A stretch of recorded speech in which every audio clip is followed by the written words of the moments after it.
Can't you see I'm busy right now? I'm not seeing you. Master Hong frowned. A faint glint appeared in Lu Chanxian's eyes, and a smile curved her lips. Second Master, why don't you meet her? That Miss Wang is truly a beauty. Miss Lu, what do you mean? Master Hong was somewhat confused. As far as I know, Mr. Hong, haven't you always liked beautiful women? Now that such a beautiful woman has come to your door, why refuse her? Lu Chanxian revealed a meaningful smile. Hee, Miss Lu, now that you put it that way, I understand. Hong Er revealed a lewd smile. Remember, you can do whatever you want with her, but she can't get hurt. I am keeping her for other purposes. Lu Chanxian said coldly. Yes, Miss Lu, you can rest assured, I'm always the most chivalrous person. Master Hong licked his lips and said. Okay then, I won't disturb your good time. Lu Chanxian nodded, turned around and walked out. After Lu Chanxian walked away, Master Hong's face instantly darkened. What the hell, how dare she order me around? If it weren't for Nangon Long's sake, I would have taken care of you first. Second Master, should we still deal with that woman surnamed Wang? The secretary asked from the side. Of course, free stuff delivered to our door, why not take it? Hong Er's face was contorted with rage. Same as always, bring the person over, and you go prepare the things. Okay, I'll be right there. The secretary nodded obediently, turned around and led Wang Ziyue into the office. He then tactfully withdrew and made sure to close the office door behind him. Second Master, hello, I am Wang Ziyue, the chairman of Yunwei Group. Facing Hong Er, a top figure in Jiangnan City, Wang Ziyue seemed a little flustered for a moment. I've heard of you. What brings you here? Hong Er gave a faint reply, his gaze beginning to wander over Wang Ziyue. Her skin was fair and delicate, her legs were straight and long, and her figure was curvaceous with a prominent bust and buttocks. She was quite well endowed in all the right places. Just as Lu Chanxian said, the woman in front of me was indeed a rare beauty. Wang Ziyue felt a little uneasy under Hong Er's blatant gaze, as if she had been stripped naked. She quickly lowered her head and said, Hong Er, I came here this time about the raw materials. Ms. Wang, you've probably come to the wrong person. I am in the logistics and transportation industry. I don't deal with raw materials. Hong Er withdrew his gaze and spoke with a smile. Second Master, you don't need to be in a hurry to refuse. May have come here with sincerity. As Wang Ziyue spoke, she opened her handbag and took out a bank card. She then handed the bank card to Hong Er, saying, this card is a gift I gave to you, Second Master. There is 500,000 yuan in it. I hope you can be lenient and let the Wang family off the hook. Wang Ziyue was naturally well prepared. Although it's unclear why Koji did this, no one in this world would turn down money. 500,000 is a lot, and she paid for it all from her own personal account. 500,000? Are you trying to fob me off like a beggar? Unexpectedly, the smile on Hong Er's face vanished instantly, and he looked at Wang Ziyue with a cold gaze. Wang Ziyue immediately felt a chill. She gritted her teeth and said, 500,000 is really a lot. If Second Master thinks I'm not sincere, I can offer another 500,000, making it 1 million. Pa, who do you take me for, Hong Er? Do you think I'd even look at a mere million? Hong Er sneered, his attitude extremely hostile. Let me tell you, anything less than 10 million, forget it. After saying that, Hong Er broke the bank card in half with his bare hands and roughly threw it into the trash can. 10 million? Second Master, even exorbitant demands aren't this outrageous. Don't you know what 10 million means? A project costing 50 million usually only yields me 1 million in the end, and now you're asking me for 10 million?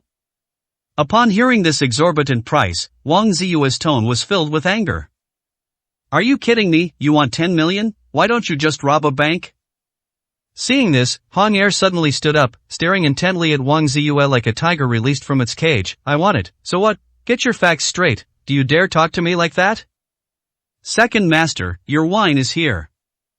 Just as the two were at an impasse, the secretary suddenly came in from outside with a bottle of red wine. 10 million is really too much, Second Master, could you please reconsider? Wang Ziyue's tone softened after being startled by Hong Er.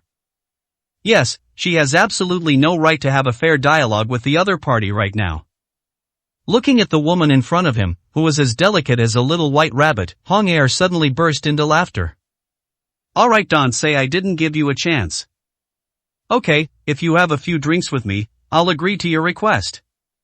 Wang Ziyue looked at the bottle of red wine with hesitation, feeling conflicted for a moment. Could there be something in this wine? What, Miss Wang, don't you believe me? Hong Er sneered, opened a glass of red wine, and drank it. After finishing his drink, his expression remained unchanged. How was it? This wine was just opened, and I drank another glass. There's nothing in it. Okay, I'll drink. After confirming that Master Hong was alright, Wang Ziyue felt a little relieved. She then took the wine glass, poured herself a glass, and picked it up. Seeing Wang Ziyue pick up her wine glass to drink, Master Hong sneered inwardly, let's see if you can resist this time. This red wine was actually specially ordered by Master Hong, and it contains an aphrodisiac that is only effective against women. After drinking it, the body will have a strong reaction, the brain will feel dizzy, and afterwards you will lose your memory and remember nothing. In addition, the wine bottles were opened in front of them, and Koji drank them in front of them, which often made the girls lower their guard. This trick has never failed him. 170, Chapter 170. Can you please stop making trouble? Just then, the crimson wine was about to enter Wang Ziyue's rosy lips. Boom! The office door was kicked open, and Shen Yun strode in, snatching the wine glass from Wang Ziyue's hand. You can't drink this. Chen Yun, what are you doing here? Wang Ziyue looked surprised when she saw Chen Yun suddenly appear. Of course I brought him here. Ziyue, I think you've gone completely mad. If we had arrived any later, the consequences today would have been unimaginable.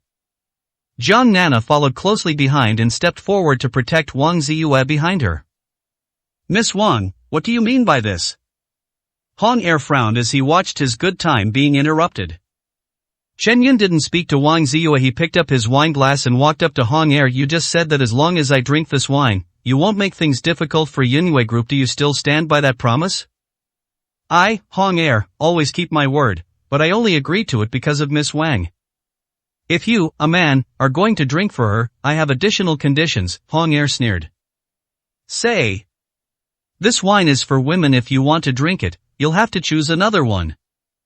Furthermore, you can't spit it out while drinking it, you have to finish the whole bottle. Afterward, if you don't get drunk, my promise will still stand.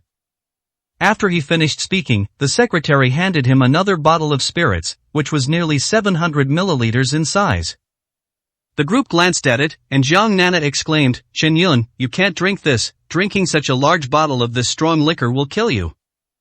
Humph, it's a bit too late to back out now, Hong Er sneered.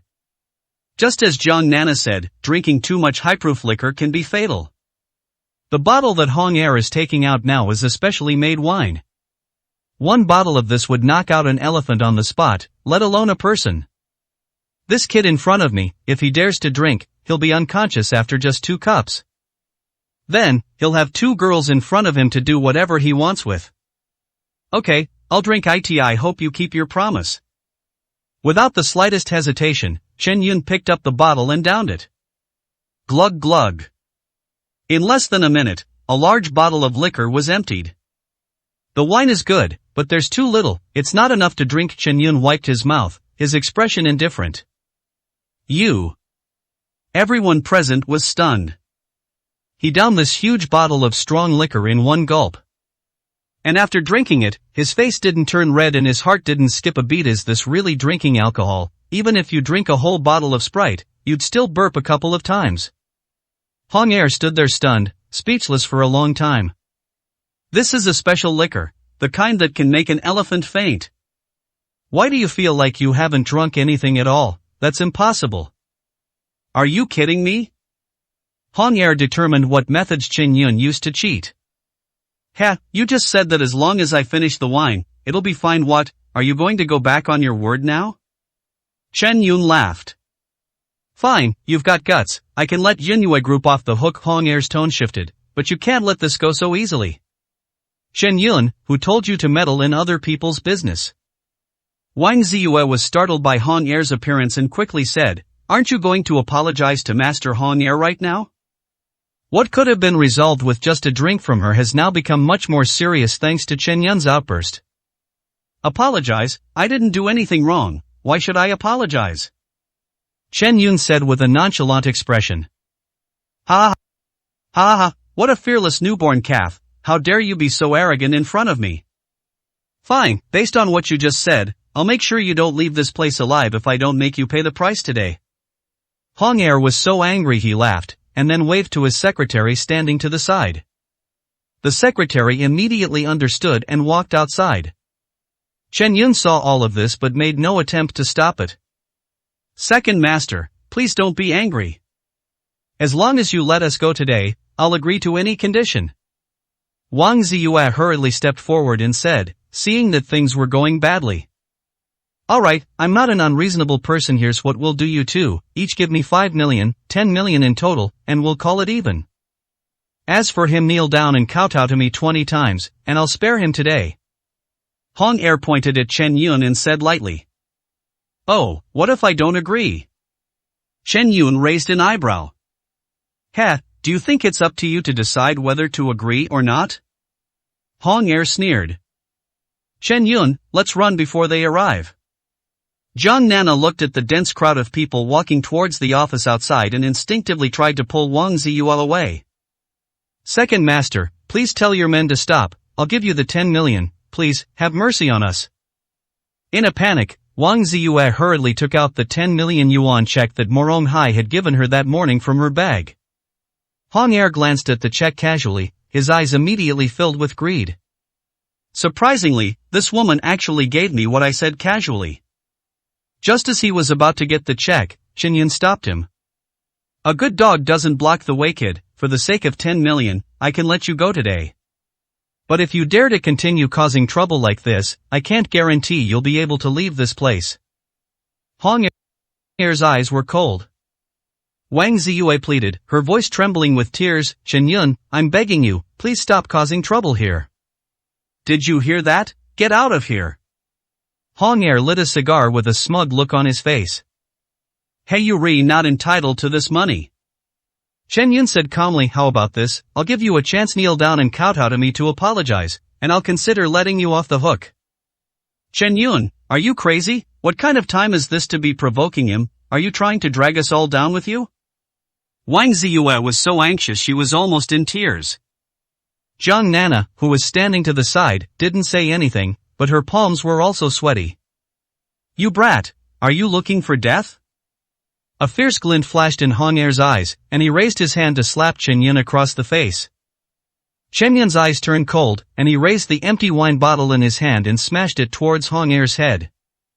Boom! Glass shattered, blood gushed forth.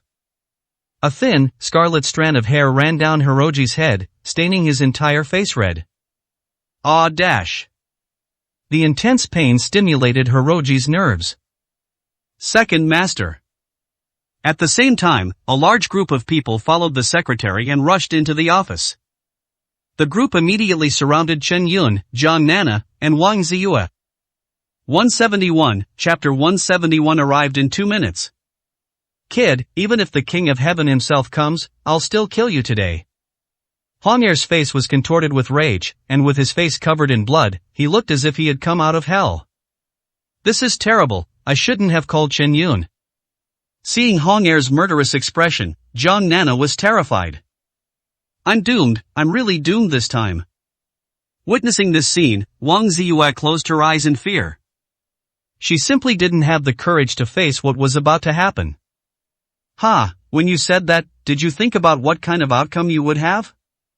Chen Yun casually glanced around and then appeared in front of Hong Er in a flash. A chilling, bone-deep cold suddenly descended and enveloped Hiroji's entire body. The sharp shards of broken glass from the bottle had pierced Koji's skin, and trickles of blood were flowing from his neck. If it goes in just 1 more centimeter, it can directly pierce Hong Er's major artery. Damn it, let go of our second master right now. If you want to die, I'll send you on your way right now. Why waste words with him, just tie up these 2 girls over there and see if he dares to be so arrogant again. Hong Er's men were eager to try and clamored to make a move. Oh, it seems your life isn't that important either. Chen Yun looked at Hong Er with a half-smile, the broken bottle in his hand seemingly about to reach forward. No, let's talk this out.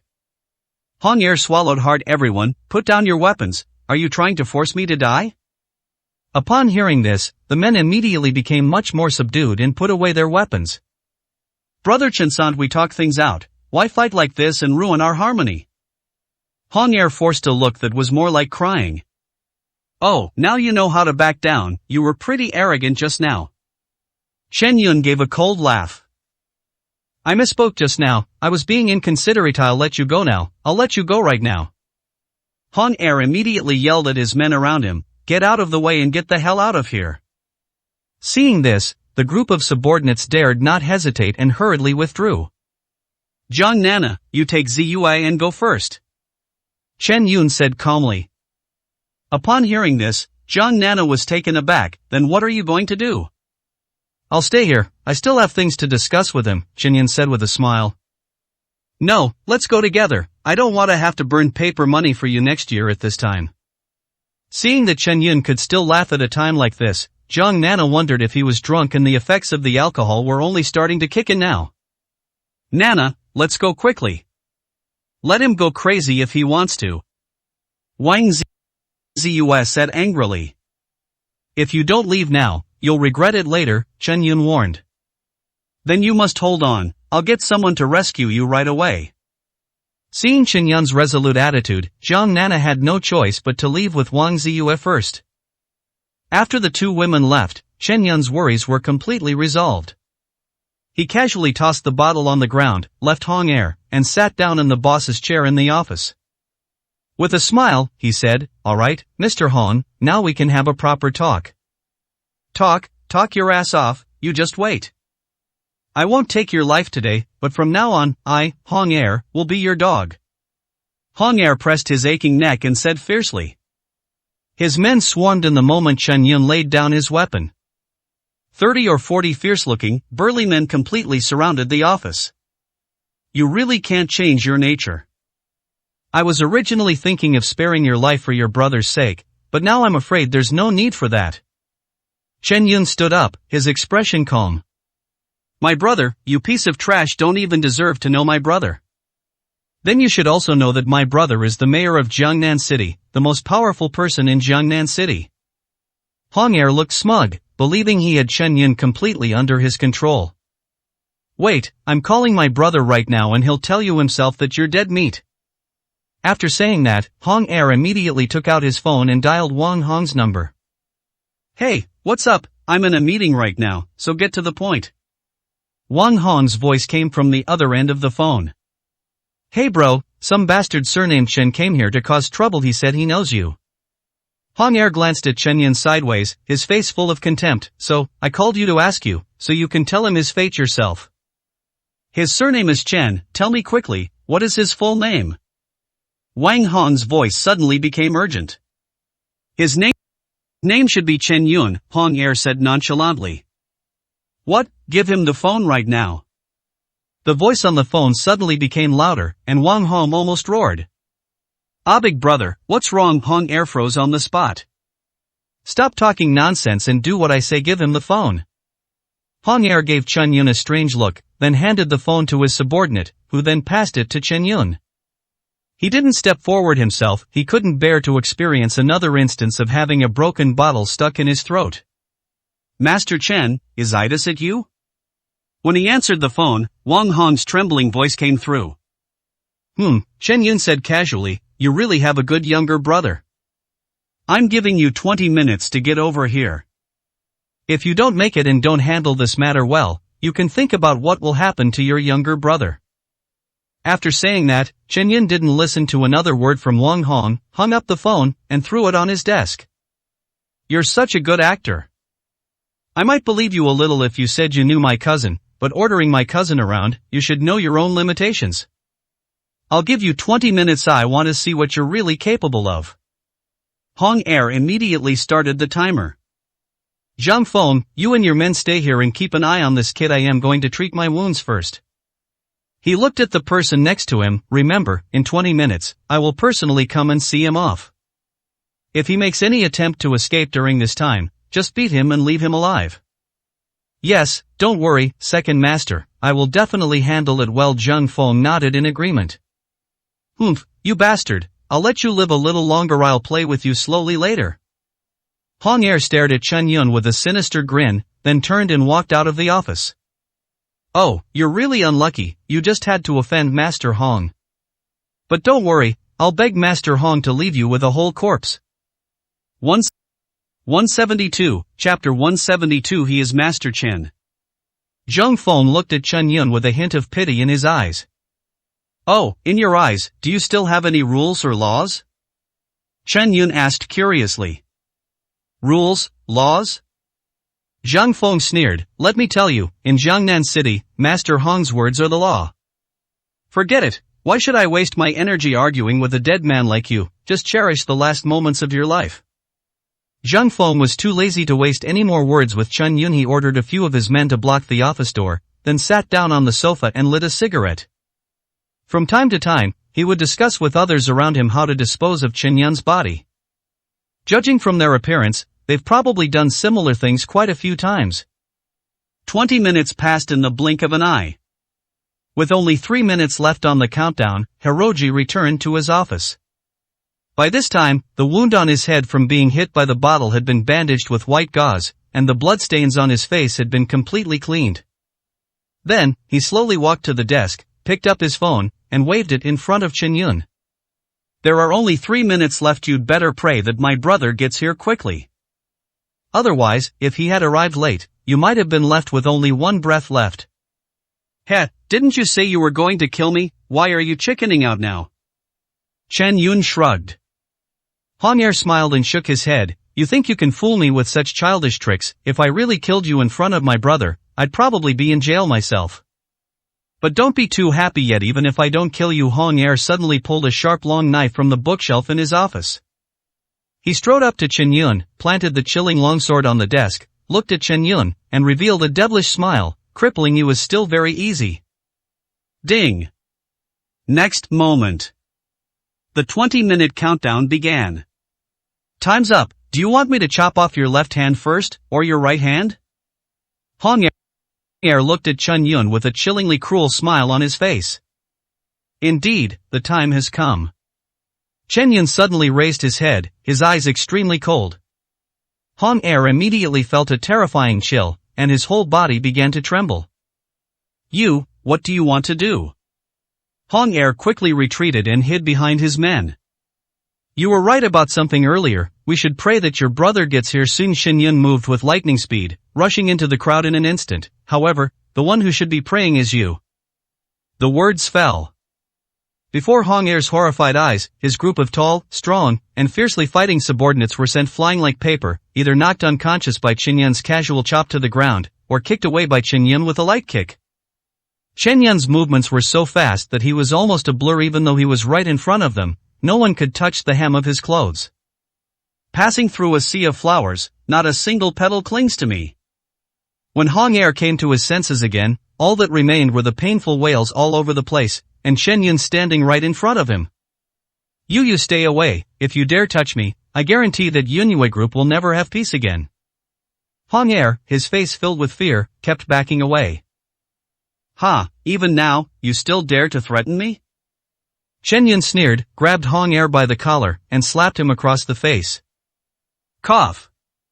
Blood gushed out, and a broken tooth flew out of Hong Er's mouth. My brother is the mayor. You can't kill me. If you kill me, there will be nowhere for you to hide in the entire Jiangnan city. Despite being gripped by fear, Hong Er still managed to utter Wang Hong's name through his slurred mouth. In his view, no matter how arrogant Chen Yun was, he still had to give Wang Hong face, the head of the city, who would dare to disrespect him. If I want to kill you, even if Wang Hong is right in front of me, how dare he stop me? Chen Yun gave a cold laugh. With one hand, he grabbed Hong Er by the neck and lifted him into the air like a chick. At that moment, Hong Er felt his brain enveloped by waves of suffocation, and the scene before his eyes began to flash back in a daze. He seemed to see the approach of death. Master Chen, please have mercy. Just then, Wang Hong arrived with his bodyguard Zhang Tailu. Wang Hong, you're late. Chen Yun released Hong Er, who was barely clinging to life, and turned to look at the office door. In the instant their eyes met, Wang Hong felt a chill run through his body, and his whole body began to tremble. Master Chen, I only have this one younger brother. I beg you, please show mercy this time and spare him. Wang Hong pleaded, forcing himself to be lenient. I've already given him a chance, but he's just stubborn. Chen Yun shook his head, his eyes filled with murderous intent, showing no sign of wavering. Brother, save me. As if he had seen a savior, Hong Er knelt down in front of Wang Hong with a thud. Snapped. Unexpectedly, before he could react, Wang Hong slapped him across the face and then kicked him to the ground. Brother, why did you hit me? Hong Er was a little dazed from being kicked. You idiot, do you know how big of a mess you've gotten yourself into this time? Wang Hong said, his face ashen. Hong Er was utterly bewildered. Brother, all I have is a grudge against this guy. Why are you being so cautious about someone of unknown origin? Unknown origin? Wang Hong laughed in anger, wishing he could slap him a few more times. You blind fool, he is Master Chen, whom I have mentioned to you many times. Second Master, you should know what the consequences will be if you provoke a martial arts grandmaster, right? Zheng Tailu, who was standing to the side, couldn't help but shake his head. The mayor's younger brother is absolutely stupid. What, he is Master Chen. Upon hearing this news, Hiroji's face turned deathly pale, and his body trembled violently with fear. Even though he was far away in Jiangnan City, he had already heard of Master Chen's reputation.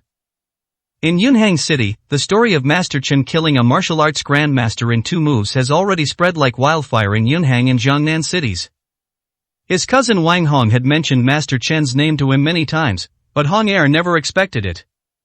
He was so blind that he didn't recognize Master Chen when he actually stood in front of him. Why aren't you apologizing to Master Chen right now? Wang Hong roared. Master Chen, I was blind to your greatness just now, please spare my life. Hong Er gritted his teeth and apologized tremblingly. Ha, you think I'll spare your life with just a couple of bland words? You just tried to take one of my hands. Chen Yun scoffed, where in the world is there such a good thing? 173, Chapter 173, They really don't understand Chen Yun. Master Chen, don't push your luck. I've already apologized, what more do you want? Hong Er's eyes were cold, and with Wang Hong standing next to him, he couldn't help but raise his voice a few decibels. He simply couldn't believe that Wang Hong would actually stand by and watch someone die. Shut up, if you don't want to die, kneel down before Master Chen right now. Unexpectedly, Wang Hong suddenly roared, like a shrew from Hedong. That roar almost scared Hong Er out of his body. Okay, I'll kneel.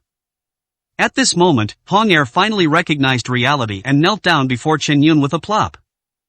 Master Chen, just 3 simple words. It felt as heavy as 1,000 pounds, pressing down on him, the tycoon of Jiangnan City, so that he could no longer stand up straight. Now, I'll ask you a few questions. If the answers satisfy me, I'll spare your life. Chen Yun's eyes remained calm. Okay, please feel free to ask me anything, I will definitely answer. At this point, Hong Er finally spoke his mind without reservation. Who exactly is behind this attack on the Yunyue group, instructing you to do so? Chen Yun decisively opened his mouth to question. Master Chen, it was all that bitch Lu Chanxian's fault that I had to do this. Hong Er immediately cried out his innocence. It wasn't just me, she bribed all the construction companies, big and small, in Jiangnan City, which is why Yunyue Group couldn't get the raw materials. The entire Jiangnan City, where did she get so much money? Chen Yun frowned. Master Chen, you are unaware of this. Lu Chanxian has Tianhua Venture Capital backing her up. Tianhua Venture Capital is financially powerful, let alone taking out a few $100 million to buy out a construction company in Jiangnan City. Even taking out tens of billions is no problem for them. Lu Chanxian did all these things, I was forced into it. I've told you everything I need to say now, can you let me go? Hong Er was terrified and pleaded desperately. Chen Yun glanced at him, his voice cold, you may be spared the death penalty, but you can't escape punishment. Didn't you want one of my hands? Then leave one hand behind before you go. This brother. Hong Er looked ashen-faced and turned to Wang Hong for help. You're courting death, how can I help you? Wang Hong sighed heavily. Do as Master Chen says. He also knew that leaving him with only one hand was the lightest punishment he could receive. Seeing that Wang Hong was also powerless, Hong Er could only resign himself to his fate. Fine, I admit defeat today. After saying that, he picked up the sharp long knife on his desk and decisively cut off his own palm. What?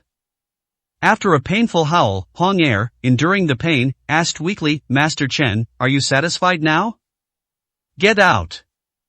Chen Yun waved his hand impatiently.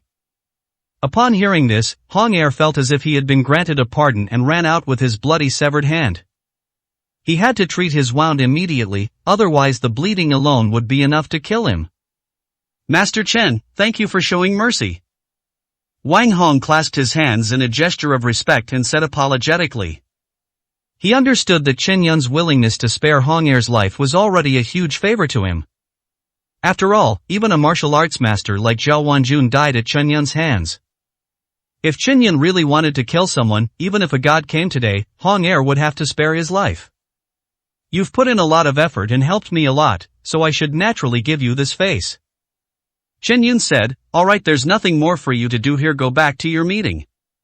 Upon hearing this, Wang Hong gave a wry smile. With something like this happening, how can I possibly concentrate on a meeting? Since there's nothing else, why don't you take me to the Cheng family's place? Chen Yun said casually. Yes, Master Chen, Wang Hong replied respectfully. Cheng family villa. Ziyue, do you think Miss Cheng is really willing to help Chen Yun? Zhang Nana stood outside the villa, her face full of struggle and worry. After escaping the building, at Wang Ziyue's suggestion, they immediately went to the Cheng family's villa. Wang Ziyue gave a bitter smile. Besides finding Miss Cheng, do we have any other options?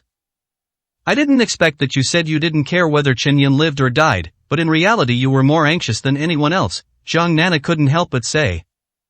Chen Yun got into this mess because of me, so I have to find a way to save him no matter what, even if there's only a 1 in 1,000 chance, I have to try. A resolute glint flashed in Wang Ziyue's eyes before she pressed the doorbell of the Cheng family villa. A short while later, Cheng Qingyue came out of the villa. You again? The moment Cheng Qingyue saw Wang Ziyue, she frowned. She showed no kindness whatsoever to Chen Yun, her ex-wife. How could such a foolish woman receive Chen Yun's care and love? Cheng Qingyue felt disgusted every time she thought about it. Miss Cheng, please don't misunderstand, I've come here to beg you to save Chen Yun. Wang Ziyue said anxiously. Save Chen Yun? Cheng Qingyue was taken aback for a moment, then looked at Zhang Nana with a questioning expression. I'm afraid you've offended someone you shouldn't have again? This isn't Ziyue's fault, it was my own decision. Chen Yun is now in the hands of Master Hong, surrounded by a group of fierce-looking thugs. The situation is extremely precarious. Therefore, I implore Miss Cheng to intervene and save Chen Yun. Zhang Nana explained anxiously. Chen Yun is surrounded, he's fallen into Master Hong's hands? Cheng Qingyue suddenly chuckled, glanced at Zhang Nana and Wang Ziyue with the same look she gave them as children, and then gave them the order to leave. If there's nothing else, you should leave now. Seeing Cheng Qingyue's disdainful attitude, Wang Ziyue became somewhat angry. Miss Cheng, I don't blame you for not liking me or finding me disagreeable, but now, Chen Yun's life or death is at stake. How can you just stand by and do nothing? Stand by and do nothing? Ha! What can a mere Hong Er do to Chen Yun? What a joke! Cheng Qingyue said dismissively. Wang Ziyue hesitated and said, you mean, you think your Cheng family can intimidate Master Hong just by relying on your name? You're being far too arrogant. What a joke! You woman really don't understand the situation from beginning to end. I've only had confidence in Chen Yun. The man I choose will definitely not be bad. Cheng Qingyue said proudly. Miss Cheng, you really don't understand Chen Yun at all. Wang Ziyue shook her head and sighed. He has no ability at all. How could he be all-powerful as you say? Is that so, Miss Wang? Between you and me, who is the one who doesn't understand Chen Yun? Cheng Qingyue glanced at Wang Ziyue with disdain. You two have been married for many years, and I still can't imagine what kind of miserable life Chen Yun lived in your Wang family. 174, Chapter 174 Extras. Seeing Cheng Junshan's reaction, Chen Yun calmly said, what if I could give you 10 more years of life? Upon hearing this, even Cheng Junshan, who possessed the composure to remain unmoved even if Mount Tai collapsed before him, couldn't help but become excited. Master Chen, is this really true? Since I've asked, I can certainly do it. Chen Yun nodded. Master Chen, I'm putting this out there. If you can truly grant me 10 more years of life, then my Cheng family will definitely do everything in our power to help you this time. As the head of the Cheng family, Cheng Junshan is now nearly 60 years old. Although it shouldn't be difficult for him to live to be over 80 years old given his living conditions, the aging of his physical functions is something that can be seen with the naked eye. My energy is not what it used to be. If Chen Yun could really extend his life by 10 years, his physical functions would definitely be greatly enhanced. Cheng Junshan is confident that he can lead the Cheng family to further progress within 10 years. Moreover, 10 years would give him more time to train Cheng He as his successor. Even if he dies then, he can truly rest in peace. The billion he mentioned earlier was just the Cheng family's spare funds. But the amount of money he could actually come up with was naturally more than that. Don't worry, Patriarch Cheng, I will definitely keep my word since I promised. Shen Yun said with a smile. That's great. When does Dr. Chen plan to begin? Is there anything I need to prepare? After calming down, Cheng Junshan couldn't help but subtly inquire about Chen Yun's method to extend his life by 10 years. Is it acupuncture, elixirs, or some kind of mystical magic? You don't need to do anything, just wait quietly, Chen Yun said calmly. I will definitely give you a satisfactory answer within half a month. Then I'll wait and see. Cheng Junshan smiled and said, Xingyue, could you see Master Chen off for me? I'll take you, Dad. What are you going to do now? Cheng Xingyue asked, puzzled. Of course I'll go and convene a shareholders meeting immediately. Cheng Junshan hurriedly walked out. I can't rest easy until I personally handle the matter Master Chen entrusted to me. Thank you for your trouble, sir. After Chen Yun finished speaking, he left the Cheng family accompanied by Cheng Xingyue. He's here to discuss cooperation. What old Master Cheng does next is none of his business. Chen Yun, I truly admire you. You're willing to go to such lengths for a woman like this. After coming down from the second floor, Cheng Xingyue's eyes were full of jealousy, so much so that the air was almost tinged with sourness. How many men in the world could do that? Actually, this matter is also beneficial to your Cheng family, Chen Yun smiled. Benefits? What do you mean? You came to our house, took $1 billion, and went off to pick up girls, and then you said it was good for my family? Originally, that 10 billion yuan project was spearheaded by Nangong Qing and then carried out by the Morong family. But now Tianhua Venture Capital has gotten involved, causing problems with the supply of raw materials for Yunwei Group. Let me tell you, the supply of raw materials for this project seems complicated and troublesome, but the profits are still quite considerable. As the saying goes, don't let the good stuff go to outsiders, so it's best to let our own people handle this business. And in Jiangnan City, the only people I can trust are your Cheng family. Shen Yun wasn't making up stories to make Cheng Xingyue happy, everything he said was true. Moreover, he genuinely trusted the Cheng family, which is why he came to talk to Cheng Junshan. The situation of the Nangong family in Jinghai is unclear. Lu Chanxian is secretly sabotaging the company in every possible way, leaving Yunwei Group besieged on all sides. His forces cannot be used, they must be hidden to prevent them from being discovered by his former enemies. However, the Zhao family in Yunhang City is too far away, so even if Zhao Tianwei was willing to help, he was powerless to do so. After much deliberation, the Cheng family was naturally the best choice. Having spent enough time together, we are quite confident in each other's character. At times like these, Chen Yun naturally needed to rely on reliable people. So that's how it is. At least you still have some conscience. It's not like all the good I've done for you every day was for nothing. Let's go, let's get in the car and go out for a bit. Cheng Xingyue pressed the button on the car key. Where? Shen Yun was taken aback. Yunwei Group, since my dad is going to invest money in Yunwei Group, shouldn't we go and check out the company? A sly look appeared on Cheng Xingyue's face. Shen Yun was both amused and exasperated by the little girl's quirky and clever nature. But since there was nothing else to do and the ginseng was still growing, Chen Yun got into the car. About 20 minutes later, Chen Yun, who was sitting in the car, saw a large group of people holding banners and blocking the gate of Yunwei Group from a distance of about 100 meters. On the bright red banner, several large characters were written in indelible red paint, Yunwei Group, give me back my hard-earned money. Seeing this, Chung Qingyue couldn't help but frown and say, these people weren't here before. It seems that the situation facing Yunwei Group is more serious than I imagined. These people were clearly sent here on purpose. It seems that Lu Chanxian is even more anxious than I thought. Chen Yun sat leisurely in the car. So what do you plan to do? Cheng Qingyue asked with a smile. Why are you asking me? Once your dad invests, your Cheng family will be the largest shareholder of Yunwei Group. Someone is causing trouble at the entrance of your company building. You, young lady, shouldn't you hurry up and think of a solution? Chen Yun shrugged and passed the question back to Cheng Qingyue. Humph, I naturally have a way. Cheng Qingyue chuckled lightly, a slight smile playing on her lips. Hold on tight. He slammed on the gas pedal. The deafening roar of the engines was deafening. A large group of people who were causing trouble at the entrance were drawn over. Lamborghini Limited Edition. This car is so cool. If I had a car like this, would I still be stuck here as a struggling extra? Stop dreaming. You couldn't earn the price of a single tire for this car even if you worked as an actor your whole life. A large group of extras, hired to cause trouble, all turned their attention to the Lamborghini sports car. Then, the crowd started to stir. Hey, have you guys noticed? It looks like this car is going to crash into us. Aren't you going to slow down? Holy crap, you're really going to crash into me. This driver is trying to murder you, run for your lives. A large number of people instantly fled in all directions like startled birds and beasts. Squeak. Chung Qingyue drove the Lamborghini with a graceful turn, perfectly avoiding the glass doors of the group's main gate.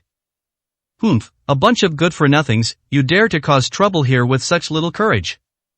Chung Qingyue calmly got out of the car, looking at the actors running wildly in the distance with a face full of disdain. 175, is this the only way to end chapter 175? They're here to make money, not to die. Chen Yun slowly got out of the car, walked to the security guard at the gate, and asked, such a big thing happened, why didn't your chairman come down? President Wang is currently holding a shareholders meeting. Since the company is in trouble, all the shareholders are here. And I heard that all these shareholders are here to withdraw their shares. The chairman's relatives are all ungrateful wretches. The security guards at the gate were full of dissatisfaction with the Wang family. It's true that timing is everything in that case. I'll take this opportunity to see what kind of people are in the Yunwei Group. Cheng Qingyue gave a cold laugh and followed her toward the group's building, while Chen Yun followed behind her without saying a word. Hey, did you guys see that clearly? Isn't that man our chairman Wang's ex-husband? What's he doing here? Is he here for revenge? You know what? It's actually quite possible. Didn't you see the way that woman was driving just now? She was practically there to kill someone. Oh no, if we let them go like that, what if something bad happens later? A group of security guards watched Chung Qingyue and Chen Yun's retreating figures and couldn't help but whisper among themselves. Humph, whether something happens or not, what does it have to do with us? Whether the company can survive after today is still uncertain, so it's better to avoid trouble. The security captain looked indifferent, showing no intention of fulfilling his security responsibilities. The conference room on the top floor of Yunwei Group. Wang Ziyue, as the chairperson, you bear an unshirkable responsibility for the company's current predicament. The money that Yunwei Group is operating now is all the hard-earned money of us shareholders, the savings we have painstakingly accumulated bit by bit. You just had to offend Master Hong. With a chairman like you in charge, how can the group not perish? Similar condemnations abound, with Yunwei Group's shareholders placing all the blame on Wang Ziyue. Dear uncles and aunts, dear shareholders, please be patient. Don't worry, I will definitely find a way to deal with Master Hong. Since its development, the group has encountered countless difficulties, both big and small, but we have overcome them all smoothly, haven't we? Please trust me one more time. Wang Ziyue looked exhausted and struggled to cope. Believe you, what a joke. Do you think we don't know what you were doing this afternoon? If you really had a way, why is it that no one in the entire Jiangnan city is willing to supply us? Wang Qingqing's face was full of sneers, showing no intention of letting Wang Ziyue off the hook. do you think your aggressive tactics will work? If you drive me away, Yunhua Group will only face bankruptcy and liquidation. Wang Ziyue's voice trembled slightly. She never expected that before the external crisis was resolved, internal strife would break out within the company. Moreover, everyone unanimously turned their anger towards her. Ziyue, it's not that we don't care about family ties. Wang Chuanzong sighed with feigned sympathy, but everyone can see the current state of the company. If this continues, the company will go bankrupt sooner or later. Uncle, what do you mean by that? Wang Ziyue felt a sense of foreboding. I have discussed it with the other shareholders and we have decided to withdraw our shares. Withdraw your shares? Wang Ziyue stared at Wang Chuanzong with disbelief in her eyes. She couldn't understand why her power-hungry uncle would choose to give up Yunhua Group and the company. You probably don't know yet, Wang Chuanzong said with a hint of mockery. I've already explained the whole story to you. The situation our group is currently facing is indeed due to someone targeting us. And the person who made the move behind the scenes was none other than the fiancé of Nangong Long, the eldest son of the Nangong family in Jinghai, who was also the eldest young mistress of the Nangong family. As for the Morong family head who previously agreed to continue cooperating with us, he is probably already too busy to take care of himself. Furthermore, the young mistress has Skyfire Venture Capital as her backer. If you want to beat them, then I admire your courage. But nobody here is planning to go all in with you and risk their own destruction. What, the eldest daughter-in-law of the Nangong family, why is she targeting me? Wang Ziyue frowned.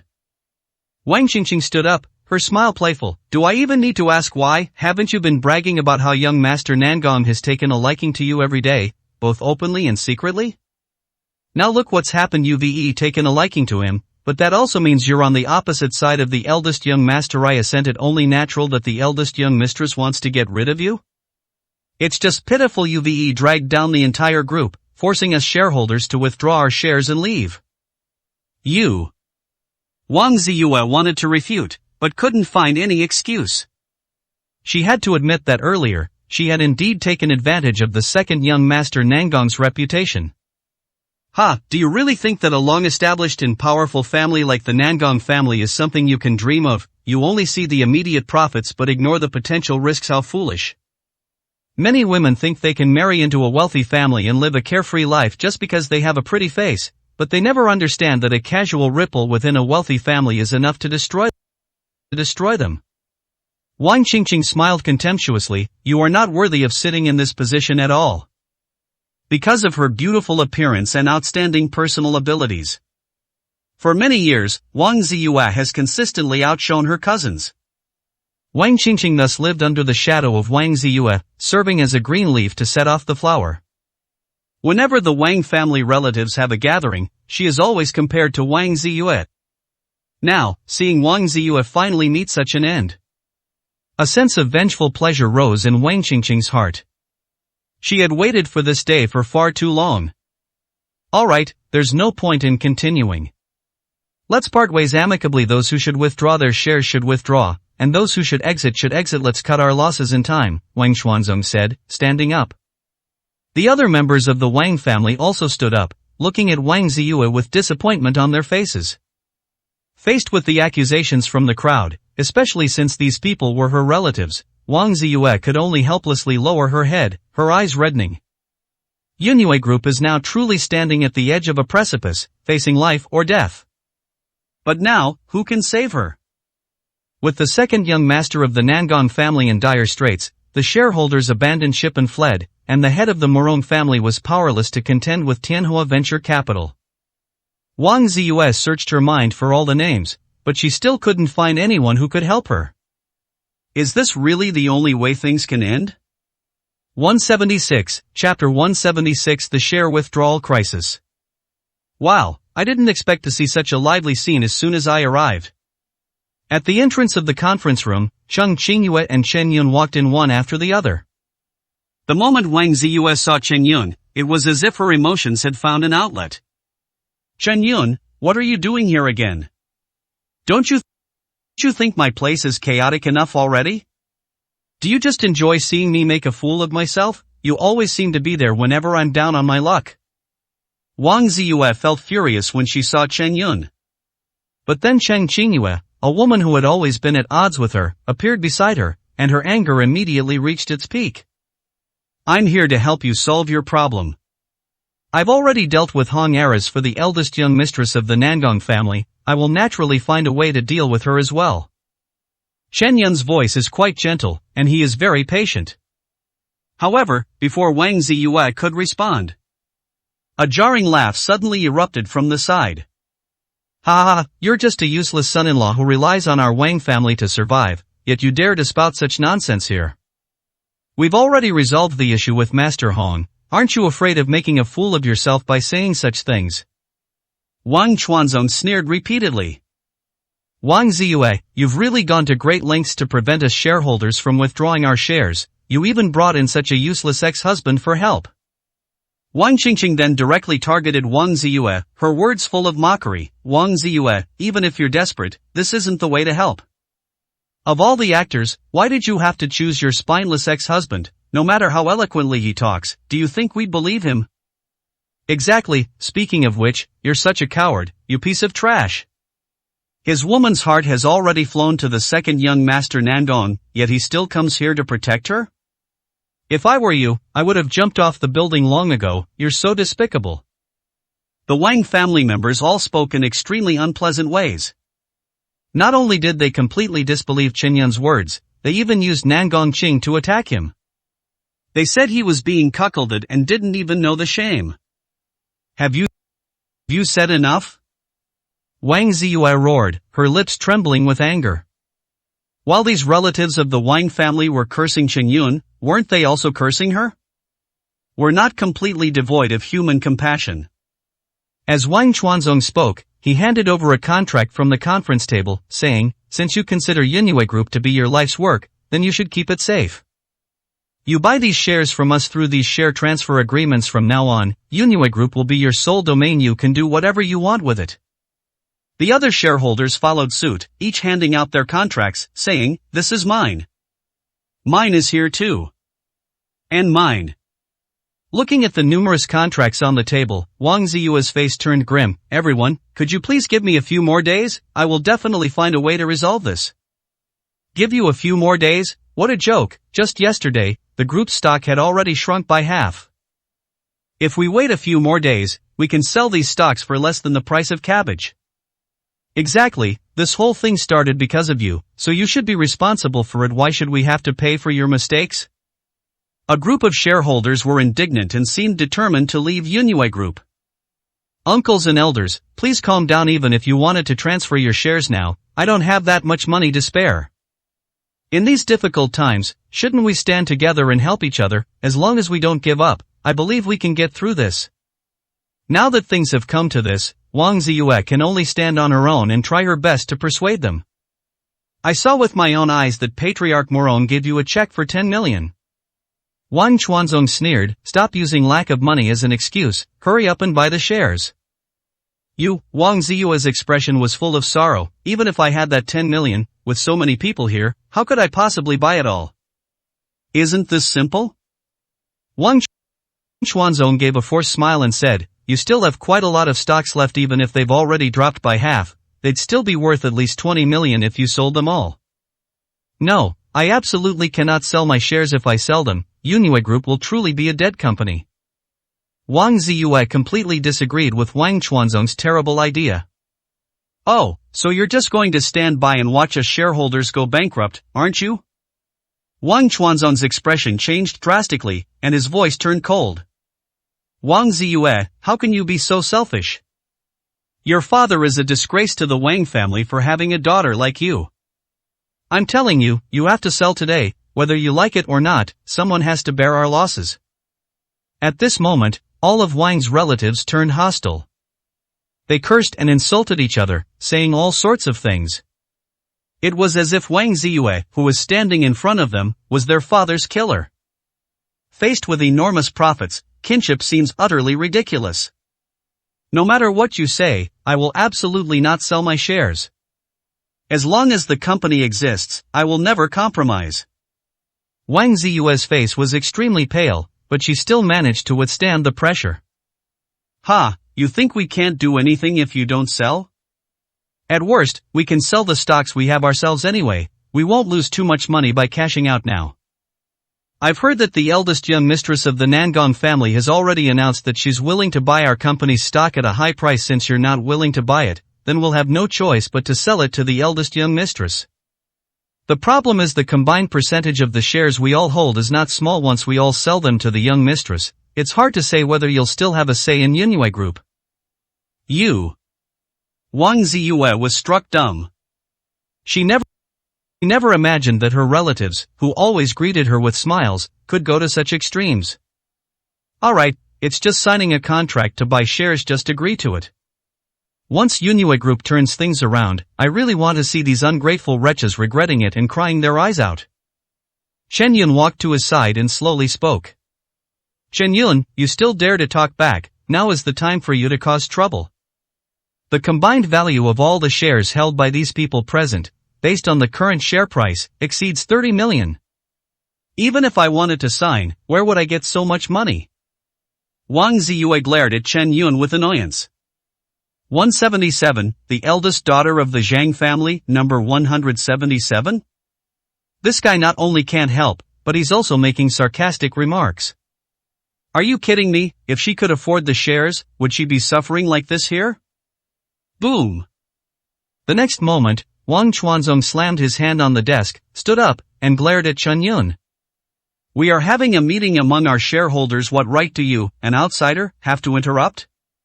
You still dare to call us ungrateful wretches? If you're really capable, then take out 30 million and buy these shares for her. Don't say I, as your elder, didn't give you a chance. If you can come up with the money, both my daughters and my shares will be transferred to your name. Wang Chuanzong sneered and stared at Chen Yun with a leisurely air. He said these things simply to humiliate Chen Yun. A son-in-law who was kicked out of the Wang family, let alone 300 million, even 300,000 would be enough to buy his life. Alright, Dad, with his pathetic appearance, 30 million, he might not even be able to pull out 30 yuan.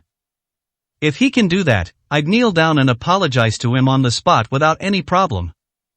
Wang Qingqing, with a look of utter contempt, mocked from the side. The others present also stared at Chen Yun as if he were a monkey being performed. No one thought that a mere son-in-law could come up with so much money. 30 million, great, I'll sign the contract. Chen Yun readily agreed. Chen Yun, I'm begging you, please stop talking nonsense here. Wang Ziyue quickly stopped her. Why are you stopping him? It seems he doesn't care about a mere 30 million. You surname Chen, you really don't know your place after working so hard as a dog in the Wang family for so many years. How much money have you saved? 3,000 or 300? How about this, I'll give you 30,000 yuan, and you bark like a dog a few times on the ground for me, okay? Wang Qingqing suddenly became sarcastic and unsettling. Ha, you should save your money to buy coffins for your family. I'm afraid that by then, your whole family will be driven to their deaths by your unfilial daughter. Chen Yun gave a faint laugh. You actually dare to talk like that?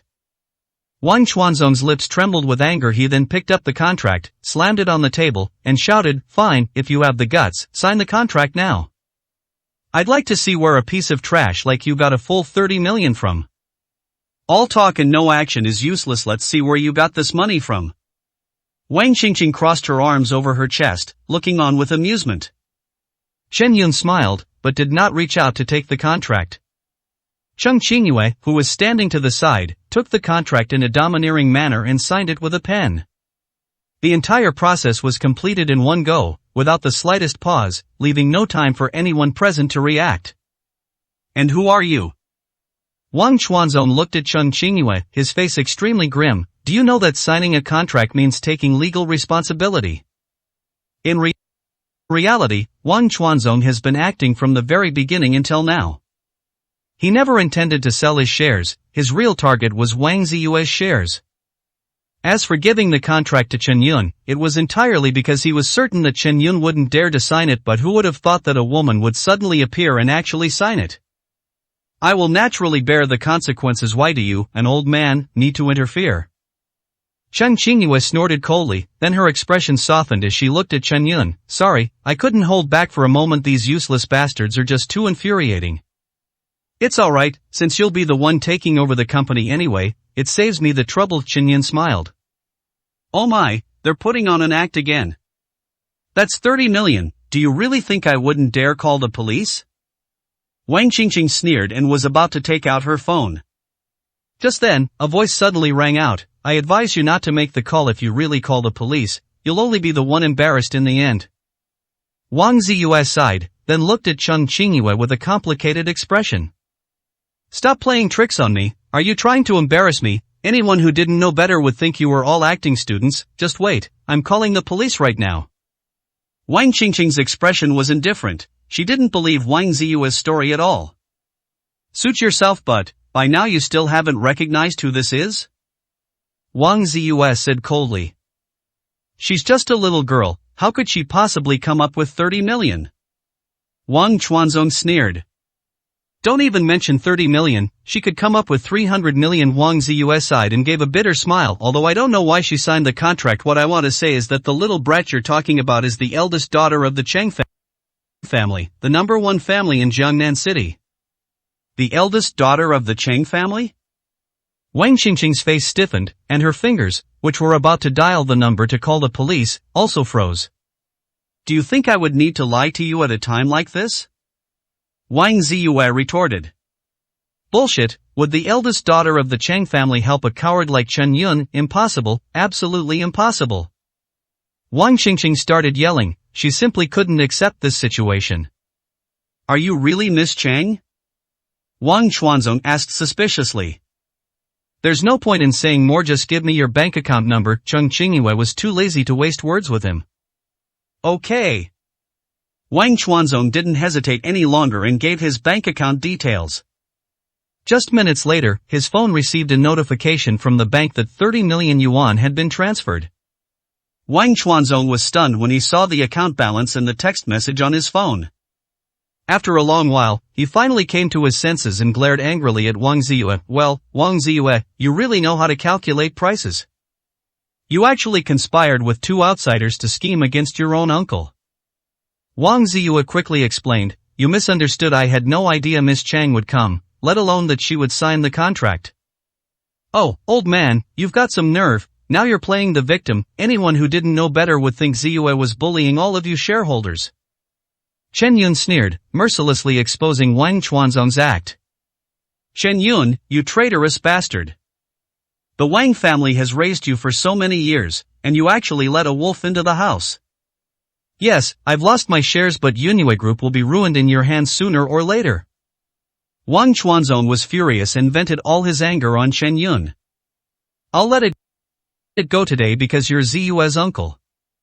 But let me give you a piece of advice, don't go too far in your actions or behavior, or you might suffer the consequences one day. Chen Yun gave Wang Chuanzong a cold look. 178, Chapter 178, Choosing a Gravesite. You dare to warn me, Chen Yun? Let me tell you, don't think you can do whatever you want just because you've latched onto the Cheng family. Someone like you who lives off a woman will always end up being kicked out no matter who you hook up with. Wang Chuanzong glared at Chen Yun, then looked at Cheng Qingyue and said, Miss Chang, with your status, you shouldn't go back on your word, right? Cheng Qingyue scoffed, the contract is already signed, and I've transferred the money to you on the spot. Do you think I'd go back on my word? It's only 30 million. Do you really think everyone is a penniless wretch like you? Wang Chuanzong was speechless for a moment. He wanted to retort, but considering Cheng Qingyue's status, he could only swallow his anger. Then, Cheng Qingyue surveyed the room and said calmly, not only him, but anyone who still wants to transfer shares can come to me. It's just a few tens of millions. A bunch of good-for-nothings who've never seen money before dare to yell at me. The entire room fell silent. A group of people were furious but dared not speak out. After all, they knew that Cheng Qingyue was telling the truth. For people like them, several million or tens of millions is their entire fortune, but for Cheng Qingyue, 10 million is only enough for her to repair a few toilets in her house.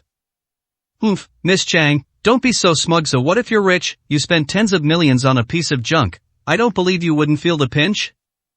Wang Qingqing couldn't help but retort. That's none of your business. Wang family, Chen Yun smiled. You should worry about yourselves once this matter is resolved. The shares you sold will be worth hundreds of millions, which won't be difficult. Solve it.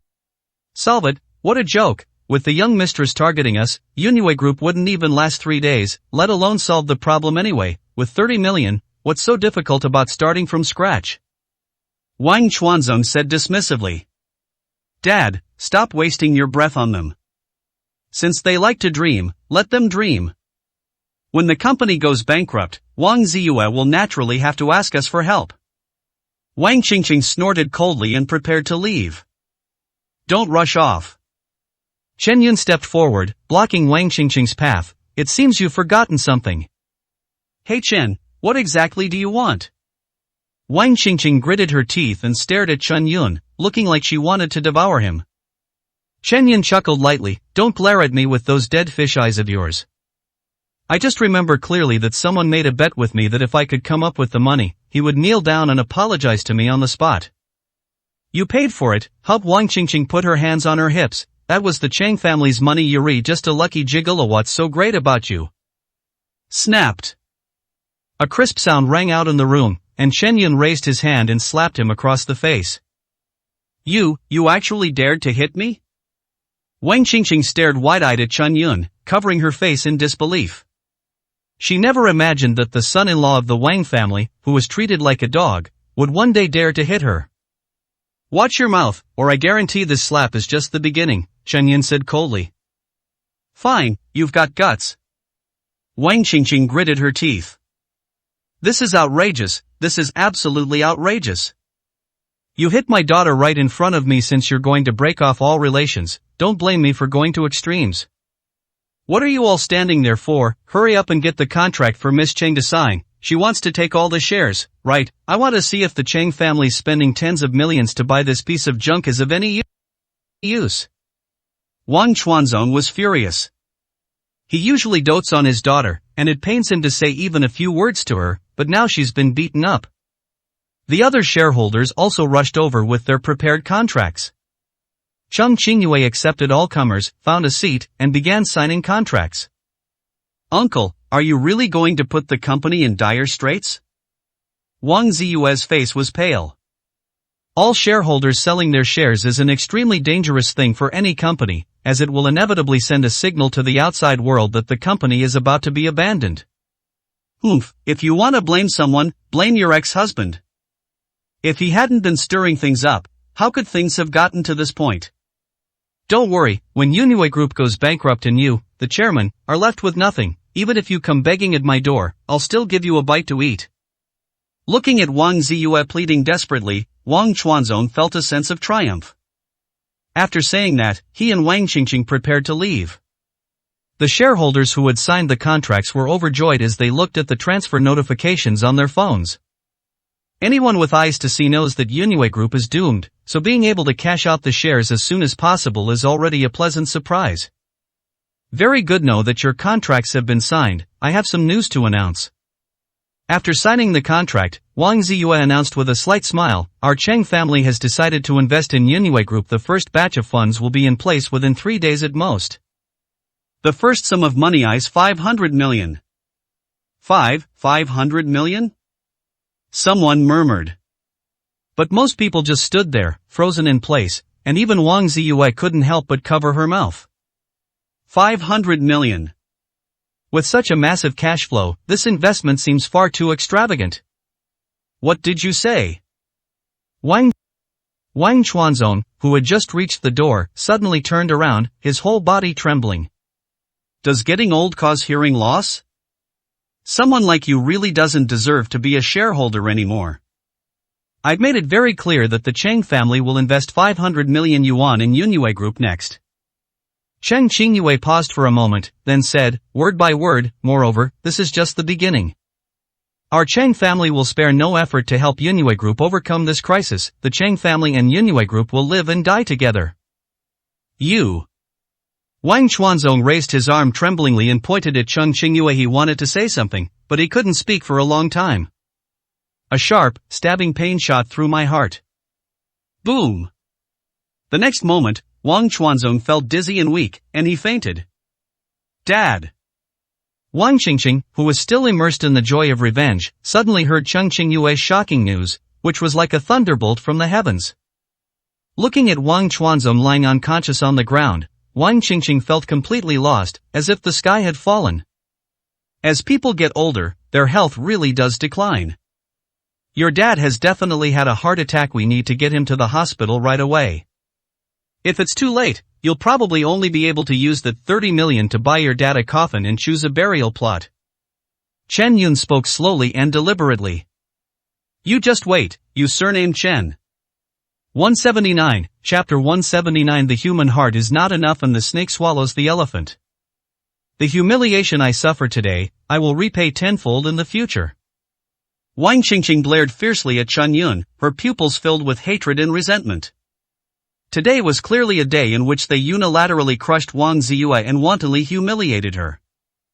However, all of this was shattered by the appearance of Chen Yun. Not only that, but their family ended up being the ones who slunk away. With great effort, Wang Qingqing helped the unconscious Wang Chuanzong to his feet and staggered out. It's understandable that a girl would find it difficult to drag Wang Chuanzong, who weighs 150 pounds. But none of Wang Chuanzong's relatives, who were originally on the same side, offered a helping hand at this time. They showed no concern for Wang Chuanzong's life or death. Instead, they swarmed forward and surrounded Cheng Qingyue. Miss Cheng, what do you mean by that? Why is the Cheng family suddenly going to invest in Yunyue Group? Miss Cheng, can this contract be voided? How could you do this? If you had told us about this beforehand, we wouldn't have sold the shares. Yes, can't we just not honor this contract? Upon hearing the astonishing news that the Cheng family was going to invest 500 million, everyone was extremely anxious. A full 500 million, and that's just the first batch of funding. The value of the shares they just sold has increased several times over. Ha, they're quick to back out, but business is business. Cheng Qingyue's gaze was deep and her expression languid as she leaned back in her office chair, completely unmoved. If you want to back out, that's not impossible. Really, Miss Cheng, you're willing to cancel the contract? Someone asked in surprise. Cancel? Why would I cancel? Cheng Qingyue sneered. The contract stipulates that the breaching party must pay 10 times the amount in compensation. If you can come up with that money, I will agree to return the shares to you. Miss Cheng, aren't you taking advantage of someone's misfortune? Exactly. Is this really befitting your status as the eldest daughter of the Cheng family? A group of people immediately took the moral high ground and began to clamor. Boom! Cheng Qingyue suddenly stood up, picked up the teacup next to the table, and smashed it down. The entire room fell silent instantly. Cheng Qingyue's eyes turned icy as she roared, I'm taking advantage of your misfortune. You drafted the contracts yourselves, and the tenfold penalty for breach of contract is exactly what you used to prevent breaches. Either pay up and cancel the contract, or get the hell out of here, a bunch of penniless good-for-nothings. Do you think you can haggle with me? As for my status as the eldest daughter of the Cheng family, let me tell you, trash like you have no right to speak to me. Cheng Qingyue, like an enraged lion, unleashed a torrent of anger that silenced everyone. They finally realized one thing: Cheng Qingyue was the eldest daughter of the Cheng family, not Wang Ziyue, this little white rabbit they could manipulate at will. Using the same tactics on Wang Ziyue to deal with Cheng Qingyue is simply courting death. But asking them to pay 10 times the penalty for breach of contract is simply wishful thinking. Among them, even the person who received the least compensation received 3 million, and the money has already been deposited into their bank account. If everyone loses 10 times the amount, the total would probably be more than 200 or 300 million. More importantly, even with the Cheng family's investment, Yunyue Group's stock will at most increase 4 or 5 times. A tenfold increase would be a huge loss. What to do? The Cheng family's legal team is no joke. If they breach the contract, they will definitely have to pay 10 times the amount in liquidated damages. But if they just leave in such a dejected manner, wouldn't the shares have been sold too cheaply? Ziyue, we only invested because of you. Please plead with Miss Cheng to let us off the hook. Yes, Ziyue, weary all relatives, why be so ruthless? We were all misled by that bastard Wang Chuanzong into signing the contract. Besides, we're all relatives, so we can talk things over. If the shares can be returned to us, at least we'll still have some of our own people in the company. Some people, their minds suddenly shifting, turned their attention to Wang Ziyue, hoping she could plead for them. They even made veiled criticisms of Chen Yun and the other man, implying they were outsiders while their own group were relatives. They seem to have completely forgotten their ugly behavior just now. Don't misunderstand, Miss Chang was invited by Chen Yun. It has nothing to do with may have no power to plead for her. I think you should take advantage of the current period before the stock price rises and buy more individual stocks. Left with no other choice, Wang Ziyue could only come up with this idea. Buying more individual shares would be enough for them to make hundreds of thousands. However, the crowd remained dissatisfied. Someone snorted and retorted, "If you don't want to help, just say so. Do you think we're fools? Do you really think Chen Yun can get the eldest daughter of the Chang family to help?" Exactly, even if it were the second young master Nangong, he would have no reason to instruct Miss Chang to do things. You're not going to help? Fine, then we'll go and invite the old man over so he can personally uphold justice. Among the shareholders, some were members of the Wang family, who all used the name of Old Master Wang to intimidate others. Before Wang Ziyue could speak, the group turned and left the meeting room, seemingly intending to invite the most senior member of the Wang family, Wang Ziyue's grandfather, Wang Taiquan. A bunch of ingrates, each one more greedy than the last. Chen Yun shook his head. You should be glad that at least some people are willing to stay. Looking at the 4 or 5 remaining shareholders in the conference room, Chang Qingyue's expression softened. Congratulations on passing the test. Rest assured, you will be glad you made this choice today. Thank you, Miss Chang. Everyone wore smiles, their delight evident. They were among the few shareholders who chose to believe in Wang Ziyue. Each of them was a true outsider, with no family ties to Wang Ziyue and primarily just business partners. Surprisingly, at this critical juncture, it was these strangers who chose to believe Wang Ziyue. President Wang, after this incident, I believe you should reflect on your own problems, right? Chang Qingyue looked at Wang Ziyue and said coldly. Yes, I do bear a large part of the responsibility for the company ending up like this. Now that you've acquired all the shares, you'll be the largest shareholder of Yunwei Group. You can do whatever you want with them. Wang Ziyue said dejectedly that the betrayal of these relatives had indeed made her feel very disappointed. They say that true character is revealed in times of crisis, and now she has finally learned her lesson. Good to know, Chang Qingyue said calmly. Starting today, you are temporarily relieved of your position as chairman and demoted to department manager. As for who will serve as chairman? 181, Chapter 181. Above the Grandmaster. Where did Chen Yun go? Chang Qingyue turned around and suddenly realized that Chen Yun had vanished without a trace. She stomped her foot angrily and immediately chased after him outside. I jogged all the way and finally caught up with Chen Yun at the company entrance. Why didn't you say you were leaving? Couldn't you have waited for me to come with you? Chang Qingyue spoke up, dissatisfied. Why are you chasing after me? Now is the time for you to hold a shareholders meeting and establish your authority in front of everyone, Chen Yun replied.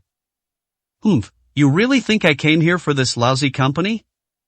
If it weren't for you, I wouldn't bother with this mess. Chang Qingyue rolled her eyes at Chen Yun.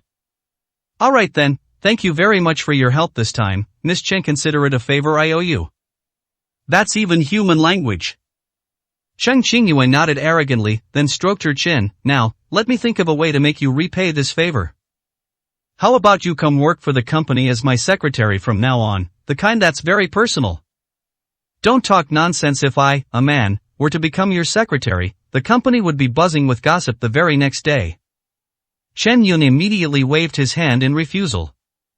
TCH, I bet what you're afraid of isn't the gossip at the company, it's that Wang Ziyue might misunderstand. Chang Qingyue pouted, looking somewhat jealous. After thinking for a moment, she continued, then how about we find someone else? How about you be my bodyguard? That should be a good fit. Bodyguard? Chen Yun looked at Chang Qingyue with a strange expression. Yes, shouldn't a delicate and weak woman like me have someone to protect me? As a bodyguard, shouldn't you have superb martial arts skills and be someone I can trust? You're a martial arts master, and considering our ambiguous relationship, you're practically the perfect candidate. Chang Qingyue said with a smug look on her face. Who said we're not in a proper relationship? Chen Yun's lips twitched a few times. What's wrong? You're not happy. Chung Qingyue tilted her head. If you can afford the bodyguard fees, then it's not impossible to discuss it. Shen Yun didn't intend to argue with her any further, and continued, can you take me back now? Of course can.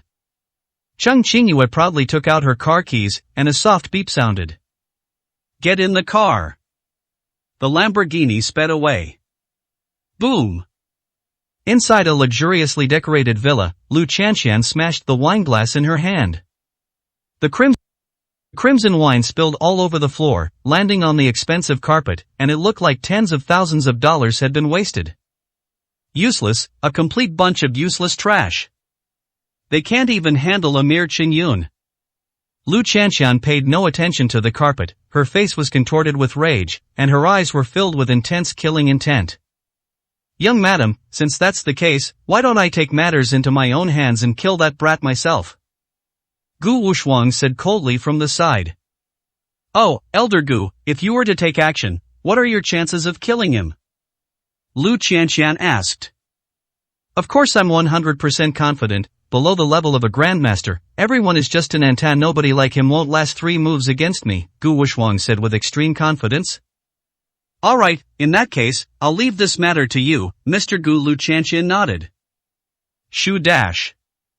Gu Wushuang's figure vanished instantly. This infamous killer from decades ago is already eager to take Qingyun's head. Yuri, just a son-in-law who dares to provoke me time and time again. I didn't want to kill you so soon, but unfortunately, you're just too restless. Lu Chanshan gave a sinister smile, her face contorted in a ferocious expression. On the quiet cobblestone path, Chung Qingyue and Shen Yun walked side by side. After hesitating for a long time, Chung Qingyue looked at Shen Yun and asked curiously, Shen Yun, can I ask you something, although you haven't answered me before? Go ahead and ask, Shen Yun nodded. You've done so much for Wang Ziyue without her knowing, why can't you let her know? Upon hearing Chung Qingyue's words, Shen Yun paused in his steps. He stood there, stunned for a moment, his eyes filled with complex emotions, and finally sighed, does it matter whether I know or not? Seeing Shen Yun's mood inexplicably darken, Chung Qingyue suddenly felt a surge of anger. Of course it's important, extremely important. You did everything, and you were so good to her, but she never appreciated it. It makes me so angry. A woman like that isn't worth all your effort. Chung Qingyue looked into Shen Yun's eyes. Worth. Shen Yun met his gaze without flinching and spoke softly. You blockhead, I can't be bothered talking to you anymore, I'm going back. Chung Qingyue stomped her feet in anger and turned to walk into the villa. Since you're already here, don't be in such a hurry to leave, besides, you can't leave anyway. A cold voice came from behind. Chung Qingyue turned around abruptly and saw a thin and frail old man appear abruptly between the two of them. The person who arrived was none other than Gu Wushuang. What are you doing here? Shen Yun narrowed his eyes slightly. Of course I'm here to take your life. Gu Wushuang said bluntly. Do you know that the last person who yelled about killing me is now buried under 3-meter-high grass? Shen Yun glanced at him indifferently. I spared your life last time, and you actually came here to die. Ha ha ha ha, you brat. You're truly outrageous. Last time, I was just being kind and spared your life, and now you're the one who forgave me? It seems that I have been out of the public eye for so long that people have forgotten my name. I'll tell you then, before me, all those below the level of Grandmaster are but ants. Someone like you, I could crush with one hand. Gu Wushuang laughed loudly, his white beard fluttering in the wind. You're saying that everyone below the Grandmaster level is an ant in your eyes? Chung Qingyue looked at Gu Wushuang with a strange expression, then asked, what if it's someone above the Grandmaster level? Above the Grandmaster level, I am naturally no match for such a divine figure, Gu Wushuang replied bluntly. Oh, I see. Chung Qingyue suddenly realized, then turned to look at Shen Yun and pouted, you're right, this guy really is here to die. Miss Chang, you wouldn't be suggesting that this guy is a Grandmaster, would you? Gu Wushuang sneered. You finally realized it. How clever. Chung Qingyue looked at Gu Wushuang as if she were an idiot. What a joke, how could someone his age be a Grandmaster? Gu's eyes turned cold. Besides, if he were truly a Grandmaster, I would have been dead long ago by the time the villa was built. 182, Chapter 182 Surprise. I was wrong. Chen Yun suddenly sighed and said. Oh, now you know you're wrong, but it's a bit too late for you to admit your mistake. Gu Wuxuan looked smug, thinking that Chen Yun was finally starting to regret his actions. A sly glint flashed in his eyes. How about this? You tell me exactly what mistake you made, and maybe I'll be happy to hear it and leave you with a whole corpse. I was wrong. My biggest mistake was that I should have killed you back at the villa that day. Chen Yun sighed, rubbing his forehead. It's one of the 10 biggest illusions in life because I let you go. You actually think you're all that again? Kill me, I'm not bragging, but even if I stood here and let you hit me, how could you possibly hurt me in the slightest? Gu Wuxuan scoffed, completely disregarding Chen Yun. I'm speechless. This old codger still likes to stand here and act all high and mighty. Chen Qingyue frowned, feeling a bit nauseous. The worst part is that he clearly has no ability but still tries to act tough. Chen Yun, you should just kill him already, he's really in the way. Presumptuous. Hearing Chen Qingyue's insulting words, Gu Wu's eyes suddenly turned cold, and he slowly took a step forward. Kara. Suddenly, the solid pebbles began to crack slowly, as if they were made of paper. A terrifying crack spread out in all directions like a spider web. Ha, even their hard qigong is barely passable. Alright, stop bluffing and get to work. Otherwise, when I make my move, you probably won't even have a chance to fight back. Chen Yun didn't even lift his eyelids, looking completely uninterested. Upon hearing this, Gu Wuxuan immediately flew into a rage. Ignorant brat, you're about to die and you're still being stubborn. I hope you'll still be this defiant after I break your neck. Chen Yun shook his head in disappointment. At your age, you've really wasted your life. Why won't you listen to advice? Arrogant, utterly arrogant, you ignorant brat. In all my years of wandering the martial world, I have never encountered such a foolish and arrogant fellow. Today, I will make sure you die a horrible death. Gu Wuxuan stomped her feet on the ground and charged towards Chen Yun like a cannonball. Chen Yun, watch out. Although she knew Chen Yun was incredibly strong, when it came to a life or death struggle, the overwhelming aura of a martial artist made Chen Qingyue inevitably feel a little scared. Rest assured. Chen Yun smiled faintly, not taking it to heart at all. Go to hell. Seeing that Chen Yun was treating him so lightly, Gu Wuyan immediately unleashed a powerful punch. A violent gust of wind blew Chen Qingyue's beautiful hair to the side. Chen Yun remained unmoved, raising his right hand slightly to meet the incoming fist. The moment their fists and palms made contact, Gu Wuxuan's expression changed drastically. He felt as if his punch had sunk into the sea, completely disappearing without a trace. The force was like hitting cotton, instantly dissolved and dissolved. Immediately afterwards, an irresistible force came, and Chen Yun grabbed his arm and flung him away. As if floating on clouds, Gu Wuxuan watched helplessly as the surrounding scenery flew backwards before crashing to the ground, slamming onto the hard cobblestone floor. Ahem, what a fine Tai Chi move, using softness to overcome hardness. I underestimated you. However, with my hard qigong, if this is all you have, you won't be able to break through. Gu Wuxuan got up from the ground, looking disheveled and rather pathetic. But his breathing was steady, and there were no injuries on any part of his body. His Chen Qingyue couldn't help but gasp. Is this thing made of a tortoise shell? It's fallen like that and it's completely unharmed, while the pebbles are already shattered. That's how hard qigong works when mastered. It's said to be indestructible. Such a blow would naturally cause serious injury to an ordinary person, but for someone who has practiced hard qigong, it's not a big deal. Chen Yun explained calmly, without a trace of worry in his tone. You do have a good eye for quality after all. It's just a pity that we only found out now. It's far too late. Since you have no other means, just wait for me to send you on your way. Gu Wuxuan grinned maliciously, like a vengeful ghost, and slowly walked towards the two of them. Chen Yun's eyes turned cold, and his right hand swept towards his waist. He suddenly gripped a silver needle in his hand, and spiritual energy was poured into it. Call out. With a soft sound, the silver needle in his hand shot towards Gu Wuxuan like a silver lightning bolt.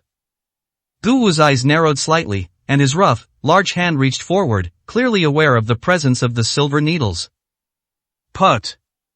Surprisingly, the seemingly fragile silver needle carried a terrifying force capable of splitting stone and piercing directly through Gu Wuxuan's palm. It continued its momentum, piercing straight into Gu Wushwang's right eyeball. What?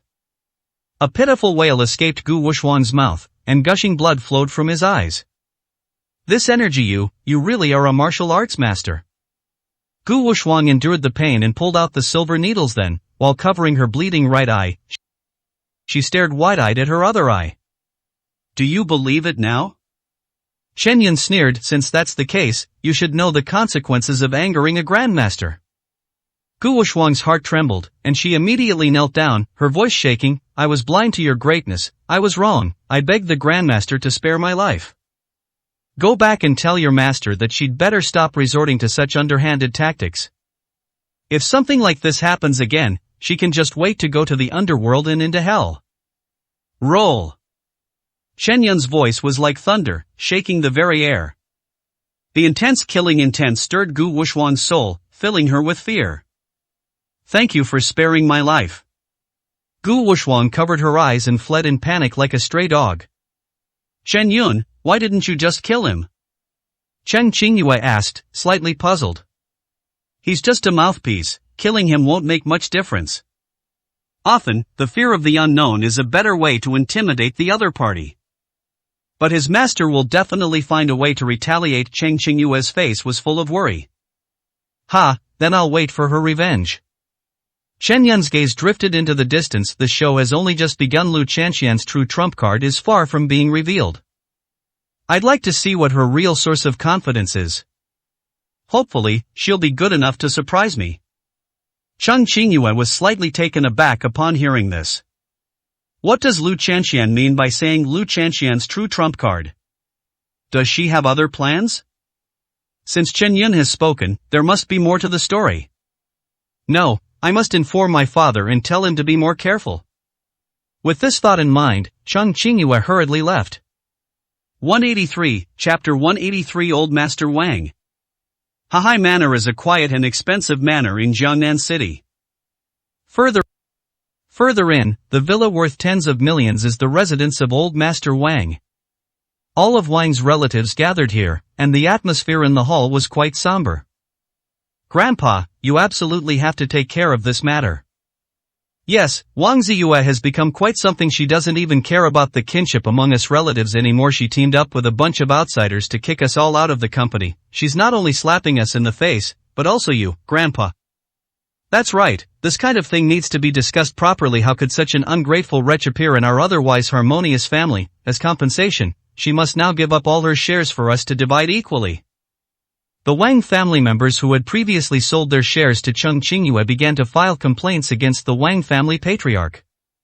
They all spoke with tears streaming down their faces in righteous indignation, as if Wang Ziyue had really wronged them for what they had said and done. They tacitly kept silent and pushed all the blame onto Wang Ziyue. At this moment, Wang Ziyue was like a sinner condemned by everyone. Enough, what are you all arguing about? I already know the whole story. In this matter, Ziyue did nothing wrong. Old Master Wang Taekwon, leaning on his cane, sat upright on the sofa, his face dignified. Wang Qingqing couldn't help but retort, Grandpa, how can you say that? My dad was so angry with Wang Ziyue that he fainted, and he's in the hospital right now. If anything happens to him, Wang Ziyue will be a murderer. She'll have to pay for my dad's life. Enough. I already know about the matter of carrying on the family line. This is entirely your father's own fault, and you can't blame Ziyue if someone has to be held responsible. It should be you. If you hadn't been stirring things up from beginning to end, things wouldn't have turned out this way. Wang Taekwon remained unmoved, his expression indifferent. He then looked at Wang Ziyue, who looked aggrieved, and said calmly, Ziyue, you don't need to feel pressured by these things. It's a good thing that Yunyue Group has the support of the Cheng family for our Wang family. It may be an unprecedented opportunity. As the head and pillar of the Wang family, Wang Taekwon knew better than anyone how rare it was to obtain such a large-scale investment from the Cheng family. Wang Ziyue gave a bitter smile and said, Grandpa, actually the Cheng family didn't do it for me at all. The reason they were willing to invest in our group this time was entirely because of Chen Yun. Chen Yun, didn't you divorce him a long time ago? According to you, he shouldn't have the power to get the Cheng family to help him. Has he found some new opportunity? Wang Taekwon was somewhat surprised. In his memory, his grandson-in-law Chen Yun had never shown any outstanding performance. At the Wang family's annual family gatherings, this grandson-in-law is practically invisible, with little to no presence. Many times, if it weren't for the Wang family constantly mocking and insulting Chen Yun, even this old man would probably have forgotten that Chen Yun existed. Wang Ziyue was momentarily at a loss for words to explain the situation. What is it? Is there something you can't say about it? Old Master Wang asked. She doesn't have any unspeakable secrets, she's just too ashamed to say it. Wang Qingqing seized the opportunity to slap Wang Ziyue in the face. The reason Chen Yun was able to get along so closely with Miss Chang was because of her. After saying that, Wang Qingqing glared at Wang Ziyue fiercely, her eyes full of provocation. I never imagined this child possessed such charm. Upon hearing this, Wang Taekwon chuckled and shook his head, saying, everyone has their own destiny. Since he was able to get to know Miss Chang, that's quite an achievement in any case. Chen Yun is a kind-hearted person. After divorcing Ziyue, he did a good deed for our Wang family. Everyone in the Wang family should be grateful to him. Seeing that the old man was not only not angry, but even praised Chen Yun, Wang Qingqing became somewhat exasperated. Grateful? Grandpa, you can't be fooled by appearances. He's not doing anything for the Wang family, he's just trying to collude with outsiders to take over our Wang family's company. Now most of our group's shares have fallen into the hands of the Cheng family, and there is no place for the Wang family in the company anymore. Wang Qingqing deliberately made the situation sound extremely serious. Foolish, can't you see clearly even now? If you weren't all blinded by greed, how could the shares have fallen into other people's hands? Moreover, there are outsiders eyeing the group with covetous intent. Even if the shares remain in your hands, do you all have the ability to resist them? The old man immediately shouted. The Wang family members all fell silent and stopped talking. Although they tried their best to beautify their actions, how could they hide it from the shrewd and experienced old Master Wang? It was immediately obvious that they were short-sighted and focused on personal gain, which is why they readily gave up their shares. Besides, do you really think that Chen Yun alone is enough to influence the thoughts of a behemoth like the Cheng family? Seeing that no one dared to object, Wang Taekwon snorted coldly, his eyes revealing a sharp, deep glint. Grandpa, you mean? Wang Ziyue's expression hardened, as if she had caught something. Silly child, you can't judge things by appearances. Even if Chen Yun wanted to help you, his status was still somewhat lacking. Even if he really becomes the Cheng family's son-in-law, does that mean the Cheng family head will directly invest 500 million in our group just because of him? Wang Taekwon slowly stood up and said, I suspect that Chen Yun must have a powerful backer. This person must have an extremely impressive identity, to the point that even the Cheng family has to take him seriously. Expert? Could it be that he? After listening to what Grandpa Wang said, Wang Ziyue suddenly had a flash of inspiration, as if she had thought of something. Ziyue, have you thought of something? Wang Taekwon pressed. Grandpa, when we were in Yunhang, I think I saw Zhao Tianwei, the head of the Zhao family, the number one family in Yunhang, getting very close to Chen Yun. Wang Ziyue bit her lip lightly and spoke hesitantly. Zhao Tianwei, you mean the martial arts master Zhao Tianwei? Wang Taichuan's tone suddenly became urgent. Zhao Tianwei's reputation is well known throughout Jiangsu province. It's inevitable that people of some status and position would have heard of him. That's right. Wang Ziyue nodded emphatically. 184, Chapter 184 Secretary. If Zhao Tianwei is behind him, then everything makes sense. Wang Taekwon nodded with a touch of emotion. Besides Zhao Tianwei, a martial arts master, there is probably no one else who could command a behemoth like the Cheng family. Alright, let's leave it at that. If anyone continues to make things difficult for Ziyue over the shares, don't blame me for turning my back on them. Wang Taekwon spoke domineeringly, his cold gaze sweeping across the faces of everyone else present. The Wang family wanted to refute him, but due to the old man's methods and authority, they could only reluctantly remain silent. Ziyue, you must remember this from now on. If I run into Chen Yun again, I must treat him with utmost respect. If you can get to know Grandmaster Zhao Tianwei through him, it will be a tremendous opportunity for both you and our Wang family. Wang Taekwon solemnly gave his instructions. But Wang Ziyue opened her mouth, but looking at Grandpa Wang's unyielding gaze, she could only nod helplessly in the end. Early next morning. A sudden, urgent doorbell rang, forcibly waking Chen Yun from his meditation. He stopped his cultivation, walked to the villa's entrance, and opened the door. Chen Qingyue walked in leisurely, carrying a large bag of things. Today, Chen Qingyue was dressed in a proper and dignified black suit with a pure white shirt underneath. Her chest was full and upright, and her waist was slender, making her look like a powerful career woman. "These are the clothes I bought for you, try them on quickly to see if they fit." Chen Qingyue handed the bag in her hand to Chen Yun. When Chen Yun opened it, he found a set of men's suits that were quite expensive. "Why would you buy me a suit for no reason?" Chen Yun frowned. "Have you forgotten what you said yesterday?" Chen Qingyue said angrily. "What you said yesterday? You said you'd be a bodyguard." Chen Yun paused for a moment, then smiled wryly and said, "You don't have to make it so formal."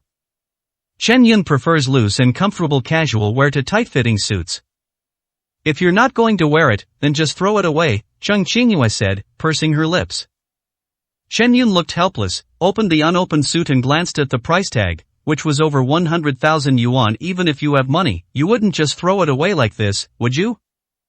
"Are you kidding me? Throwing away a suit worth 100,000? An average person couldn't save even half that amount in a year without eating or drinking." Helpless, Chen Yun could only go into the dressing room and change into the suit. When she came out again, Chen Qingyue's eyes lit up immediately. Clothes make the man, and he looks much more handsome in a suit. Chen Qingyue looked Chen Yun up and down, a satisfied smile on her face. Although Chen Yun wasn't exactly handsome, he had regular features and a tall, upright figure. Coupled with his martial arts background, he has a toned physique, broad shoulders, and a narrow waist, making him a natural clothes hanger. With this suit, his overall spirit and energy increased significantly, making him look quite handsome. Chen Qingyue was so captivated by the sight that she couldn't look away. Chen Yun stretched out his hand and waved it helplessly in front of her, still looking. "If you don't leave, I'm leaving." "TCH, I'm only doing you face because you're giving me face. Do you really think I care to look at you? Besides, how you dress is a perfect reflection of my good taste." Chen Qingyue gave a coquettish laugh, turned around and walked out. Chen Yun shrugged, unsurprised by Miss Cheng's arrogant nature. The two drove to Yunue Group. As soon as Chen Yun entered, he discovered that all the company's security personnel had been replaced with unfamiliar faces. Each of them was burly and full of energy, completely different from the previous group of security guards who had been so carefree and irresponsible. "These are all elites I transferred from Cheng's security group. They are all veterans, and they are hundreds of times better than that bunch of scoundrels from before." Chen Yun nodded, agreeing that Chen Qingyue was indeed quite meticulous in her work. This approval lasted for a few minutes before it vanished. As soon as she arrived at the CEO's office in the elevator, Chen Qingyue sat down on the sofa and began engrossed in watching videos on her phone. "I only thought you were reliable for a few minutes. Is this how you act as CEO?" Chen Yun shook his head. Oh, you're mistaken. I am not the chairman of our group." Chen Qingyue raised her head and looked at Chen Yun with a half smile. "You're not the chairman, then who are you?" Chen Yun was completely baffled. "You." The next moment, a triumphant smile appeared on Chen Qingyue's pretty face. "I'm the chairman, you must be joking." Chen Yun was taken aback. "Who's joking?" Chen Qingyue scoffed. "All the shares acquired by Yunue Group have already been transferred to your name. Including the 500 million yuan that our Cheng family invested, it was also in a bank account opened in your name. So, you could say that all that money is yours." Chen Qingyue stretched, looking completely at ease. "Wait a minute, why was I unaware of all of this? Share transfers and bank account openings both require my personal presence and consent." Chen Yun questioned. Have you forgotten about the money my dad used to transfer to you? You usually find these things too troublesome, so just let him handle everything without asking you. As for the person's presence, with the Cheng family's network of connections, these things are naturally no problem, Chen Qingyue said smugly. Hearing this, Chen Yun sighed. "So the trouble has come back to me again. You should know that I don't need these things at all." Chen Yun hated these troublesome things the most, and he had absolutely no interest in being the chairman of the board. Chen Yun, our Cheng family's do-or-die battle this time is all because of you. We were dragged onto this war chariot by you. For something this important, instead of you, a grown man, charging ahead, do you expect me, a weak woman, to come up here and act as your shield? Cheng Qingyue blinked her big, watery eyes. From the moment this decision was made, the Cheng family and Chen Yun were bound together. The two sides are in a relationship where they share both prosperity and adversity. Alright, but I hope you can keep my identity a secret from everyone else. Seeing Cheng Qingyue's resolute attitude, Chen Yun had no choice but to nod in agreement. Okay, anyway, from now on you're my boss, so I'll listen to whatever you say. From now on, once you leave the office, you'll be my bodyguard.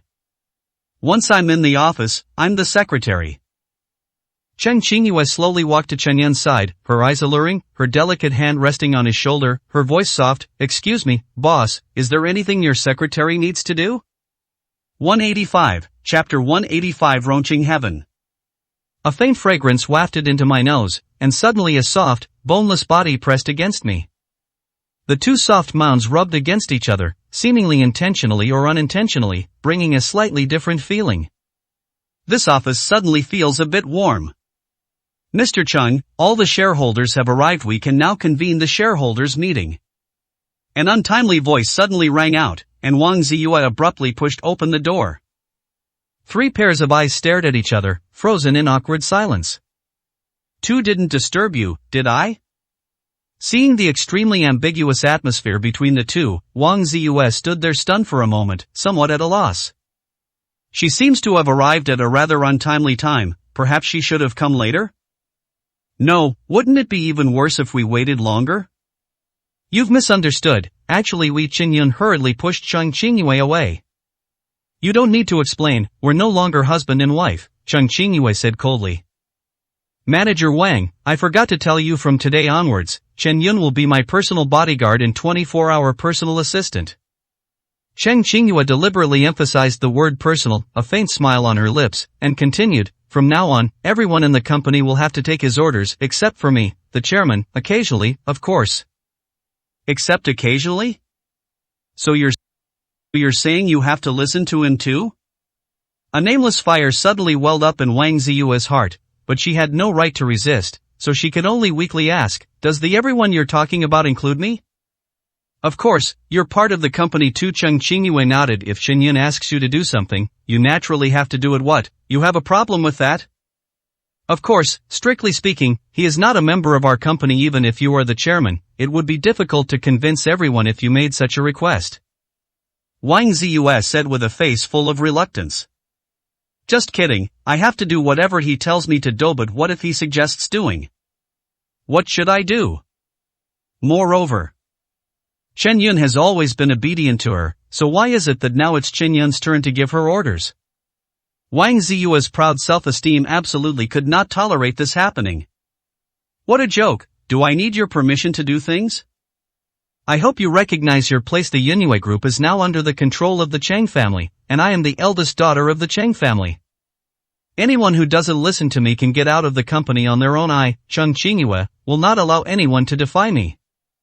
Cheng Qingyue's expression instantly turned cold, and she said, word by word, moreover, Manager Wang, do you think my words are unconvincing to the public, or unconvincing to you? These doubts struck Wang Ziyue's heart like heavy hammer blows, making it difficult for her to even breathe. Yes, Yunue Group is no longer under her control. Mr. Cheng, I understand. Wang Ziyue nodded, her face pale. If there's nothing else, I'll be leaving now. After saying that, she fled the office as if she were escaping, and ran out the door. Did you do that on purpose? Chen Yun asked, frowning. You said you wanted to keep your identity a secret, so why are you blaming me now? Cheng Qingyue said innocently. Never mind, I am going out for some fresh air. Do whatever you want. After Chen Yun finished speaking, he walked straight out. So what if I deliberately tried to annoy her? Who told her to always treat you that way? Cheng Qingyue watched Chen Yun's departing figure with a resentful expression. Chen Yun took out a cigarette downstairs, lit it, and took a breath. He naturally understood Cheng Qingyue's thoughts and knew that she wanted to stand up for him, so Chen Yun did not blame her. It's normal for others to be dissatisfied with Wang Ziyue. But Chen Yun didn't harbor any resentment. Those things from the past are something he can't let go of. After finishing his cigarette, Chen Yun was about to go upstairs when he suddenly saw a black Audi A8 drive into the company. A man in a suit and tie, who bore a striking resemblance to Wang Chuanzong, stepped out of the car. Wang Linshi, what's he doing here now? Chen Yun frowned. Although Chen Yun had only met Wang Linshi a few times at family gatherings in previous years, he was certain that he would not mistake him for someone else, given his excellent memory. Hey Chen, I was just about to settle accounts with you. Wang Linshi finally saw Chen Yun at this moment. A cold glint flashed in his eyes, and he quickened his pace. You want to settle scores with me? I don't think we have any connection, do we?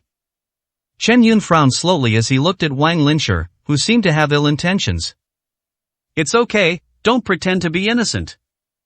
My dad is in the hospital right now. If it weren't for you, things wouldn't have come to this.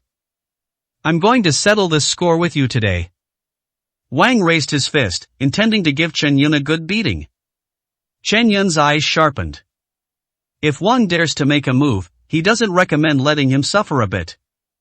Whichever hand it lands on, that hand will be crippled. Don't act rashly. Have you forgotten what I told you? When you're out and about, don't cause trouble. A young man wearing a floral shirt and round-framed glasses calmly stepped out of the passenger seat. He had a handsome face and a tall, upright figure, and every gesture he made reflected an air of nobility cultivated by money. Young Master Rong. Upon seeing the young man approaching, Wang Linshi immediately stopped what he was doing and spoke respectfully. I am Rong Chengtian, the young master of the Rong family in Hatian City. I presume this gentleman before me is Mr. Chen Yun? Rong Chengtian smiled and said, I've often heard Qianqian mention your name. Meeting you today, I can see that you are indeed a talented and outstanding person with an extraordinary demeanor. Who is Lu Qianqian to you? Chen Yun immediately knew who the person in front of him was talking about. Oh, she's my half-sister, my mother's sister. By the way, I also have another identity, one that is more familiar to the outside world, the chairman of Tianhua Venture Capital. Rong Qingtian's eyes suddenly changed, revealing a faint killing intent. Skyfire Ventures, I didn't expect you, the main party, to arrive so quickly, Chen Yun suddenly realized. What, are you scared? If you know what's good for you, you'd better persuade the Cheng family to back down. You have neither the ability nor the qualifications to challenge young Master Rong. Wang Shirley was arrogant and domineering, relying on his master's power. What if we refuse to back down? A graceful figure walked from afar. Cheng Qingyue was calm and composed, while Wang Ziyue and a group of shareholders followed behind her. Ms. Cheng, there's no need for that. Competition is common in business. If your Cheng family has the strength, then feel free to make a move. Rong Chengtian smiled slightly, his tone was calm, and he appeared polite and quite debonair. 186, Chapter 186. Is he Master Chen? How the Cheng family conducts itself is none of your business. Cheng Qingyue spoke coldly. I've long heard that Miss Cheng is aloof and has a bad temper. I didn't expect to experience it firsthand on our first meeting. Rong Qingtian's tone was polite, but his words were barbed. Miss Cheng, there's no need for you to be so hostile towards me. After all, I came here specifically to invite you to the banquet.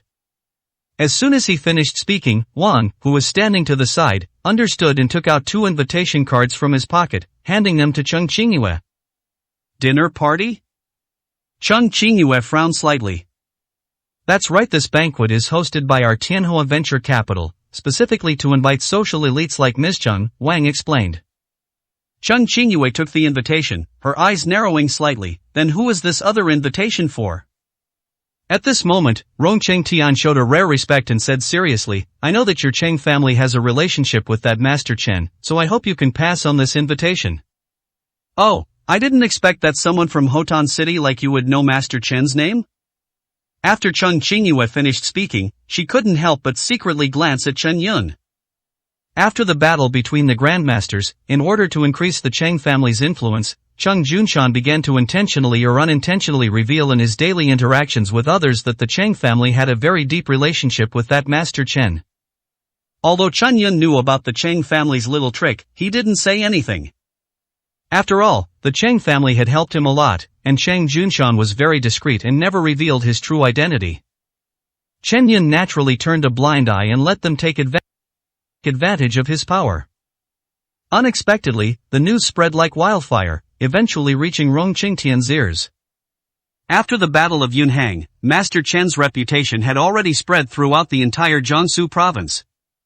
Our Hotan city is also located in Jiangsu province, and my Rong family is not isolated from the world. It is not surprising that we have heard of Master Chen's name. The main reason I made this special trip to Jiangnan City is to see Master Chen in person. Rong Qingtian's tone carried a hint of respect. Take the invitation back. I have no interest in attending this dinner. Chen Yun shook his head, refusing outright. You're not interested? Ha, young Master Rong is talking about Master Chen. What are you, a useless son-in-law, doing here? What, you share the same surname Chen, but you're fantasizing about being Master Chen?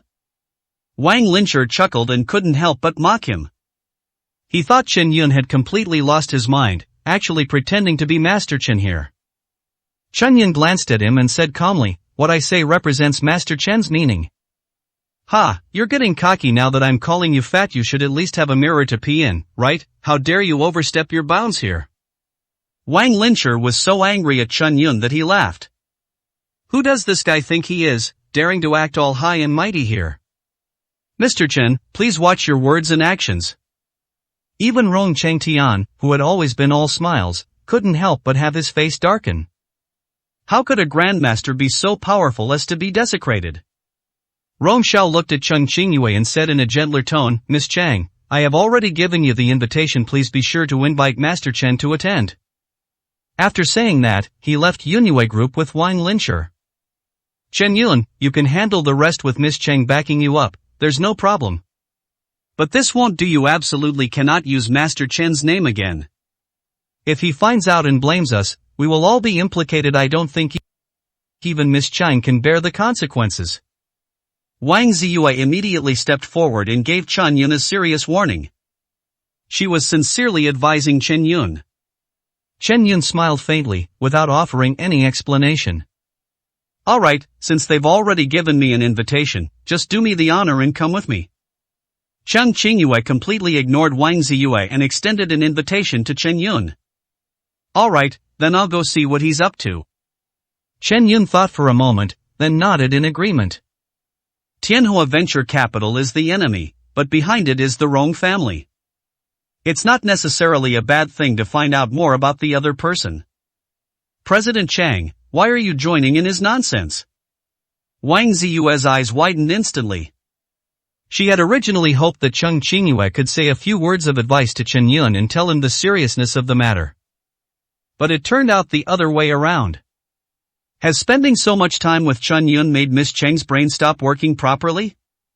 Then how do you know he's not Master Chen? Chang Qingyue asked with a smile. Just him? Wang Ziyue shook her head and said with absolute certainty, if he is Master Chen, then everyone in the world with the surname Chen must be Master Chen. You could tell from her tone that she didn't believe it at all. After so many years of marriage, if Chen Yun were truly a martial arts master, how could she not have noticed at all? Believe it or not, I'm too lazy to explain it to you. I'll leave the company matters to you. We'll be leaving now. After Chung Qingyue finished speaking, she left the company with Chen Yun. Mr. Wang, if things continue like this, that guy surnamed Chen will cause trouble sooner or later. Exactly. President Chang is spoiling Chen Yun way too much, letting this guy run wild. The shareholders behind her felt a surge of dissatisfaction seeing Chung Qingyue so unconditionally defend Chen Yun. Alright, everyone, go ahead and get back to work. Yunyue Group is the culmination of my hard work. If they really go too far, I certainly won't stand idly by. As you all know, when it comes to who has the most passion for the company, if I say I'm second, how could anyone dare to be first? Upon hearing Wang Ziyue's words, the shareholders exchanged glances and then dispersed. Wang Ziyue was left alone. She watched the two figures disappear into the distance and sighed heavily. What happened? I actually felt a little sour inside. In the afternoon, Cheng Qingyue drove Chen Yun to the Tianyuan Peninsula Hotel. After presenting the banquet invitation, the two went directly to the banquet hall on the top floor. Although it was afternoon, the banquet hall was bustling with activity. Distinguished figures from all walks of life in Jiangnan City gathered together, their brilliance shining brightly. Cheng Qingyue glanced at it and discovered something very strange. The guests were not only celebrities from Jiangnan City, but also many well-known bigwigs from Jiangsu province. This demonstrates that the influence of the Rong family in Hotan City is indeed extraordinary. Qingyue, what brings you here? Just then, Cheng Junshan walked over, holding a wine glass.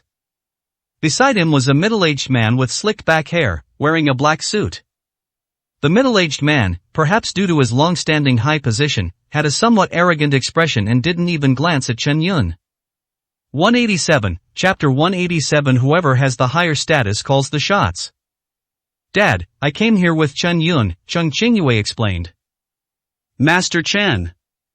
When Cheng Junshan saw Chen Yun standing beside him, he politely bowed slightly.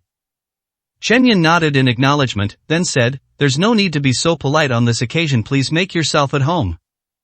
You must be Master Chen, you're truly a remarkable young man. We missed meeting in Yunhang, but we've finally met you here today.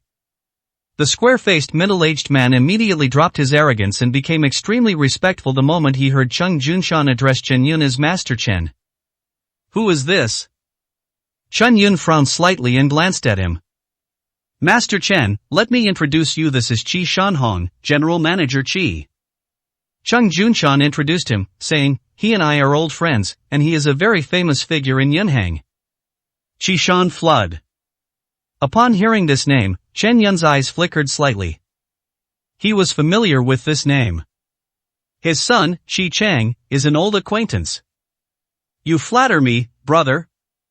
How dare I call myself a big shot in front of Master Chen? Qi Shanhong quickly waved his hand, appearing humble. Even the Zhao family, the most powerful family in Yunhang, treated Chen Yun as an honored guest. Qi Shanhong wasn't stupid. How could he dare to be presumptuous in front of Chen Yun? Just as the group was chatting, Rong Chengtian, as the main character, slowly entered the scene surrounded by a group of bigwigs. Master Chen, I won't bother you any longer. I will come over and toast you when the banquet begins. Upon seeing Rong Chengtian enter, Qi Shanhong immediately went to greet him. Master Chen, please wait here for a moment, I will take Qingyue to meet an old friend. Cheng Junshan also pulled Cheng Qingyue along to attend to social engagements. Once they left, Chen Yun felt a sense of relief. For Chen Yun, these business engagements were more tiring than fighting a grandmaster. He walked to the dining table and leisurely began to eat the hotel's buffet. Hey Chen, what are you doing here? At this moment, a cold voice sounded. Chen Yun looked up. Skillful. It was Qi Chang, the son of Qi Shanhong. Hey, isn't this young Master Qi? What happened, is your face alright? Chen Yun laughed as he ate a chicken leg. You surnamed Chen, with the Zhao family gone this time, let's see who can save you now. Qi Chang stared coldly at Chen Yun, the veins on his hand gripping the wine glass bulging slightly. Enemies are extremely jealous when they meet. The atmosphere instantly became tense and confrontational. What's wrong, do you want to attack me? Chen Yun said lazily. Let me tell you, even if I beat you up here, no one will help you, Qi Chang said arrogantly. Is it? Chen Yun reached out and wiped his hand on Qi Chang's clothes, then said with a faint smile, I don't believe it. Qi Chang's expensive suit was immediately stained with large patches of glaring oil. Court death. Qi Chang's face twitched, and he reached out as if to make a move. If I remember correctly, this is Rong Xiao's group's gathering. Are you trying to escalate the situation and embarrass him? Chen Yun spoke lightly. Don't try to scare me with Rong Xiao. Besides young Master Rong, there is another very important person present today. Qi Chang lowered his hand and glared fiercely at Chen Yun. If my dad hadn't told me not to cause trouble, you would have been beaten up by now. The father and son made a special trip from Hangzhou to meet Master Chen. Even if he wanted to deal with Chen Yun, he couldn't cause trouble now. Coward. Chen Yun shrugged, not bothering to pay any attention to this guy. Don't think you're out of the woods, you'll be in for a world of hurt after the banquet. Qi Chang clenched his fists, barely suppressing his anger. Young Master Qi, what's wrong? Who's so blind as to dare mess with you? Wang Linshi came over with his younger sister, Wang Qingqing. Qi Chang smiled and snorted, nothing, just an annoying little punk. Chen Yun, it's you again? You really are a troublemaker, daring to offend even young Master Wu. I can't help but worry about you. Will you be able to leave this hotel in a little while? When Wang Linshi saw that it was Chen Yun who had provoked Qi Chang, a gloating smile immediately appeared on his face. Brother, you're wrong about that.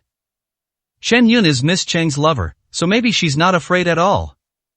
Wang Qingqing spoke in a sarcastic tone, making snide remarks. I wouldn't dare lay a finger on Miss Li, yet you dare to make a move on her? Qi Chang sneered, why don't you take a good look at yourself in the mirror and see what kind of person you really are? If your dad heard you say that, he'd probably spank you, right? Chen Yun said with a chuckle. You think you're so great, you really think I wouldn't dare lay a hand on you here? An angry expression appeared on Qi Chang's face. He could no longer control himself and splashed the wine from his glass at Chen Yun. Chen Yun reacted quickly, lightly dodging the attack.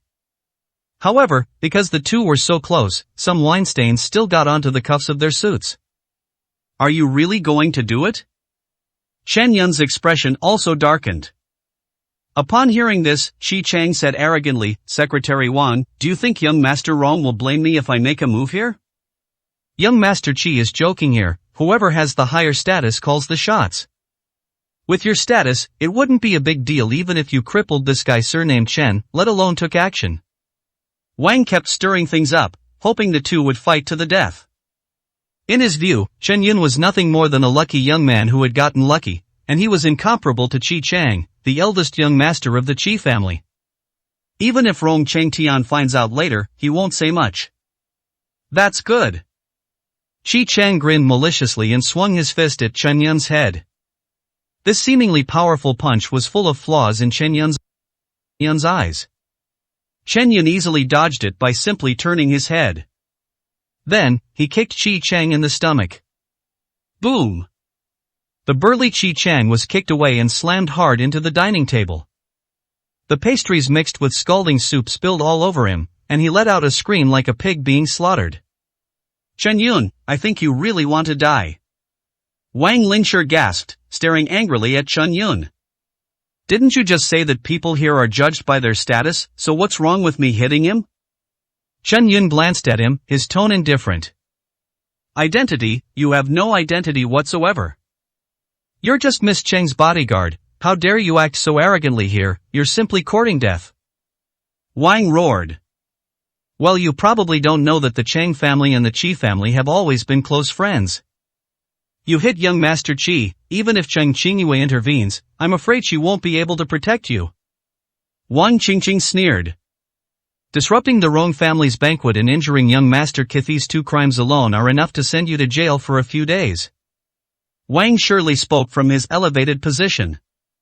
Originally, he couldn't find an excuse to deal with Chen Yun, but he didn't expect this guy to cooperate so much and take the initiative to beat him up. It's like a pillow being delivered to someone who's sleepy. 188, Chapter 188, Kneeling and Begging for Forgiveness. The commotion caused by Qi Chang's beating quickly attracted the attention of many people, who gathered around. What happened? Just then, Rong Chengtian walked out from the crowd with a livid face. Upon seeing his boss arrive, Wang immediately complained, Young Master Rong, it's so good that you're here, I saw everything that happened here, and I know what to do. Rong Chengtian waved his hand and looked at Chen Yun with an unfriendly expression. Mr. Chen, young Master Qi was indeed at fault first. But you went too far by injuring someone, didn't you? Rong Chengtian looked at Chen Yun, speaking slowly and deliberately. Although his words were spoken softly, anyone could sense the coldness hidden within them. Chen Yun looked up and said calmly, since you said he attacked first, what's wrong with me retaliating? Of course there's a problem, and a huge problem. Compared to young Master Chi, you are nothing but an insignificant nobody. Ordinary people should have the awareness of ordinary people. When it's time to accept their fate, they should accept it. Rong Chengtian stood with his hands behind his back, looking down at Chen Yun. It's as if Chen Yun is nothing more than a lowly ant, not worth mentioning at all. Chen Yun stood proudly on the spot, completely ignoring the gazes of the crowd. Young Master Rong is right, someone like you should recognize your place, instead of barking like a mad dog. Wang Qingqing seized the opportunity to kick someone when they were down. Rong Chengtian looked up and saw that Qi Shanhong and his group had rushed over upon hearing the news. Don't say I didn't give you a chance. Kneel down and apologize now, and I might be able to plead for you before the head of the Qi family, Rong Chengtian sneered. Is this how the Rong family treats its guests? Chen Yun said with a smile. Rong Chengtian frowned and asked, what are you laughing at? You say I'm a nobody, then who do you think qualifies as a big shot? Chen Yun countered. Qi Shanhong, the head of the Qi family. Cheng Junshan, the head of the Cheng family. Hai Chengming, the head of the Hai family. Rong Chengtian scanned the entire room and named out the top billionaires present as if they were his own treasures. Finally, he pointed to himself, his face full of pride, and said, of course, besides these people, I am someone you can only look up to. As the eldest son of the Rong family, possessing assets worth billions, he naturally had the confidence to say such things. The group of people present nodded in agreement. Is this the kind of important person you think he is? Chen Yun shook his head dismissively and said, nothing special. Everyone was shocked. That's incredibly arrogant. Who among them wasn't a prominent figure? How did it become something insignificant in your words? Even at a time like this, you're still being stubborn? Rong Qingtian's expression was particularly unpleasant. Could it be that you think there are people here with higher status than them? Of course. Chen Yun nodded. Upon hearing this, Rong Chengtian was furious and laughed. Then I'd like to hear your brilliant opinion. Young Master Rong, I think he's just making a big fuss about nothing. How could a mere bodyguard know such a big shot? Wang couldn't help but interject. For you, wealth may be the standard by which to measure social status and worth. But in my eyes, no amount of money is anything more than a bunch of numbers. Only those who possess absolute strength that surpasses everyone else can be considered true figures. Chen Yun stood with his hands behind his back, speaking slowly and deliberately. Although the sound was not loud, it reached everyone's ears. Are you only referring to Grandmaster level experts? Unfortunately you, an ant, will never reach that level.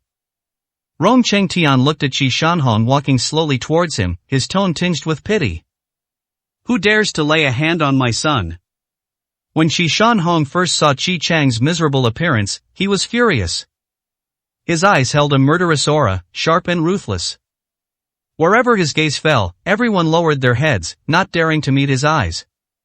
This is the majesty of a superior, refined over a long period of time. Dad, this is the guy who hit me, you have to avenge me. Qi Chang pointed in the direction where Chen Yun was standing and shouted loudly. In an instant, everyone made way, but Chen Yun stood calmly in place. I gave you a chance to admit your mistake, but you didn't cherish it. Looking at the murderous Qi Shanhong, Rong Chengtian smiled. He could almost foresee the tragic end that awaited Chen Yun. Master Chen. Qi Shanhong, who had been so arrogant, was completely stunned, his head buzzing. He never expected that his son would have a conflict with Master Chen.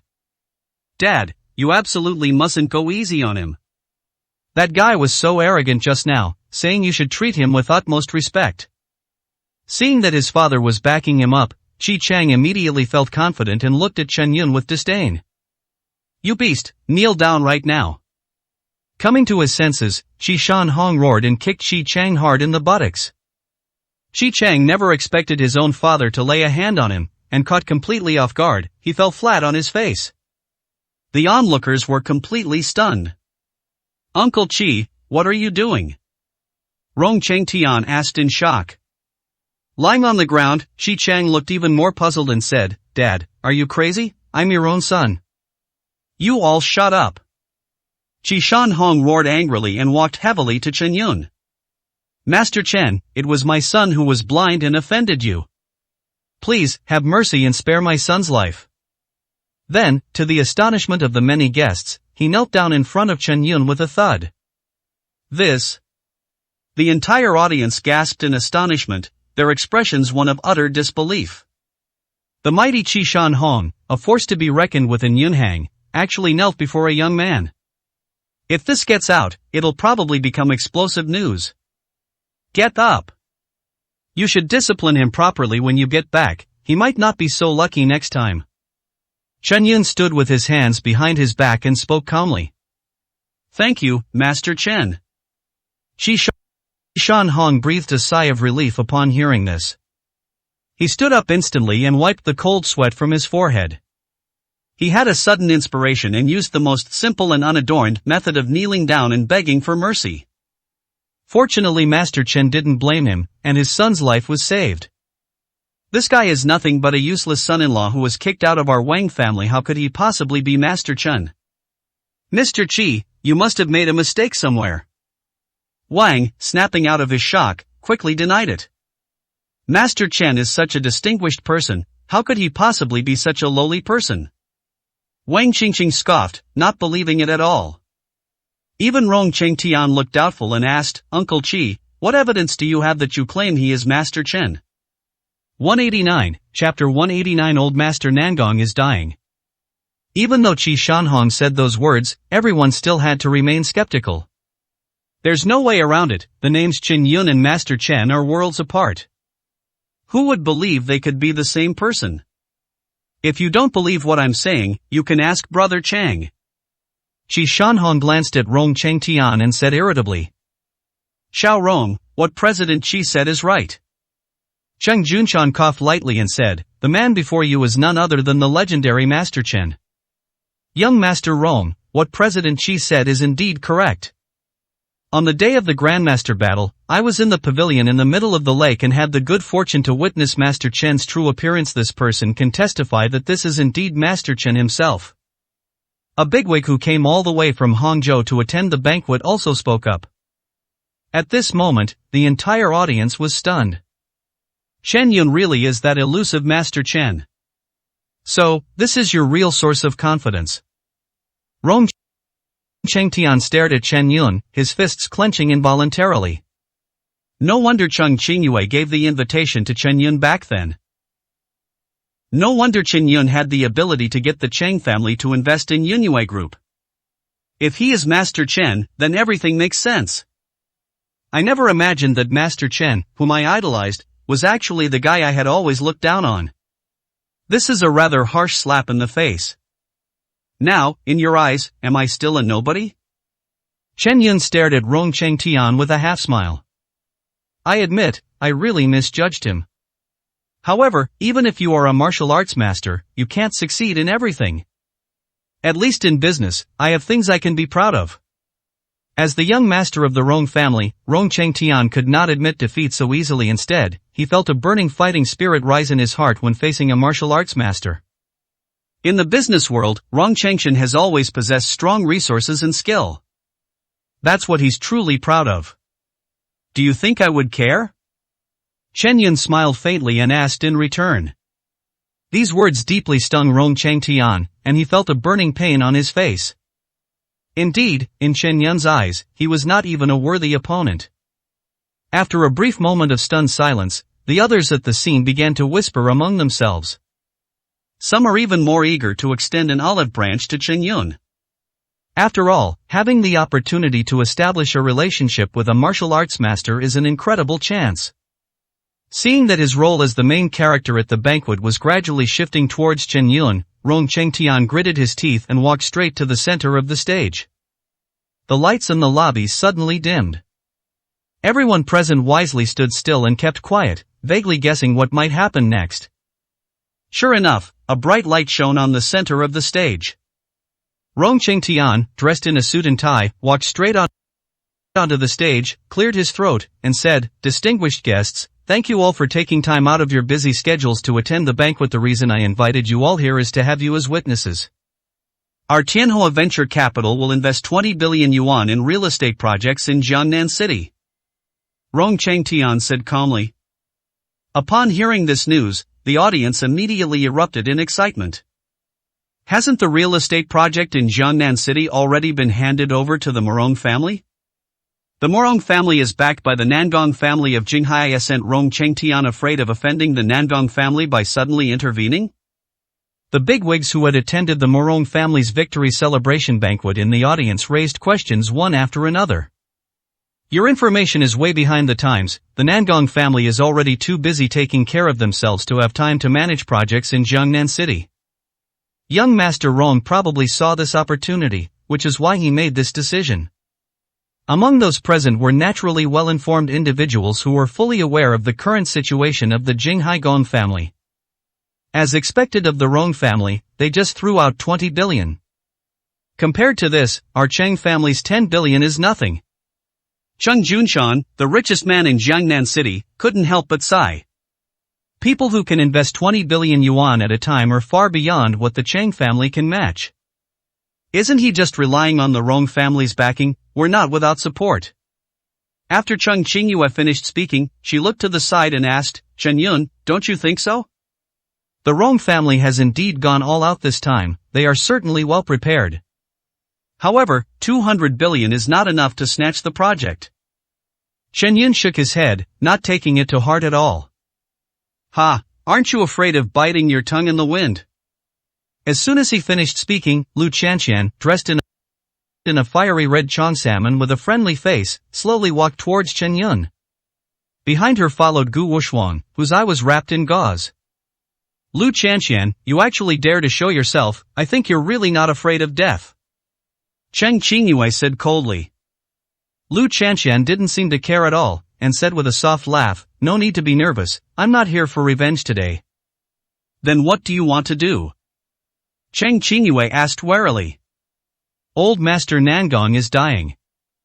Lu Chanxian glanced lightly at Chen Yun. You saved the old man's life before, and now I'm afraid you'll need to take action again. Is this how you ask for a favor? Cheng Qingyue glared fiercely at Lu Chanxian. Go or don't go, it's up to you anyway. If the old man dies, Nangong Cheng will be buried with him. A vicious smile appeared on Lu Chanxian's face. Threatening me? Chen Yun raised an eyebrow. Master Chen is joking. You are a grandmaster. How could I, a weak woman, possibly threaten you? I'm just here to offer a friendly reminder. Lu Chanxian smiled sweetly, instantly exuding charm. She was both alluring and threatening, like a thorny red rose.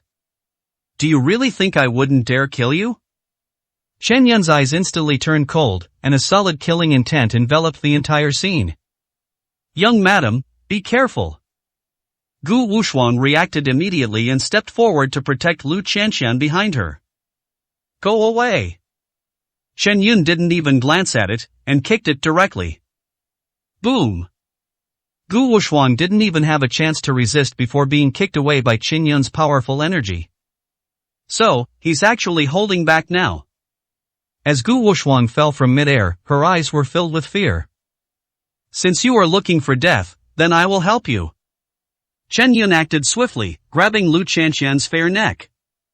At this moment, with just a little force, he could crush Lu Chanxian's neck completely. Cough, cough, cough. If you kill me, I guarantee that the Nangong family, grandfather and grandson, will be buried with me.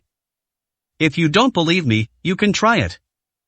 In the face of life and death, Lu Chanxian burst into laughter. 190, Chapter 190. The Invisible Hand. Chen Yun frowned slightly and slowly released his grip. Cough, cough. I never thought you'd actually be afraid.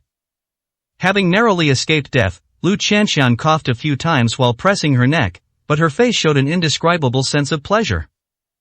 I'm not killing you, I just don't want to be used by you.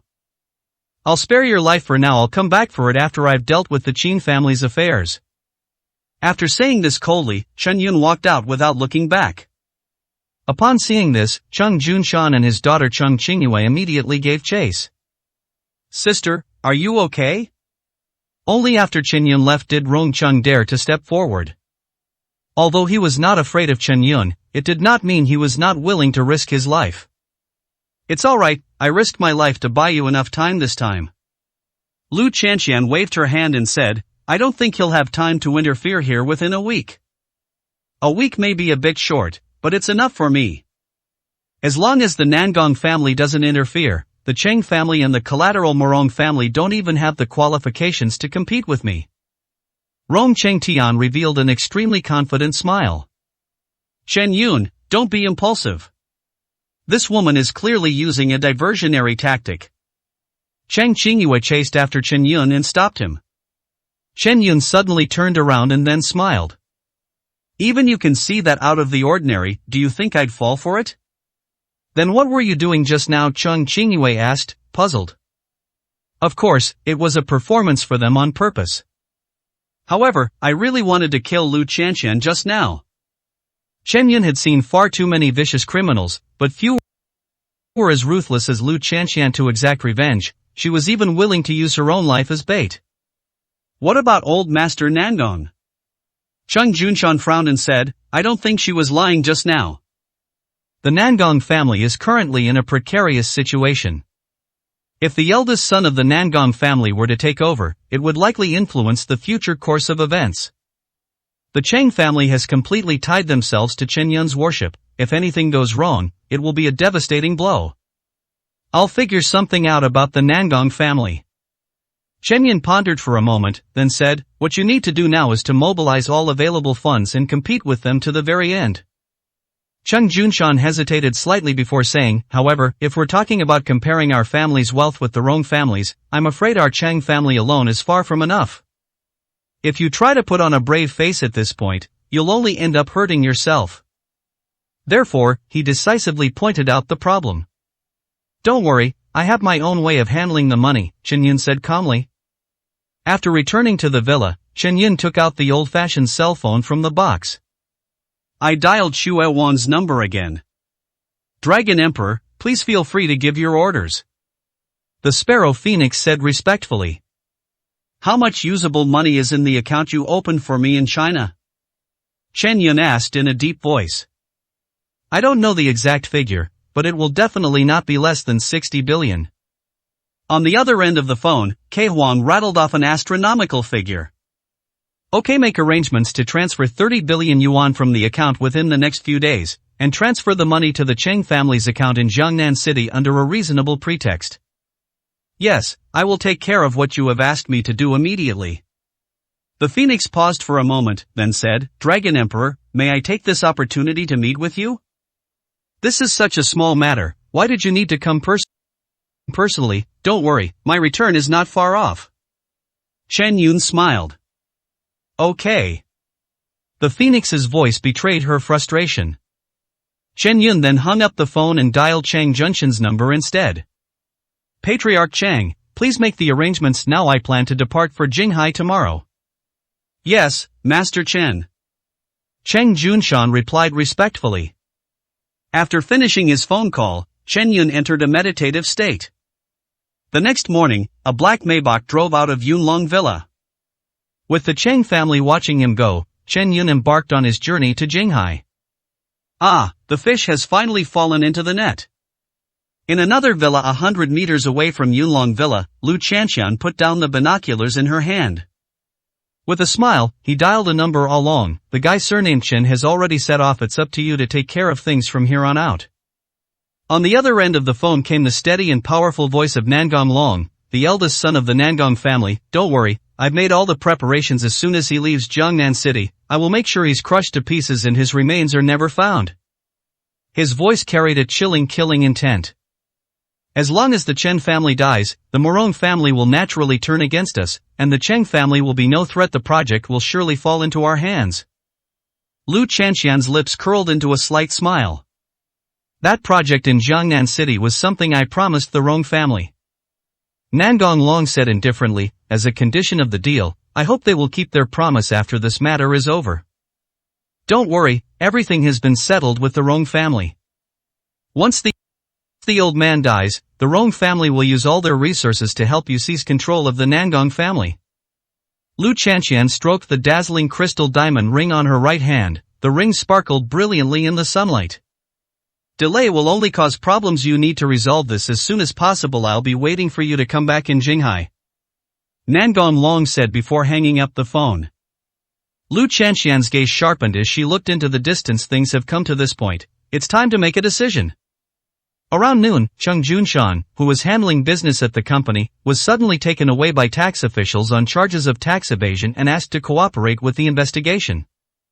At the same time, shortly after Cheng Junshan was taken away, the Cheng Group was targeted and attacked in the stock market. The other party's financial resources were terrifying. In just one day, Cheng's Group's stock price shrank by more than half. Cheng He, the eldest son in the family, was immediately overwhelmed with work, and even Cheng Qingyue had to start managing the group's business.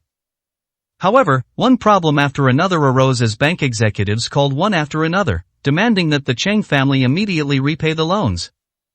Suddenly, the Cheng Group was in chaos, as if the building was about to collapse, causing widespread panic. Behind the scenes, an invisible hand is silently controlling the course of events. Cheng Family Villa. Apart from Cheng Junshan, the rest of the Cheng family members were gathered in the villa, and the atmosphere was extremely oppressive. Brother, now Dad has been taken away, and the company is facing a stock market attack. What can we do now? Cheng Qingyue looked at her brother Cheng He, her face full of anxiety.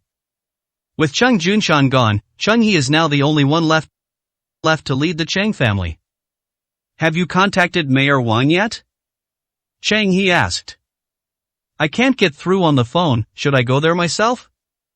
Second Uncle Cheng Jiangwen's face was grim. 191, Chapter 191. I might be afraid if he lives. As Cheng Junshan and his associates grew closer to Chen Yun, Cheng Jiangwen, who had a long-standing feud with Chen Yun, knew he was powerless to change the situation, so he simply chose to avoid the trouble and went to work for Cheng's group in another location. But now, the Cheng family is facing an unprecedented crisis, and as a member of the Cheng family, he naturally rushed back overnight. Forget it, Mayor Wang probably won't even have time to hide at a time like this. Cheng He said, his eyes gleaming. The Cheng family and Wang Hong have always had a close relationship. But at this critical juncture, Wang Hong, as the mayor, could only avoid suspicion and wait and see. Now is a crucial moment in the competition for real estate projects. The land auction is tomorrow. If we don't handle this quickly, we'll lose our right to compete. Cheng Qingyue was extremely anxious. Qingyue, what time is it now? Why are you still bothering with that damn project? Cheng Jiangwen said coldly, there's only one way now, sacrifice the pawn to save the king. I remember my older brother invested 500 million yuan in Yunwei Group before. Get this money back quickly and invest it in the stock market, maybe it can turn the tide. No, we can't touch those 500 million. Cheng Qingyue shook her head firmly. Besides, the money is in Chen Yun's account. Even if my dad came back, he couldn't touch it, let alone him. What? I think you guys are completely insane. That's a full 500 million, how could you just give that money to that kid like that?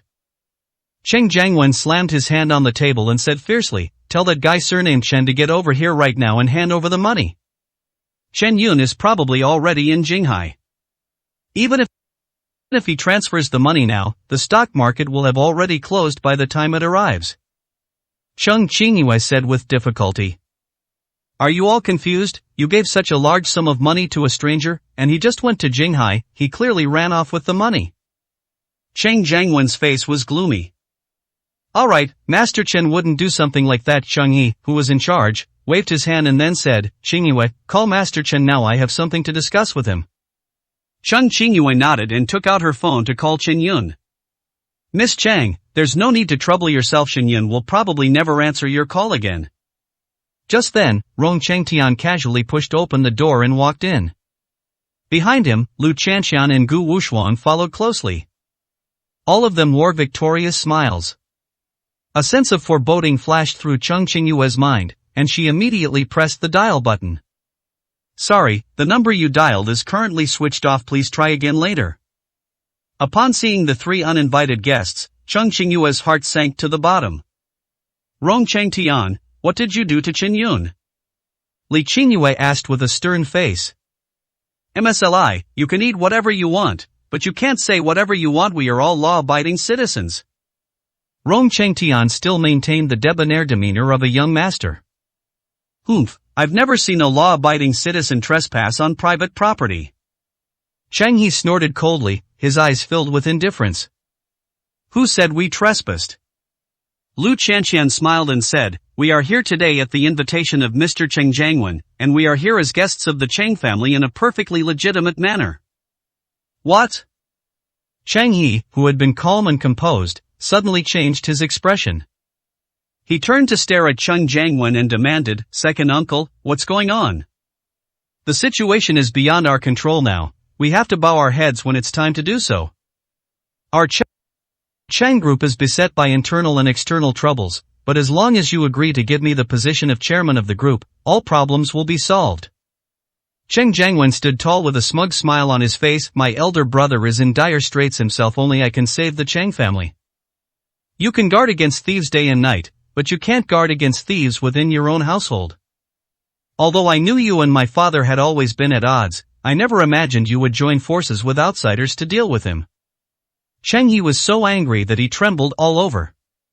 This sudden turn of events made him feel as if all the blood in his body was rushing to the top of his head.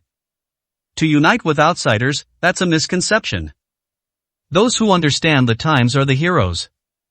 Second Master is wholeheartedly devoted to the Cheng family, so the position of family head should be given to him. Besides, how can you, a young junior, be so disrespectful to your elders? Rong Chengtian pushed up his gold-rimmed glasses, a smug smile appearing on his scholarly face. Don't interfere in the affairs of our Cheng family. Don't think you can shake us with these tricks. If you really anger me, the worst that can happen is that we both suffer heavy losses. Cheng He said with a mocking laugh. It's not up to you. Lu Chanxian sneered and waved her hand. Standing behind her, Gu Wuxuan walked directly in front of Cheng He and threatened, young Master Chang, if you don't agree today, you might not live to see the sunrise tomorrow. Aren't you afraid that Chun Yun will come back and settle accounts with you? Cheng Qingyue said coldly. I might have been afraid when he was alive. Gu Wuxuan grinned maliciously, but the problem is, he's already a dead man, why would I be afraid? What did you say? Cheng Yue's face paled instantly. Master Chen is a martial arts grandmaster, and he even killed Zhao Wanjun, who is also a martial arts grandmaster. Do you think you petty scoundrels can deal with him? Cheng He said angrily. Lu Chanxian raised an eyebrow, a disdainful smile playing on her lips. Looks like you don't believe me. Well, fine, I'll make you admit defeat wholeheartedly. After saying that, she slowly took out her phone, scrolled through it for a while, and then clicked on one of the videos. In the video, a burning car plunges straight down from the broken section of the bridge. Ms. Cheng should be familiar with this car in the video, right? Lu Chanxian pressed the pause button and looked up at Cheng Qingyue. This is the car Chen Yun was in. After watching the video, Cheng Qingyue's face turned deathly pale. The car that caught fire and plunged into the river was the Mercedes Maybach that Chen Yun was riding in. The cars may look similar, but the license plates cannot be faked, and the license plate number in the video is clearly visible. A car explosion, plus falling off a bridge. Even a martial arts master, let alone a god, would surely die. No matter how skilled Chen Yun is, he couldn't possibly survive. Your Cheng family's fate is sealed. Rong Chengtian smiled faintly, then looked at Cheng He. Young Master Chang, you and I are the same age because of our outstanding talents. We each took over the position of chairman of our family at a young age. Heroes cherish each other, which is why I have been kindly advising you not to force me to take action. Why waste words with him? If he doesn't agree, just kill him. Lu Chanxian was even more ruthless than Rong Chengtian. To her, anyone who helps Chen Yun deserves to die. While cutting the weeds at the root is brutal, it is simple and effective. 192, Chapter 192. Are you a human or a ghost? You dare. You don't really think you can control everything in Jiangnan City, do you? When faced with such a life-or-death moment, Chang He became even more fearless. Nephew Chang, I don't even know what to say to you. Your elder brother is currently in jail and can't even take care of himself, not even answering Mayor Wang's calls.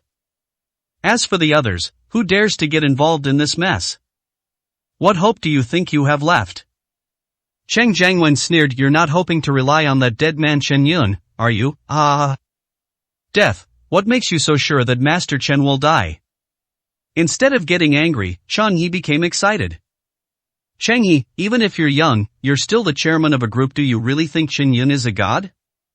Martial arts masters are also made of flesh and blood. They are human beings. Anyone would die if they fell from such a high bridge, let alone when the car exploded. Let me tell you, he not only died, but he was completely wiped out.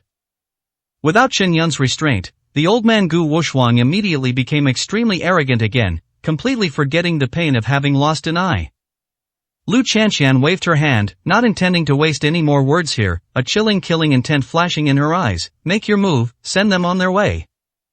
You vile woman, I should have insisted that Chen Yun kill you back then.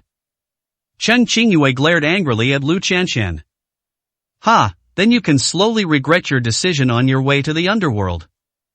Lu Chanxian smiled coldly and gestured towards Gu Wushuang. Gu Wushuang nodded immediately and walked slowly toward Chen Qingyue. Chen Qingyue wanted to escape, but under the suppression of Gu Wushuang's powerful martial arts aura, her body was unable to make any movement. He could only watch helplessly as Gu Wushuang, with a sinister grin on her face, approached, and could only passively accept his tragic fate. Anger, regret, sorrow, countless emotions ultimately turn into a helpless despair. Am I about to die? Chen Qingyue slowly closed her eyes, and a tear slid down her cheek. That towering figure quietly surfaced in my mind. Chen Yun, where are you? If you dare to lay a finger on her, I swear I'll make every second of your life a living hell. Just as Gu Wushuang was about to make a move, a cold voice suddenly came from outside the door. Like a thunderclap, it exploded in everyone's ears. The explosion sent shivers down their spines, shook their very souls, and made Gu Wushuang stop in fear. That voice belongs to Chen Yun. Everyone suddenly turned around. As they watched helplessly as a tall, slender figure slowly walked in through the gate. Everyone was stunned and stood there in shock. Only Cheng Qingyue shouted excitedly, Chen Yun! I knew you wouldn't die so easily. How is this possible? He really didn't die. Could he really be a god? Gu Wushuang's face was completely bloodless, and she was trembling violently. He never expected that Chen Yun would actually come back to life. Hey Chen, are you a human or a ghost? Lu Chanxian snapped out of her shock and stared intently at Chen Yun, her face extremely grim. Fool, do you really think your childish trick of luring me away from the mountain will work on me? Chen Yun sneered. Impossible, I clearly saw you get on the bus with my own eyes. Cheng Jiangwen kept shaking his head, looking completely like he had seen a ghost. Once you're in your car, you can't get out? Chen Yun glanced at him, his face full of sarcasm. For an inside man to be this stupid, he must have drunk too much Sanlu milk powder as a kid. You. Enough, I don't have time to listen to your nonsense. Even if you are lucky enough to survive, even if you see through our diversionary tactic, so what? This plan was an open conspiracy from the start. After a brief moment of shock, Lu Chanxian regained her victorious demeanor. Oh, it seems you have some trump cards up your sleeve?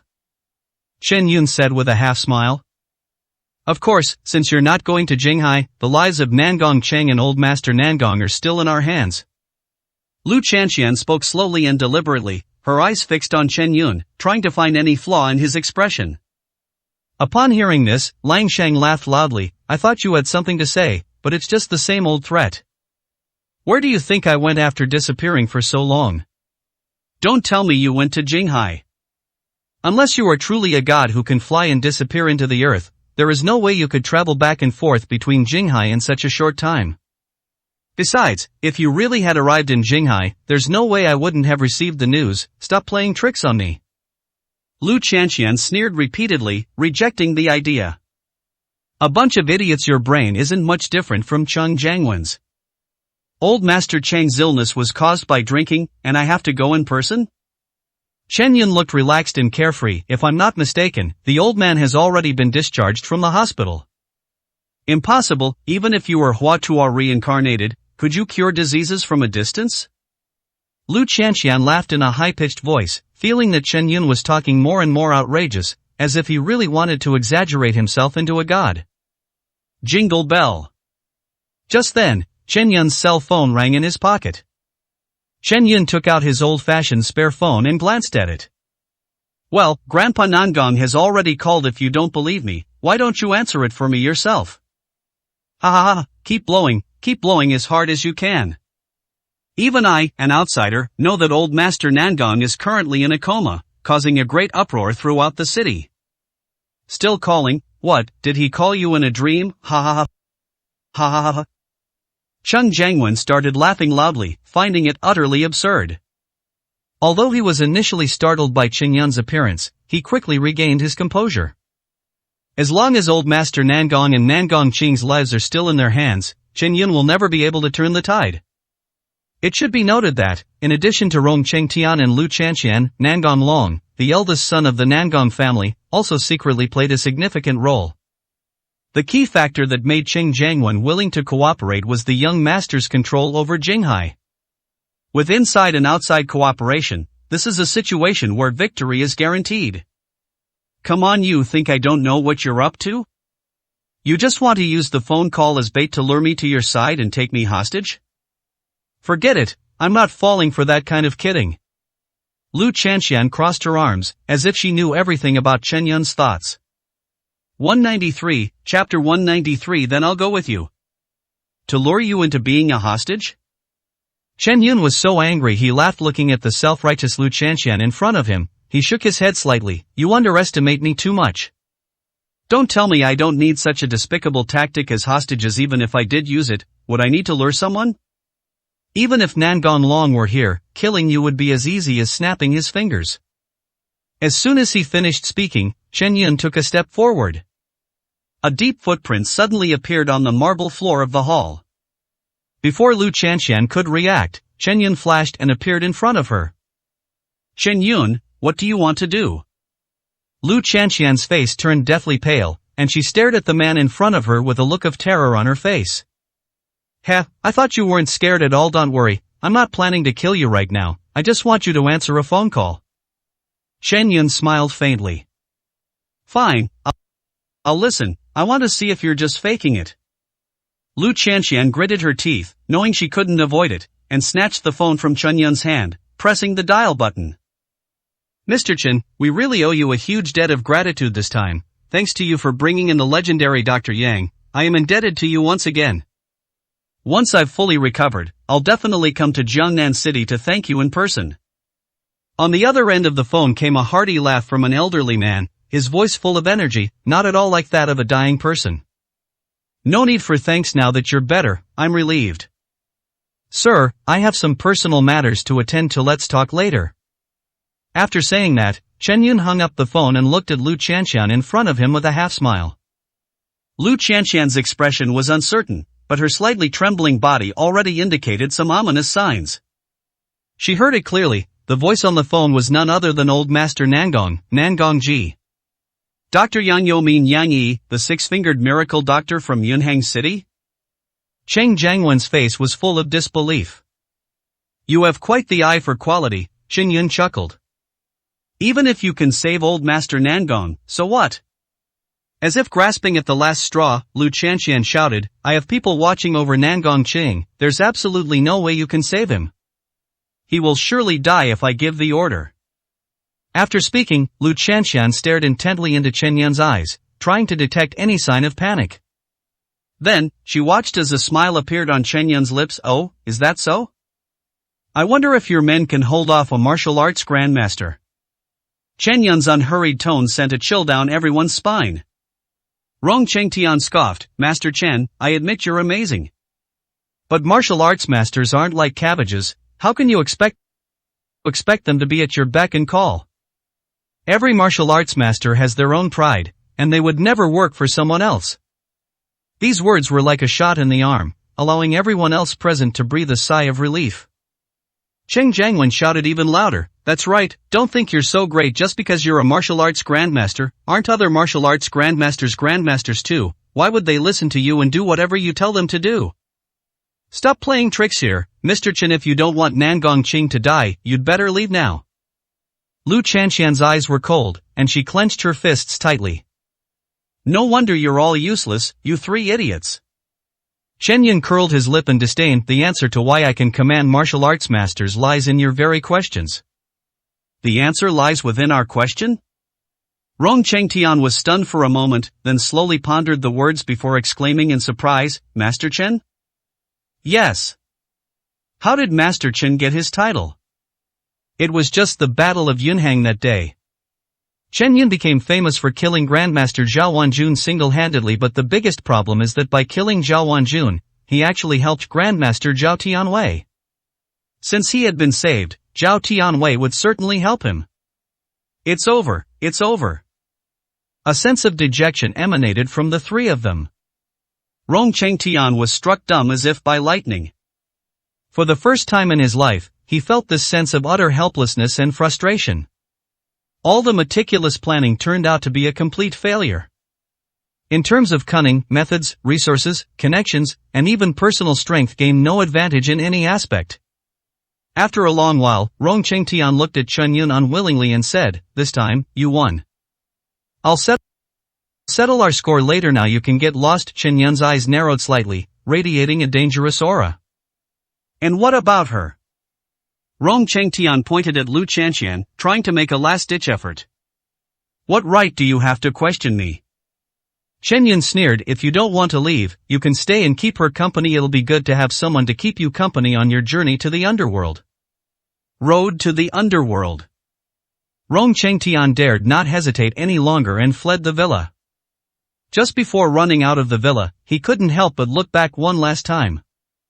His own younger sister, Lu Chanxian, looked utterly desperate. The brother and sister looked at each other, their eyes filled with despair. After that, we never met again. The victor is king, the loser is villain. It's all over now. Are you going to do it yourself, or should I do it myself? Chen Yun said calmly. The tone was so relaxed, it was as if he were asking someone what they wanted for dinner. But the chilling intent beneath the calm surface terrified everyone. Well done, Master Chen, I have indeed lost this time. But don't be too happy yet, Ah Long will definitely avenge me. Lu Chanxian looked up at Chen Yun, a look of misery on her face. After saying that, she took off the beautiful hairpin from her head. He glanced at it a few more times with a reluctant look in his eyes. This hairpin was originally a token of her love with Nangan Long, but unexpectedly, it became the weapon she used to commit suicide today. Ah Long, in our next life, let us be husband and wife again. Put. As soon as she finished speaking, Lu Chanxian stabbed by Jing hard at her fair skin. Crimson blood bloomed like flowers as Lu Chanxian collapsed. 2 clear tears slid down her beautiful eyes, and then she slowly closed them. Why do I suddenly feel sorry for her? Cheng Qingyue sighed as she looked at the beautiful woman lying on the ground. Womanly compassion, Chen Yun sneered. If I had arrived any later, you would be the one lying on the ground right now. Cheng Qingyue pouted slightly and looked at Chen Yun seriously, No way. If you're alright, you'll definitely come to save me. What if something happens to me? Chen Yun asked, pausing for a moment. Then I'll go to the underworld to accompany you. Cheng Qingyue stared intently at Chen Yun, her eyes filled with deep tenderness. Chen Yun saw it all clearly and stood there stunned for a moment, not knowing what to say in response. 194, Chapter 194 No destruction, no establishment. Hee, just kidding. Cheng Qingyue smiled sweetly, men are all big pigs, I won't go with you.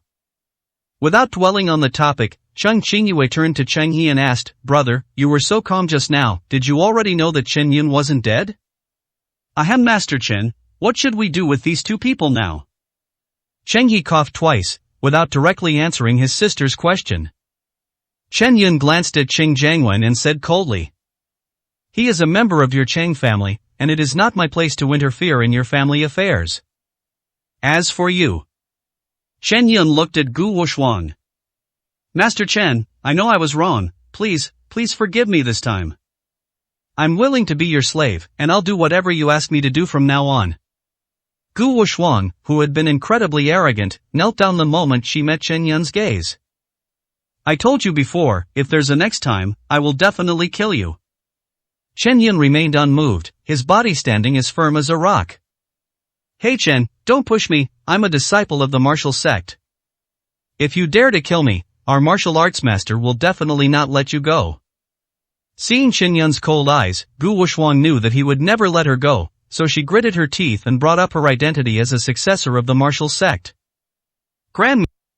Grandmaster, let me tell you, even if your entire martial sect were to mobilize, let alone a grandmaster like you, I would still kill you today. Chen Yun stood with his hands behind his back and walked slowly forward. His expression remained unwavering. With each step he took forward, Gu Wuxuan's face grew paler. Fine, since you want my life, then I'll fight you to the death. Gu Wuxuan shouted and rushed forward. Chen Yun, be careful. Cheng Qingyue warned instinctively. Then, Gu Wuxuan suddenly stopped and rushed towards Cheng Qingyue. His real purpose was to drag Cheng Qingyue down with him. How could Cheng Qingyue have imagined that Gu Wuxuan would attack her? His face turned deathly pale, and he screamed.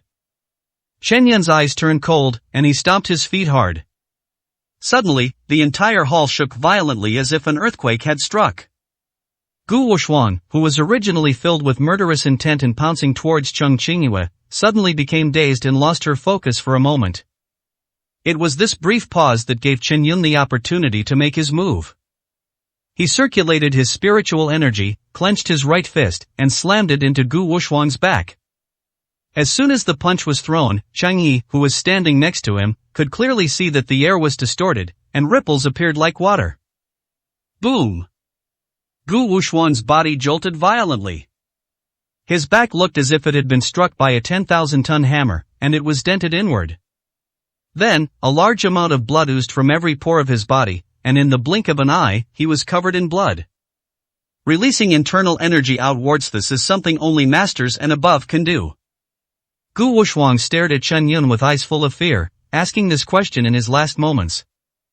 When did I ever say that I was just a grandmaster? Chen Yun said coldly. Boom!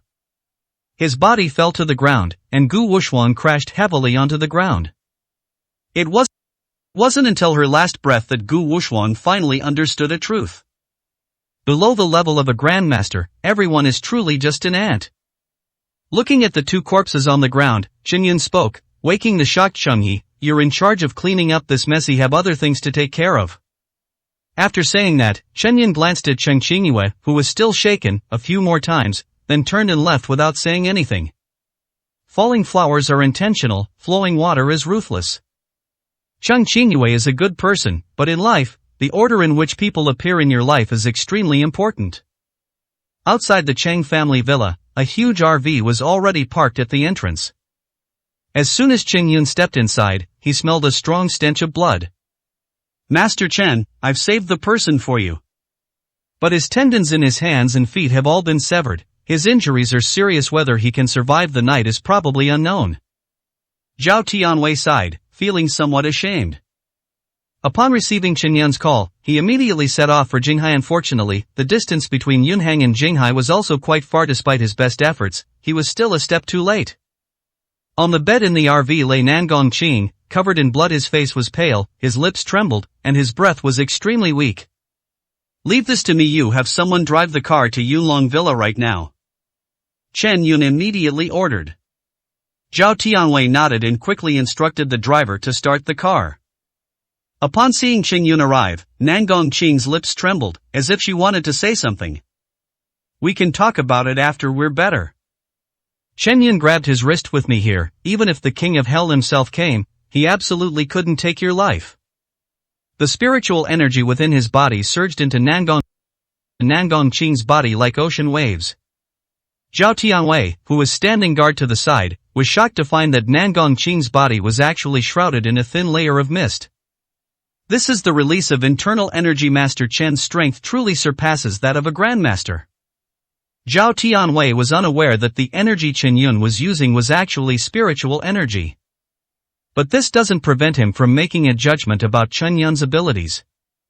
Martial artists cultivate internal energy, which can be roughly divided into 3 levels. External force, internal force, neutralizing force. The level of internal strength that surpasses the level of external strength can be called a grandmaster. However, mastering the basics is still not the end of martial arts. As far as Zhao Tianwei knew, there was at least an innate realm above the transformation realm. The ability to project one's inner energy is precisely the ability of a martial artist with innate talent. As spiritual energy flowed in, Nangong Qing's aura gradually stabilized. Seeing that Nangong Qing was out of danger, Chen Yun breathed a sigh of relief, then cupped his hands in a respectful gesture towards Zhao Tianwei. "Old Master Zhao, you've really gone to a lot of trouble this time." "Master Chen, you're too kind, you saved my life, this is nothing to worry about." Zhao Tianwei quickly shook his head and said, "However, all the tendons in his hands and feet have been severed, and he will probably lose his mobility in the future." "It's alright, as the saying goes, there's no construction without destruction. This ordeal may not be a bad thing for him," Chen Yun said calmly. "Such a claim is actually made?" Zhao Tianwei gave a wry smile and shook his head. But in his heart, he still didn't believe Chen Yun's words. Those who practice martial arts place great emphasis on physical constitution and bone structure. If the tendons in one's hands and feet are severed, even a grandmaster will become useless. How can Nangong Qing, an ordinary person, be said to have the idea of no destruction, no construction? Chen Yun's medical skills were indeed superb, but his methods of bringing the dead back to life and healing flesh and bones were truly miraculous. Zhao Tianwei didn't believe it actually existed. Chen Yun knew Zhao Tianwei didn't believe him, so he didn't offer any further explanation. After the car arrived at the entrance of Yunlong Villa, Chen Yun immediately carried Nangong Qing inside. After settling Nangong Qing in, Chen Yun immediately went to retrieve his box containing silver needles, preparing to begin the actual treatment. 195, Chapter 195 Baoshan. While in the RV, he only managed to keep Nangong Qing alive by using his spiritual energy. However, acupuncture treatment is still needed to help him recover. Chen Yun concentrated intently, focusing his attention, and the silver needles in his hand fell like dragons. Each needle landed precisely on Nangong Qing's vital points. A fatal weakness? Zhao Tianwei froze on the spot. The needle was planted in a fatal spot. Wasn't that why Xian Nangong Qing died too quickly? But Chen Yun was completely undisturbed by the outside world and entered a state of complete selflessness. The acupuncture technique he is currently using is called the Dead Spring Regenerating Needle, which consists of 9 needles. The process of applying the needles completely defies common sense. It even contradicts and goes against traditional Chinese medicine knowledge. If anyone with a medical background were here today, they would probably think that Chen Yun was killing people. However, after this absurd 9 needles, Nangong Qing's breathing miraculously stabilized, and he slowly opened his eyes. Cough, cough. A series of coughs came from Nangong Qing's mouth. Strands of blood flowed from his 7 orifices, and his entire body instantly turned into a blood-soaked figure. However, Chen Yun looked at Nangong Qing's terrifying face and a smile appeared on his lips. "Oh dear, Master Chen, please continue the treatment. How can you still be laughing? If this continues, Nangong Qing will be dead within minutes." Seeing Nangong Qing bleeding from all 7 orifices, Zhao Tianwei was extremely anxious and hurriedly urged him on. In his view, Chen Yun's treatment had clearly gone wrong. He had likely inserted the wrong acupuncture needles, and it needed to be corrected immediately. "Grandpa Zhao, there's no need to worry, I feel perfectly healthy now." Originally, Nangong Qing was barely breathing and extremely weak, but his body miraculously burst forth with vitality. If you ignore the blood all over his body, he looks healthier than someone who has never been injured. Nangong Qing looked at Chen Yun, tears welling up in her eyes. "Mr. Chen, you saved my life again. No need to be so polite, saving you is just the right thing to do. However, although your breathing has stabilized, your limbs have not yet recovered, and it will probably take some more time before you can walk around," Chen Yun chuckled. "Walk?" Nangong Qing gave a bitter smile, looking at his limbs that he couldn't move, and said, "I know my own situation, you don't need to comfort me. From now on, I'm afraid I'll be a useless person." "Oh, the future head of the Nangong family can't even handle this little setback?" A loud voice came from outside the door. A sprightly, silver-haired old man entered Yunlong Villa, accompanied by the 6-fingered divine physician Yang Yi. Grandpa, what brings you here? Upon seeing the old man, Nan Gongqing suddenly became excited. The old man in front of me is none other than Nan Gongji, the current head of the Nangong family. Brother Nangong, why aren't you resting in Jinghai? Why did you travel such a long way to get here? Zhao Tianwei was equally surprised to see Nangongji appear. When I heard that Xiaoqing had an accident, I immediately flew over. As for my health, with Dr. Yang accompanying me, there won't be any problems. Nangongji smiled calmly and said, besides, with Mr. Chen here now, I have nothing to worry about. After speaking, Nangongji bowed deeply to Chen Yun. Mr. Chen, thanks to you, you saved my life again. This old man truly doesn't know how to thank you enough. Alright, let's skip the formalities given our friendship. You're here for Nangongqing, aren't you? Chen Yun said. Nangongji chuckled dryly and nodded. That's right, if it weren't for your intervention, Xiaoqing would probably have become a cripple in this ordeal. Don't worry, even if you don't tell me, I will still save him. Chen Yun looked at Dr. Yang and asked, Dr. Yang, have you brought all the medicinal herbs I asked you to prepare? Dr. Chen, with the help of Master Nangong, the medicinal materials have been basically prepared according to the prescription you provided. But Yang Yi sighed, even after searching every pharmacy in Jinghai, we still couldn't find the ghost grass in the prescription. All the ingredients in this prescription are indispensable. If even one ingredient is missing, the medicine cannot be made. Chen Yun frowned. Just then, Zhao Tianwei suddenly said, Ghost grass, I know where to find it. Chen Yun's eyes flickered, and he said, I'd like to hear the details. Speaking of which, this news actually came from Wang Lei. He told me where the jade ginseng was unearthed, and I later thought I'd try my luck and see if I could find another one, so I went there. And on the cliff top, I once saw a ghost grass. However, my old illness flared up at the time, so I didn't go to pick them. Chen Yun immediately asked, is that mountain you mentioned far from Jiangnan City? It's not far, it's roughly in the suburbs of Yunhang City. It takes about 2 hours to get there by car. Alright, let's not delay, let's set off now. Chen Yun said decisively. The sooner Nangongqing's injuries are healed, the greater his chances of recovery. We must act quickly. The group immediately set off, with Zhao Tianwei leading the way, and the vehicle sped towards their destination. Night fell on the outskirts of the city. Led by Zhao Tianwei, Chen Yun and Yang Yi headed straight for Guxiao Mountain. However, upon arrival, they suddenly discovered that lights were flashing and figures were moving about at the foot of the mountain, indicating that there were already people stationed there. What are you doing? Don't go any further. This entire mountain has been booked by the Jiang family. Just as Chen Yun and his group were about to enter, they were stopped by a person in a security guard uniform. The security uniform had the word Ziwu engraved on it. By the mountain? Chen Yun frowned. The entire Guxia mountain stretches for dozens of miles, covering an unimaginably large area. What kind of person could possibly take over such a huge mountain? Upon hearing this, Zhao Tianwei pondered for a moment, stepped forward, and asked, young man, as far as I know, there is no Jiang clan in this area. Which clan are you referring to? The security guard glanced at Zhao Tianwei, his tone extremely arrogant. Who told you I was talking about the Jiang family in Yunhang? I was talking about the Jiang family in Yungang City. Yungang City? Could it be the Jiang family that Jiang Henghuang is talking about? Zhao Tianwei frowned slightly. The security guard was stunned for a moment, then shouted angrily, old man, how dare you address the Jiang family head by his given name? Are you tired of living? Is this how Qi Shanhong usually teaches you? If he doesn't know how to discipline you, I don't mind taking over.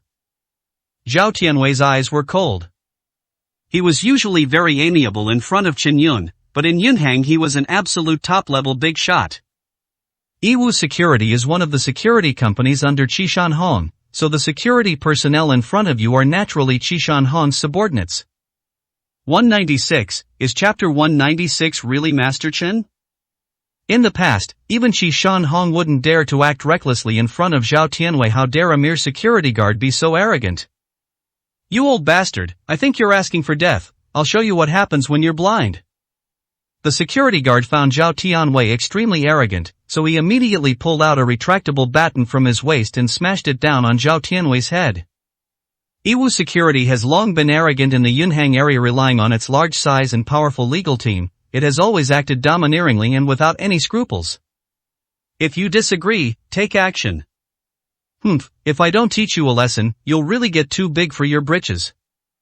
Zhao Tianwei snorted coldly, grabbed the security guard's wrist, and threw him over his shoulder.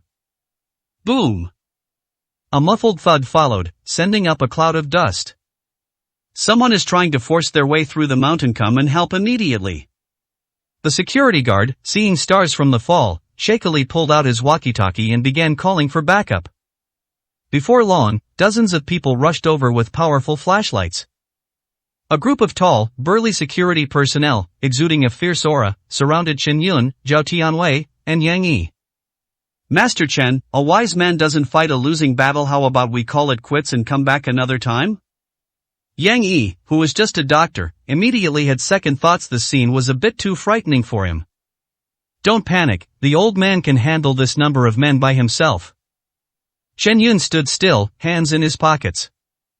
This bunch of lowlifes in front of me might scare ordinary people, but they could easily take down a martial artist with internal energy. What's more, there are 2 grandmasters present. It appeared that they were surrounded by security personnel, but in reality, Zhao Tianwei alone was enough to surround all the security personnel. Who are you people? Do you even know where you are? You're incredibly audacious to cause trouble here. Li Yifei, the head of the security team, held up a flashlight and carefully examined Chen Yun and his 2 companions before revealing contempt and disdain in his eyes. Just kidding, there were 3 people in total. 2 old men who were too weak to even kill a chicken, and a thin man with no muscles at all. With this lineup, do they really need reinforcements? Any one of these security guards could easily beat these 3 guys to a pulp. Let Qi Shanhong speak to me. Zhao Tianwei said arrogantly. With his status, the group of security guards in front of him had no right to talk to him. Li Yifei raised an eyebrow and said, judging from your tone, it seems you know our CEO Qi. I wonder, what kind of business do you belong to? I am Zhao Tianwei. Zhao Tianwei, you're saying you're the head of the Zhao family? Li Yifei burst out laughing on the spot. If you old man are the head of the Zhao family, then I'm still Master Chen. You blind fool, how dare you use Master Chen's name to make such a joke? Hearing Li Yifei use Chen Yun's name to make fun of him, Zhao Tianwei was immediately enraged. Even he revered Chen Yun like a god. How dare a bunch of third-rate bastards be so arrogant? Old man, what are you yelling about? I'm talking about Master Chen. What does that have to do with you? Besides, even if he weren't here, do you think I'd be afraid of him? In this day and age, what can't a gun handle? Even if he were here, he'd be scared out of his wits by me. Li Yifei's arrogance grew increasingly overbearing, acting as if he were the most powerful person in the world. The boss is right, what a load of bull, it's just a cheap hype, probably just another way to create internet celebrities. If I really pointed a gun at his head, he'd probably wet his pants on the spot, ha ha ha. The dozens of his men behind him burst into laughter. In their view, the so-called martial arts masters are nothing but fictitious things. These days, is there anyone who isn't afraid of guns? A bullet to the head, even a god would die. Get out of my way. A cold glint appeared on Chen Yun's face. Chen Yun has no habit of swallowing his anger when someone insults him to his face. Kid, you're not going to tell me you're Master Chen, are you? Ha ha ha, these guys are probably lunatics who escaped from some mental hospital. One claims to be the head of the Zhao family, and the other claims to be Master Chen. They're practically delusional. Today I'm going to beat you half to death, and teach you a lesson in what fear really means. Li Yifei let out a strange laugh and threw a punch at Chen Yun's head. This punch was powerful and heavy, and the timing of the strike was also quite tricky. An ordinary person probably wouldn't be able to react in time. Unfortunately, the person he was facing was Chen Yun. Chen Yun didn't even blink, his movements were lightning fast, instantly grabbing Li Yifei's fist. Then, he suddenly exerted force on his wrist. Click. The sound of bones breaking was incredibly crisp. What? Li Yifei immediately let out a wail, his face turning a deep liver color. You dare hit our boss, brothers, kill him. The group of henchmen's expressions changed, and they rushed forward, brandishing their batons. However, before they could reach Chen Yun, Zhao Tianwei had already darted away. Boom! Boom! Sounds like ping-pong balls hitting each other rang out one after another. Zhao Tianwei's movements were swift and decisive. Every time he threw a punch, someone would fall. Wherever it goes, it moves with the ease and grace of a whirlwind sweeping away fallen leaves. In less than 2 minutes, dozens of security personnel were all lying neatly on the ground. One by one, they groaned in pain, their previous arrogant demeanor completely gone. Li Yifei stared blankly at the absurd scene before him, unable to even feel the pain in his wrist. Even if he was stupid, he finally realized what was happening. Who are you people? Li Yifei's voice trembled, clinging to the last shred of hope. Didn't I tell you already? Chen Yun shrugged. It's just that you didn't believe me at all. Li Yifei's eyes widened in unprecedented terror, and he gasped, so, you really are Master Chen, and he really is Zhao Tianwei, the head of the Zhao family? Chen Yun shook his head. Don't you already have the answer in your heart? Asking again, is it to alleviate your inner fear? No, please don't worry, I'll call him right now. Li Yifei tremblingly took out his phone from his pocket and dialed a number. In less than a few minutes, Qi Chang led a group of people out of the nearby mountains. Li Yifei, didn't I tell you, you're not allowed to call me now? If you ruin young Master Zhang's plans, even 10 lives wouldn't be enough to pay for it. 197, Chapter 197 Conflict. From dozens of meters away, Chen Yun could hear Qi Chang cursing and swearing. Young master, it's not that I meant to disturb you, it's just that things happened so suddenly. Someone insisted on breaking in, and my brothers and I couldn't stop them at all, we were all lying on the ground. Li Yifei immediately ran up to him, crying and making accusations. Who the hell is so blind as to dare hit one of my men? If I don't cripple him today, where will I put my face? Qi Chang was furious and immediately swaggered over. Isn't this an old acquaintance? Chen Yun greeted him with a smile. Upon hearing this voice, Qi Chang, who had been arrogant, felt a jolt as if he had been electrocuted. Damn it! Why does this voice sound so familiar? It was a sound he was terrified of even in his dreams. He raised the flashlight in his hand with trembling hands and shone it forward. When he realized that the person standing in front of him was Chen Yun, he was so frightened that he dropped his flashlight to the ground. It's you! Qi Chang stammered, his whole body stiff. He never expected to run into this nemesis here.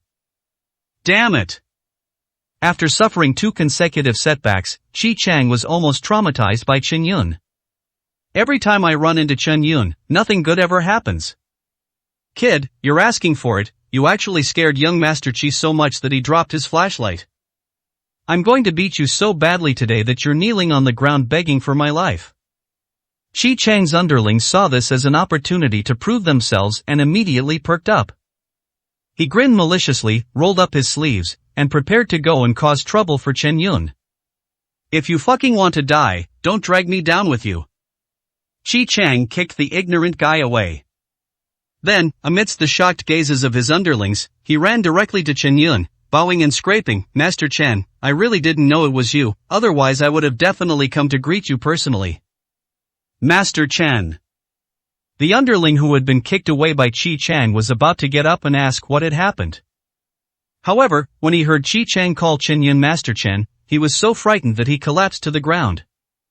The others were also pale-faced, their eyes filled with immense awe as they looked at Chen Yun. A person's name is like a tree's shadow. After the battle in Yunhang, Master Chen's name was already a household name in Yunhang. It's really over this time, he really is Master Chen. I was just mocking him. If he takes this to heart, I'm dead. Li Yifei, who had thought he had found a savior, was now filled with despair. Don't give me that. I'm asking you, what exactly is the purpose of the Zhang family from Yungang City coming here? Chen Yun asked coldly. He came looking for the ghost grass, but unexpectedly ran into the Zhang family. This is just too much of a coincidence. Master Chen, I don't know either. I only know that they seem to be after the treasures in these mountains. Qi Chang gave a wry smile. As for what kind of treasure it is, he didn't tell me in detail. Take us there now. I want to see what this young Master Zhang is really up to. Zhao Tianwei also walked over at this moment. Uncle Zhao, what brings you here too? Upon seeing Zhao Tianwei, Qi Chang's lips twitched involuntarily. Chen Yun alone is already troublesome enough, but adding Zhao Tianwei, let alone him, even if his father were here, he would have to obediently act as a pawn. This lonely cloud mountain doesn't have your Wu family's name on it, so why can't an old man like me come here? Zhao Tianwei sneered. He was extremely disgusted by his son's bad influence. Qi Chang quickly waved his hand and said, "That's not what I meant. Since you want to go, I'll lead the way for you now." Facing two martial arts masters, Qi Chang didn't dare to play any tricks at all. Led by Qi Chang, Chen Yun and his group traveled smoothly and soon arrived at the top of Guxia Mountain. Master Chen, this ghost grass is located beneath the cliff face at the top of this mountain. Upon reaching the summit, Zhao Tianwei quickly walked to the edge of the cliff and pointed out the direction. Chen Yun looked down and saw a strange spiritual herb emitting a faint blue light swaying in the wind on the cliff face. It is indeed ghost grass. Chen Yun nodded and then stomped his feet out. He soared into the air like a rock spreading its wings.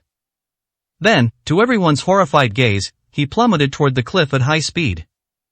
Just as he was about to fall and be shattered to pieces, Chen Yun channeled his spiritual energy and suddenly struck the cliff face from a distance. Boom! Debris flew. Chen Yun felt as light as a feather, using the pebbles as leverage to leap upwards at lightning speed. Moreover, each time he used leverage, his body got closer and closer to the cliff. After a few quick attempts to gain leverage, he had already reached the vicinity of the cliff where the ghost grass was growing. After reaching out and picking the ghost grass, Chen Yun smashed the cliff face again, using the rubble as leverage to successfully return to the mountaintop. The technique was so ingenious that everyone present couldn't help but swallow hard. We've obtained the ghost grass, let's head back immediately. After successfully obtaining the ghost grass, Chen Yun was unwilling to delay and prepared to return to Jiangnan City immediately. You think you can just take the stuff and run? There's no such thing as a free lunch. If you know what's good for you, hand over the ghost grass, or I'll send you to meet the king of hell. A somewhat arrogant voice came from not far away. Then, a tall, handsome young man, surrounded by a group of men in black, slowly walked up to the top of the mountain. Behind him, each of the men in black was holding a pistol. More than a dozen pistols were aimed at Chen Yun and his men in unison. Young Master Jiang, guns have no eyes, let's talk things over. Facing the dark muzzle of the gun, she forced a smile. Jiang Qingzu's lips curled up slightly as he said, "I said, as long as they put down the ghost grass, I can let them go." Master Chen, this concerns everyone's lives. If all else fails, just give this herb to them. Qi Chang turned around and began to persuade him. Although the Grandmaster is strong, bullets don't have eyes. I can't possibly give you the ghost grass. Chen Yun shook his head and said, if they want it, let them take it by their own ability. You have some nerve, since you're not afraid of death, don't blame the attack. Jiang Chengzu waved his hand. At his command, the group of men in black he brought all cocked their pistols, exuding a murderous aura. Young Master Jiang, this matter has nothing to do with me, so I'll be leaving now. Seeing that he couldn't persuade Chen Yun, Qi Chang immediately prepared to slip away.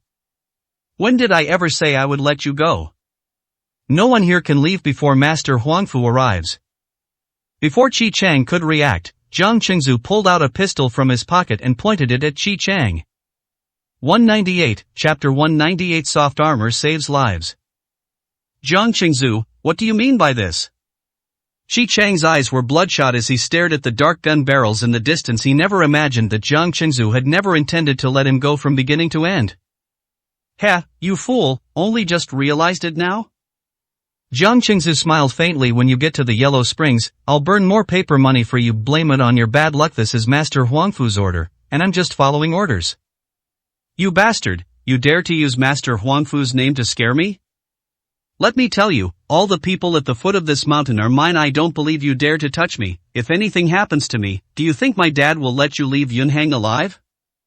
Qi Chang turned his head and glanced at Chen Yun and Zhao Tianwei a few times. The thought that he had two grandmasters by his side gave him some comfort. Oh, are you threatening me? Let me tell you the truth, with Master Huangfu here, who can do anything to me with your men? Besides, even if I really killed you with him here, do you think anyone would suspect me? Jiang Qingzu sneered, his eyes full of confidence and composure.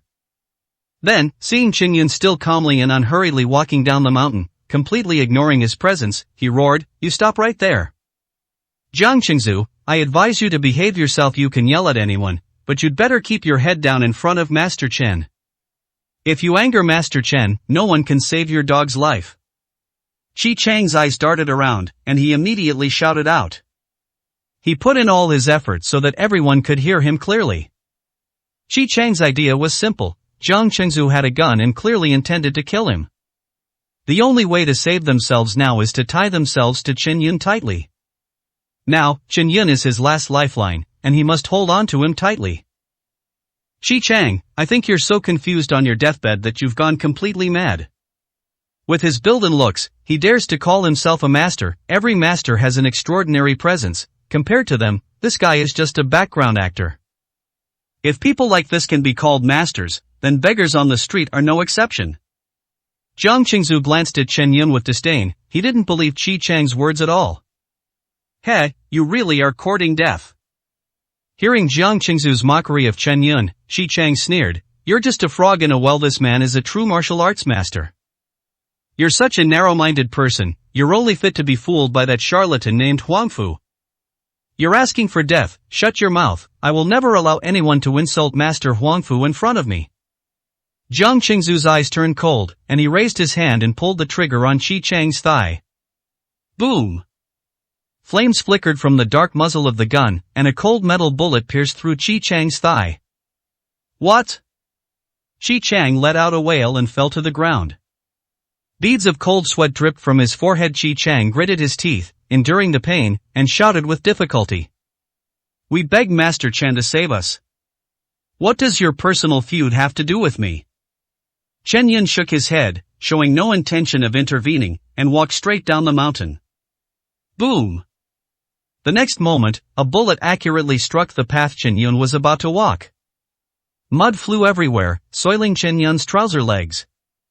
Jiang Qingzu pointed the black muzzle of his gun directly at Chen Yun and sneered, "I don't care what kind of bullshit master you are, whether you're a charlatan or a real expert. Now I have a gun in my hand. If you don't want your head to explode, you'd better behave. Give me the ghost grass in your hand, and I'll spare your life. Roll." Chen Yun didn't even glance at Jiang Qingzu, and simply uttered his words. Fine, fine, fine, it seems you really thought I wouldn't dare touch you if I didn't shoot you." Jiang Qingzu was extremely angry at Chen Yun's attitude of ignoring him. He raised his hand directly, aimed at Chen Yun's head, and pulled the trigger with his thumb. Boom!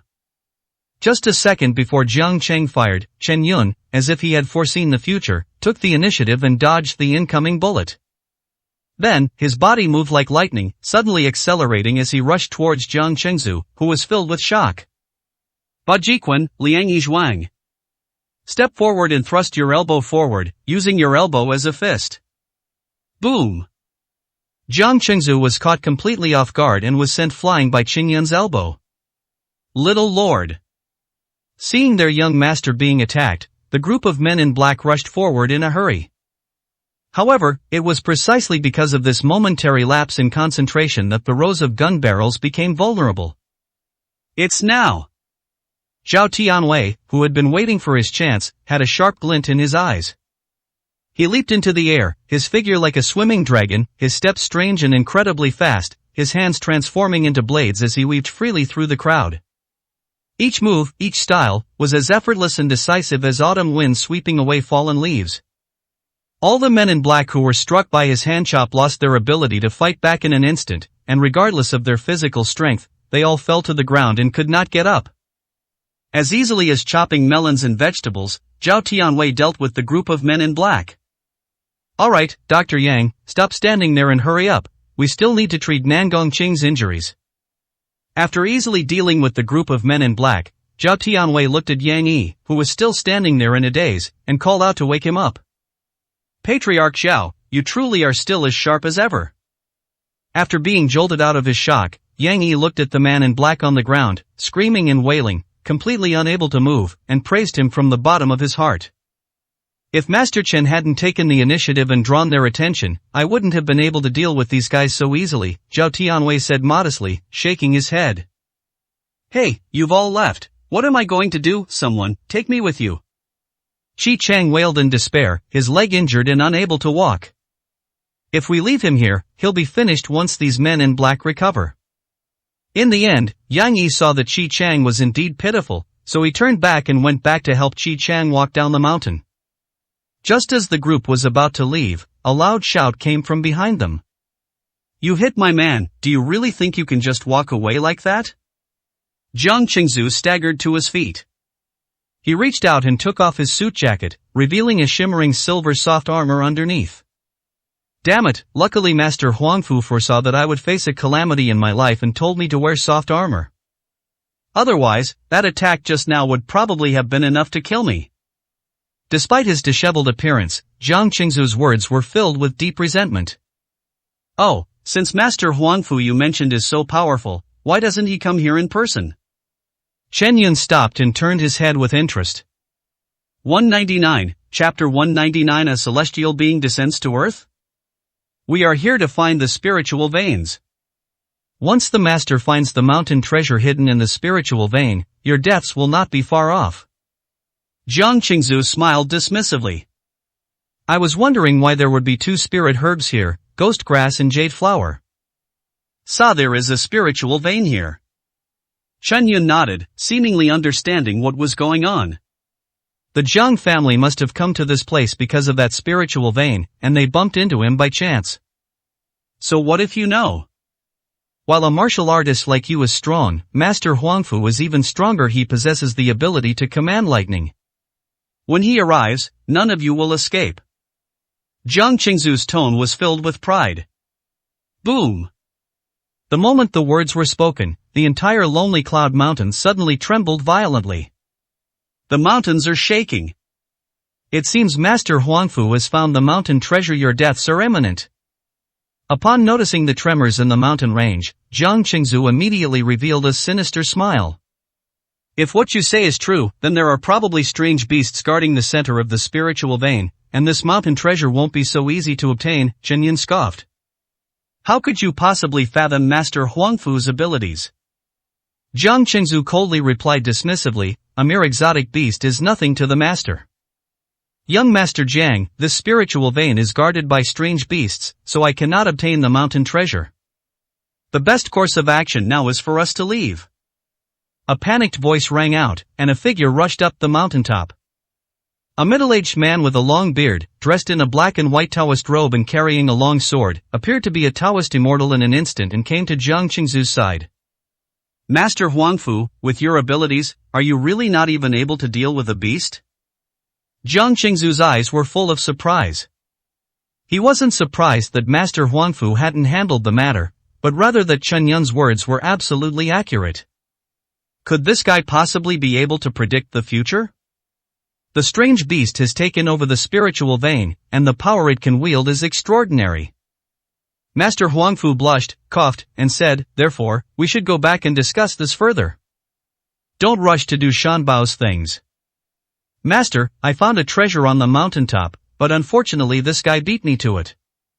Jiang Qingzu reached out and pointed at Chen Yun. Oh? Upon hearing this, Master Huangfu's gaze fell upon the ghost grass in Chen Yun's hand. This is ghost grass, so we didn't come away empty-handed this time. Master Huangfu laughed heartily, then said to Chen Yun, young man, I advise you to obediently hand over this spiritual herb. This spiritual herb is not something immortal like you can handle. His words carried an almost commanding tone. What can you do if I don't pay? Chen Yun asked with a smile. Master Huangfu's gaze turned cold, and he stroked his beard, saying, if you don't hand it over, I'll make sure your head rolls within 3 steps. Haha, I'd like to see how you managed to herd Master Chen with me here. Zhao Tianwei chuckled and took the first step forward. His powerful aura enveloped the two of them. Your strength is not bad either. Master Huangfu glanced at Zhao Tianwei and said calmly, however, you're still a bit lacking when fighting me. His tone was indifferent, showing that he didn't take Zhao Tianwei, a martial arts master, seriously at all.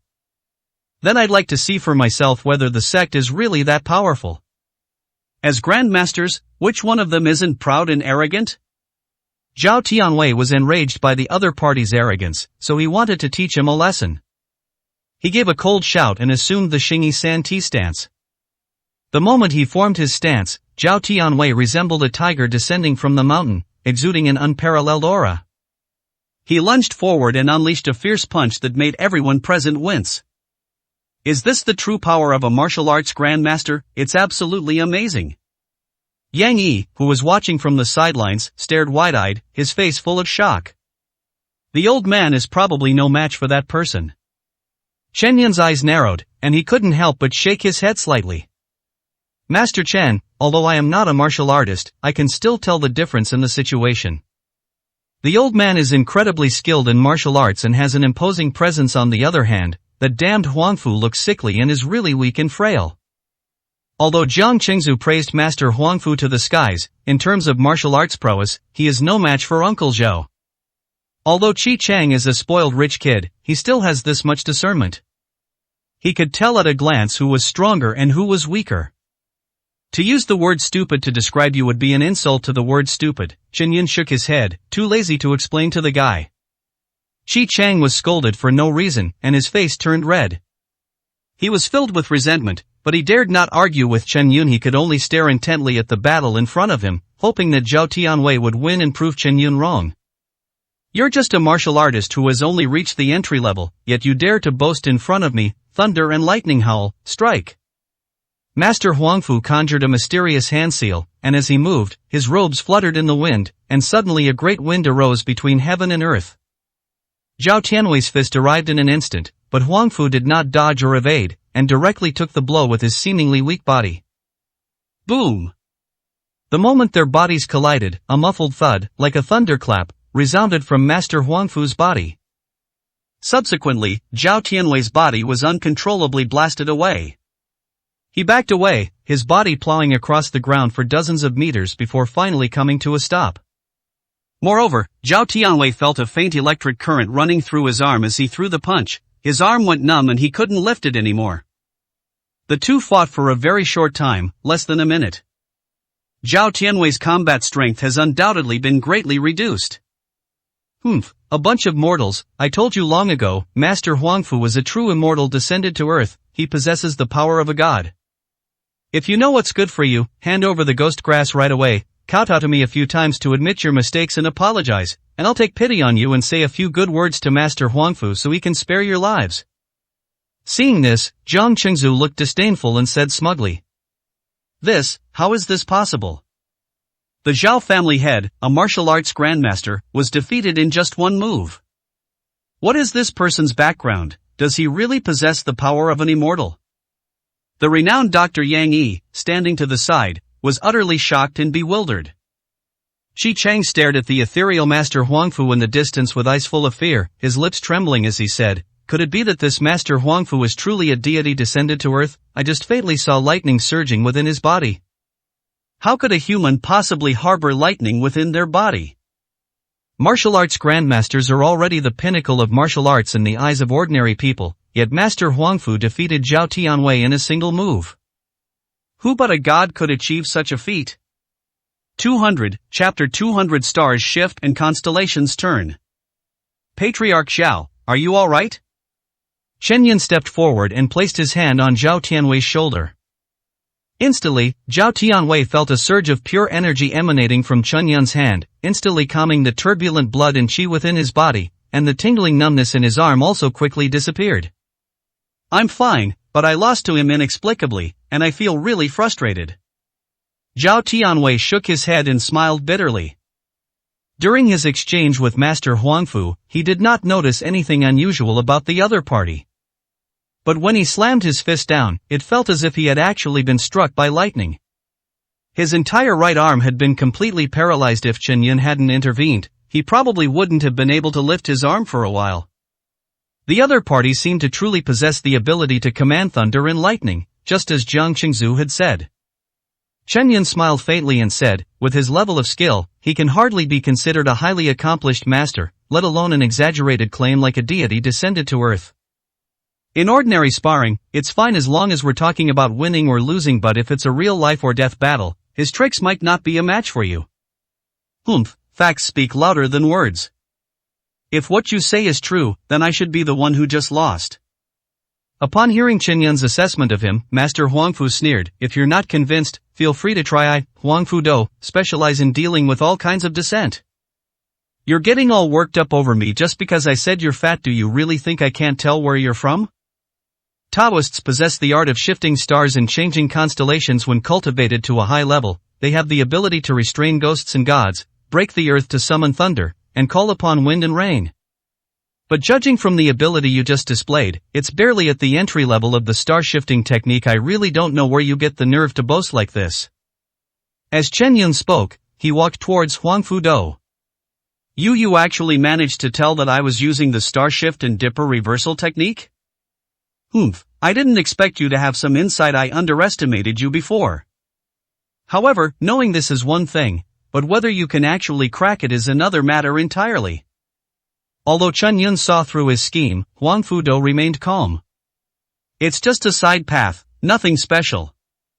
With your skill level, what difficulty would there be in breaking it? Rumble. Chen Yun stepped forward, and with each step, a thunderous vibration emanated from his bones. This spectacle was several times larger than the star-shifting technique performed by Huangfu Do. It turns out Huangfu Do was using a Taoist secret technique. I almost fell for his trick. After listening to the conversation between the two, Zhao Tianwei's face immediately showed a look of sudden realization. Is Master Chen also using a Taoist secret technique? Yang Yi pressed on. The power he displayed seemed to be far stronger than that of Huangfu Do. No, the methods Master Chen used were certainly not Taoist techniques. This is the Tiger's Roar thunderstorm in martial arts, which is usually used by martial artists to strengthen their muscles and bones. But this is the first time I've seen someone like Master Chen apply it directly to actual combat. Zhao Tianwei watched the battle intently, afraid of missing any detail. Your methods are nothing but empty show, all show, and no substance. I already said I'd kill you within 3 steps. Do you really think I was just making things up? Since that's the case, then I'll make you remember this lesson well, even if it costs you your life. Huangfu Do's gaze turned cold, and the hand seals in his hands changed. Chang! The long sword on his back suddenly flew out of its sheath, transforming into a streak of light that pierced towards Chen Yun. The sword light was sharp and fierce, carrying a suffocatingly sharp sword aura. This is the art of sword control. Master Chen is in danger. Am I seeing things? There really is such a thing as sword control in this world. Isn't this something you only see in TV dramas? Chen Yun, can he handle it? The moment Huangfu Do drew his sword, everyone's heart leaped into their throats. Only Chen Yun remained calm. Even when faced with a sword light sharp enough to cut through iron like mud, he showed no sign of dodging. This is supposed to be called sword control. It's utterly laughable. Chen Yun shook his head. Huangfu Do's sword control technique was only at a rudimentary level. In terms of destructive power, it was far inferior to the external force released by a Xiantian expert. However, in the eyes of others, that was a genuine supernatural power. In an instant, the sword light arrived. Just before the long sword was about to pierce his throat, Chen Yun finally made his move. He held the ghost grass in his left hand, and his right hand's fingers were joined together like a sword. A faint spiritual aura lingered around her fingertips, and at the last second, she caught Huangfu Do's flying sword. At this moment, the tip of the flying sword was only 3 inches away from Chen Yun's throat. Everyone present, including Huangfu Do, was stunned. To their utter surprise, Chen Yun actually used his fingers as a weapon to directly confront Huangfu Do's flying sword. Buzz! The moment the sword tip clashed with the finger, sword energy and spiritual energy collided instantly. It burst forth with a blinding white light. When the white light dissipated, everyone witnessed an unbelievable scene. Huangfu Do's formidable flying sword was bent dramatically under Chen Yun's seemingly ordinary 2-finger strike. It looks like it could break at any moment. Cloud Rainbow Sword, break! Seeing this, Huangfu Do knew things were going badly, so he steeled his resolve and fought with all his might. The Cloud Rainbow Sword, which was already at its limit, burst forth with a dazzling swordlight, just like an angry dragon. But no matter how much it struggled, it could not escape Chen Yun's control. "Is this your strongest move? Such a trick is far too weak." Chen Yun sighed softly and loosened his grip on the flying sword. When? Instantly, the flying sword, freed from its restraints, flew back into its sheath like a swallow returning to its nest. However, before Huang Fudo could even breathe a sigh of relief, Chen Yun followed closely behind and stepped forward. "Young friend, hold your hand, everything can be discussed." When Huang Fudo saw that Chen Yun had actually followed him, he was so frightened that he broke out in a cold sweat. However, Chen Yun ignored him and punched him in the nose. Boom! With one punch, Huang Fudo's nose immediately started bleeding profusely. Chen Yun gave him no chance to react, throwing punches relentlessly, each one landing squarely. Before long, this old fellow, who had originally looked like a wise and venerable immortal, was beaten black and blue by Chen Yun, looking as miserable as could be. Unfortunately, had no power to fight back. "I advise you to stop now, bullets don't have eyes." Just as Chen Yun was beating Huang Fudo, Jiang Qingzu secretly picked up the pistol that had fallen to the ground. He gripped the gun and pointed it at Chen Yun's head. "Go ahead and shoot if you dare. I guarantee I'll have snapped your neck before you even fire." Chen Yun stopped what he was doing, looked up at Jiang Qingzu, his eyes icy cold.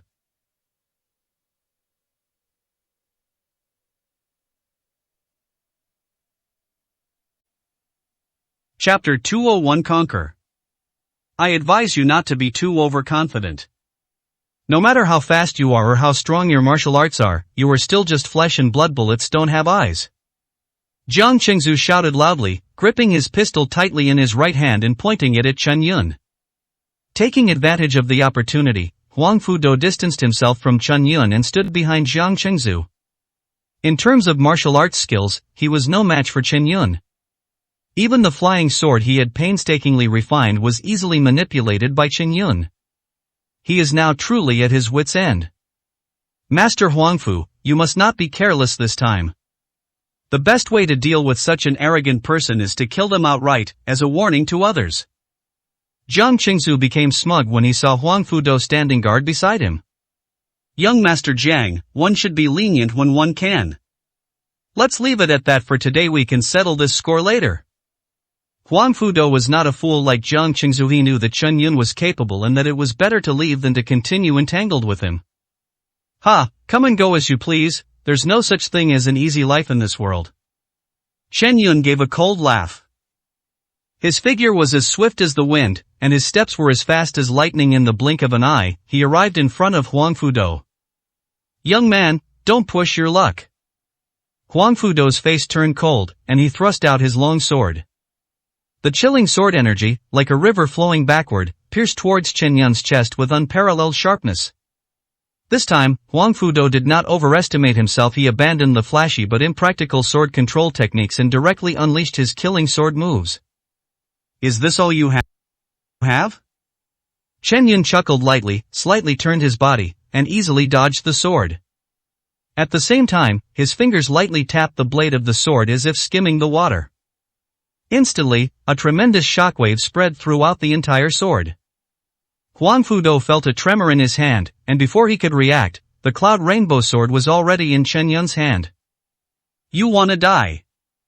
When Jiang Qingzu saw Chen Yun charging towards him, he immediately raised his gun and fired. Bang bang bang. The black muzzle flashed, and bullets were fired continuously. But Jiang Qingzu only felt a chill run down his spine. Chen Yun in front of him seemed to be able to predict the trajectory of the bullets as they left the barrel, easily dodging them every time. The others present were no longer surprised by Chen Yun's extraordinary reaction ability. Jiang Qingzu, however, looked like he had seen a ghost and instinctively wanted to fire again. Chen Yun's eyes turned cold, and he swung his sword from a distance. Zheng. A sharp sword light flashed by, and then calm returned. "I thought you were so amazing, but it turns out you were just bluffing." Jiang Qingzu was unharmed. After a moment of stunned silence, a sinister smile appeared on his face as he reached out and pulled the trigger. Kara. The next second, his pupils suddenly dilated. The pistol in his hand was shattered in two, just like a block of tofu. What horrified him even more was that his body was like a fountain, with fresh blood constantly gushing out. What's going on? Jiang Chengzu roared in frustration. Just sending you on your way, Chen Yun said indifferently. If you kill me, the Jiang family will never forgive you. As his blood continued to drain from his body, Jiang Chengzu's breath grew weaker and weaker. He looked at Huang Fudo and cried out in desperation, Master, save me. Young Master Jiang, this old Taoist priest is powerless to help you rest in peace. Huang Fudo was barely able to protect himself, so naturally he had no time or inclination to care about Jiang Chengzu. Thump! Jiang Chengzu collapsed in despair and died. He couldn't believe until his death that Chen Yun actually dared to kill him. Master Chen, although the Jiang family is not considered very powerful, they are still a prominent and wealthy family. With Jiang Chengzu dead, I'm afraid there will be a lot of trouble. Zhao Tianwei frowned and said, in my opinion, we should kill all of them. Anyway, all the people at the foot of this mountain are mine. Even if the Jiang family investigates, I can just blame it on the strange beast guarding the spiritual vein. Now that things have come to this, he has no choice but to bite the bullet and do it. Cutting down the weeds without eradicating the roots, they will grow again when the spring breeze blows. If other people are left, they will only become a major disaster. If you, Master Chen, are unwilling to do it yourself, I can do it for you. A murderous intent flashed in Qi Chang's eyes. This, Wan Ku, a spoiled, dissolute. With Jiang Chengzu dead, he had no choice but to seek refuge with Chen Yun.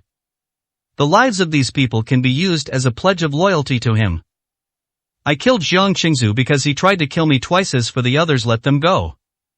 Chen Yun waved his hand casually. Thank you, Master Chen, for sparing my life. The group of men in black that Jiang Chengzu brought with him immediately got up from the ground and rushed down the mountain. Zhao Tianwei never intended to kill them. The reason they pretended to be dead was because they didn't want to lose their lives in vain. Now that there's a chance to escape, can't he continue to play dead? If Chen Yun changes his mind at the last minute, pretending to be dead will turn into waiting to die. Oh, right, here's your sword back. Chen Yun looked at Huang Fudo and swung his long sword. This seemingly casual toss sent the cloud rainbow sword perfectly into the scabbard on Huang Fudo's back. However, to Chen Yun's surprise, Huang Fudo did not leave, but stood still. Why aren't you leaving yet? Are you planning to avenge young Master Jiang? Chen Yun asked, frowning slightly. Master Chen, you are joking. I am merely a guest of the Jiang family, not yet at the point of working for them. Huang Fudo chuckled. However, with Jiang Chengzu's death, I will inevitably be implicated to some extent. Therefore, this old Taoist priest is shamelessly asking Master Chen for some protection. Upon hearing this, Chen Yun immediately burst into laughter. This old guy's calculations are really sharp and precise. We're not related, why should I agree to your request? Chen Yun asked with a smile. Huang Fudo originally thought Chen Yun would readily agree, but he didn't expect that this man wouldn't even give him the slightest bit of face. You may be a godlike figure in the eyes of those businessmen in the Jiang family, but to me, you are nothing more than a dispensable existence. There's no such thing as a free lunch. If you want my protection, you'd better think about what you can offer first. After Chen Yun finished speaking, he walked directly down the mountain. Zhao Tianwei followed closely behind, leaving only Huang Fudo on the mountaintop. Master Chen, please wait.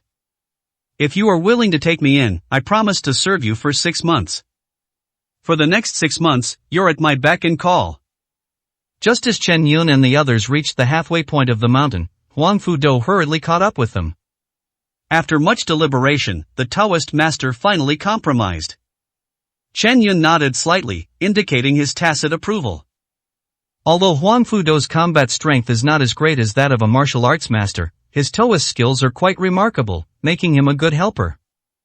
After tempering its sharpness, keeping it by your side might still be useful. 202, Chapter 202. Are you still a master of formations? On the way back to Jiangnan City. Old Taoist, I forgot to ask you earlier, what exactly is that mountain treasure you came here looking for? Chen Yun asked. Huang Fudo's expression turned serious as he said, to my shame, although I knew of the existence of the mountain treasure, I didn't even get to see it before I was blasted out by the strange beast Hongmeng that was guarding the side. Who doesn't know how to brag? If that thing is really that powerful, why didn't it come out when we made such a commotion? Shi Chang couldn't help but mock. What do you know, you little brat? I think the reason why Hongmeng hasn't appeared yet is because it has reached the critical moment of transforming into a dragon. You should be glad Hongmeng didn't show up, otherwise, with just the few of us here, we would definitely be doomed. Snakes that have become spirits shed their skin once every 100 years, and it takes 500 years for them to become a jiao, a type of dragon, and 1,000 years for them to have the opportunity to transform into a dragon. The giant python of Gusha Mountain has actually reached the stage of becoming a dragon. Such a strange beast is completely different from ordinary sentient beasts, it can be called a ferocious beast. Master Chen, I don't know about the others, but with your strength, if you, me, and this patriarch Zhao join forces, we might be able to fight this Hongmeng. It is currently at the critical stage of its transformation into a dragon, and its strength is at its weakest. This is the best time to kill it. Huang Fudo rubbed his hands together secretly, a look of anticipation on his face. Do you think I'm as easy to fool as that spoiled brat from the Zhang family? Chen Yun glanced at him, a half-smile on his face, and said, I have absolutely no interest in what you call mountain treasures or the like. Master Chen, you flatter me. Everything I said is true, how could it be a lie? Since you're not interested, let's just pretend I never mentioned it. Huang Fudo gave an awkward laugh, his voice trailing off. A sense of regret welled up in his heart. He had wanted to use Chen Yun's help to try and eliminate Hongmeng and obtain the mountain treasure. But now it seems that this idea will likely fall through. I'm not interested in the mountain treasure, but if there really is a spiritual vein in this mountain, perhaps I'll take the time to explore it in the future. After thinking for a moment, Chen Yun didn't give a definitive answer. As for whether you can get the mountain treasure in the future, that depends on your luck. The spiritual veins possess even richer spiritual energy than Longan, which can better promote the growth of jade ginseng. Moreover, the jade ginseng I obtained was based on a spiritual vein. If Chen Yun wants to recover his full strength in a short period of time, he will inevitably need an environment with a richer spiritual energy. With Master Chen's words, this old Taoist can rest assured. Upon hearing this, Huang Fudo was overjoyed and said, if I can really be lucky enough to obtain the mountain treasure, I will find a way to resolve the trouble with the Jiang family. Chen Yun smiled faintly, neither agreeing nor disagreeing. He never took the Jiang family seriously. If the Jiang family wanted revenge, he could simply go to Yungang City. I hope the Jiang family won't push their luck, or I'll make them understand the consequences of messing with the wrong person. Chen Yun said something indifferently and then closed his eyes to rest. Those sitting in the car all felt the immense, suffocating pressure emanating from him. Yunlong Villa. Nangong Cheng, I'm about to begin treating your injuries. During this process, I will use silver needles to seal off your 5 senses. This process will be a little long, so you must persevere. Chen Yun held the silver needles in his hand and solemnly instructed Nangong Cheng. Nangong Cheng nodded and said, Mr. Chen, as long as you can cure me, I can endure any suffering. There's no need for you to suffer, but someone else will be the one who suffers, Chen Yun said with a smile. Nangong Ji, who was standing by, couldn't help but ask, Mr. Chen, what do you mean by that? Old Taoist Huangfu, you've been pounding medicine for ages, is it done yet? Chen Yun did not answer him immediately, but got up and looked towards the living room. A moment later, Huang Fudo walked in, pinching his nose with one hand and carrying a ceramic medicine pot in the other. Master Chen, what on earth is this concoction? It stinks horribly. Even though he held his breath, he could still smell the pungent, fishy odor emanating from the medicine pot. Chen Yun took the medicine jar and said calmly, this Shenling ointment is a rare and precious healing medicine. According to ancient records, it has the effect of bringing the dead back to life and restoring flesh and bone. After saying that, he scooped a small amount of Shenling ointment from the medicine jar and applied it to the wound on Nangong Cheng's hand. This Shenling ointment resembles rotten mud, and when applied to the skin, its fishy and foul odor intensifies several times over. After the smell spread, Huang Fudo and Nangong Ji couldn't resist and ran out of the bedroom. Lying on the bed, Nangong Qing's face turned pale, and the corners of his mouth twitched involuntarily. If he weren't immobilized, he probably would have already fled. Don't worry, I'll use acupuncture to shut down your five senses right now. Chen Yun remained calm throughout, as if he had not been affected at all. Even after he noticed Nangong Qing's unusual behavior, he was still able to calmly administer the needles. After finishing the needle insertion, he calmly applied the remaining Xianling ointment. Then, he sealed away the remaining Xianling ointment and placed it in his wooden box. By the time I finished all this, it was already broad daylight. After Chen Yun came out, Nangong Ji rushed forward anxiously and asked, "Mr. Chen, how is Xiao Chang now?" "Don't worry, after applying the Xianling ointment, he'll be fully recovered in 5 days at most," Chen Yun said with a smile. "We really owe a debt to Mr. Chen this time." Nangong Ji bowed deeply to Chen Yun, his eyes filled with gratitude. He trusted Chen Yun absolutely and unconditionally. "Old Taoist priest, you've been standing there for so long, have you figured out anything?" Chen Yun looked up at Huang Fudo standing in the hall, and a thought suddenly occurred to him. Huang Fudo slowly said, "This villa has excellent feng shui, and this place is the eye of the dragon vein, it's just a pity." "Who is this?" Looking at Huang Fudo, whose face was bruised and swollen, Nangong Ji suppressed a laugh and asked. "A feng shui master from Yungang City is staying with me for a while." Chen Yun pursed his lips and said, "Don't mind him, this guy just likes to make things mysterious."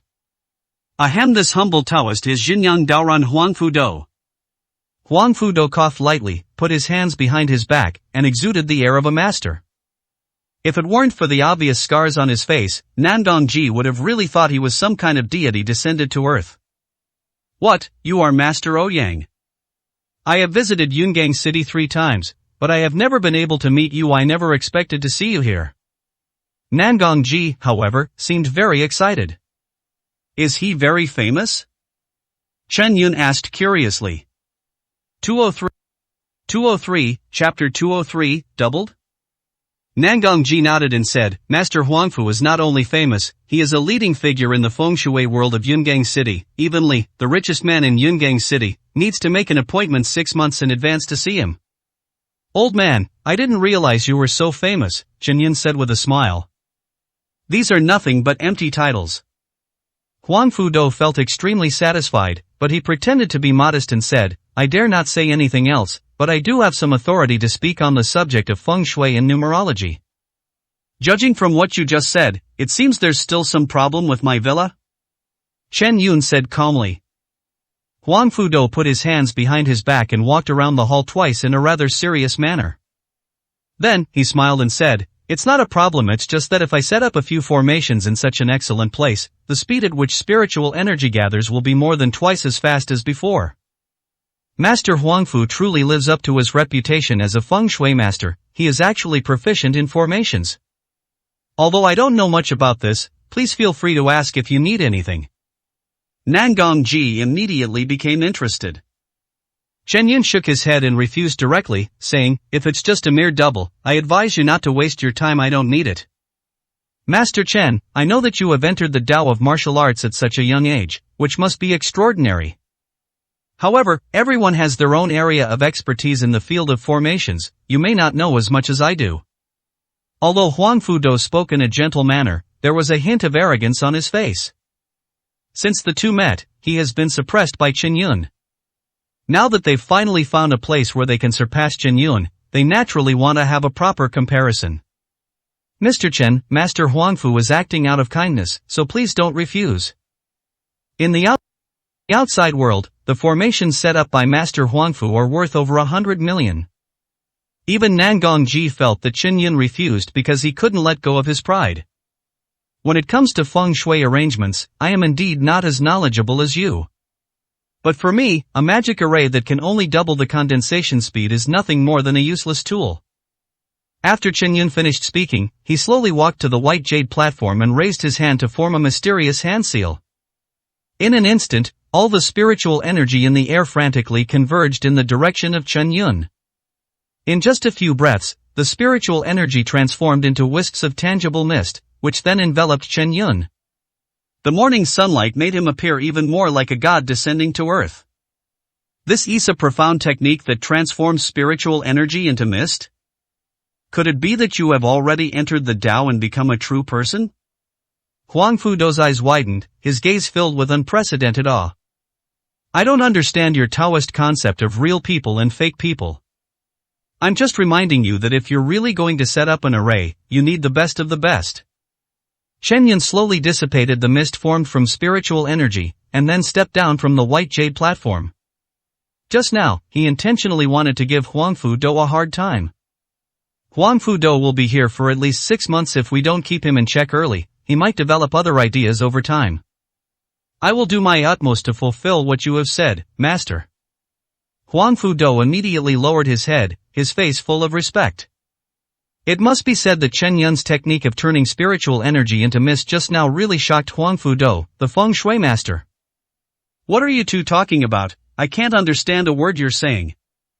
Only Nangong Ji, standing to the side, was completely bewildered. Old man, you don't need to know anything else. Chen Yun laughed and said, anyway, you're in charge of arranging the materials the old Taoist priest needs for setting up the formation. I can't guarantee anything else, but leave this matter to me. Nangong Ji laughed heartily upon hearing this. Since Xiaoqing is alright, I'll be heading back to Jinghai first thing tomorrow morning. As for the materials needed to set up the formation, Master Huangfu, you can contact me at any time. Nangong Ji took out his business card and handed it to Huang Fudo. He glanced at Chen Yun and deliberately lowered his voice, saying, if Master Huangfu could come and stay in Jinghai for a few days, that would be even better. You old man Nangong, you're even trying to poach my people. Chen Yun couldn't help but laugh and scold. Nangong Ji chuckled and said, didn't you just say you didn't need Master Huangfu, why don't you let him stay with me for a few days? You really are a cunning old fox, always looking to pick up bargains. However, whether he goes or not is not up to me. As soon as Chen Yun finished speaking, Huang Fudo said firmly, I appreciate the kindness of Patriarch Nangong, but this place is more suitable for my quiet cultivation. Since the master is unwilling, then this old man will visit again when I have time in the future. Nangong Ji clasped his hands in a fist and said, Mr. Chen, I'm entrusting Nangong Qing to you. Chen Yun nodded, don't worry, when you come again next time, you will definitely see a completely new look. Then I'll be watching closely, old man. After Nangong Ji finished speaking, he left gracefully. Master Chen, I was too embarrassed to ask when old man Nangong was with me. You clearly have a jade ginseng in your villa, so why go all the way to Lonely Cloud Mountain to find ghost grass? As soon as Nangong Ji left, Huang Fudo immediately asked the question that had been troubling him for a long time. You can recognize the jade ginseng, which means you must have a good understanding of pharmacology. Chen Yun glanced at him calmly and said leisurely, however, one should not judge things by appearances alone. I'm not bragging, but since I learned to read, I've read thousands of medical books. I really can't think of anything I've overlooked. Huang Fudo was unconvinced. You only know the principles of medicine and the techniques of medicine, but you have forgotten that people are the foundation of medicine, and only by treating the symptoms can you prescribe medicine. Feng Shui has the concept of the 5 elements and the 8 trigrams, and the same applies to the human body. As Chen Yun spoke, he pointed towards the immortal jade grass. This immortal jade grass belongs to the metal element, while Qin Yunkon's element is water. What do you think would happen if we used it as a medicinal ingredient? This. Chen Yun's few words left the feng shui master Huang Fudo speechless. Medicine is selfless, and the world belongs to all. From the very first day I started studying medicine, I kept these 8 words in mind. If you are not convinced, you are welcome to compete with me in medical skills. Chen Yun stood proudly with his hands behind his back. I'm convinced, I'm completely convinced. From now on, if Master Chen tells me to go east, I will never go west. Huang Fudo immediately knelt down and kowtowed 3 times to Chen Yun as if worshipping a god. Get up from now on, work diligently for me, and you'll be rewarded handsomely, Chen Yun said with a faint smile. Ding. Just then, a rapid doorbell rang. Go inside and take shelter for a while. I'll call you if anything happens, Chen Yun waved his hand. Huang Fudo nodded and got up from the ground. It disappeared in a few leaps and bounds. After he hid, Chen Yun slowly opened the door. A tall and beautiful figure immediately came into view. Cheng Qingyue, dressed in an office lady outfit and wearing leather boots, walked in slowly. Miss Chang, do you really need to be this punctual every day? Chen Yun asked helplessly. I'm just afraid you won't keep your promise and will stand me up. Finding a martial arts master like you as a bodyguard these days is no easy task. Cheng Qingyue revealed her signature sly smile. You don't come here unless you need something. Just tell me, what do you need my help with today? Chen Yun leaned against the door, his expression playful. 204, Chapter 204 Chameleon. I haven't even said a word, how did you know I needed to talk to you? Cheng Qingyue blinked. I usually come to see you, so why can't I today? Because today is different from other days. Although you usually come to see me every day, it's usually after 7:30, by which time you've already finished breakfast. But today, it's only 6:30, a full hour earlier. If there's nothing else going on, you have no reason to get up this early. Secondly, you've obviously put on such exquisite makeup today, and you've specially matched it with new clothes, dressing so formally and beautiful. It's obvious that you have ulterior motives towards me. As the saying goes, there's always something fishy going on when things are out of the ordinary. The simultaneous appearance of two illogical things must mean that there's something wrong with you. Chen Yun glanced at Cheng Qingyue casually a few times, then laid out his analysis. He then changed the subject and suddenly started to walk inside. Of course, maybe what I said is wrong. You may have just come to see me. Now that you've seen me, you can leave. It's too early. I am going to sleep for a while longer. Hey, no, you're right, you're the smartest person in the world. Seeing Chen Yun turn to leave, Cheng Qingyue rushed forward, grabbing his arm. Her soft, boneless body pressed against his shoulder, and the delicate yet slightly alluring scent of her perfume wafted into his nostrils. Two soft mounds brushed against Chen Yun's arm. Cheng Qingyue looked up at Chen Yun, who was a head taller than her, blinked her big, bright eyes, and said in a delicate voice, I have a small request to make to you. Well, one of our former classmates is getting married this afternoon and is having a wedding ceremony. She invited our former classmates from our circle to attend. Chen Yun turned his head, looked down at Cheng Qingyue, who looked pitiful, and said, Then why don't you go? What does your classmate's wedding have to do with me? But I wanted you to be my driver. That's what you promised me before, to be my bodyguard and driver. Cheng Qingyue pouted and said softly. Oh, really, just a driver? Chen Yun looked at Cheng Qingyue with a half-smile, unmoved by her various attempts to seduce him. Oh dear, you can see right through me. Cheng Qingyue stomped her foot in exasperation at Chen Yun's all-knowing gaze, and finally confessed, I need you to pretend to be my boyfriend for a bit. I've never gotten along well with the classmate who's getting married this time, but she thinks she's found her Mr. Right and is acting all high and mighty. I didn't want to attend the wedding at first, but she insisted on sending me invitations through all sorts of people, and she even made sarcastic remarks about how no one wanted me. How could I stand that? Please, Chen Yun, just this once, don't you really have any interest in being the boyfriend of such a beautiful woman like me? Cheng Qingyue said pitifully. That makes sense. Chen Yun nodded seriously, then gently removed Cheng Qingyue's arm from his and turned to walk into the bedroom. You promised me? Looking at Chen Yun's retreating figure, Cheng Qingyue's eyes lit up with immense joy. No, I refuse. Chen Yun's cold and ruthless voice came. When I said it makes sense, I meant that I really have no interest in being your boyfriend. Makes a lot of sense. Chen Yun, you big bad guy. Cheng Qingyue was furious upon hearing this, her teeth itching with rage. Do you really think I can't find other men? I'm the eldest daughter of the Cheng family with my family background and looks. The men who want to be my boyfriend could line up from Jiangnan City to Yunhang City and then circle back. Miss Cheng's charm is unparalleled. 9,999% of the men in the world would fall at your feet. Chen Yun turned his head, a smile on his face, but unfortunately, I happen to be the remaining 0001. Ugh, Chen Yun, are you trying to drive me crazy? Miss Cheng was completely enraged. Chen Yun shrugged and turned to walk towards the bedroom. We agreed that I would be your bodyguard, but pretending to be your boyfriend is not within my responsibilities. So, this is a different price? Cheng Qingyue wrinkled her nose. Do I look like someone who's short of money? Chen Yun retorted. He's completely stubborn. How infuriating, is there really no way to deal with him? Chung Qingyue stared at Chen Yun's completely uncompromising demeanor, and suddenly an idea struck her. She said, "Price isn't just money, Chen Yun. How about this, you come with me to my wedding this afternoon and pretend to be my boyfriend afterward. I'll agree to let Wang Ziyue become the chairman of Yunwei Group again." Miss Chang, on the other hand, given our relationship, it's not something I can't agree to just pretend to be your boyfriend. As soon as Chung Qingyue finished speaking, she saw Chen Yun with a thoughtful expression, completely changing his demeanor. "Hey, are you a chameleon? You change your face so easily." Chen Qingyue's face showed a strong sourness and anger. "As expected, men are all big pigs. I am so good to you, but in your heart, I will never be as important as Wang Ziyue. You're only willing to help me because of her." "Hey, don't say that." Chen Yun shook his head. "I didn't help you because of her. I only agreed because of our friendship. What does it have to do with her?"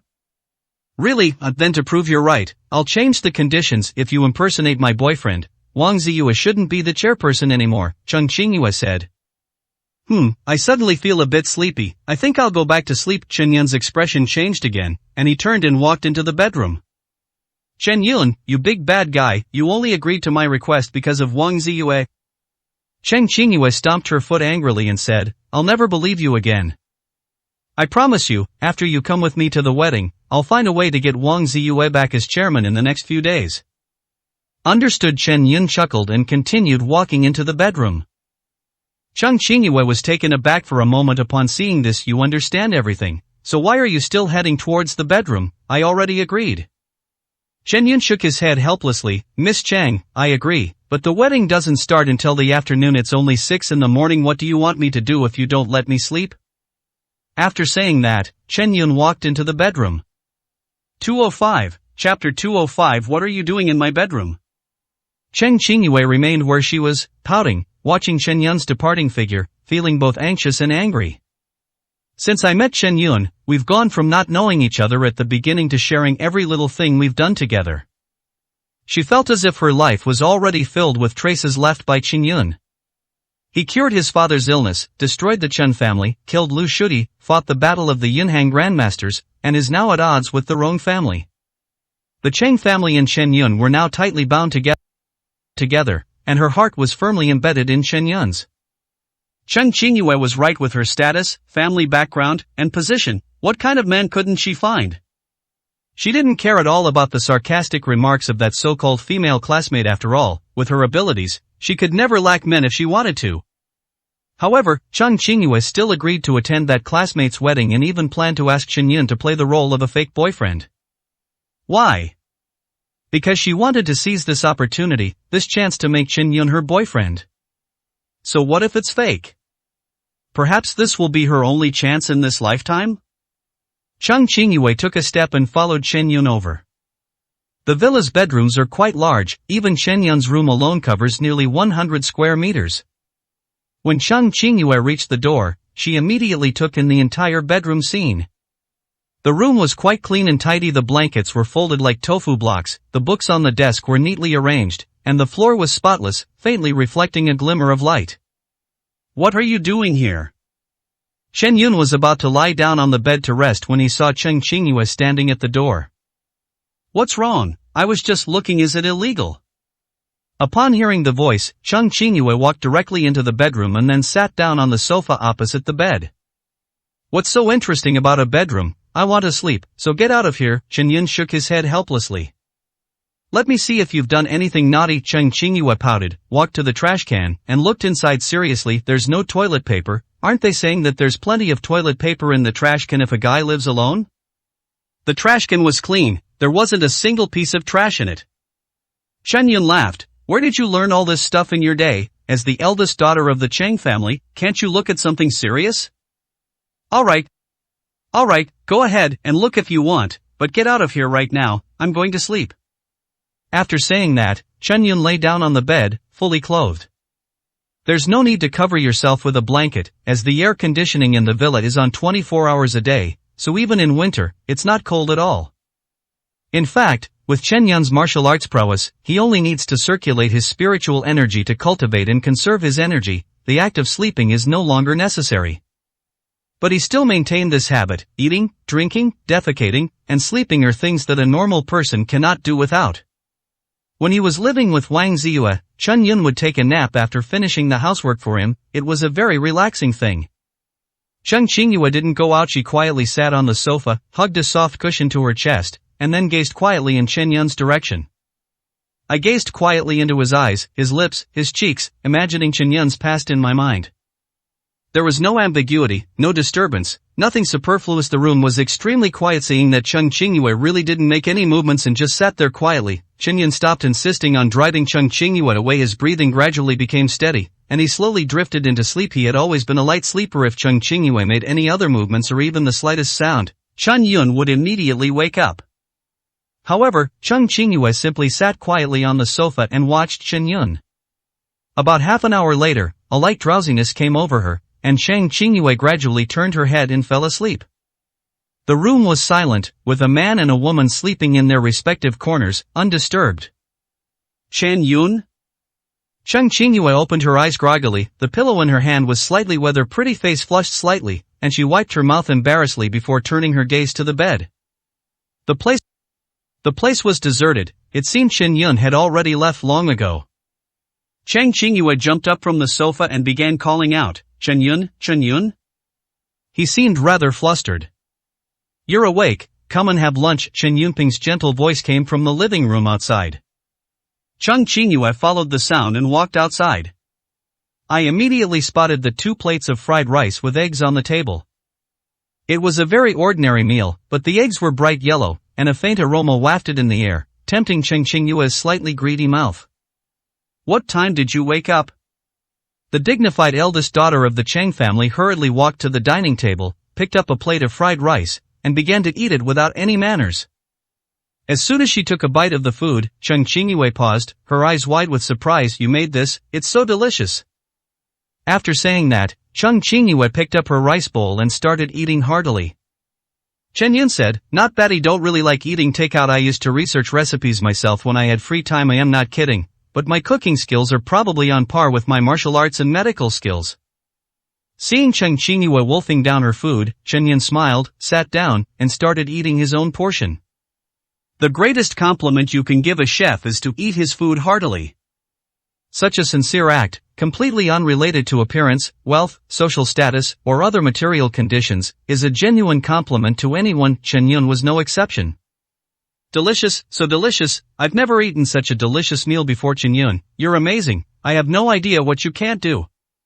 As Chen Qingyue wolfed down her food, she showered it with praise, even feeling a little fortunate that she had stayed today. Otherwise, she didn't know when she would ever get to eat such a delicacy in her lifetime.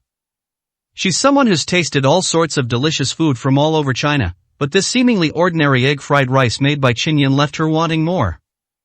A couple of compliments are enough. Too many will seem a bit fake. Chen Yun ate his meal slowly and casually, then asked, what time is your classmate's wedding? It's around 4 p.m. No, don't miss it. Chen Qingyue thought for a moment and replied, well, around 6 o'clock, there's still plenty of time. She casually handed the empty bowl in her hand to Chen Yun, and said pitifully, is there any more? I want more, it's so delicious. 206, Chapter 206. The wedding begins. Chen Yun smiled and said, how can a little girl like you eat so much? We have to go to a wedding later, and if we're too full now, how will we be able to eat anything later? Chen Qingyue replied indifferently, wedding banquets aren't for eating. All the banquets I've attended since I was a child were, to put it bluntly, just for a bunch of high-sounding people to socialize. They're completely meaningless. Even if the food is delicious, you can't eat too much, or people will say you're ill-mannered. That's why I never like these kinds of occasions. They're a waste of time and food. Chen Yun nodded in agreement. However, it's a pity that I only made 2 portions of rice. Considering that you are a girl, I made less for you to avoid leftovers. I didn't expect that it would not be enough for you. Chen Qingyue looked at the empty bowl with a wronged expression, then turned her gaze to Chen Yun's portion and said in a soft voice, I haven't eaten all day, and the fried rice you made was so delicious that I ate a little more than I should have. But you haven't finished eating yet. Can you share a little bit with me? Just a little bit will do.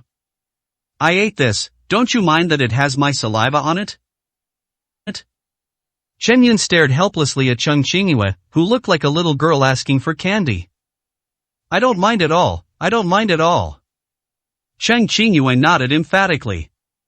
But I dislike you. Chen Yun changed the subject, then picked up the bowl and started eating heartily. Under Cheng Qingyue's gaze that seemed to say don't eat so fast, Chen Yun quickly emptied his bowl. Then, he placed the bowl squarely in front of Cheng Qingyue and said, "Alright, now it's completely gone. I cooked the meal, so you have to wash the bowl, okay?"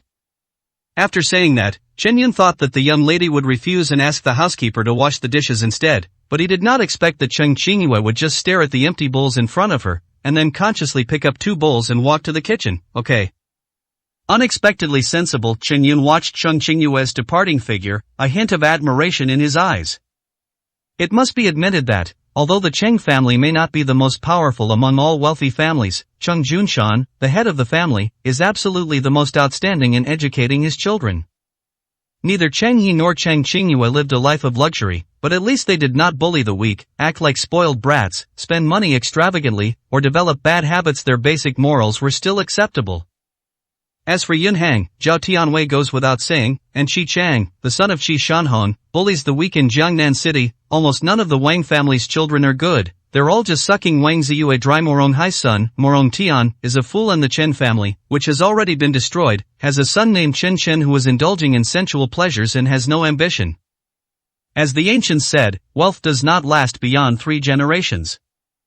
After the heads of these families pass away, their descendants will inevitably destroy the accumulation and hard work of their predecessors. Jiangnan City, Cloud Hotel. At this moment, the surroundings are decorated with lanterns and colorful decorations, and a huge plaque hangs at the entrance of the hotel, announcing that a couple is about to enter the hall of marriage today. A black Mercedes-Benz G-Class slowly drove up from a distance and stopped in front of the hotel. Chen Yun and Cheng Qingyue stepped out of the car with relaxed steps. Yu Wenwen, Zhou Chen. Chen spotted the name on the plaque at the entrance and said, "This Yu Wenwen must be your classmate, right?" Cheng Qingyue nodded. "That's right, it's her." "Qingyue, it's been so many years, you've grown into an even more beautiful young woman."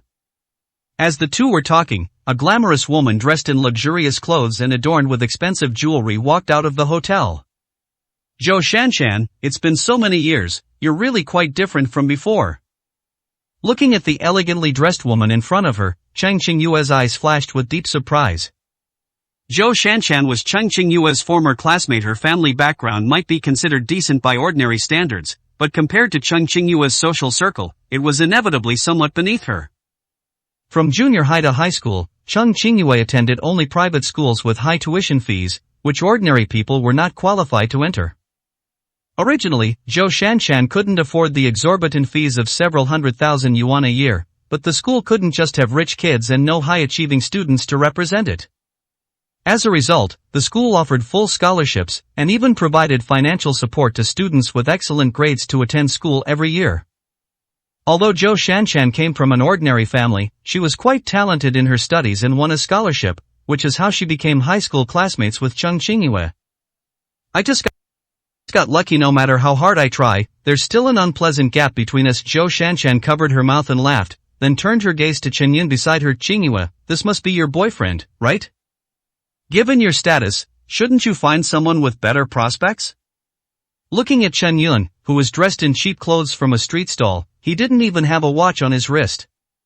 This kind of person is most likely a gigolo who lives off a woman. Unexpectedly, Cheng Qingyue actually has a taste for this. She's really going backwards as she gets older. Hearing Zhou Shanshan's sarcastic words, Cheng Qingyue's face immediately fell. "Hui, Cheng Qingyue, choose as my boyfriend is none of anyone else's business. If you don't like it, just shut up.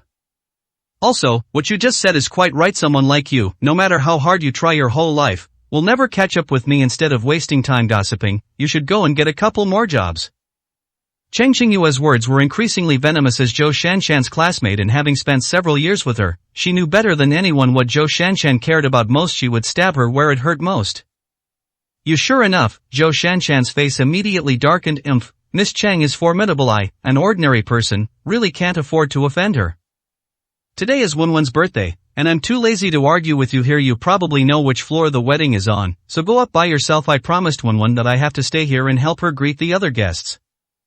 After saying that, Zhou Shanshan gave a few forced laughs and turned to walk outside. You brought this upon yourself, you deserve it. Chen Qingyue sneered, too lazy to waste any more words with her, and pulled Chen Yun upstairs. However, just as she was about to leave, she caught a glimpse of Chen Yun glancing at Zhou Shanshan behind her, and she immediately became angry. What, am I not a million times prettier than her? You actually like this kind of slut? Chen Yun shook his head. Don't overthink it, I just feel like there's something wrong with your classmate. 207, Chapter 207 Manager of Iwu Group. There's a problem. What do you mean? Is it irregular periods? For a woman like her who likes to be eccentric, it's actually quite normal for her to be abnormal in that area, Chen Qingyue analyzed seriously. Chen Yun couldn't help but chuckle. Why has your mouth suddenly become so sharp? Even if you don't like her, you don't have to curse her to have problems in that area. Who told her to talk bad about you? I'm the eldest daughter of the Cheng family. No one has the right to interfere in what kind of man I choose. Chen Qingyue took the opportunity to hug Chen Yun's shoulder, a hint of barely perceptible joy flashing in her eyes, and then said, besides, I'm not just making things up. You are the famous Dr. Chen. If you say she has a problem, it must be a problem with her body, and irregular periods can be seen from her face, right? If it's a terminal illness like cancer, even you couldn't detect it with just one glance, could you? Chen Yun tried to pull his arm away from Chen Qingyue's embrace, but then he saw Chen Qingyue's pitiful gaze. You promised to pretend to be my boyfriend for a day, so isn't it normal for you to hold my arm like that? This is only for today, and it won't happen again. Chen Yun shook his head helplessly. He had indeed already agreed, and it would be untrustworthy to go back on his word. After a pause, Chen Yun continued talking about what had just happened. Your classmate looks fine in all aspects, so it's definitely not a problem with her period. And she probably doesn't have any illness, but when I look at her, I always feel that something is strange about her. It's more of a feeling than a specific one. Just by looking, I really can't tell anything. Oh, I see. Chen Qingyue nodded thoughtfully, then hugged Chen Yun's arm tightly. Fortunately, she's just a classmate, and with a foul mouth at that. Whether she has a problem or not, it's none of our business. Let's go into the hotel first. I reckon the wedding will start soon. Okay, Chen Yun nodded. He was never a pushover, so he certainly didn't want to pry into the details. No matter what problems the other person has, it doesn't matter as long as you don't provoke them.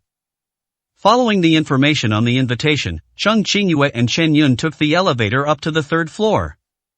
As soon as the elevator doors opened, I heard a series of murmurs. Wow, almost 7 or 8 years have passed. I never thought that our group of old classmates would be able to get together again. That's right, we agreed to have a class reunion after graduating from high school, but everyone either had to go out to attend or had to prepare for studying abroad, so the class reunion never happened. We promised to get together properly when we had time, but then we had to go to school and work. Things got busier and busier, and we had less and less time. Plus, we hadn't seen each other for so long, and many of our friendships faded away. That promised get-together has been postponed until now. Yes, time flies, and things changed today. Thanks to Yuanwen's wedding, we've actually fulfilled our wish to have a get-together. So many years have passed, and everyone has changed so much that I hardly recognize any of them. Quite a few of our old classmates came to this wedding, and many of them have changed quite a bit, but if I had to pick the one I'm most interested in, it would definitely be our class beauty from back then, Chen Qingyue. Who says otherwise? She comes from the best family in our class, and even the whole school, and she's undeniably the most beautiful. So many guys in our school pursued her back then, but unfortunately, she didn't like any of them. Hey, I heard about it this time. Yuanwen invited Chen Qingyue, and Yuanwen even told me that Chen Qingyue told her personally that she would be bringing her boyfriend. Really, someone as proud as her actually has a boyfriend? Oh my, I'm so curious. I wonder what kind of man could win over such a goddess. At the table in front of them, nearly 10 of Chen Qingyue's old classmates were already seated, chatting enthusiastically, with the topic revolving entirely around Chen Qingyue. Long time no see. I didn't expect to hear everyone talking about me as soon as I arrived. I am truly honored. The chatter abruptly ceased after Chen Qingyue and Chen Yun entered the hall arm in arm. The atmosphere froze when Chen Qingyue gave a forced smile. It's always incredibly embarrassing to talk about someone behind their back and have someone overhear you. Speak of the devil, and he appears. We've been waiting for so long, and finally our Miss Cheng has arrived. Seeing that the atmosphere was a bit awkward, a handsome young man with a tall and straight figure stood up and greeted Chen Qingyue. Then, he subtly glanced at Chen Yun a few times, and seeing Cheng Qingyue's arm linked with Chen Yun's, he immediately understood and was about to steer the conversation toward Chen Yun. This must be our Miss Cheng's boyfriend, right? As soon as he finished speaking, everyone's eyes turned to Chen Yun. They first glanced at his appearance, then carefully examined his wrists, clothes, and so on, and finally their eyes were filled with undisguised contempt. Cheng Qingyue saw all of this and felt quite dissatisfied. She immediately said, "That's right, this is my boyfriend Chen Yun. He doesn't like to show off and currently owns a company." Women, be careful. Chen Yun remained expressionless. "Oh, Mr. Chen looks so young, yet you already have your own company. Impressive. My name is Zhang Hu, and I currently work for Yiwu Group. My position isn't high, I'm just a junior manager. I wonder what size your company is, Mr. Chen, and what industry it's in. Perhaps we can keep in touch in the future." Zhang Hu extended his hand, seemingly humble as he greeted Chen Yun, but in reality, he wanted to probe Chen Yun's background. Yiwu Group. Chen Yun paused for a moment, then said with some surprise, "You're from Yunhang? Oh, how did Mr. Chen know? Have you heard of our group's reputation?" Zhang Hu smiled calmly, his expression one of smug anticipation for flattery. Cheng Qingyue snorted coldly, "My boyfriend has more than just heard of your company's name. He's beaten up your company's chairman's precious son many times." Upon hearing this, Zhang Hu's face immediately darkened. "Miss Cheng, you can eat whatever you want, but you can't say whatever you want. Our Yiwu Group is one of the top groups in the entire Yunhang city, and the chairman's son is a precious daughter. How can you joke about such things?" 208, Chapter 208. The bride and groom make their appearance. Zhang Hu sized up Chen Yun a few more times, and said with displeasure, "Miss Cheng, to be honest, your boyfriend, judging by his appearance and attire, wouldn't even be able to get through the gates of our Yiwu Group. Furthermore, our group's main business is security. Even the most ordinary security guards are retired soldiers. With Mr. Chen's frail physique, you think he could beat up our chairman's son? That's just wishful thinking." Hearing Zhang Hu's undisguised sarcasm, Chen Yun frowned slightly. "What you said is a bit too much. The chairman of Yiwu Group is Qi Shanhong, and his son is Qi Chang. I have some connections with them." Although these friendships were basically formed after Qi Chang was beaten.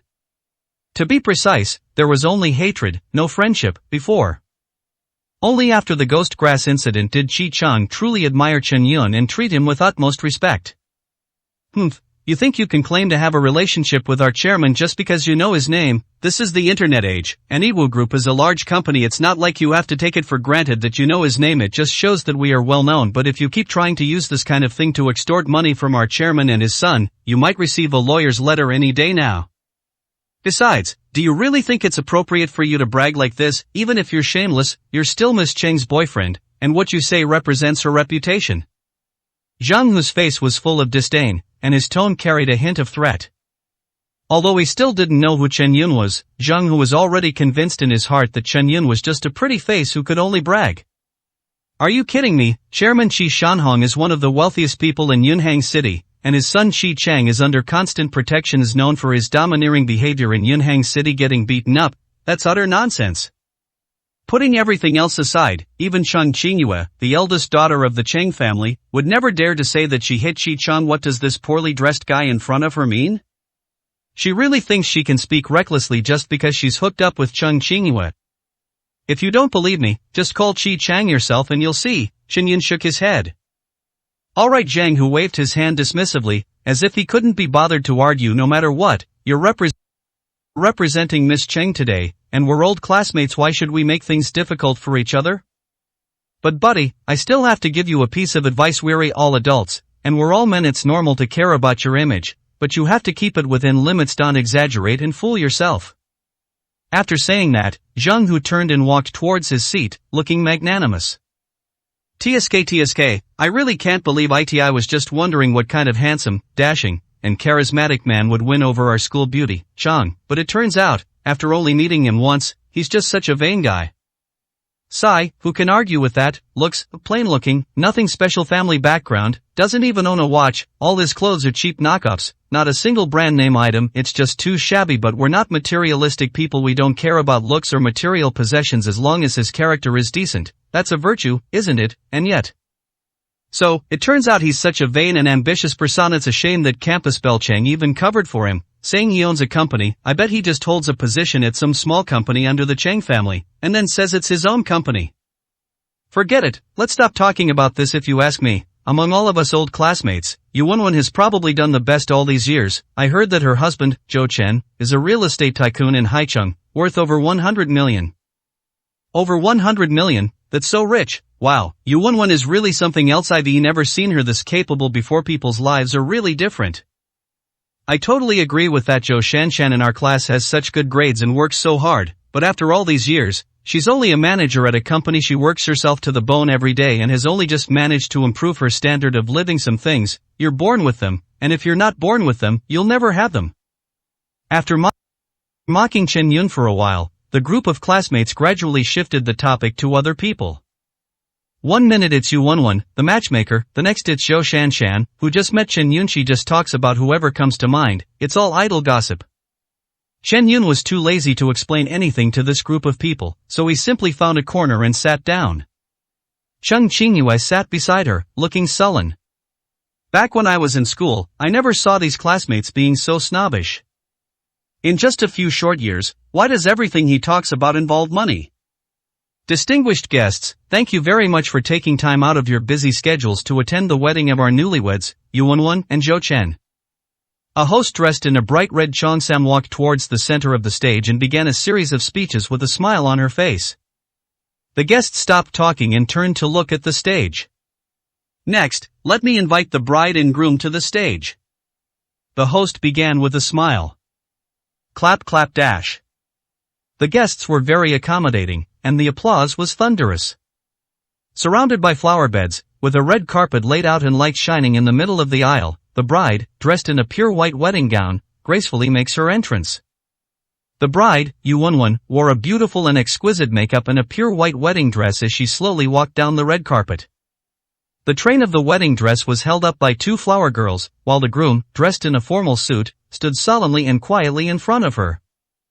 2 pairs of affectionate eyes met, their feelings burning brightly. My goodness, my old classmate looks absolutely stunning today.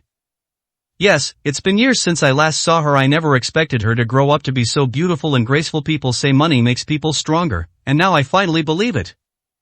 Zhou Chen is so handsome, he has a rugged and dashing appearance, and he's rich too. If I could marry a handsome and wealthy husband like that, I'd be willing to live in a villa and drive a luxury car right now. You're dreaming. You think you can really eat and take everything with you? Chen Yun, when can I wear a wedding dress? Upon seeing Yu Wenwen's appearance, her pure white wedding dress immediately captivated Cheng Qingyue's gaze. 209, Chapter 209 Peanuts. A girl's biggest dream in life should be to marry the person she loves. When will my knight in shining armor come to marry me? Cheng Qingyue muttered to herself, glancing cautiously at Chen Yun a few times. Then, I saw Chen Yun's gaze fixed on the bride, as if glued to her. Hey, are you even listening to me? Is this bride really that pretty? If I wore a wedding dress, I'd look 1,000,000 times prettier than her. Cheng Qingyue stretched out her hand and waved it in front of Chen Yun. Don't make a fuss, I just feel that your classmate is a bit strange. Didn't you notice? Why would a bride be wearing gloves on her hands when she's getting married? Chen Yun frowned. Gloves? Cheng Qingyue was taken aback. She also turned her head to look at the wedding stage and saw that Yu Wenwen was indeed wearing a black glove on her right hand. She was so captivated by the beautiful wedding dress that she overlooked this detail. Yes, why would a bride wear a glove on her wedding day, and a black one at that? This is a joyous occasion. Shouldn't it be red and festive? Black is just too unlucky. Cheng Qingyue also felt that something was amiss. At the same time, the bride walked gracefully to the groom's side, and the newlyweds' faces were full of happiness. The groom, Zhou Chen, was significantly older than the bride, Yu Wenwen, around 34 or 35, while Yu Wenwen was only 27 or 28, making him almost 10 years older. As a middle-aged man, Zhou Chen has a resolute appearance and no greasy beer belly. Judging from his physique, one can roughly deduce that he has a habit of exercising regularly. But Chen Yun frowned deeply and said, also, there's something wrong with this groom's sick, and he's terminally ill, the kind of illness that will kill him soon. What?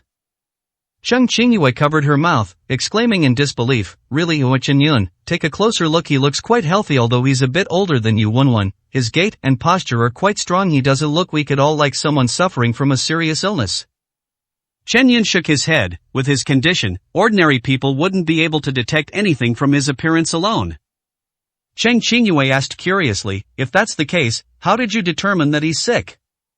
Chen Yun asked calmly, do you think I'm an ordinary person? That sounds so pretentious. What do you mean ordinary people can't see it? It's all just a setup for himself. But Cheng Qingyue didn't refute it. Instead, she nodded seriously, looking quite matter-of-fact. That makes sense. What you said is definitely right. Chen Yun glanced at Cheng Qingyue, smiled, and said nothing more. Led by the host, all the required procedures were followed, and the banquet officially began. Chen Yun and Cheng Qingyue took their seats and ate their food slowly and deliberately. The groom, Zhou Chen, and the bride, Yu Wenwen, then toasted each person they knew in turn. As Chen Yun ate, his gaze would occasionally drift towards Zhou Chen. Every time Zhou Chen drank a glass of wine, Chen Yun would pick out a peanut from his plate and throw it away. Hey, if you're not going to eat, then don't eat. Why are you wasting food? The people sitting around were all Cheng Qingyue's classmates. Zhang Hu, who already disliked Chen Yun and had spoken up earlier, immediately stood up again. Mind your own business. If you cherish food, then just pick it up and eat it. Cheng Qingyue finally couldn't hold back anymore and stood up to defend Chen Yun on the spot, shutting Zhang Hu down with just one sentence. The others, who had initially wanted to cause trouble, all obediently shut their mouths when they saw Cheng Qingyue's angry expression, which showed no intention of reasoning.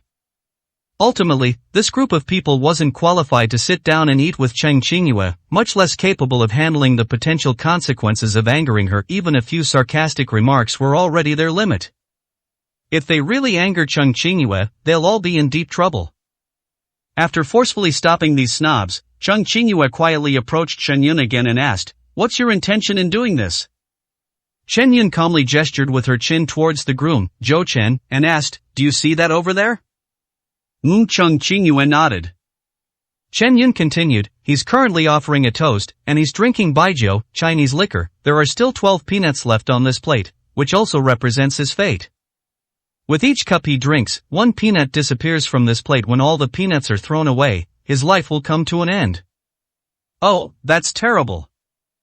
Cheng Qingyue glanced at the groom Zhou Chen with some concern. What should we do? If things continue like this, he still has a lot of wine to drink. Won't today's happy occasion turn into a funeral? If anyone else had said those words, Cheng Qingyue would have thought they were crazy. Are you kidding me? You think you can decide someone's fate with just a few peanuts? Do you think you're the king of hell? But ironically, it was Chen Yun who said those words. Judging from Chen Yun's extraordinary and omnipotent abilities during this period, Cheng Qingyue trusts Chen Yun almost unconditionally. Should I go and remind him now? Cheng Qingyue asked. Chen Yun shook his head. A person's fate is fixed. If you remind him now, you will only be seen as cursing him. His illness is not visible on the surface, and he himself cannot even detect it. Others and himself, he will only feel that he is perfectly healthy. We are just exaggerating. Yes, you're right. Cheng Qingyue nodded, then hesitated before continuing. But what do we do now? Are we just going to watch him die? Normally, if a stranger died, I'd just sigh a few times, but this is a joyous occasion like a wedding, and he's right in front of us. If we just stand by and watch, I feel a little guilty. Even the most cold-hearted person in the world will inevitably feel sympathy and pity when facing a stranger with whom they have no vested interest. Moreover, it was a joyous occasion like a wedding, and it would be difficult for anyone with a moral conscience to remain completely indifferent. Cheng Qingyue was, after all, a girl, so she would naturally have more compassion. Chen Yun calmly said, if he can reach our table before I throw away the last peanut, I will save his life. If not, then it can only mean that this is his fate. 210, Chapter 210 The Strange Yin and Yang. The banquet continued, and the groom Zhou Chen and the bride Yu Wenwen were supposed to continue to the other table to toast, but after that table finished, it was highly unlikely that they would get to Chen Yun's table. However, Zhang Hu suddenly stood up, walked towards Yu Wenwen, and whispered something to her. Suddenly, the newlyweds turned around and walked towards the table where Chen Yun and Cheng Qingyue were. Dear classmates, it's been many years since we last met. I am so grateful that you all took time out of your busy schedules to attend my wedding today. Yu Wenwen said with a beaming smile. Oh, Wenwen, you're being too polite. It's all thanks to your wedding that we old classmates had the chance to meet again. This must be your husband, Zhou Chen. He looks so handsome and dashing. You two are such a perfect match. Wenwen, you look absolutely stunning in your wedding dress today. Aside from our school beauty Chang, there's probably no girl here who looks better than you. A group of old classmates stood up one after another, each with a smile on their face, praising Yu Wenwen in various ways. No, you're all too kind with your words. I was just lucky to meet my husband.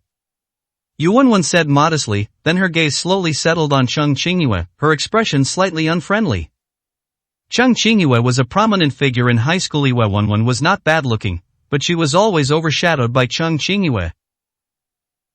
Not only in appearance, but also in academic performance and interpersonal relationships, she surpasses Yu Wenwen by leaps and bounds. As for family background, she is far superior.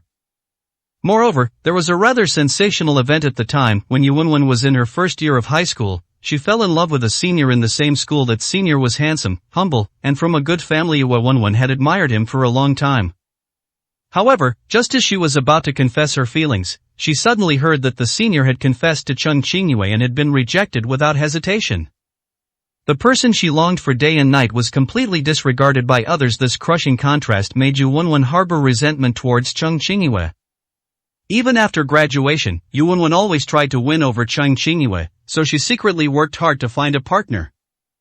As soon as the wedding date was set, she sent Cheng Qingyue an invitation through various channels and repeatedly urged Cheng Qingyue to bring her boyfriend. Since I can't compare to you, isn't it a victory if I find someone who can beat you? Campus Belle Chang, it's been a long time.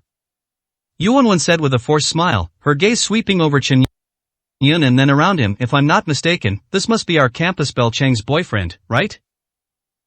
I can't believe it after all these years. Chang, the Campus Belle, has such low standards. Is she just unlucky and can't find a suitable partner? My husband is definitely successful in his career. The people in his circle are all worth at least 100 million. How about I ask him to introduce you to some reliable potential partners? We were the school beauties back in the day. Isn't it a bit too much to ask for a man like that? Yu Wenwen's words were barbed and pointed, and sounded quite harsh. The other classmates, however, seemed to have found their pillar of support and chimed in. Yeah, school beauty Chang, with your family background, what kind of man can't you find? Even if we're not good at judging, we can't settle for someone this bad. People say that if you have money, you can keep a gigolo. This Chang, the school beauty, has some unique tastes. Even if it's about keeping someone, at least keep someone who's good looking. Chang, the Campus Belle, the most important thing for a woman in this life is marriage. Marrying the wrong person is equivalent to ruining your life. You've been out of school for so many years, and you're already 24 or 25. You're not getting any younger. If you don't find a suitable partner soon, it will become increasingly difficult in the future. Hearing these noisy voices, Cheng Qingyue's face darkened. Shut up, who I choose as my man is none of your business. Your mouths are so foul, they're quite a match for your looks. Everyone's faces froze. Yu Wenwen chuckled lightly. Chan, the school beauty, so many years have passed, but your temper hasn't changed at all. As the saying goes, honest advice is hard to hear but beneficial. Everyone here is considering things from your perspective. If it were someone else who had nothing to do with it, why would we bother with such trivial matters? People should be more humble. This is a principle my husband often teaches me. As a rich second generation, you are inevitably a bit too arrogant. Wenwen is right, Chan, the school beauty. We're all doing this for your own good. How can you say such a thing? Yeah, we're all old classmates, and it's not easy to get together like this. Why make it so awkward? With our friendship, would we really hurt you? You should listen to Wenwen and let her introduce you to someone. Zhou Chen is a big boss, and anyone he randomly picks is definitely more reliable than the boyfriend you found. As soon as Yu Wenwen spoke, the others echoed her. Standing on the moral high ground, under the guise of doing what's best for Cheng Qingyue, their words were full of sarcasm and ridicule. Cheng Qingyue felt a nameless anger rising in her heart, about to erupt. Yu Wenwen sneered and stopped there. Forget it, everyone has their own fate. Since the school beauty Cheng doesn't agree, how dare we outsiders continue to interfere? Come on, it's been so many years, let me toast everyone. Yu Wenwen picked up her glass and filled it with baijiu, Chinese liquor. She glanced at Zhou Chen standing to the side, her face beaming with a smile. Honey, these are all my old classmates. They helped me a lot back in high school. Why don't you join me in toasting them? Of course. Zhou Chen, tall and handsome with an outstanding demeanor, nodded immediately, looked at the group of people at the banquet, and said, since you are Wenwen's classmates, then you are my friends. I didn't have the opportunity to participate in Wenwen's past life, and therefore I couldn't protect her in the past. I am very grateful to all of you classmates for being there for her and taking care of her in the past. Let's drink to each other. If you ever need any help in the future, just let me know. I've worked hard for many years and I have some ability, so maybe I can help you. Zhou Chen's words were quite eloquent. Oh my, Wenwen, you really married a good husband. He's capable, humble, and so good at talking, unlike some people, who are useless and only know how to brag. The difference between people is bigger than the difference between a person and a dog. Zhang Hu picked up his wine glass and glanced at Chen Yun seemingly casually. 211, Chapter 211. Husband pointed out. Cheng Qingyue, standing to the side, was so angry that her face turned purple. Yu Wenwen and Zhang Hu exchanged a glance, and then a slight smile appeared on their lips. This is exactly the effect they wanted.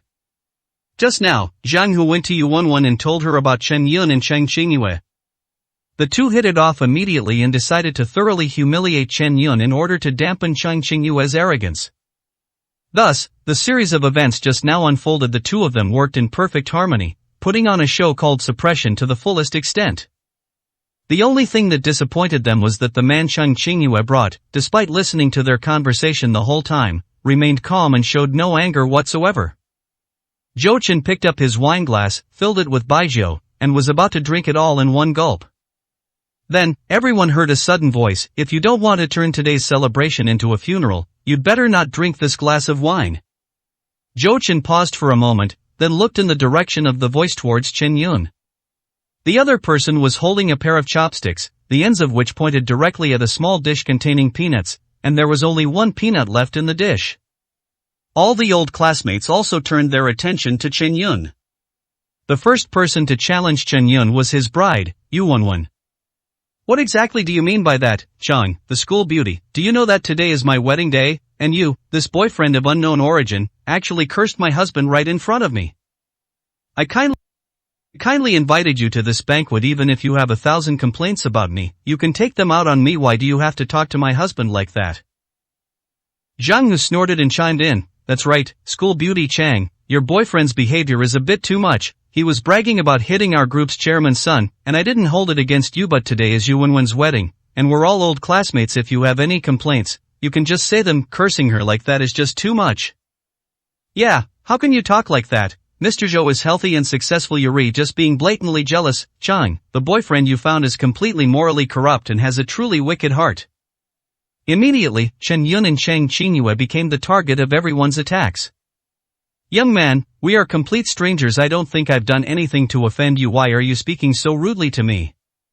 Zhou Chen, the person involved, also looked somewhat displeased. He had realized early on that Yu Wenwen and her group of old classmates harbored ill will towards Cheng Qingyue and Chen Yun, but he was not familiar with these people and did not know about their conflicts. He was only thinking about finishing his drink and moving on to the next table. From beginning to end, he didn't get involved or say anything bad. Chen Yun's inexplicable claim that he would die if he drank alcohol was just too malicious. Let me tell you, if you don't apologize for what you said today, I'll definitely make you pay.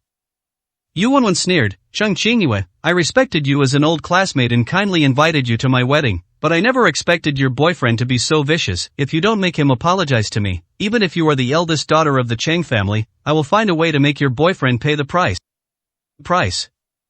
Let me tell you the truth, with my husband's status, we're not afraid of your Cheng family. What exactly is the problem? Is it the alcohol? Cheng Qingyue immediately turned to look at Chen Yun, trusting him completely. The wine is problematic. What a joke. I've been toasting all the way here, drinking more than 10 glasses. If there were a problem, something would have happened long ago. How could it have waited until now, to prevent you from saying the wine is different? What's wrong with me drinking it now? After saying that, Yu Wenwen picked up the wineglass in front of her and drank it all in one gulp. She even held the wineglass upside down in midair, and not a single drop of wine fell out. She truly drank it all. Everyone saw it, right? I drank it all, and I'm perfectly healthy. Yu Wenwen sneered, her eyes fixed on Chen Yun. I never said there was anything wrong with the wine. The problem has always been with you, woman. Chen Yun shook his head, his expression calm and unmoved. I have a problem. What exactly is wrong with me? I've already drunk the wine. Do you still want to spread rumors and mislead people here? Yuanwen's eyes sharpened, and her expression suddenly turned somewhat aggrieved. Yes, I know everyone thinks that I, Yuanwen, am not good enough for my husband, and that I don't love him at all, and that everything I do is for his money. Yuanwen turned to Zhou Chen pitifully, tears welling in her eyes. But, husband, please believe me, from beginning to end, all I've ever loved is you as a person. Do you remember what we just swore? Whether in health or sickness, whether in wealth or poverty, I am willing to stay by your side, to do my best, to give my all, to accompany you through the second half of your life no matter how much doubt others in this world have about me. I will never give up or be afraid. I will hold your hand and walk to the end together, proving to everyone that I, Yuanwen, am worthy of you. His words were so sincere that Zhou Chen couldn't help but put his arm around Yuanwen's waist, tenderly wiping away the tears from the corners of her eyes. Then, he glared angrily at Chen Yun. I have always been kind to people and never hold grudges against anyone. However, my kindness doesn't mean I'm easy to bully. Today, I will drink this glass of wine in front of everyone. After I finish it, if I have no problems, you must solemnly apologize to my wife in front of everyone. As a man, if I stand by and watch my woman suffer in front of me without doing anything, then what kind of man am I? Zhou Chen's words were firm and resonant, his loud voice slightly drowning out the conversation in the hall. All the guests sitting at the banquet were drawn to Chen Yun's table. What happened? What exactly happened over there? Why are the bride and groom arguing with someone? Today is such a joyous day, how can someone be so inconsiderate? Yes, causing trouble in this kind of place is incredibly tactless. Everyone should take a good look at who it is, and we must never have anything to do with this kind of person again. This guy who dares to cause trouble at other people's weddings has absolutely no morals. The entire lobby erupted in commotion, with everyone mercilessly criticizing Chen Yun. Looking at the scene before her, where she was being condemned by thousands, Zhang Qingyue couldn't help but feel a deep sense of pressure. 212, Chapter 212 The Murderer Behind the Scenes. Seeing that everyone's attention was on him, Zhou Chen picked up his wine glass and drank it all in one gulp without saying a word. All the old classmates around Zhou Chen were staring intently at him, observing whether he was alright. However, after one glass of wine, Zhou Chen's body did not have any adverse reactions because he drank a rather spicy liquor. His face turned slightly red, and his complexion even looked a bit more rosy. Nothing happened, there was no problem at all. This person is really talking nonsense. He's just too jealous of Boss Zhou, that's why he's cursing him here. How vicious. No, this kind of person is absolutely despicable. He dared to curse at the wedding today, who knows what he might do next. We must call the police and send him to jail. This kind of person must be severely punished. Kneel down and apologize to Mr. Zhou and Wenwen right now. Chang, the school beauty, don't play dead. You also bear a lot of responsibility for the people you brought. What good is a simple apology? It's not enough. We have to make him kneel down. We have to make this kind of person lose face and learn what he should and shouldn't say. Zhang Hu shouted. That's right, kneel down. Your Majesty. Your Majesty. Your Majesty. The wedding ceremony, which should have been a pleasant occasion, turned into a noisy and chaotic affair. The word spread like wildfire, and even guests who were unaware of the situation joined in, shouting kneel down. In the atmosphere, the sound was deafening, like a roaring mountain and a tsunami. Cheng Qingyue's forehead broke out in a cold sweat as she stared nervously at Zhou Chen in front of her, but she still couldn't see anything wrong.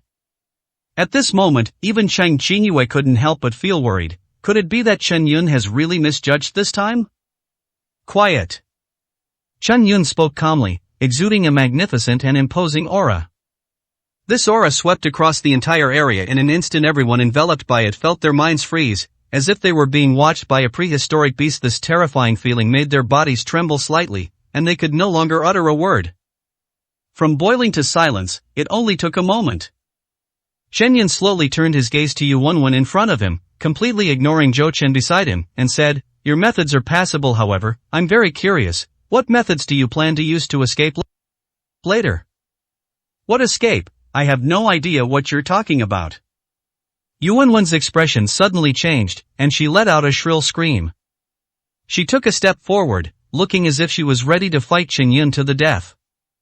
But the next moment, veins suddenly bulged on her forehead, her eyes rolled back, and she clutched her throat tightly with one hand, her face contorted in extreme pain. Wenwen, what's wrong? The old classmate stared in alarm at Yu Wenwen's pained face, about to speak. To everyone's horror, Yu Wenwen collapsed. He completely lost consciousness and was unconscious. Zhou Chen exclaimed in surprise and hurriedly ran towards Yu Wenwen's direction. But he had only taken 2 or 3 steps when his face suddenly turned purple and his body began to convulse uncontrollably, just like he was having an epileptic seizure. Boom! Just moments later, Zhou Chen's body also fell straight down. What on earth is going on? The group of students were immediately startled, their faces filled with terror, completely unaware of what had happened. How could the bride and groom suddenly collapse during a perfectly good wedding? They're just here to attend a wedding. If someone dies at the wedding, everyone involved will inevitably be investigated. It's not a big deal if Yu Wenwen and Zhou Chen die, but if this kind of thing delays their work, then there will be big trouble. A bunch of idiots, I already told them not to drink this. Chen Yun shook his head, casually tossed the last peanut from the plate into his mouth, and walked over to Zhou Chen, who was lying on the ground, his life hanging in the balance. He reached out and touched Zhou Chen's right wrist, channeling his spiritual energy into Zhou Chen's heart meridian. After this matter was settled, Chen Yun looked at Cheng Qingyue, who was also somewhat panicked, and instructed, call an ambulance and get her to the hospital for emergency treatment. Oh, okay, I'll call right now. Cheng Qingyue hurriedly took out her phone from her pocket and was about to dial the emergency number. As Chen Yun turned to leave, Cheng Qingyue instinctively asked, wait, Chen Yun, where are you going?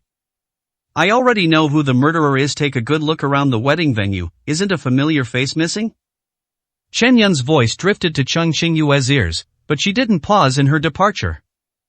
The culprit behind it all, isn't Kue Wenwen the culprit behind it all? A familiar face is missing. Cheng Qingyue paused for a moment, dialing the emergency number and waiting for it to be answered while scanning the entire room. I don't recognize any of these people at the wedding. Chen Yun definitely wasn't referring to them. The only people I know are this group of classmates. Who's missing? The bride Yu Wenwen, the shrewish Xianghu, the fat Guang Baiwei. I know who's missing. Cheng Qingyue's pupils contracted sharply, and a sentence flashed through her mind. I promised Wenwen that I would have to stay here and help her receive other guests.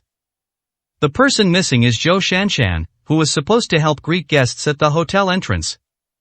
Hey, you think you can just kill people and leave? There's no such thing as a free lunch. In a small alley outside the hotel, a young, beautiful, and alluring woman was about to turn and leave. Suddenly, a soft chuckle came from behind. The woman frowned, then turned around. A simply dressed, ordinary-looking man was slowly walking towards her. Cheng Qingyue's good-for-nothing boyfriend. It seems you're much more complicated than you appear. My plan was flawless, yet you still managed to detect it.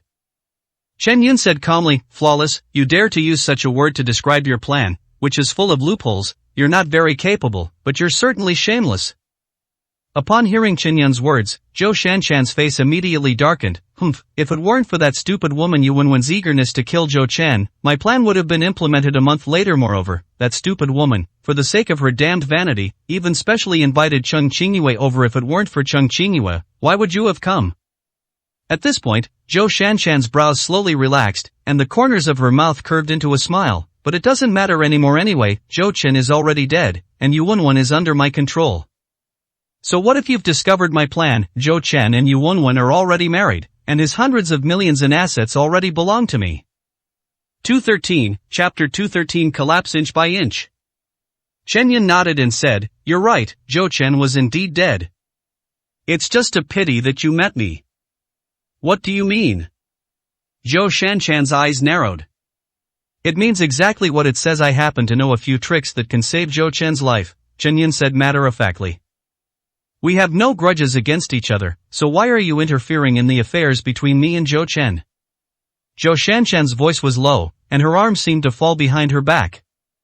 Chen Yun shook his head. To be honest, I don't plan to get involved, but I promised Cheng Qingyue that if Zhou Chen's fate is not over, I will lend him a hand. This can be considered fate also. If you look closely, we still have some grudges. When we first met at the hotel entrance, you were quite happy to scold me. A pretty boy like you, I'm being too kind by insulting you. Zhou Shanshan's eyes suddenly flashed with boundless killing intent. She swiftly raised her arm, and four extremely sharp darts in her hand emitted a chilling glint. I was going to spare your life, but you insisted on meddling in my business. Since that's the case, then you can die. The next moment, 4 darts were launched. A sharp whistling sound erupted in the air, and the surrounding air currents quickened. Zhou Shanshan stared intently at Chen Yun, as several darts shot toward his chest. The rain of meteor darts is the peerless weapon of our Tang clan. Its blade is incredibly sharp, capable of piercing through rock walls, and it is also coated with a deadly poison. Contact with it is fatal. Go to hell, this is what happens when you meddle in other people's business. Chen Yun remained calm, making no attempt to dodge, simply standing there waiting for the dart to come. Zhou Shanshan could almost see Chen Yun's fate of being disemboweled, but the next moment, her pupils suddenly contracted. Chen Yun made no move whatsoever, but when the 4 darts were only an inch away from him, they suddenly made a crisp impact sound, as if they had hit an invisible wall, and finally fell helplessly to the ground. How is this possible? What kind of method did you use? Zhou Shanshan looked at Chen Yun, who was completely unharmed, her eyes filled with shock. Why did the darts suddenly stop? Who exactly is this man in front of me? Zhou Shanshan once used this rainfall meteor dart to kill many experts, and even assassinated a peak internal energy expert. This trick of hers had never failed her before, but today it failed for the first time. Let's see what tricks you have up your sleeve. Is this all you've got? Chen Yun shook his head dismissively. With his keen eyesight, how could he possibly miss Zhou Shanshan's seemingly clever little tricks? Chen Yun could see her every move clearly.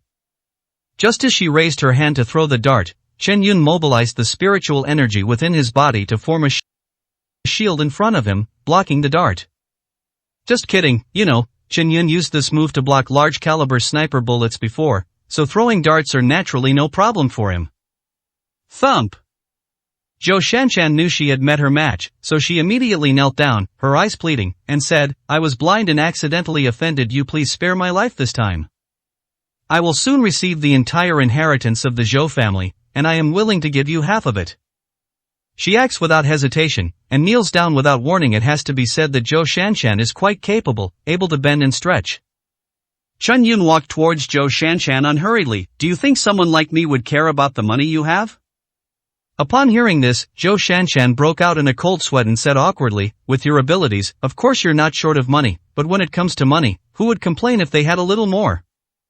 You don't like half, how about we do 40/60ths, I'll take 40%, you take 60%, and you'll get the bigger share.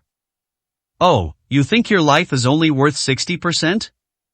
Chen Yun chuckled and walked slowly toward Zhou Shanshan. 70%, you take 70%, Zhou Shanshan said in a panic. Snap. Chen Yun kept walking. No, 80%, I'm willing to give you 80%. Zhou Shanshan's eyes were filled with fear, but even after shouting 80%, Chen Yun remained unmoved. He just kept walking towards Zhou Shanshan, who was getting closer and closer. Every step he took, though seemingly casual, felt like a heavy hammer blow to Zhou Shanshan's heart. The immense pressure nearly broke Zhou Shanshan. She knelt on the ground and even began to kowtow repeatedly, pleading, please, have mercy on me, I just went astray for a moment, I didn't mean to go against you. I don't want any money anymore, you can have it all, I'll give you everything. Oh, is that so? In the midst of begging for mercy, Chen Yun had already reached Zhou Shanshan's side and spoke calmly.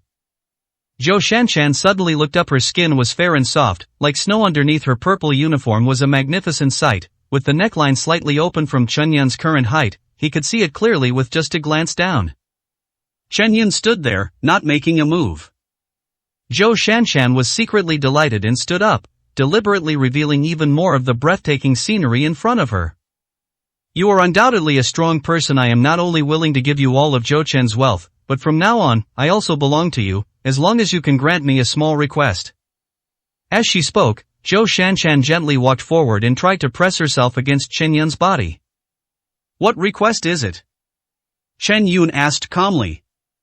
At the same time, Zhou Shanshan was less than a fist's distance from Chen Yun, almost completely pressed against his body. Her rosy lips were close to Chen Yun's ear, her breath sweet as orchids. That is, please die.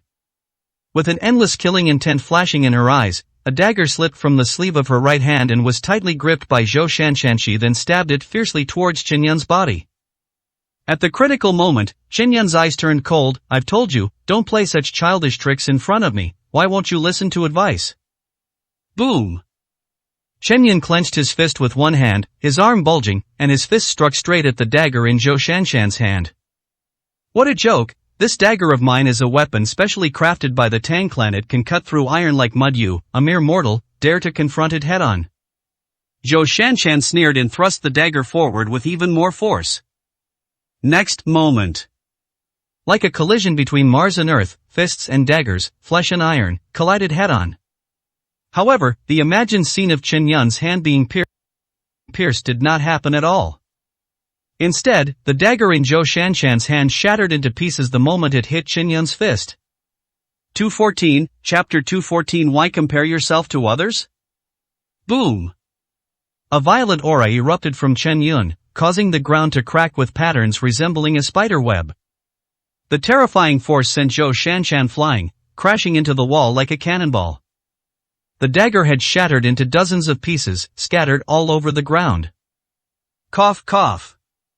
Zhou Shanshan's body crashed against the wall and landed with a thud, kicking up a cloud of dust. She tried weakly to get up, coughing up a large amount of blood. How is this possible? This dagger is made of star steel. A shadow fell from above, enveloping Zhou Shanshan's body. She slowly raised her head and looked at Chen Yun, who had a cold expression in front of her. It's over, we're completely doomed now. Death was imminent, and Zhou Shanshan's body began to tremble uncontrollably. Painful cries emanated from every part of her body, many bones were broken, yet Zhou Shanshan felt no pain. Only fear, nothing but fear. However, after waiting for a long time, Zhou Shanshan still didn't see Chen Yun make a move. Suddenly, she was shocked. You're not going to kill me? Chen Yun's expression was indifferent, revealing no other emotion. Why would I kill you? It would only dirty my hands. Go and turn yourself in, confess your crimes, and repent for your sins in prison. At this point, Chen Yun paused, his tone turning colder. But remember this: if I ever see you anywhere outside of prison, I will kill you.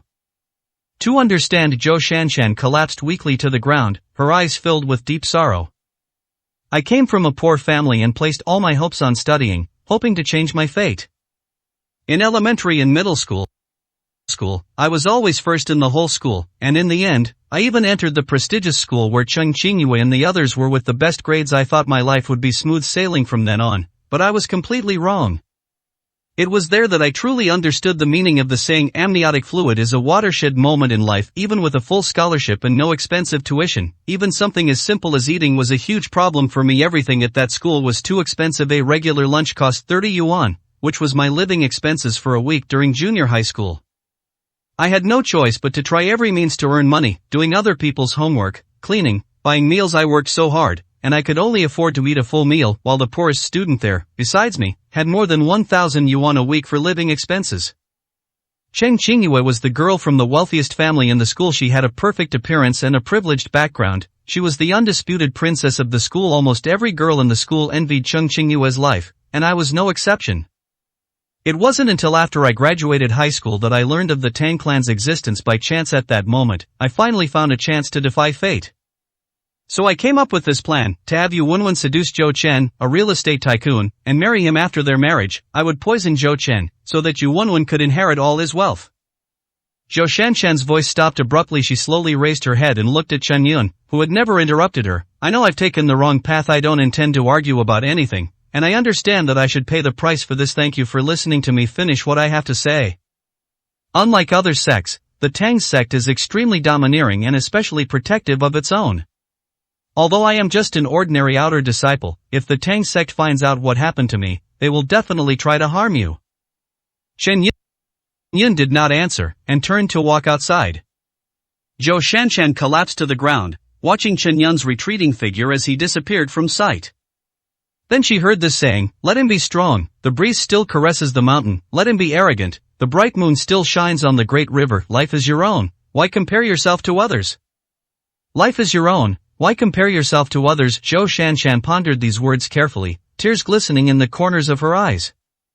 Stepping out of the hotel, Chen Yun took out his phone to ask for the address of Cheng Qingyue Hospital, then stood there waiting for the chauffeured car. Throughout his life, he has seen and met countless people like Zhou Shanshan. Everyone, whether due to their own greed, comparison with others, or extreme poverty, ultimately chooses to embark on a crooked path. Chen Yun acknowledged that many people in society not only did this, but also used this method to achieve a high social status and even considerable wealth. But, just like the words he left for Zhou Shanshan, life is your own, why compare yourself to others? Happiness comes from contentment, while suffering comes from comparison. Among the billions of people in the world, even Chen Yun, how could he dare to say that he could surpass everyone in every aspect? Zhou Shanshan admired Cheng Qingyue and compared herself to Cheng Qingyue, but little did she know that there was more than one Cheng Qingyue in the world. When a person is reduced to symbols like wealth and status, comparisons will never stop. A few minutes later, the vehicle arrived. Chen Yun got into the car and drove off towards the hospital. Jiangnan City Second People's Hospital. First aid outdoors. Cheng Qingyue and Zhang Hu, along with a group of old classmates, all rushed over and were anxiously waiting at the door. No one could have imagined that a perfectly good wedding would end up being the bride and groom's funeral. A few minutes later, Yuewen was wheeled out by a nurse. Because she was taken to the hospital in time and underwent gastric lavage, Yuewen regained consciousness quite quickly. The patient's life is in danger. Who among you is a family member? Sign the papers immediately, we must perform surgery right now. The door to the emergency room suddenly opened, and a male doctor in the emergency room held a critical condition notice in his hand, looking anxiously at the others present. Patient's family? The group of old classmates looked at each other and fell silent. At this critical moment, it was Cheng Qingyue who stepped forward and said to the male doctor, "Doctor, the patient's family members live too far away and can't come right now. The only family member is his wife, but she just had her stomach pumped and has only recently regained consciousness, so she probably can't sign the consent form yet." 215, Chapter 215 No signing. The hospital has a rule that a family member must sign before surgery. I am just an ordinary doctor. All surgeries have risks. If something goes wrong, I cannot bear the responsibility. I can't believe it, said Huang Shan, the attending physician, with a troubled expression. Behind every hospital regulation lies one or even multiple serious medical disputes. He may be a doctor, but in the end, he's just an employee. How dare he violate the regulations?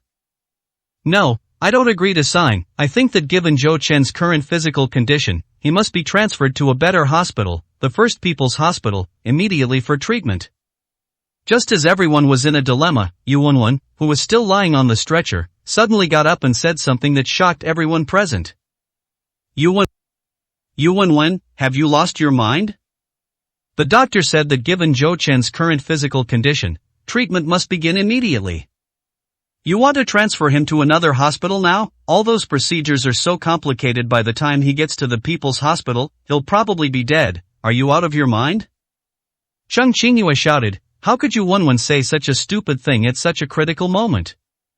Cheng Qingyue, what right do you have to point fingers at me like that? Let me tell you, I am Zhou Chen's legal wife, I am his family member, you have no right to question my decision. Yu Wenwen's face was still somewhat pale, but her shouts at Cheng Qingyue were quite powerful. After saying that, she turned to look at the doctor beside her, her attitude extremely firm, leaving no room for negotiation. What, as a doctor, you should know that I have this authority. In short, I now demand that I be transferred to another hospital, and I will absolutely not sign the critical condition notice. This attending physician Huang Shan hesitated. Our hospital certainly has no right to prevent you from being transferred, but did you really hear what I said clearly? The patient's condition is extremely dangerous. Every minute and every second is a race against death. If you transfer the patient to another hospital, you will inevitably miss the golden time for treatment, and by then, even a miracle might not be able to save them. If you are worried that our hospital's medical standards are not as good as the first hospital, you can rest assured. Our hospital, whether it's the doctors or the medical equipment, is top-notch, in no way inferior to the First People's Hospital. Did you hear that? Cheng Qingyue said coldly, the doctor has already made it very clear, if you insist on transferring Zhou Chen to another hospital for treatment, you are only hastening his death, then you will be a complete murderer. Stop meddling in other people's business. The doctor only said it's a possibility. There's also a possibility that Zhou Chen will receive excellent treatment at the first hospital and won't have any problems at all. Yu Wenwen's expression was extremely solemn, as if she had made a decision after careful consideration. But inside, he was already overjoyed. She had to do everything she could to buy time and make Zhou Chen miss the chance to be saved. If Zhou Chen had not died by the time he was transferred to the First People's Hospital, she immediately changed her mind and asked to be transferred back to the Second People's Hospital. In short, the goal was to prevent Zhou Chen from receiving treatment and to kill him.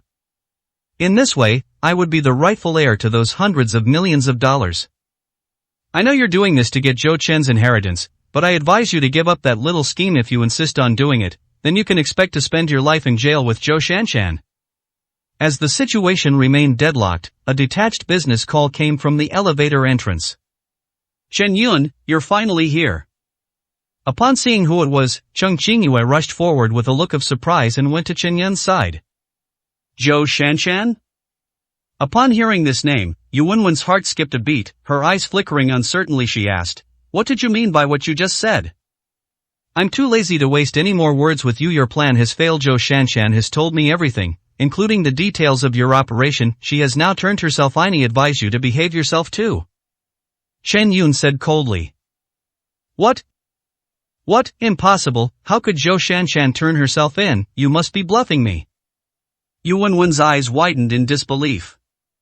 After a short while, she regained her composure. "What you're saying must be false. I know Zhou Shanshan's abilities, and given her ambition, there's no way she would turn herself in." "You're deliberately trying to trick me, Humph. Let me tell you, no matter what, I will absolutely not sign Zhou Chen's critical condition notice as long as I don't give in. You can't save him." Yu Wenwen stared intently at Chen Yun, looking as if she had completely seen through his thoughts. "Ha, Zhou Shanshan called you an idiot, but now it seems that using the word idiot to describe you is an insult to that word." Chen Yun sneered, "Do you really think that if you don't sign, I can't save Zhou Chen?" "Ha, stop playing tricks on me. If you're so capable, then show me how to save her." Yu Wenwen was determined not to budge. Even if Chen Yun's words were true, let alone falsehoods, Zhou Shanshan has really turned herself in. Since the matter has already been exposed, she's going to die anyway, so she might as well drag Zhou Chen down with her. "You vicious woman, Zhou Chen is your husband, so devoted to you, and you actually plan to kill him for money." Cheng Qingyue looked at Yu Wenwen, whose face was full of malice, and felt utterly disgusted. Other classmates also chimed in, condemning, "Yu Wenwen, I was so blind to think you were a good person, you heartless bastard. How could you do something so inhuman? Damn it, what are we going to do now?" No wonder neither set of parents came to the wedding. Yu Wenwen must have planned everything all along, deliberately finding an excuse to prevent Zhou Chen's relatives from attending, so that she would have the opportunity to kill Zhou Chen. This is terrifying. This woman is absolutely terrifying. I never imagined that such a ruthless and heartless venomous creature could exist among my old classmates. You'd better find other family members to sign the papers as soon as possible, no matter what conflicts you have. But our hospital's rules can't be changed. Treatment can only proceed with a family member's signature. If no one signs within 20 minutes, this treatment will have to be cancelled. We can't let you keep hogging medical resources. Huang Shan shook his head. As a doctor, he had seen this scene far too many times. 216, Chapter 216 Breaking In. As a doctor, your duty is to save lives and heal the wounded. How can you be so cold-blooded in your words and actions? Zhang Hu stepped forward and spoke righteously to Huang Shan in front of him. Cheng Qingyue frowned and gave Zhang Hu a disgusted look. The doctor is just an employee, the hospital doesn't belong to him, so what he says doesn't count. At a time like this, you're still trying to pressure the doctor to show off your morality, without a critical condition notice. If Zhou Chen still dies after surgery, are you, Zhang Hu, going to take responsibility? Any experienced doctor would turn around and leave after hearing what you say. Who would bother arguing with you here? Sure enough, as soon as Cheng Qingyue had this thought, she saw the Dr. Huang Shan's face darken instantly. Huang Shan gave Zhang Hu a look of utter disgust and then said coldly, "You'd better find the patient's family members to sign the consent form as soon as possible, otherwise the surgery will not be able to proceed." After saying that, Huang Shan turned around and headed towards the emergency room, not intending to waste any more time there. Seeing the attending physician get angry, Zhang Hu was both anxious and furious, but he was helpless against the other party.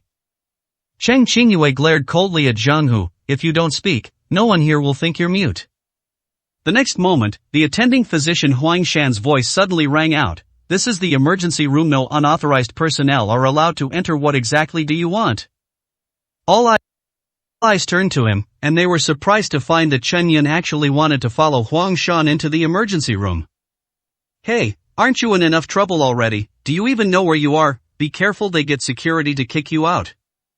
Haven't you had enough bragging just now? Now you actually want to barge into the emergency room? Have you lost your mind?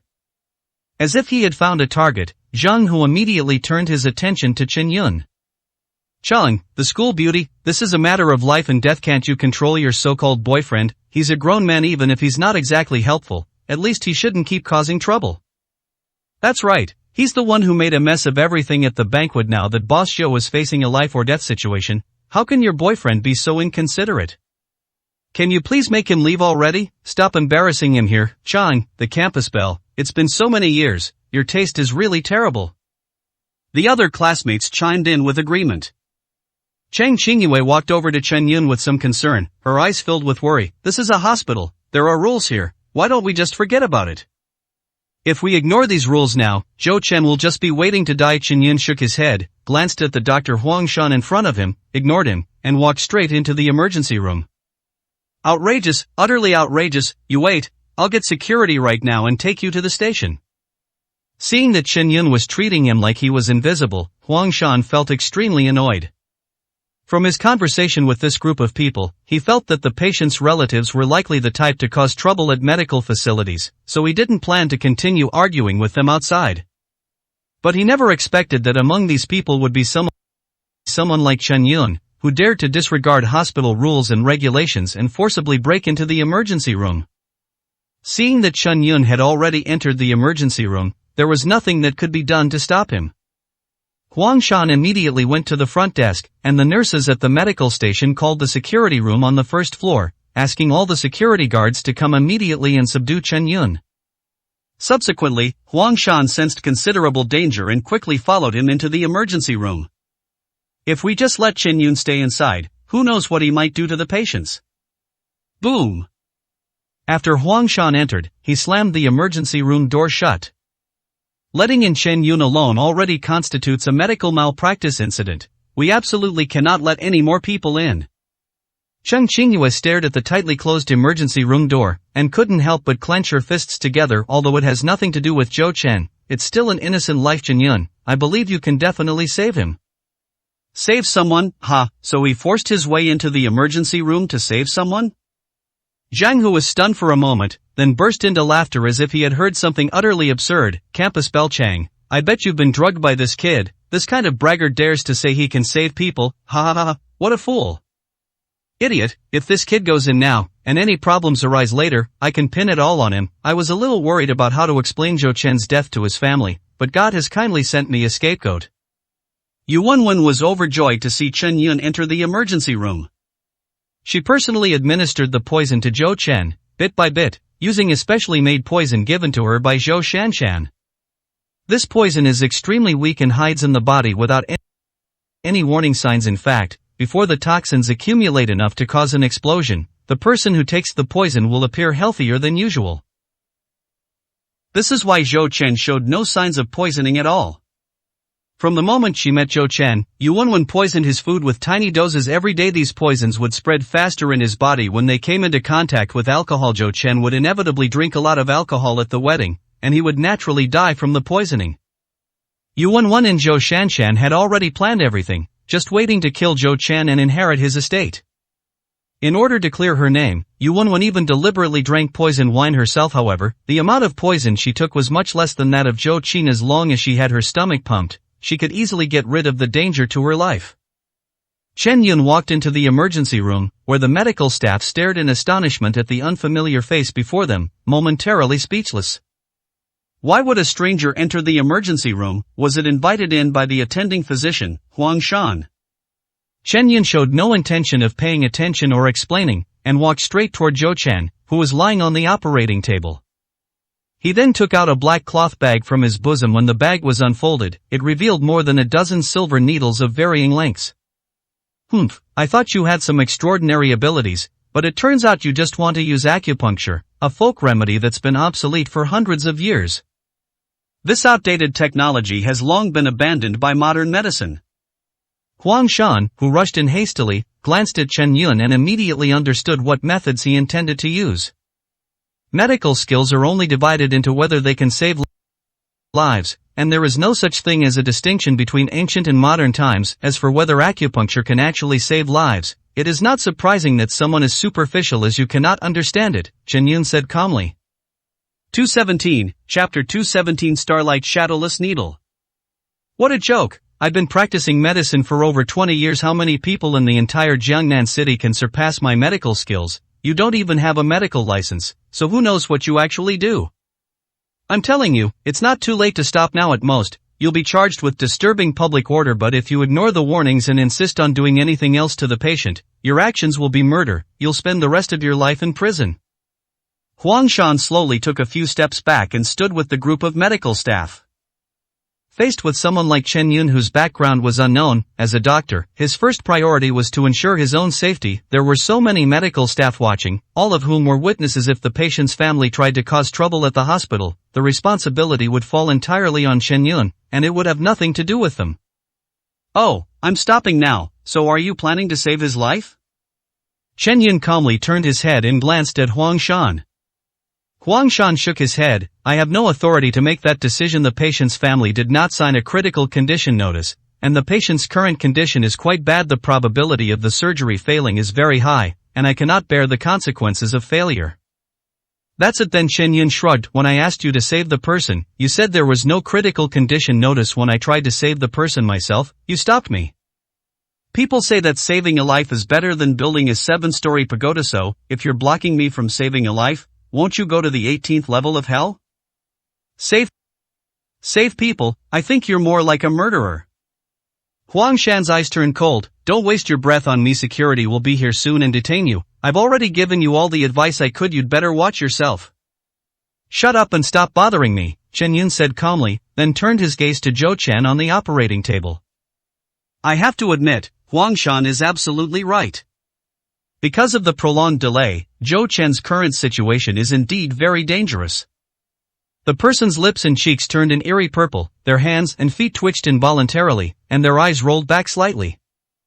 Chen Yun reached out and grabbed Zhou Chen's wrist. After taking his pulse, he found that Zhou Chen's pulse was somewhat disordered and his heartbeat was getting weaker and weaker. If he was not treated quickly, he would probably die.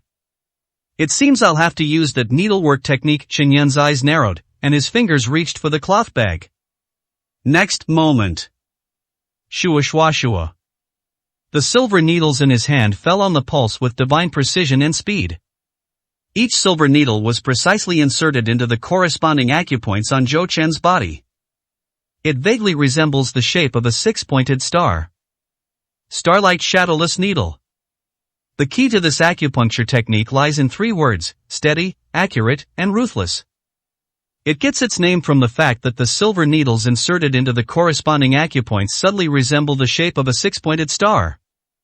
By stimulating several acupoints in the body that can accelerate blood circulation, eliminate impurities, and revitalize the body's recovery and purification abilities can be awakened as much as possible, which is effective for symptoms such as poisoning. The medical staff in the operating room were all watching Chen Yun's actions closely, as well as Zhou Chen on the operating table. Their faces were all solemn, and they felt that Chen Yun was just messing around. The key to acupuncture lies in steadiness. There are so many acupoints on the human body. When inserting the needle, you must be extremely careful and absolutely cannot insert the wrong acupoint.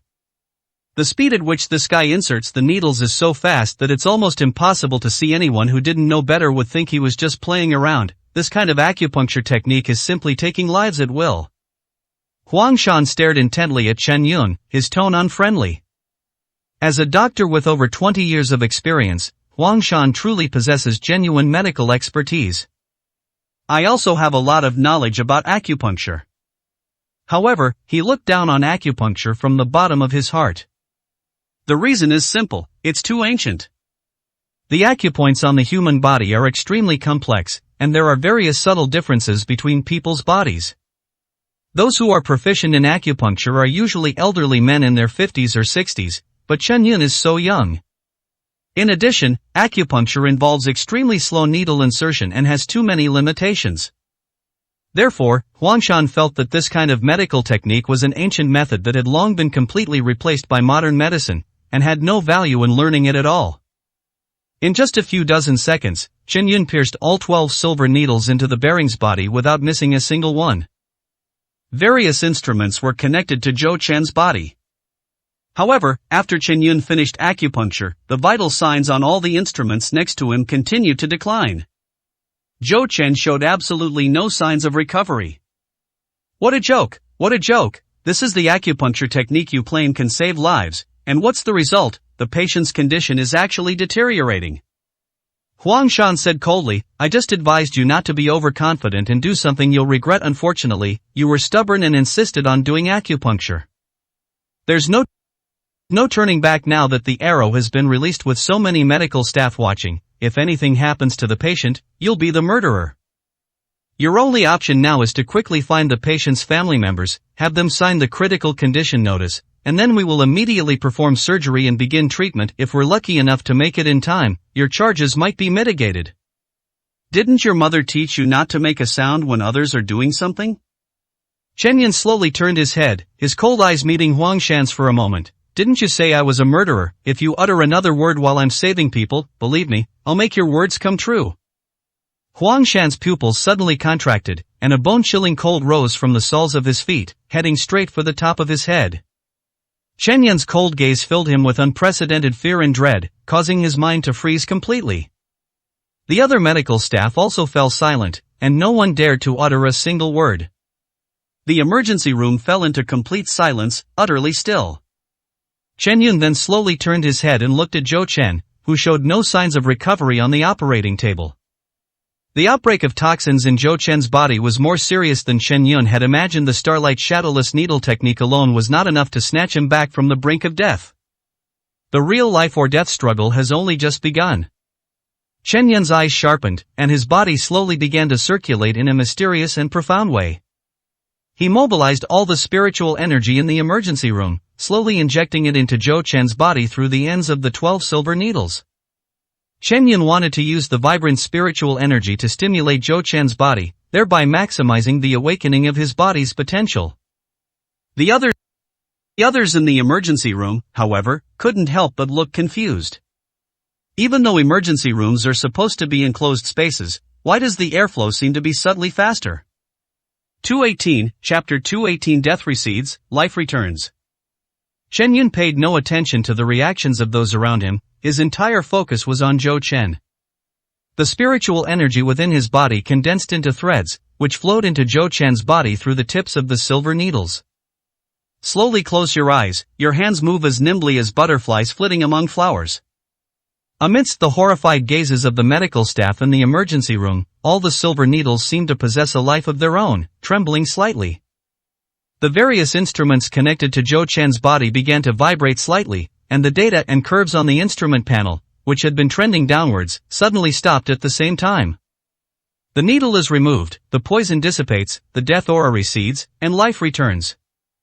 The next moment, Chen Yun suddenly opened his eyes and pulled out all 12 silver needles at the same time. Black blood with a gloomy purple aura was faintly seeping from the fine needle holes on Zhou Chen's body.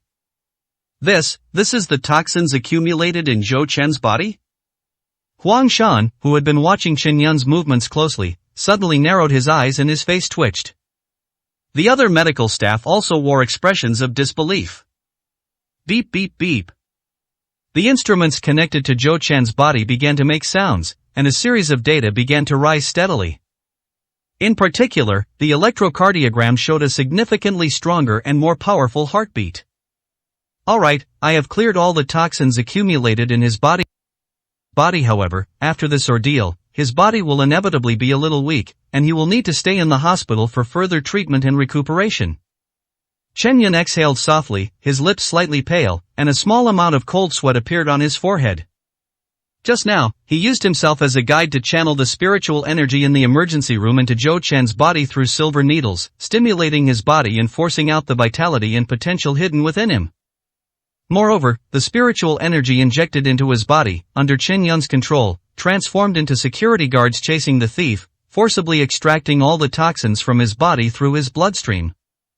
This process required Chen Yun to maintain 100% focus and placed extremely high demands on the precise manipulation of spiritual energy, which naturally consumed a great deal of Chen Yun's vital energy and strength. This process, seemingly calm, is actually fraught with danger at every step. If Chen Yun makes any mistake during the process, and the spiritual energy he has injected into Zhou Chen's body causes a disturbance, the toxins hidden in the blood will erode Zhou Chen's entire body at an even faster rate. Acupuncture requires extremely high skill from the practitioner without extensive experience and exceptional medical expertise. This life-saving technique can easily be turned into a killing technique. To master acupuncture, one typically needs 3 to 4 decades of practice. Only those with exceptional talent can master it in a very short time.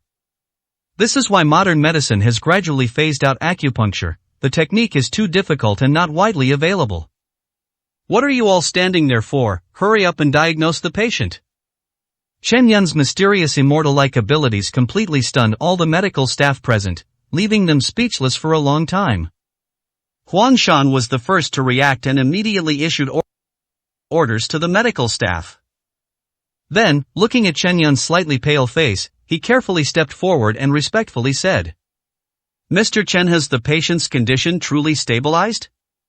Don't worry, the toxins have been completely removed. If I had to nitpick, it would be that he's lost a little too much blood, but I'm sure you can handle that. If it's just a blood transfusion, there's no need for the family to sign a critical condition notice, right?" Chen Yun calmly took the alcohol from the operating table and began to disinfect the silver needles he had brought.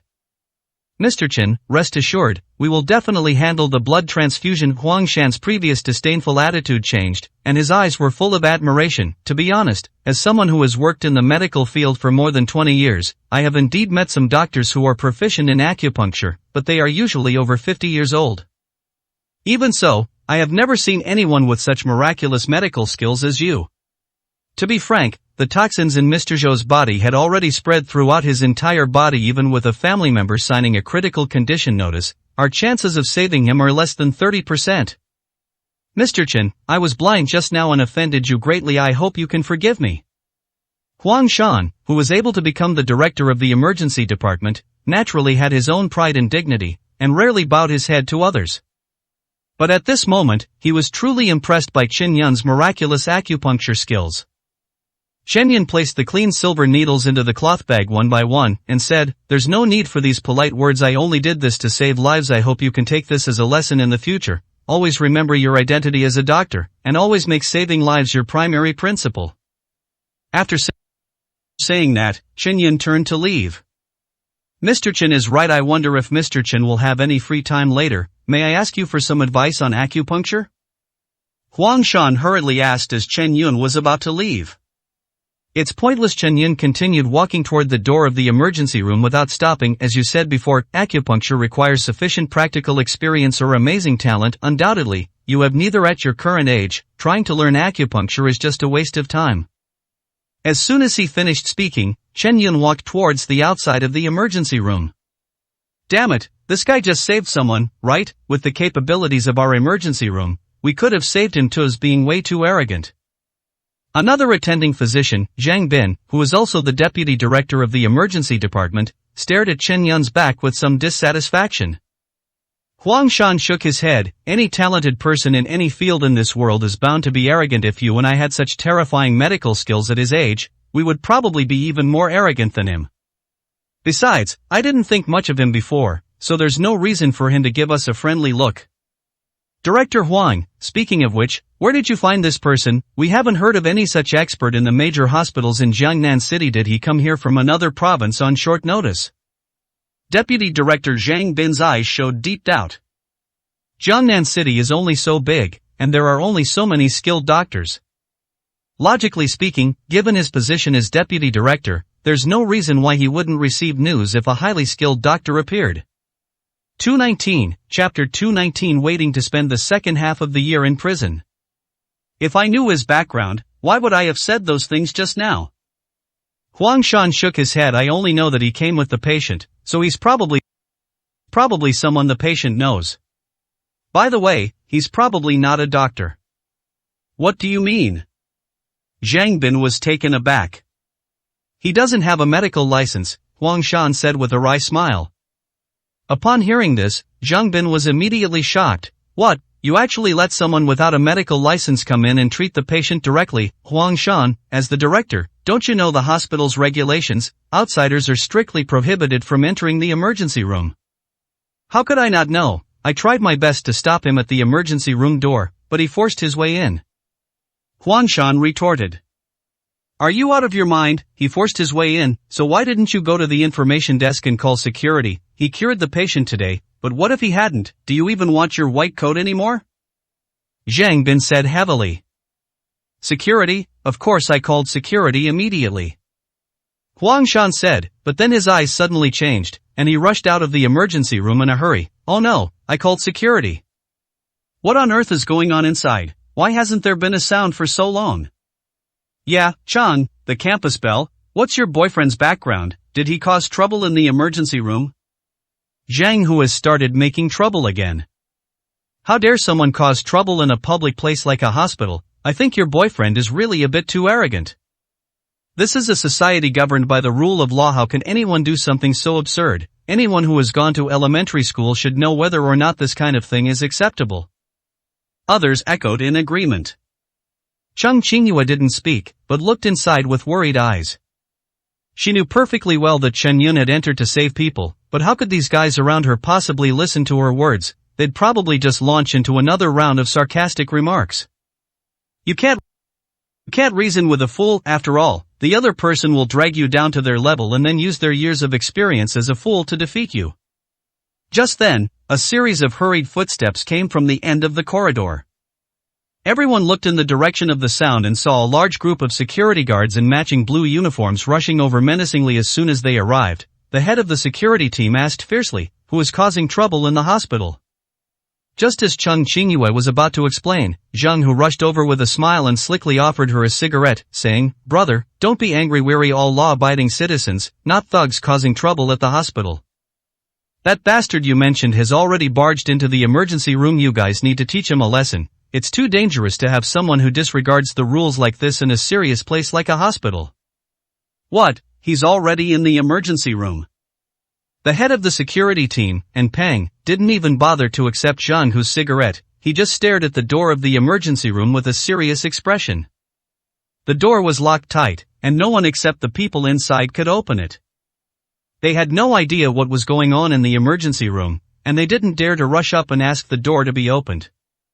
Damn it, I rushed over with a bunch of brothers the moment I got the call, but I was still a step too late. I went through a lot of trouble to find a security job through connections. It pays well, is easy, close to home, and I can lead a team. This was clearly the best job Peng could ever get in his life, but now, because of this unknown person, there was a high chance he would lose this lucrative position. And Peng was both anxious and angry, extremely annoyed. Next moment. The emergency room door suddenly opened, and a man carrying a cloth bag calmly walked out. Security guard, that's the man, he's the one who forced his way into the emergency room. Zhang Hu had sharp eyes and immediately shouted at Peng beside him. Brothers, grab him. Peng shouted, and a group of security guards rushed towards Chen Yun menacingly. There were other patients and nurses in the corridor, all of whom were drawn to Peng's loud shout and turned their eyes to him. Chen Yun frowned.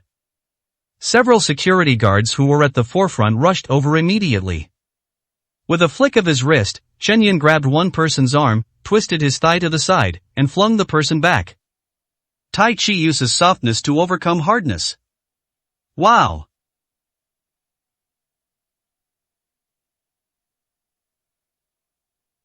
The group of security guards behind him were thrown back by the guards in front, and they all fell to the ground like bowling balls. Help, someone's hitting me! Seeing the two sides start fighting, Yuanwen immediately started shouting to the surroundings, as if she wanted to stir up trouble. Bang bang bang!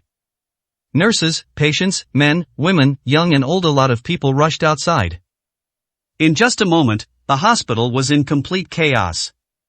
Peng panicked when he saw his brothers being knocked to the ground in one move. But after glancing at the chaotic hospital, he steeled himself, swung his fist, and charged at Chen Yun, shouting, I'll fight you to the death. A hothead Chen Yun shook his head and gently pushed his palm forward.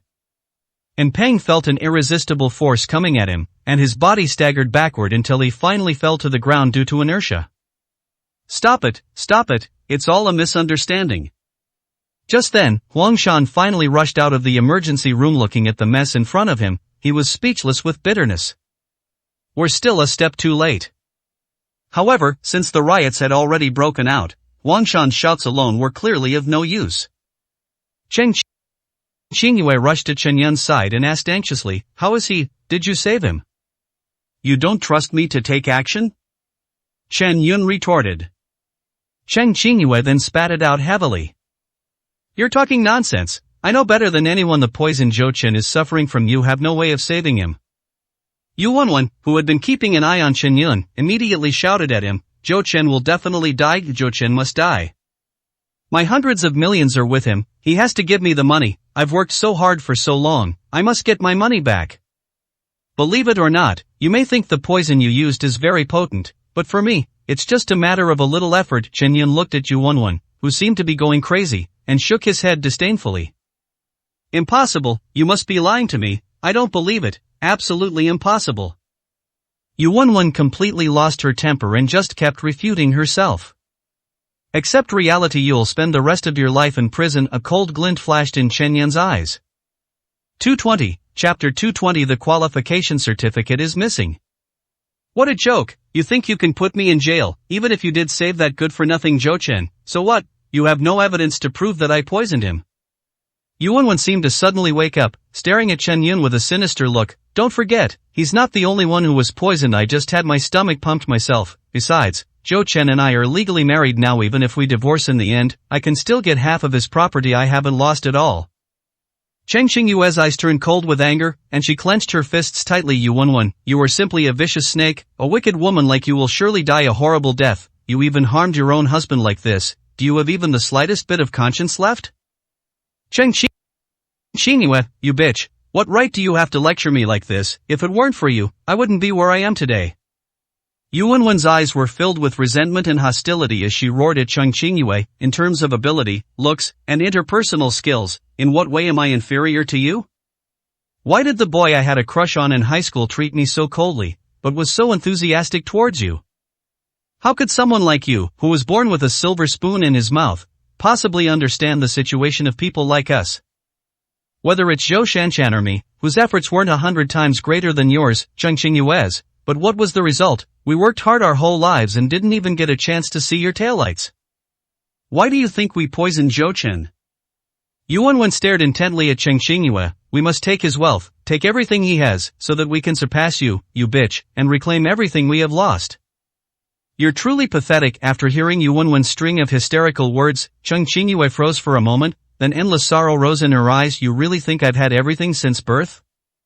My mother passed away early, and I lost my mother when I was young. My father worked hard day and night for many years and had no time to spend with me.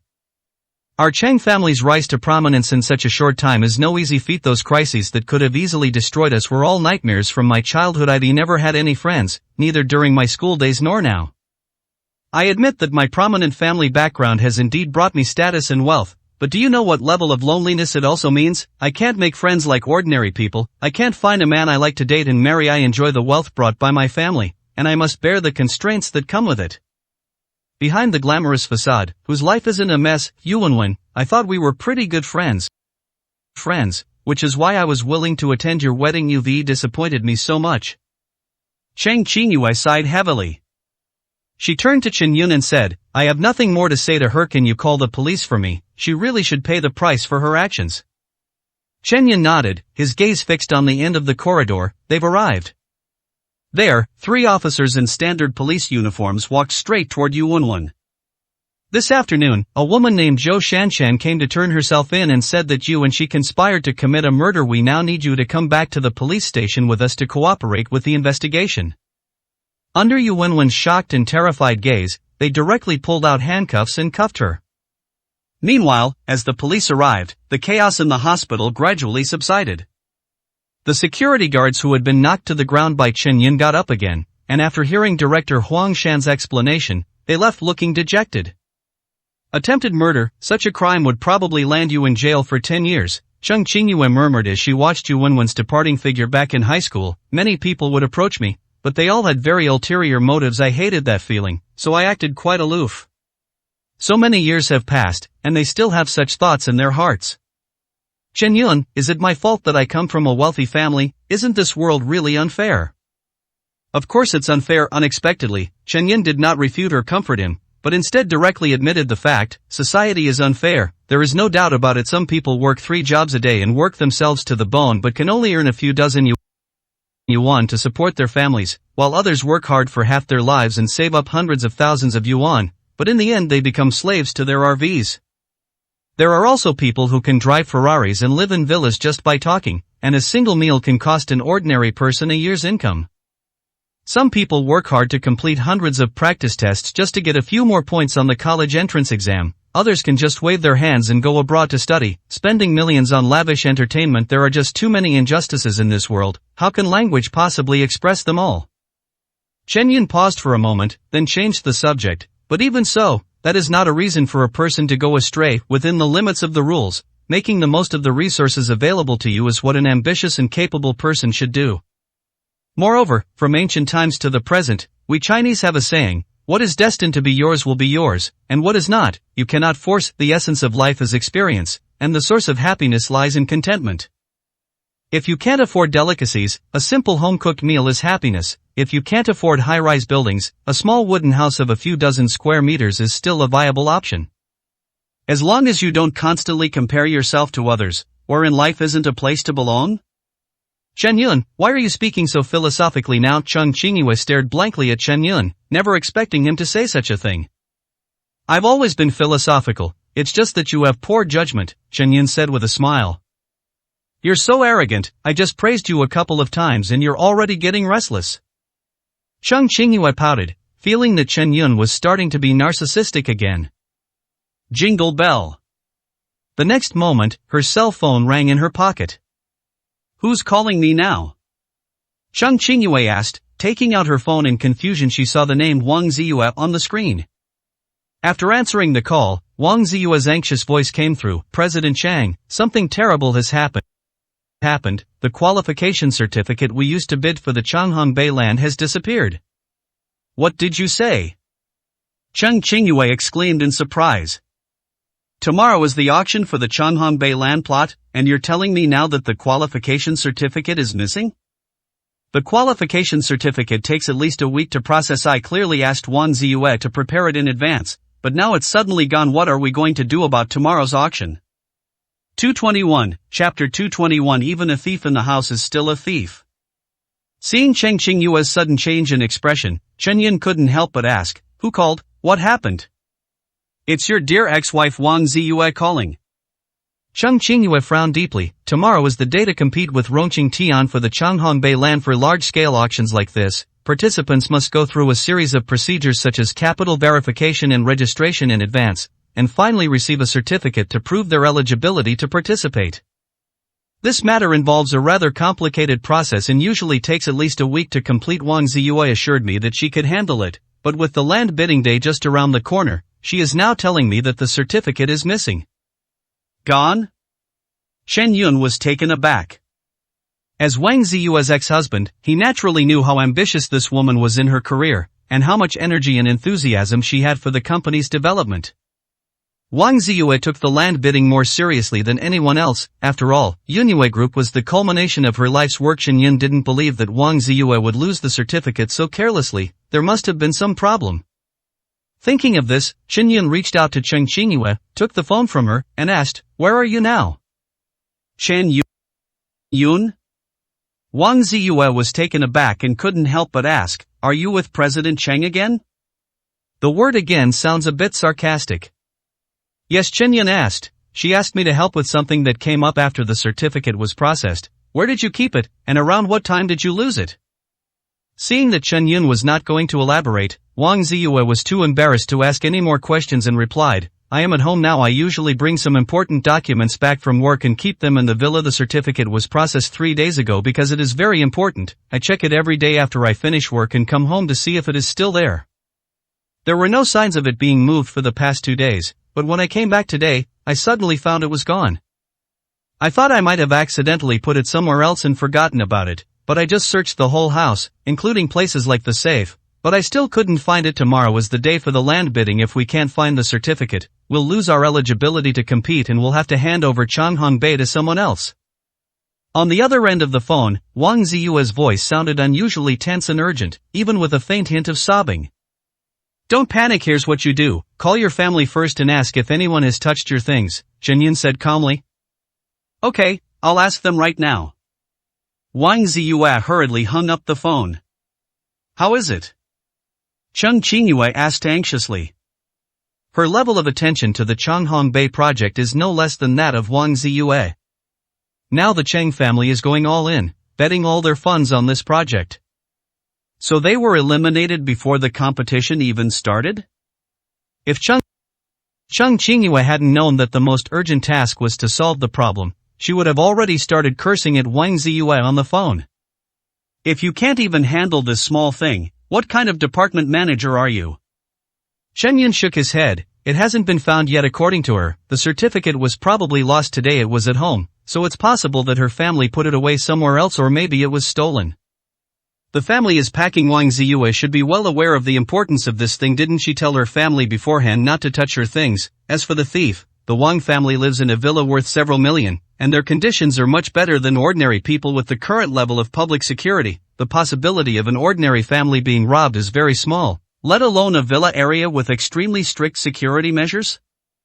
Cheng Qingyue felt that Chen Yun's words were completely unrealistic, and these things were obviously impossible for Cheng Qingyue to do. A strange light flashed in Chen Yun's eyes, and he said calmly, I didn't say that the thief came from outside. What do you mean? Cheng Qingyue's eyes widened in surprise, and she vaguely understood the meaning behind Chen Yun's words. Don't you find it strange? Chen Yun said calmly, the certificate was issued several days ago. Why did it have to be lost the day before we were about to start the competition? It's obvious they were deliberately trying to give us no time to react. Besides, just as you said, Wang Ziyue lives in a villa, so it would be difficult for petty thieves to get in. Moreover, even if a thief did manage to sneak into the villa, who would bother to steal a qualification certificate, even if the toilet paper in the bathroom isn't as good as that hard stuff? The best case scenario now is that Wang Ziyue's younger siblings or her mother accidentally put the certificate somewhere else while cleaning. Otherwise, it's obvious that a thief has appeared within the family. Cheng Qingyue frowned, but there are still problems. Yunyue Group was founded by Wang Ziyue. Isn't the Wang family's current lifestyle entirely thanks to Wang Ziyue? If they deliberately stole the certificate to prevent us from carrying out the project, and Wang Ziyue's interests were harmed, wouldn't the interests of everyone in the Wang family also be harmed? Even a 3-year-old can understand this. No matter how stupid the Wang family is, they should know this, right?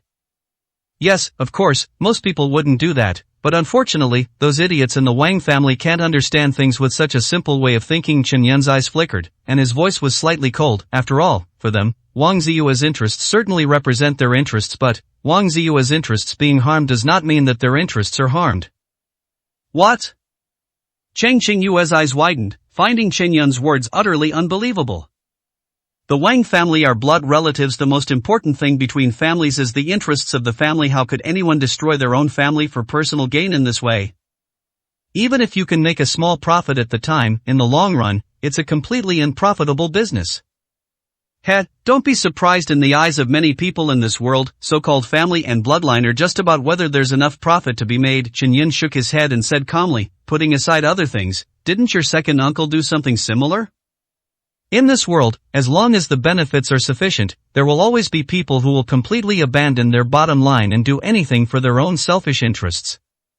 However, the prerequisite for this is that there must be sufficient benefits. Why don't you guess who's behind this? 222, Chapter 222 Golden River Bar. Yup.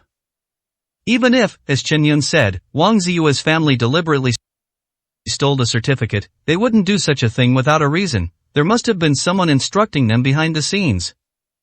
As for who this person is, the answer is obviously simple and clear. You mean Rong Chang Tian? Chen Qingyue said the name decisively, then hesitated for a moment before raising her doubts. Logically speaking, whoever benefits is the murderer, so Rong Chengtian must have done it, but the problem is, Rong Chengtian shouldn't know Wang Ziyue's family. He shouldn't have the ability to get the Wang family to do things for him, right? After all, such a transaction can only be completed if there is mutual trust between the parties, right? You're right. Chen Yun nodded. Rong Chengtian really doesn't have the ability to contact Wang Ziyue's family after all. They've never even met. Even if Wang Ziyue's younger siblings are stupid, they wouldn't trust a stranger like Rong Chengtian. But you've overlooked someone, a member of the Wang family who has always stood on Rong Chengtian's side, and he must be the middleman in this matter. The Wang family members standing next to Rong Chengtian? A thoughtful look appeared in Chang Qingyue's eyes. After a moment, she suddenly realized and said heavily, "It's Wang Lincher and Wang Qingqing, the brother and sister. They are Wang Ziyue's relatives and have been working for Rong Chengtian. They are trying every means to deal with Wang Ziyue and bring down Yunue Group." The next moment, Cheng Qingyue's phone rang again. She took it out and saw it was another call from Cheng Qingyue. She immediately answered, and a message from Cheng Qingyue came through right away. "Mr. Cheng, I've already searched the house and asked my family. My mother and sister both assured me that they haven't touched my things. Only my brother isn't answering the phone. It's impossible for a thief to have broken into the house, although I don't know why. I suspect that my brother took the certificate. Don't worry. He probably just took it out of curiosity. I'll go find him now and guarantee that I'll get the certificate back safely." After losing the certificate, Wang Ziyue was inevitably flustered and lost her basic logical thinking. However, she quickly realized the reason for the problem. Her younger brother must have taken it, but Wang Ziyue believed that Wang Zishan was just being mischievous and taking a look, and would not do anything else excessive. Hearing Wang Ziyue's words, Miss Cheng's face instantly darkened, her tone filled with strong dissatisfaction. "Curious, do you know how important the certificate is to our group? If we can't participate in this auction, the group will suffer losses of hundreds of millions." "Your brother isn't a 3-year-old. Where's his brain? Why is he doing everything he shouldn't?" "Wang Ziyue, let me tell you now, you're no longer the chairman of Yunue Group. You're just a department manager. If you can't get the bidding certificate back intact, you're getting out of Yunue Group. How could something a 3-year-old could handle go wrong in your hands? Our company doesn't employ useless people." As Cheng Qingyue spoke, her tone and words became increasingly harsh, until it almost turned into a shout, which even drew curious glances from other people in the hospital corridor. There was a moment of silence on the other end of the phone before Wang Ziyue's weak voice came through. "I'm sorry, Mr. Cheng, this was my mistake. My brother should be at Jinha Bar right now. I'll go find him and get the certificate back. I want to see the certificate returned intact within an hour at most," Cheng Qingyue said coldly before hanging up the phone. Then she looked up at Chen Yun, her tone full of disappointment. "It's all just as you said. The certificate was stolen by Wang Ziyue's younger brother, Wang Zishan, but Wang Ziyue only thinks that her brother took the certificate out of curiosity. She has no idea that someone instructed her to do so. She would rather believe that a man in his 20s was being a little mischievous than think about anything else, given that it was something she did intentionally." Chen Yun did not show any dissatisfaction with Cheng Qingyue's harsh words on the phone. Instead, he sighed and said, "Just as I thought, she always has unconditional trust in her family." "Did she say where Wang Zishan is now?" "At the Jinha Bar in Beicheng. We're all anxious here, while her idiot brother is having a good time at the bar." Cheng Qingyue snorted coldly, her dissatisfaction practically overflowing.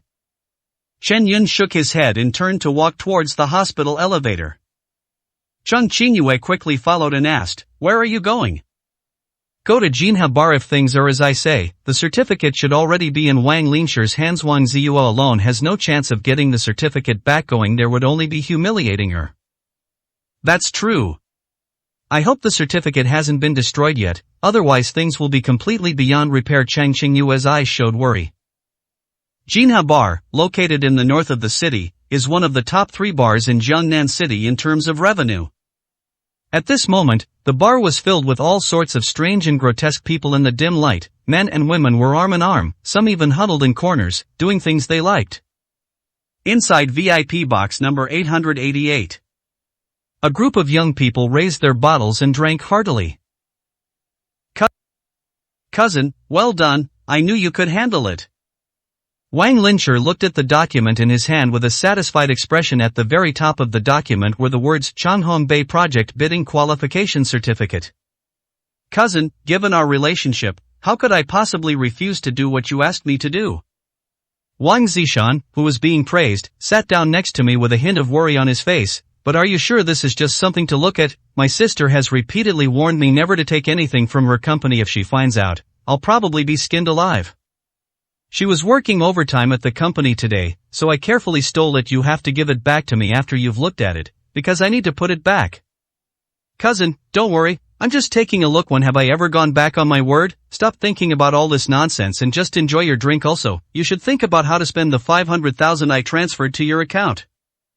Wang Linshi patted Wang Zishan on the shoulder, his words full of comfort, telling him to relax. That's right, cousin, with our relationship, would I ever harm you? Come on, have another drink with me. Wang Qingqing and Wang Linshi exchanged a glance, then raised their glasses with smiles, ready to clink glasses with Wang Zishan. 223, Chapter 223. The file was destroyed.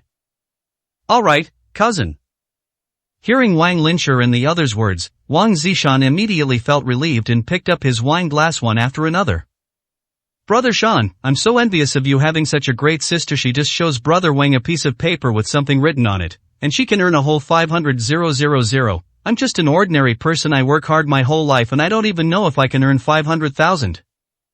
Yeah, Shanji, that's a full 500,000. Have you thought about what you want to do with it? I heard BMW recently released a new model. It's so cool. How about it? Interested in getting one to play with? Hey, I've heard about that too, but isn't a BMW a bit beneath someone of Brother Shan's stature? If you ask me, a Mercedes is much more respectable. A group of brightly colored young men nearby were discussing something animatedly. These guys are all street thugs who like to hang out in various bars. By chance, Wang Zishan got to know them. Hearing them call him Brother Shan every day made him extremely proud, and he felt a sense of satisfaction as an older brother leading his younger brothers. As soon as cars were mentioned, Wang Zishan immediately became interested. He waved his hand and said, "You guys have such poor taste. BMWs and Mercedes are all bullshit. Driving a car that costs 200,000 or 300,000 is embarrassing. I have 500,000 now, and if I add a little more, I can get a Porsche 911. Huh, Brother Shan, this price isn't quite right. You said a Porsche 718 might only cost 700,000 or 800,000, but a 911 would cost at least $1 million, right?" The blonde-haired guy said with a hint of doubt. You don't know anything. Wang Zishan rolled his eyes and said with an air of I've been there all along, a new car would of course cost over $1 million, but can't I just get a used one? Think about it yourself, are sports cars really meant to be driven? Wrong, they're meant to be shown off, to pick up girls. If I drive a Mercedes or BMW, girls will just think those things are too common, but if I drive a Porsche 911, that's a different story. So many girls are completely mesmerized by sports cars. As for whether they're second-hand or not, what do a bunch of girls know? Ah, cousin, I didn't know you were so good at having fun. Well said. Who drives a sports car? It's not even as comfortable as a Wuling Hongguang. Those things are for picking up girls. It's not easy for someone your age to have such a clear understanding. Wang Linshi patted Wang Zishan on the shoulder and said with an approving look. Cousin, these are just little tricks of mine. They might work in front of others, but you wouldn't approve, Wang Zishan said modestly. The group was chatting happily when suddenly a loud noise rang out. Boom! The door to the private room was suddenly pushed open forcefully. Following the sound, they were surprised to find a beautiful girl standing at the door. Wang Ziyue. Zishan, did you take my documents? Where are they? Give them to me right now. Wang Ziyue got straight to the point, her voice serious and cold. Sister, what are you doing back here? Wang Zishan's pupils contracted sharply as he looked at his suddenly appearing sister, his eyes showing a hint of fear. Why would I come? Do you even know how much trouble you've caused? If I hadn't come, the entire company would have been ruined because of you. Wang Ziyue said angrily, her eyes scanning the room before settling on Wang Linshi's smiling face. In his hand, he was holding a certificate of qualification for bidding. Wang Linshi, why are the documents with you? So it was all you're doing.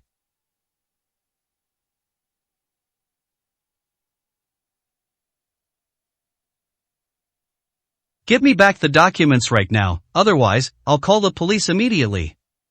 Wang Ziyue immediately shouted. Call the police. Oh my, cousin, you're scaring me. I was just curious and asked Zishan to help me get it to take a look. Why do you make it sound like I don't want to return it to you, Zishan? Don't you think so? Wang Linshi smiled, his expression arrogant and domineering under the colorful lights. Wang Zishan said weakly, sis, I didn't mean Tomi cousin was just curious and wanted to take a look. The document isn't damaged. I'll have him return it to you later. Wait, I want it back right now. Wang Ziyue said coldly. Okay, I'll give it back to you now. Wang handed the document to his younger sister, Wang Qingqing, who was standing next to him. Qingqing, take this document to our cousin. Received. Wang Qingqing sneered, took the document, and walked towards Wang Ziyue. Here, take it back. It's just a glance. You're so stingy, woman. Wang Qingqing held out her hand. Don't let Zishan take my things again next time, or I will call the police and make you pay. Wang Ziyue reached out and took the document, coldly warning him. But the next moment, she frowned, realizing that Wang Qingqing had no intention of letting go. Stab. There was a muffled sound. Wang Qingqing forcefully tore the document in half. Wang Qingqing, what exactly do you mean? Wang Ziyue's pupils shrank suddenly. Oops, did you use too much force? But it's not a big deal. You only said you wanted to get the documents back. You didn't say that they couldn't be used if they were torn in half. You can just stick them together with tape when you get back. Wang Qingqing acted like a scheming, manipulative woman, as if to say, I didn't mean it. You bitch, I'm calling the police right now. Wang Ziyue was furious by now. She could clearly see that the other party had no intention of returning the documents to her at all. After uttering a curse, he immediately pulled out his phone to call the police. Snapped. But the next moment, Wang Ziyue felt a burning pain on her right cheek. She covered her face, staring incredulously at the person opposite her. You actually dared to hit me? Heh, shouldn't I hit you? I kindly returned the documents to you, and not only did you not appreciate it, you even dared to curse at me. This slap is just to teach you to watch your mouth. Wang Qingqing looked smug, and then casually picked up a glass of wine from the side. In front of Wang Ziyue, he slowly tilted the wine glass, and the wine flowed down, soaking the entire document. Now, it's completely unusable. Do you know what you're doing? Wang Ziyue's eyes were filled with fear. The documents are completely destroyed. Tomorrow's auction is doomed. Why did you hit my sister? You said you were just going to look at the documents, so why did you destroy them? Wang Zishan watched as his sister was beaten and finally realized that something was wrong. Ha, so what if I hit your sister? A bitch like her deserves to be beaten, doesn't she? As for taking a look, I don't know how an idiot like you has lived this long, giving you 500,000 just for a quick glance. Do you think money is printed? Wang Linshi, standing to the side, sneered, his eyes full of disdain. 224, Chapter 224. Who can save us? You actually dare to humiliate me?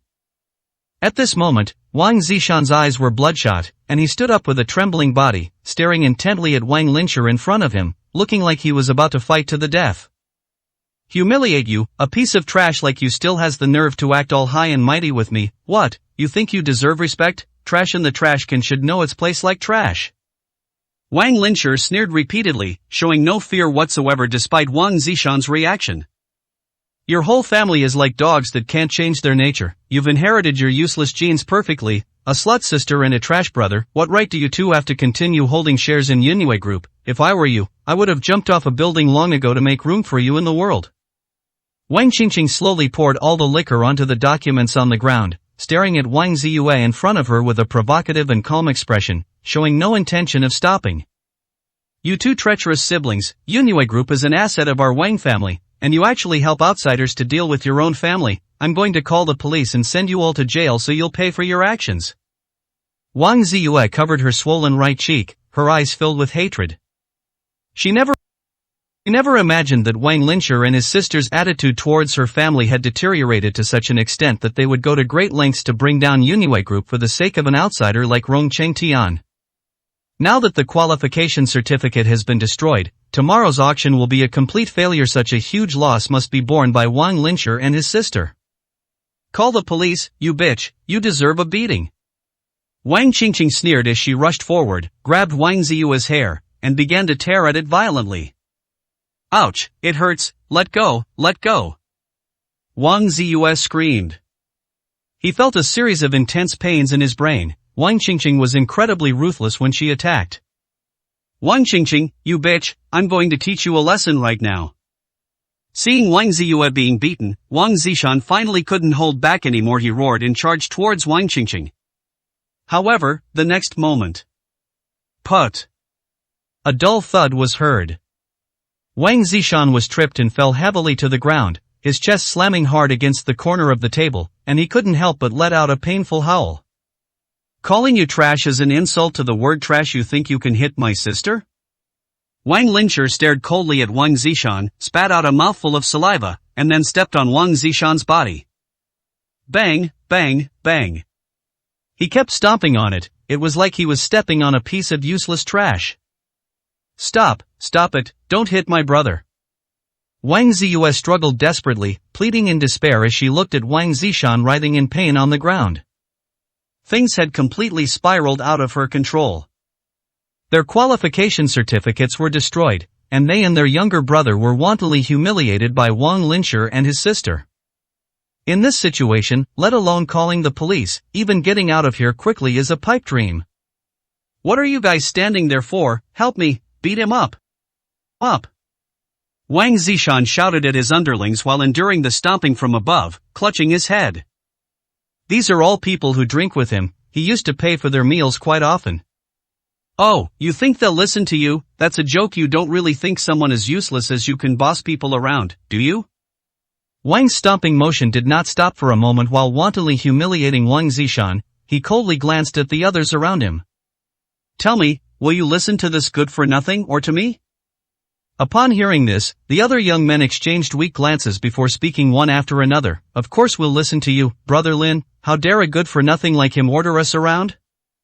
That's right, Brother Lin, you're so much better than that useless guy. How could we possibly dare to go against you? We're just using this idiot. All he does is pay for drinks. He has no skills whatsoever, and we don't know what he's doing, acting so arrogantly. We're already being too kind of him by drinking with him. We don't know what he's pretending for. A group of people chimed in, expressing their stance. You heartless bastards, if I hadn't helped you out, you'd still be starving on the streets right now. You just wait, I'll make you pay for this later. Hearing these merciless mocking voices, Wang Zishan's face was filled with endless hatred and regret. At this moment, he finally began to regret his actions. If he hadn't been greedy for that 500,000, things wouldn't have come to this. Oh, he actually dares to threaten you? Wang Linshi smiled cruelly, looked up at the group of energetic young men in front of him, slowly took a few steps back, and made room for them. Give him a good beating, 500 for each punch, first come, first served. What, I'll go first. Upon hearing Wang Linshi's words, a blonde-haired boy jumped up and rushed forward without saying a word. He pulled Wang Zishan, who was slumped on the ground, to his feet and swung his right fist, striking Wang Zishan hard in the face. Ah, a sharp pain struck, and Wang Zishan let out a shrill scream. Great! Wang clapped his hands and pulled out a thick wad of red banknotes from his pocket, slamming them on the table. Keep going if you bet enough, all of this is yours. Wow, you're really generous, Brother Lin.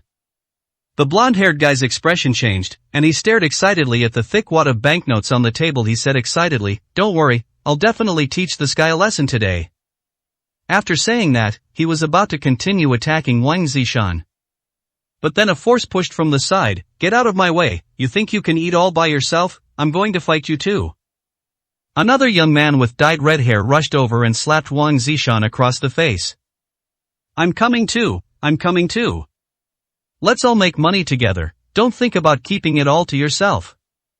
A large group of people rushed over and started punching and kicking Wang Zishan. At this moment, Wang Zishan was nothing more than a money tree in their eyes. If they just kicked him, piles of silver would fall from the tree. Who wouldn't be tempted? Stop it now. Wang Ziyue stared at the scene before her in despair. She watched helplessly as her younger brother was surrounded and beaten by 7 or 8 people. At that moment, she couldn't help but plead in her heart, who can save us?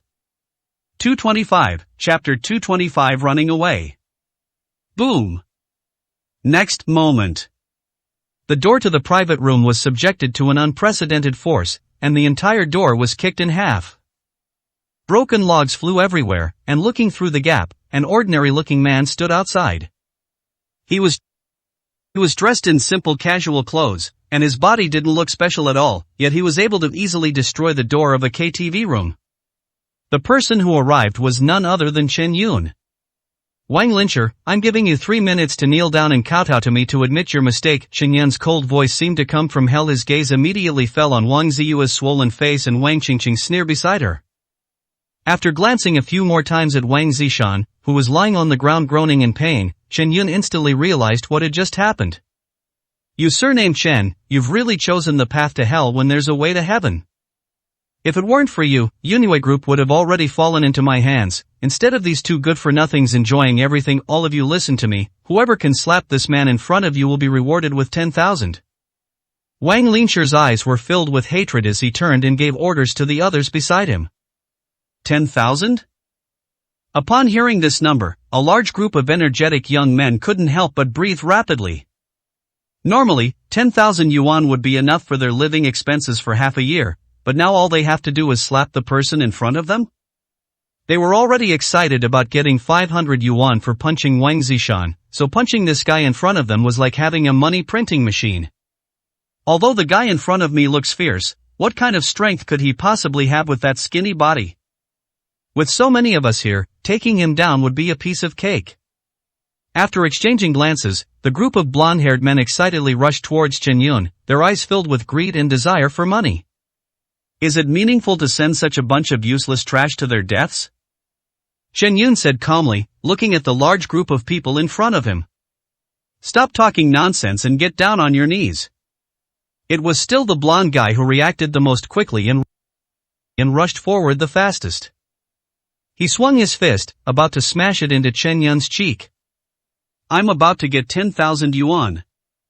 As one of the most spirited young men, Huang Mao had been hanging out with a group of idle social youths since he was a child, and had experienced many fights and brawls. Getting him to do something productive is harder than killing him, but when it comes to beating people, that's his forte. Get lost. Chen Yun uttered the words calmly, and an invisible aura suddenly burst forth from his body, like a surging tide, violently sweeping in all directions. Boom! The blonde-haired guy charged at you as fast as he rolled back. He was like a cannonball, bursting through the chest and knocking the crowd behind him off their feet. Hey, what are you doing? Someone complained to the blonde-haired man. The others were equally clueless about what had happened. Wang Ziyue, standing to the side, stared wide-eyed, unable to understand the reason at all. In her line of sight, the blonde-haired man raised his fist menacingly and charged toward Chen Yun. Just as Chen Yun was about to be beaten, the blonde-haired man suddenly convulsed and automatically retreated, colliding with the person behind him. From beginning to end, Chen Yun did absolutely nothing. On the contrary, this blonde-haired guy acted like he was having a mental breakdown. At the same time, Wang Ziyue suddenly noticed that Wang Qingqing had quickly retreated and moved to Wang Lincher's side. Those eyes, which were originally extremely arrogant, were now filled with fear as they stared intently in Chen Yun's direction. You guys don't know anything, something pushed me back. Huang Mao felt a sharp pain in his lower abdomen, but hearing the complaints from the crowd, he couldn't help but speak up to explain. He was about to get 10,000 yuan, so why did he feel like he'd been hit hard by something? What's so strange about this guy in front of him? In a flash, Huang Mao sensed that something was wrong. The seemingly frail man in front of me is definitely not as simple as I imagined. Then, recalling the exorbitant price of 10,000 offered by Wang, Huang Mao suddenly realized, although he didn't know what methods the other party was using, he knew that this was definitely not someone that his small-time thugs could handle. Stop watching the show here, let's run. With that thought, Huang Mao endured the excruciating pain and got up from the ground, turning around and walking slowly out of the private room. You are a magnanimous person, I didn't mean to oppose you, please spare my life. Chen Yun was standing at the door of the private room, and Huang Mao had to get Chen Yun's permission to get in.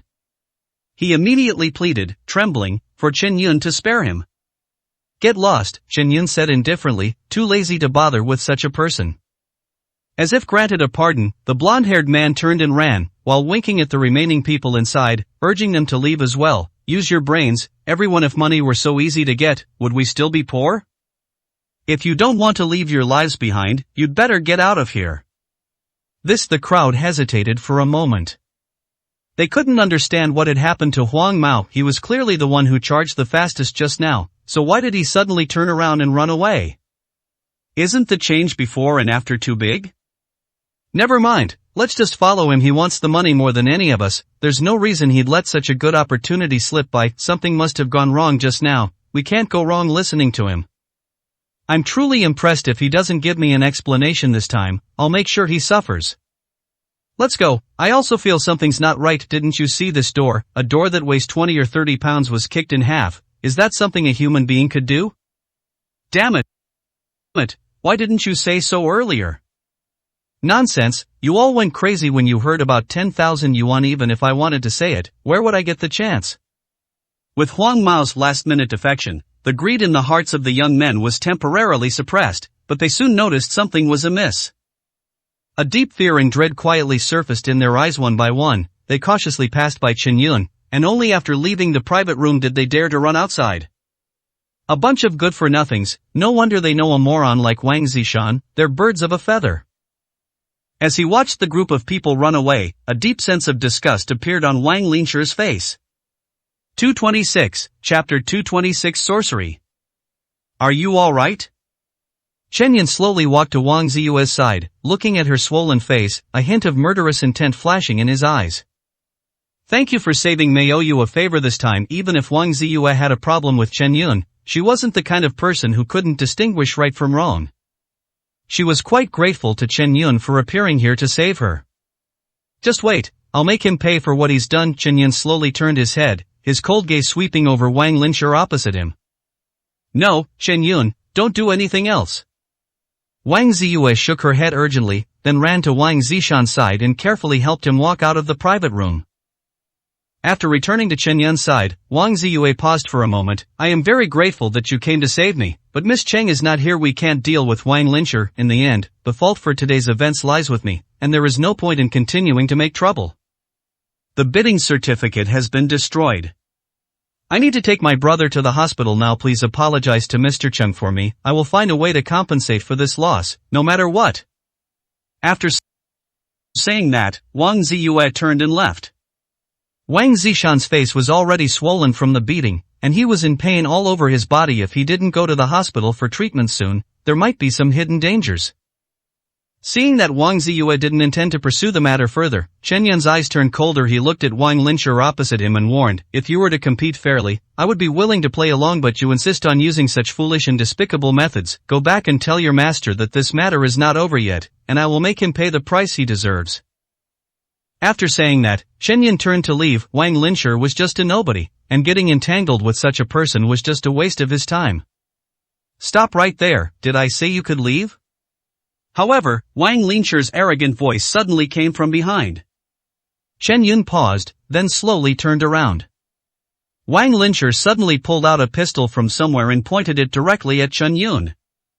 Humph, you think I'm as brainless as that piece of trash Wang Zishan? Let me tell you, from the very beginning, I only had those thugs deal with you to buy time.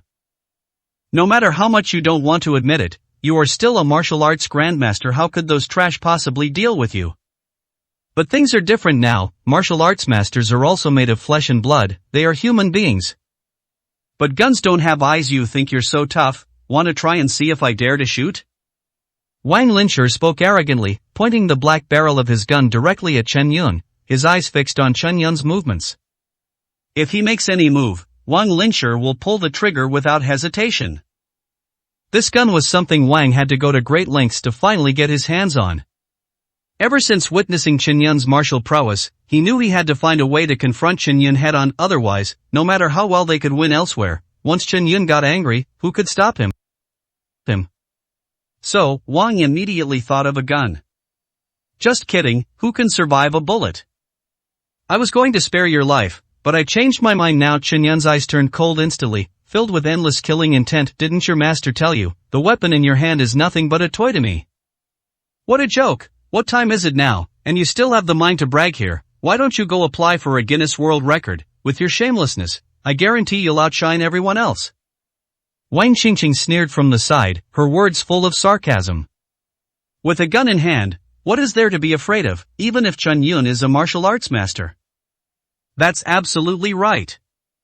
Wang Lincher laughed heartily. Hey Chen, you don't really think I'm afraid to shoot, do you? Let me tell you the truth, I grew up abroad and I'm quite familiar with firearms. The distance between us is only 5 meters. If I fire, I'm guaranteed to hit you. Besides, I anticipated this scene, which is why I specifically chose a noisy place like a karaoke bar. Just to be on the safe side, I even spent a lot of money to get a silencer. If I fire now, there's absolutely no way anyone will hear it. How about this, you kneel down right now, kowtow 3 times, and then shout I'm a piece of trash 3 times, and I'll consider letting you go. Wang Lincher was full of smugness, feeling that he had really planned ahead. The pleasure of being able to trample a martial arts master underfoot and humiliate him at will was intoxicating. He wanted to destroy Chen Yun's self-esteem little by little, drive him to despair, and kill him in agony. Only in this way could he vent his hatred. Idiot Chen Yun was too lazy to continue talking to Wang Lincher, and suddenly moved. Court death. Boom. A cruel glint flashed in Wang Lincher's eyes, and a blinding flash of light instantly shot out from the muzzle of the gun. He remained 100% vigilant towards Chen Yun from beginning to end, without the slightest carelessness, and at this distance, no matter how fast Chen Yun moved, could he possibly outrun a bullet? Then, the next moment, Wang Lincher and Wang Qingqing, brother and sister, suddenly narrowed their eyes and stood there stunned. After the bullet shattered the air, it inexplicably stopped in front of Chen Yun. It was as if there was an indestructible, invisible barrier in front of Chen Yun, blocking all attacks against him. I told you, your foolish tricks are nothing but courting death, Chen Yun said calmly, as he walked towards Wang Lincher. Impossible, this is impossible, how could it be useless, this is a real gun. As Wang Lincher watched Chen Yun approach like a demon god, a shadow of fear suddenly descended upon his heart. Bang bang bang dash. He repeatedly pulled the trigger, and bullets shot out as if they were free. However, the outcome remained unchanged. All the bullets mysteriously stopped in mid-air, about 10 centimeters away from Chen Yun. They then fell limply to the ground, losing their momentum. How is this possible? What is going on? Sorcery, this is sorcery. Wang Lincher felt like he was going crazy. The last bullet flew out from the muzzle of the pistol. This time, the bullet paused for a moment again, but it was different from before. The last bullet quietly landed in Chen Yun's hand. 227, Chapter 227 Mengpa Soup. Are you a human or a ghost? Wang Lincher had a completely ghost-like expression on his face. The bullets couldn't even get through, you wouldn't even dare to depict something like that in a TV drama. So, is this the last thing you're going to say? Chen Yun slowly raised his hand, revealing a bright yellow bullet between 2 fingers. Wait, what are you trying to do? Wang Lincher frowned as he watched Chen Yun's actions. What do you think? Chen Yun said calmly, his fingers pinching the bullet head as if holding a needle. You want to kill me with that thing? Wang Lincher paused for a moment, then burst into laughter. The old saying is really true, birds of a feather flock together. Wang Ziyue and Wang Zishan are 2 complete idiots, and you really do have something wrong with your head too. You think you can kill someone with that piece of junk you're holding? What a joke. Come on, if you've got the guts, kill me with that thing, try. Call out. A sharp popping sound rang out in the air.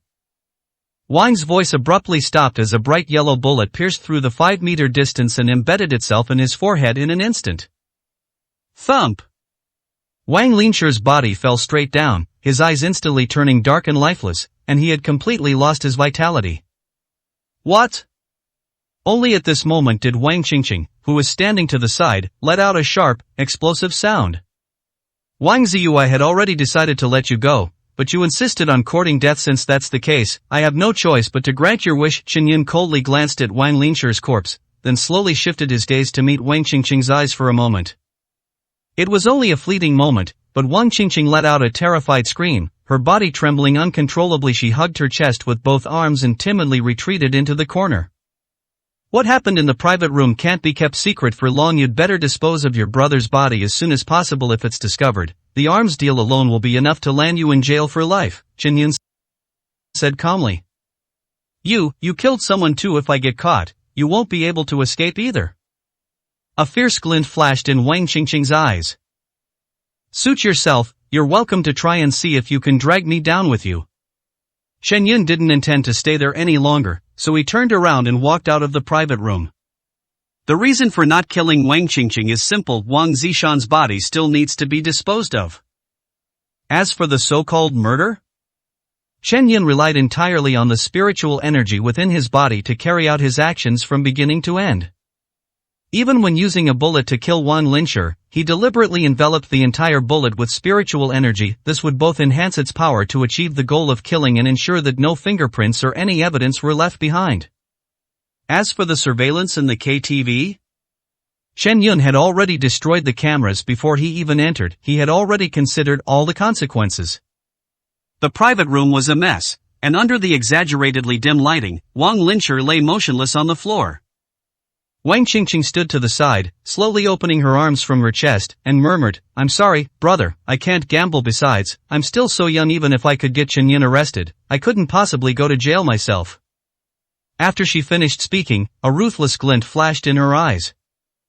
After leaving the karaoke bar, Chen Yun walked straight toward a black Mercedes-Benz G-Class parked by the roadside. After opening the passenger door and getting in, I heard Cheng Qingyue's anxious voice asking, "I just saw Wang Ziyue come out with her younger brother. Her brother had a lot of injuries. It looks like he was beaten up. Did you get the bidding qualification certificate? Is Wang Linshi inside too? Will the project be able to proceed smoothly? Did they do anything to you?" With so many questions, which one should I answer first? Chen Yun looked at Cheng Qingyue. Hey, what time is it? You're still playing coy? Hurry up and tell me. You can answer whichever one you want first.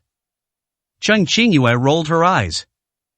The bidding qualification certificate has been destroyed. Wan Linshi and Wang Qingqing, the brother and sister, were in a private room at the KTV when I arrived. They had probably beaten up Ziyue and her brother, which is why you saw Wang Zishan covered in injuries.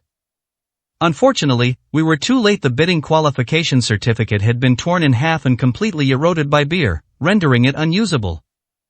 Chen Yun shook his head. Boom! Cheng Qingyue slammed her hand on the steering wheel and said with a resentful look, "Without the bidding qualification certificate, we can't even get the land for the Changhong Bay project, let alone build and sell it. We are now at odds with Rongqing Tian. All of the Cheng family's funds have been invested in the project, and now the project has been cut in half. The losses we face are incalculable.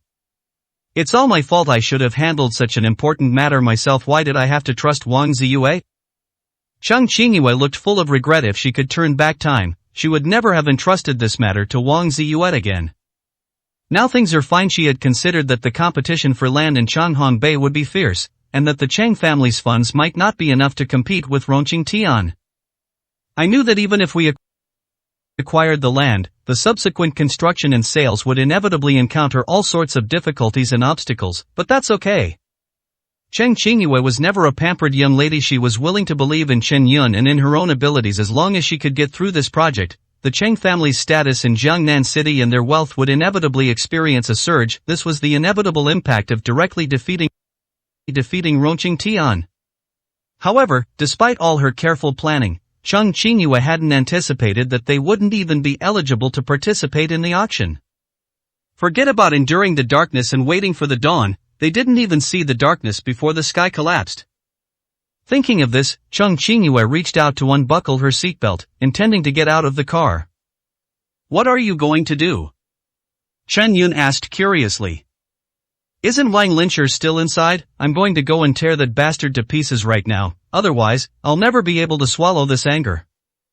Cheng Qingyue said fiercely.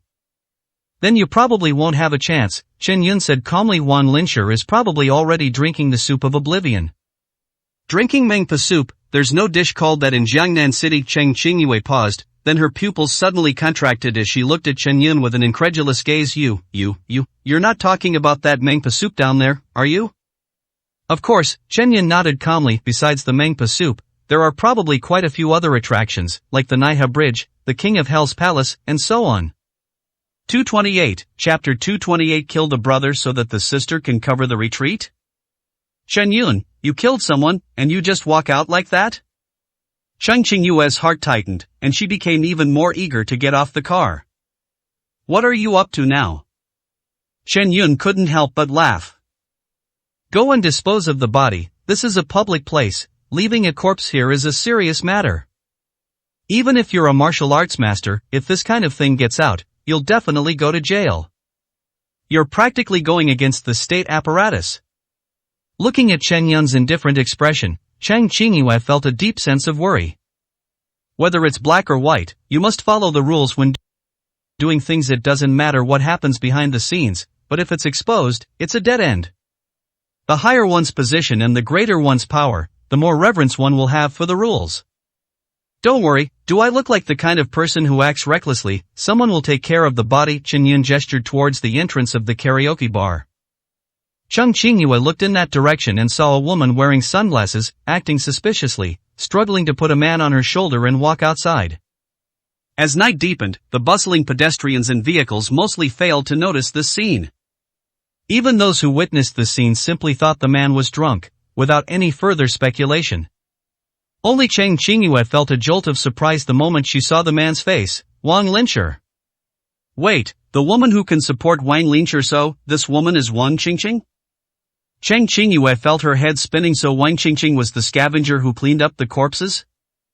No way, such a bizarre thing can happen in this world? You killed someone's brother, and now you expect their sister to clean up the mess for you? Chen Yun, you keep telling me, do you really know some kind of sorcery? Cheng Qingyue asked. What nonsense are you talking about? Chen Yun waved his hand. Spiritual energy is not sorcery. So, are you having an affair with Wang Qingqing? Cheng Qingyue asked again. That's even more outrageous. Do you think I would be interested in that woman? Chen Yun said helplessly. No, how is that possible? Cheng Qingyue was completely bewildered. Wang Qingqing would actually help you, the one who killed your brother, clean up the mess. She's actually helping you clean up the scene. Put yourself in their shoes. If someone were to kill Cheng He one day, Cheng Qingyue felt that she would definitely fight them to the death. How could she possibly help the wicked? Chen Yun shook his head. You're wrong, she's not helping me clean up the mess, she's cleaning up her own. Wang Linshi pulled out a gun and tried to kill me in the karaoke bar. That's why I decided to kill him. Once Wang Linshi's body is found and the matter comes to light, Wang Qingqing will definitely not be able to escape either.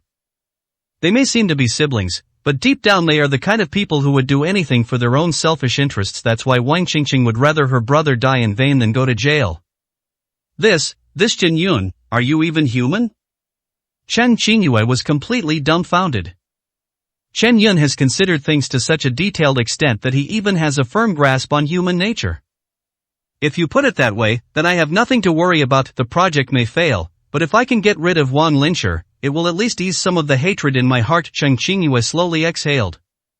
Then she heard Chen Yun's faint laughter. Who told you the project has failed? Inside the spacious Mercedes-Benz G-Class, Cheng Qingyue stared intently into Chen Yun's eyes, feeling as if some kind of magic was working within them, causing her to completely lose herself in their gaze. The following day, at the Jiangnan City Administrative Hall. Unusually, there were quite a few luxury cars parked in front of the city hall. Government officials, regardless of their actual power, are usually very low-key, and luxury cars like Rolls-Royces and Bentleys are rarely seen there, but today, they were crowding the entrance. One by one, middle-aged men and women dressed in bespoke suits, exuding an air of wealth, walked toward the depths of the city hall. Today is the day the land in Changhong Bay will be auctioned off. The land in Changhong Bay belongs to the government, so such a large project naturally needs to be auctioned off at the municipal center.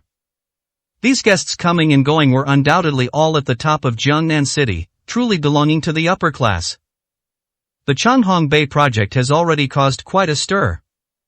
Everyone knows that this land competition is no longer just about a single project. It represents a confrontation between the Cheng family, the most powerful family in Jiangnan City, and the Rong family, the most powerful family in Tian City.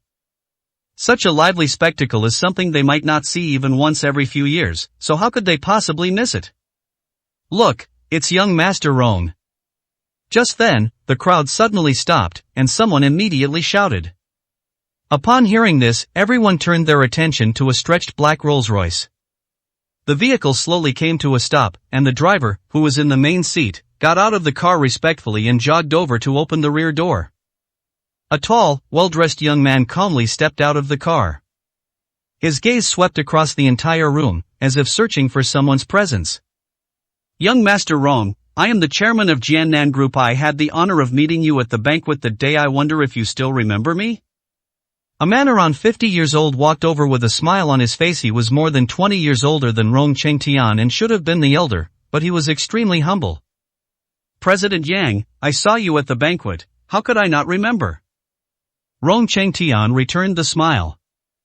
I heard that today is the day of your project auction, young Master Rong, so I came here to lend my support if there is anything I can help you with. Young Master Rong, please don't hesitate to ask. This old man will definitely do his best to assist you. Hearing Rong Chengtian address him with the respectful you, Yang Tiancheng felt extremely pleased. Mr. Yang, that's not very kind of you. We're all waiting for you over there. Why did you sneak over here to greet young Master Rong by yourself? As the two were talking, several richly dressed old men walked over from a distance. Zhang Bao, chairman of Haihe Group. Wang Qiming is the chairman of Nanshan Group. He Wenan, chairman of Tianyun Group. These three are also well-known entrepreneurs in Jiangnan City, with cash flow exceeding 100 million yuan. Young Master Rong, we've heard that the Cheng family wants to compete with you in this auction. If you need anything, just let us know, and we might be of some use. Several people spoke up one after another. Ah, so they've come to add the finishing touches. Rong Chengtian smiled, glanced around meaningfully, and said calmly, I appreciate everyone's kindness, but the Cheng family alone is not capable of snatching food from my mouth. They are not qualified to bid against me. 229, Chapter 229 is probably something they're secretly plotting. That's right with young Master Rong's strength, the Cheng family is simply overestimating themselves. How could they possibly compete with you for land? Yes, let's not even mention Rong Xiao's status as the head of the family. Just the title of chairman of Tianhua Venture Capital is enough to exhaust the Cheng family's resources. How could they possibly be qualified to oppose you? If you ask me, Cheng Junshan, as the head of the Cheng family, has built his fortune from scratch. Logically, he shouldn't be doing something so stupid. How come he's already in his 50s or 60s, yet he's doing something so foolish? He insists on humiliating himself by going against young Master Rong. Isn't he just courting death?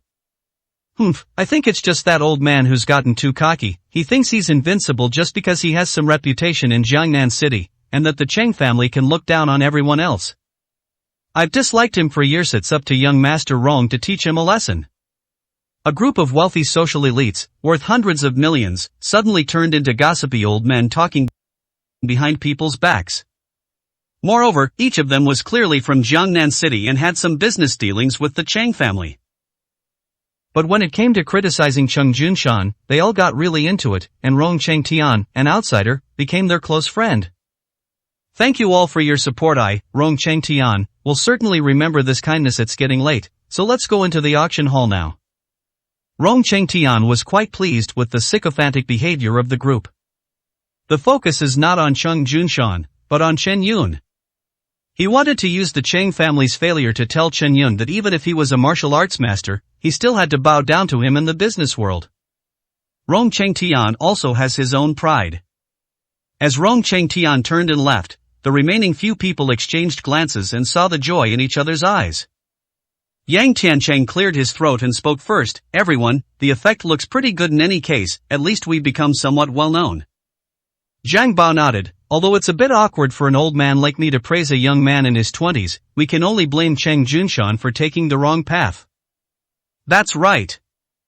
Wang Qiming's eyes were filled with disgust and disdain. The Changhongbei project originally had nothing to do with the Cheng family. After the project was completed and Rong Chengtian was kicked out, Cheng Junshan would still be the boss of Jiangnan City, but this old guy didn't know what was wrong with him. He didn't even know his own limitations and insisted on going against Rong Chengtian. He doesn't even consider how many people have business dealings with the Cheng family. If the Cheng family falls, we will all be affected. But the difference in strength between the Cheng family and the Rong family is too great in this absurd situation of an egg hitting a rock. Who can continue to believe him? He went and said in a low voice, we've been friends for more than 10 years. If he hadn't gone astray, why would we have come to this? Forget it. Once we've built a good relationship with Rong Chengtian and transferred the business back, everything will be much easier to resolve considering we've known each other for so many years. I'll try to help him out then, at least to prevent him from falling too low. Since that's the case, and our objective has been achieved, everyone can leave now. Yang Tiancheng nodded. Okay. The others nodded in agreement. 1 minute later. None of the 4 men lifted their legs to leave. We agreed to leave, so why isn't any of you moving? Yang Tiancheng asked. What about you, why didn't you leave first? Zhang Bao questioned. Nonsense, how could I not go and see such a big land auction? As he spoke, Yang Tiancheng pulled out a white certificate contract from his pocket. Look, I even got the bidding qualification certificate done. It cost me several thousand yuan, I can't just throw it away, can I? What a coincidence, I got one too. Zhang Bao's eyes lit up as he pulled out an identical certificate from his pocket, except this one had his name and company printed on it. Immediately afterwards, Zhang Bao and Yang Tiancheng saw the eyes of the remaining 2 people also light up, for identical qualification certificates were pulled out. Very well, you're all so cunning and shrewd. Do you also have designs on this land auction? Yang Tiancheng said suspiciously. What a load of rubbish, the 3 plots of land in Changhong Bay would conservatively fetch around 2 billion yuan at auction. Even if you took my life, I couldn't come up with that much money. Zhang Bao waved his hand dismissively. Don't even mention you, even if all 4 of us were together, we couldn't possibly come up with that amount of cash flow. Zhang Bao, you don't need to belittle yourself here. So everyone's thoughts were the same, to watch the show. Yang Tiancheng laughed heartily. It's not just us, most of the people who came to the auction today are just here to watch the excitement. If you want to say that there are really 3 or 4 people who are interested in bidding for the land, then there are probably only the Cheng family and Rongcheng Tian among them. As Zhang Bao spoke, he looked up and scanned the room, a hint of doubt creeping in. Speaking of which, the auction is about to begin in about 10 minutes. Have you seen any members of the Cheng family? Yes, I thought it was strange earlier. Old man Cheng Junshan always arrives 20 minutes early. Today is a moment that concerns the fate of the Cheng family, so there's no reason for him to be later than usual. Not only him, but also Cheng He and Cheng Qingyue, the 2 younger ones, didn't come. Did something happen in between? Yang Tiancheng also found it a bit strange. It shouldn't be that bad, right? With Cheng Junshan's cautious nature, how could he possibly make a mistake on such an important matter? I think he's probably planning something big. We're all from Jiangnan City, and we've known Cheng Junshan for over a decade. Don't you understand this old guy's style? He won and smiled, completely unconcerned. Just kidding, they're all in business, and it's no exaggeration to say that Cheng Junshan climbed to the top by stepping on their heads. In terms of shrewdness, temperament, and ability, none of them can compare to Cheng Junshan. Although it's unclear why he's going all out to fight Rongcheng Tian to the death this time, since he's already shown such decisiveness, there's no reason for him to back down now that the auction has started. Yes, that makes sense. Everyone knows that the Cheng family's strength is far inferior to Rongcheng Tian. If Cheng Junshan wants to win this bet, he will naturally have to come up with some other means. His delayed appearance is less a matter of an accident and more a sign that he is probably planning something big. Let's go, everyone, let's go in and have a good look at this power struggle between the top families. Yang Tiancheng took the lead and walked into the auction house. 230, Chapter 230 Extortion. Inside the auction hall, almost every seat was occupied. Only the first row seats were empty. Rongcheng Tian sat alone in the very center of the first row, his gaze indifferent. Unlike regular auction venues, this auction at the municipal center did not have any requirements regarding seating, nor did it set up any VIP seats or luxury boxes to differentiate between bidders. However, everyone still consciously sat in the back row, making room for the first row. This is the rule everyone agrees on. Only the most capable people are qualified to sit in the front row. Here, there are only 2 people who are generally recognized as worthy of sitting in the first row: Rongcheng Tian and the head of the Cheng family. Thank you all very much for taking time out of your busy schedules to attend our auction. Will begin shortly. The host walked gracefully onto the stage, her face beaming with a warm smile. This is a professional host invited by the City Hall. Their personal abilities are quite strong. However, no one was paying attention to the host in front of them. Instead, everyone's eyes were scanning the room. Zhang Bao and the other 3 were sitting in the second row when he couldn't help but ask, "Hey, something seems off. Why hasn't that old man Cheng Junshan arrived yet?" Even if he doesn't come, shouldn't those two younger members of the Chang family at least dare to show up? The auction is about to start. If you don't show up now, you won't be able to get in. Yes, what's going on with the Chang family? Did they suddenly wake up and realize they were no match for them, so they gave up temporarily? Yang Tiancheng said suspiciously. Surely not. Even if you're going to back down, you can't back down now. You've already taken up arms and gone to the battlefield, and you're saying you're not going to fight? Would Cheng Junshan really do something so absurd? Just then, a detached voice rang out. You all seem quite concerned about whether the Chang family will appear? The group looked in the direction of the sound and were immediately confronted with Rong Qingtian's face. Well, young Master Rong, we just think the Chang family is too cowardly. They were clamoring to challenge you to a duel, but when everyone was expecting you to beat them to a pulp, the Chang family chickened out and didn't dare to come. Yes, young Master Rong, you have no idea so many people in the entire Jiangnan city are waiting to see you dominate and teach the Chang family a lesson. Their sudden departure has completely dashed everyone's expectations. Yang Tiancheng was the first to react and hurriedly began to explain. The others were all shrewd individuals. After a brief hesitation, they immediately chimed in. Rong Chengtian waved his hand. I can understand your thoughts. Theoretically speaking, I should indeed defeat the Cheng family here. Then, Rong Chengtian paused, a ruthless glint flashing in his eyes. However, my opponent is not the so-called Cheng family. Even a lion uses its full strength to hunt a rabbit. To deal with that guy, I must use every means at my disposal. Didn't I already say that the Cheng family isn't qualified to bid against me? They can't even get through the auction. This, although they still didn't know what methods Rong Chengtian had used, the four people who heard this were all stunned. This seemingly young junior in front of them is probably far more cunning, ruthless, and capable than they ever imagined. At this moment, Rong Qingtian's phone vibrated. He took it out and saw the words "The person has been stopped" in large letters. Chen Yun, you've already lost. Rong Chengtian couldn't help but sneer. The auction is now open.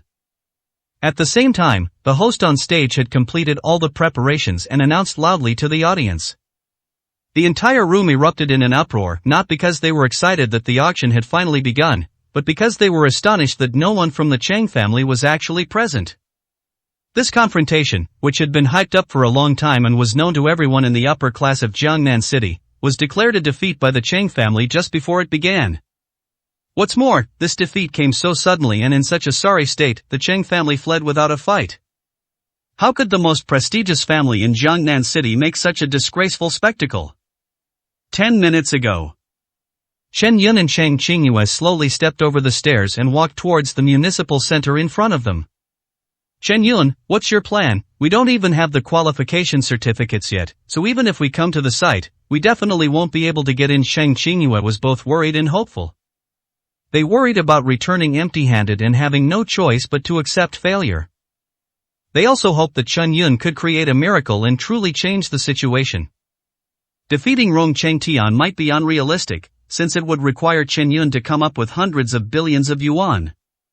But at least, they can get into the auction and avoid being labeled as someone who runs away without a fight. Don't worry, if I say it's okay, then it's okay. Chen Yun's calm voice seemed to contain boundless confidence. Well, I believe you. At this moment, Cheng Qingyue chose to suppress all her worries and unconditionally trust Chen Yun. If things had come to this point, it was Chen Yun's ability to do it, and if he couldn't, it would be Cheng Qingyue's mistake. If she had handled the certification herself instead of leaving the task to Wang Ziyue, things wouldn't be in this situation now. However, just as the two were about to enter the municipal center and head towards the auction venue, a portly middle-aged man suddenly walked over from the side and bumped straight into Chen Yun as if he had no eyes. Put. Such a slight collision, even a 3-year-old child could stand steadily, but this greasy middle-aged man inexplicably fell down, deliberately staging an accident to extort money. Chen Yun frowned. Before he could speak, a cacophony of shouts erupted from afar. Rongting, are you all right? Several men in uniforms hurriedly ran over from a distance. They all looked like government staff. Rongting, how badly are you injured? What exactly happened? Quickly, help Rongting up. Several people hurriedly helped the middle-aged, greasy man up. The other person had just stood up when he glared at Chen Yun and shouted, "What's wrong with you? Why did you suddenly hit me when I was walking along peacefully? What do you want?" Hit you? Cheng Qingyue was stunned for a moment, her pupils suddenly turning red, and she couldn't help but retort, "Stop talking nonsense, you were the one who was blind and bumped into me. What do you mean we hit you? Why don't you take a piss and look in the mirror? With your greasy appearance, who wouldn't feel disgusted? Hit you? We're afraid of getting our hands dirty." 231, Chapter 231. The civil servant is a young man in disguise. You just want to stage an accident, don't you? We're in a hurry, and I don't want to waste any more time with you here. Cheng Qingyue casually took a wallet out of her pocket, threw it on the ground without even looking at it, and said, "Take it and get out of here. Stop making a fool of yourself." After saying that, Cheng Qingyue grabbed Chen Yun's shoulder. "Let's hurry up and go, the auction is about to start." Chen Yun remained silent. "Leave? You think you can just walk away after hitting someone? Do you even have any respect for the law?" The middle-aged man sneered, and a group of staff members immediately stepped forward and surrounded Chen Yun and Cheng Qingyue. "What do you mean?" Cheng Qingyue realized at this moment that something was wrong. The other party clearly did not intend to let the matter rest. She watched as the middle-aged man slowly bent down to pick up the wallet from the ground, then took out the bills inside and counted them one by one, 1, 2, 3, 4, 18. "I am Rong Chioha, the director of the Jiangnan City Law Enforcement Bureau. I believe you have openly bribed me and assaulted law enforcement officers. I demand that you come with me immediately." "You'd better give up resisting, or you might face even greater charges." After saying that, the group of staff members surrounding them were about to attack Cheng Qingyue and Chen Yun. The group of men looked menacing, their work clothes were showing signs of being stretched taut, and some of them had scars and tattoos on their arms. Seeing someone reach for Cheng Qingyue's wrist, Chen Yun slapped her across the face without saying a word. Snapped. The astonishing force was like a whip lashing a spinning top, making the opponent's sea stars spin through the air, and finally curl up on the ground in pain. The other staff members who wanted to take action were all frightened and stopped in their tracks after seeing Chen Yun's fierce side, unsure whether they should step in or not. "Are you kidding me? You got slapped so hard you flew through the air? Is this something a human can do?" Cheng Qingyue fearfully hid behind Chen Yun, her eyes filled with worry. Only Rong Chiohua's face showed a coldness. "You assaulted staff and disrupted public order. This is already a serious offense. Add to that the 2 previous charges, and sending you to jail for 10 years is no problem at all." "Who is Rong Chengtian to you?" Chen Yun ignored Rong Chiohua's other words. "Ha, what a coincidence, he's my nephew," Rong Chiohua said with a sinister smile. You did this on purpose." Cheng Qingyue finally realized. This is clearly a scheme targeting them. Rong Chengtian asked his uncle, who was the director of the law enforcement department, to deliberately stage an accident and use his status as a civil servant to force Chen Yun to commit a fabricated crime. There were no security cameras at the entrance of the municipal center, and no passers-by noticed what had just happened. Furthermore, there were so many government officials around who were Rong Chiohua's accomplices. The facts are no longer important, because no one will believe what Chen Yun and Cheng Qingyue say. Moreover, Chen Yun had already physically assaulted the government officials at the scene in order to protect her. The situation is completely beyond repair. Despicable, you Rong family members are utterly despicable, shameless, disgusting, and vile. Cheng Qingyue felt a tightness in her chest and didn't know what to say for a moment. Even though Rongqing Tiandu had already instigated Wang to temporarily destroy the bidding qualification certificate, he still sent people here to pull these tricks. It's like they're not giving them any way out at all. This guy clearly has far more funds than the Cheng family, and could easily win even in fair competition, yet he insists on using all sorts of underhanded tactics to ensure absolute victory. Such scheming, caution, and even despicable behavior is too cunning. The victors are kings, the losers are villains, history is written by the winners. What's the point of spouting this meaningless nonsense? Rong Chiohua lowered his voice, a sinister glint in it. In any case, you've already assaulted public officials, so just surrender obediently. Chen Yun, what do we do now? Cheng Qingyue was completely at a loss, her mind in turmoil, not knowing how to deal with the situation before her. Don't worry, Chen Yun calmly patted Chung Qingyue's shoulder, then stepped forward, ignoring Rong Qiuhua in front of him, and turned to look at the other civil servants beside him. Snapped. One slap landed, and a person fell to the ground. Snapped. The second slap sent another person sprawling. Do you even know what you're doing? Rong Qiuhua's pupils constricted sharply. Snapped. Chen Yun ignored him completely and delivered a third slap, knocking another person down. Subsequently, no matter how angry Rong Qiuhua was, Chen Yun simply slapped each person to the ground. Some were afraid and wanted to turn and run away, while others were filled with courage and wanted to fight Chen Yun to the death. But it's no use in the end, everyone ends up with the same fate, getting slapped and then lying on the ground howling in pain. You're utterly hopeless, I'm calling the police right now and having you arrested immediately. Rong Qiu was furious. He reached into his pocket, about to dial the police. Chen Yun, should we run?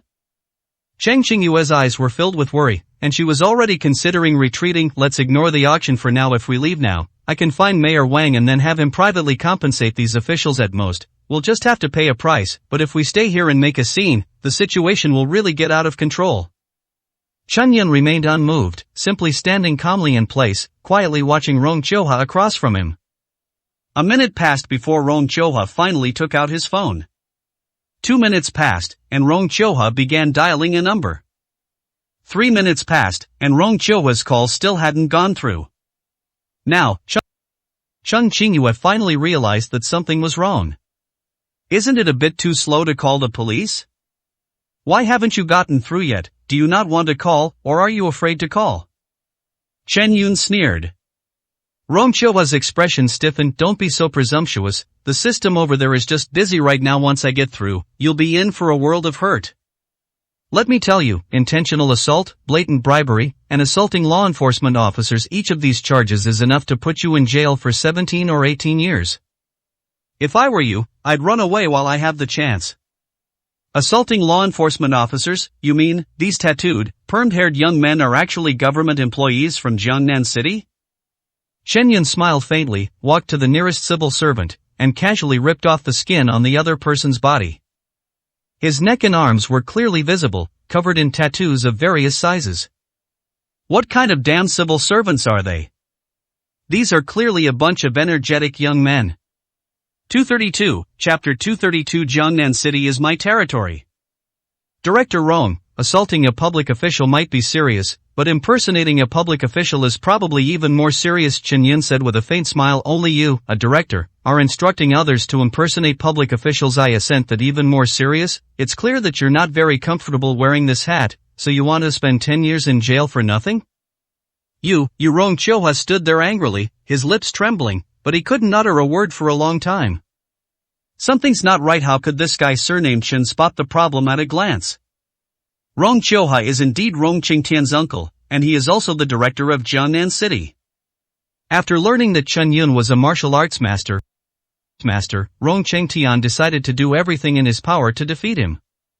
Therefore, he not only instructed Wang to destroy the bidding qualification certificate, but also started working on a second plan by working with his uncle. According to the plan, Rong Qiuhua deliberately caused an accident to extort Chen Yun, and then found a group of fake civil servants to scare Chen Yun away. As for why not look for real civil servants? The reason is simple. Rong Qiuhua dares not. He may be the director, but Jiangnan City is not his territory. The boss here is Wang Hong. If he hires a real government official to do this, it's highly likely the matter won't be kept secret and will spread within the government system. Once it reaches Wang Hong's ears, he'll naturally find a way to deal with him.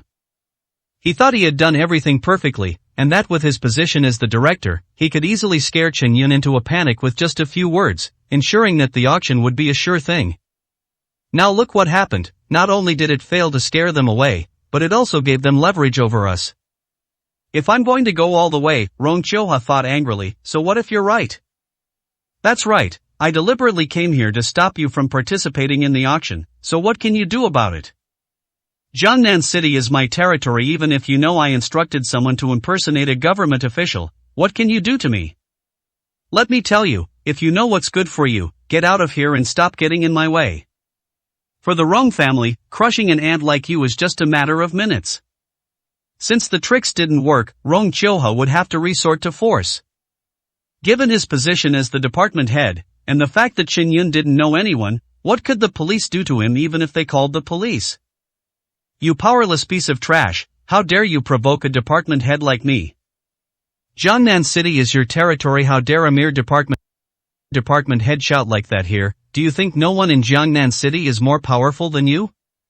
Cheng Qingyue gradually realized what was happening and couldn't help but let out a cold laugh. What a joke, you two pieces of trash dare to spout nonsense at me like that. Don't you even know what rank the director is? Let me tell you the truth. Which of my peers in the entire Jiangnan City doesn't give me face? Rong Chioha sneered, his eyes full of disdain. As for those older than me, there are indeed some, but the problem is that they are the mayor. You two pieces of trash. What qualifications do you have to contact the mayor? Ha, what a disgusting, greasy middle-aged man. Cheng Qingyue scoffed. Didn't your nephew tell you who he really is? Rong Chioha glanced at Chen Yun disdainfully upon hearing this. I don't care who he is, you only need to remember one thing, in Jiangnan City, I am the king. If I say the word, you can only wait to die. Get out of here, you guys can't even get into the venue, yet you dare to say you're competing with my nephew for land? Whether we wait to die or not, I don't know, but you're probably really going to die. Chen Yun shook his head. Next moment. Cheng Qingyue turned on her phone and held it in front of Rong Chioha. A call was lit up on the phone screen. The caller ID read Mayor Wang. Mayor Wang, ha ha ha. Rong Chioha was stunned for a moment, then burst into laughter. Are you two out of your minds? You piece of trash dare to say you have the mayor's phone number. I just found a few people to impersonate ordinary government officials, but you two actually found people to impersonate the mayor. Ha ha, you idiots. Why would you put so much thought into my nephew? You're being way too cautious. You just said that you hired someone to impersonate a government official? A dignified voice came from the phone. The voice was like a bolt from the blue, striking Rong Chioha so hard that his soul seemed to leave his body and his mind trembled. It was the voice of Wang Hong, the mayor. Mayor Wang? Rong Chioha asked tremulously. Oh, so you knew about my existence as mayor? Wang Hong sneered. Rong Chioha, I think you don't want the hat you're wearing anymore. You're so audacious as to have someone impersonate a government official, and you even dare to commit this crime openly in the city center. Believe it or not, I'll make sure you spend the rest of your life in there. No, Mayor, it's all a misunderstanding, I don't know those people at all, they just happen to be here, Rong Chioha explained incoherently. Let me tell you, whether it's a misunderstanding or not is not up to you or me to decide. If you want to stay in this position, the only way is to beg Master Chen for forgiveness. If he's unwilling, I'll make sure you take off your official hat. Wang Hong's voice was extremely cold, leaving absolutely no room for negotiation. Master Chen? Countless questions flashed through Rong Chioha's mind, but finally his gaze fell on Chen Yun. You are the Master Chen that the mayor mentioned? How can this be? Rong Chioha, I warn you, if you dare to speak disrespectfully to Master Chen again, I will make you pay a heavy price. On the other end of the phone, Wang Hong roared angrily. Then, Wang Hong's tone changed, becoming extremely respectful. Master Chen, please feel free to make any requests to Rong Chioha if he cannot satisfy you. I guarantee that after today, the director of Jiangnan City will be replaced. Okay, I understand, Chen Yun replied casually, then had Cheng Qingyue hang up the phone. Master Chen, Rong Chioha heard Wang Hong's words clearly. The arrogance of I'm number one, not the world vanished in an instant, replaced by the fear of a little white rabbit encountering a big bad wolf. He worked hard for most of his life and finally made some achievements in Jiangnan City. He finally managed to get this official hat and climbed to the position of director of the Jiangnan City Department. As a result, he was wiped out overnight just because he helped his nephew with a small favor. 233, Chapter 233 7 million. Master Chen, I was really wrong. I promise there will never be a next time. Please be merciful this time and let me go. Rong Chioha pleaded tremblingly. I still prefer your defiant attitude from earlier. Chen Yun shook his head and said calmly, I can let you go, but you guys just beat me up and caused me internal injuries. What are you going to do about that? Internal injuries? Rong Chioha's eyes swept over the 7 people still groaning and curled up on the ground, then looked at Chen Yun, who was unharmed and full of energy, and his lips twitched violently. You slapped someone so hard they were almost paralyzed, and now you're telling me you suffered internal injuries? That's practically a scam. Wait, is this a staged accident? Rong Chioha clenched his fists and said in a low voice, Master Chen, you are right, these people did cause you harm, and I should compensate you. Just name a number, and I'll do it. Chen Yun nodded calmly, then slowly extended his right hand and made a gesture. The number 7? 7,000? No, that can't be that little. 70,000? Damn it, he's got something on me this time. I'm going to make him pay dearly. I'm willing to give you 700,000. Rong Chioha gritted his teeth, his face contorted with pain. Rong Chengtian had only given him 500,000 for this performance. It was a very simple little thing, so he casually agreed. As it turned out, he ran into a brick wall, and now he even has to pay out 200,000 yuan out of his own pocket. Damn it, if he agrees to something like this again, he's a dog. Unexpectedly, Chen Yun shook his head. I'm badly injured. 70 isn't enough. Not enough? Rong Chioha was astonished. How much more money do you want, Day? 7 million? Rong Chioha felt like his tongue was about to tie itself in knots. This isn't just extortion, this is robbing a bank.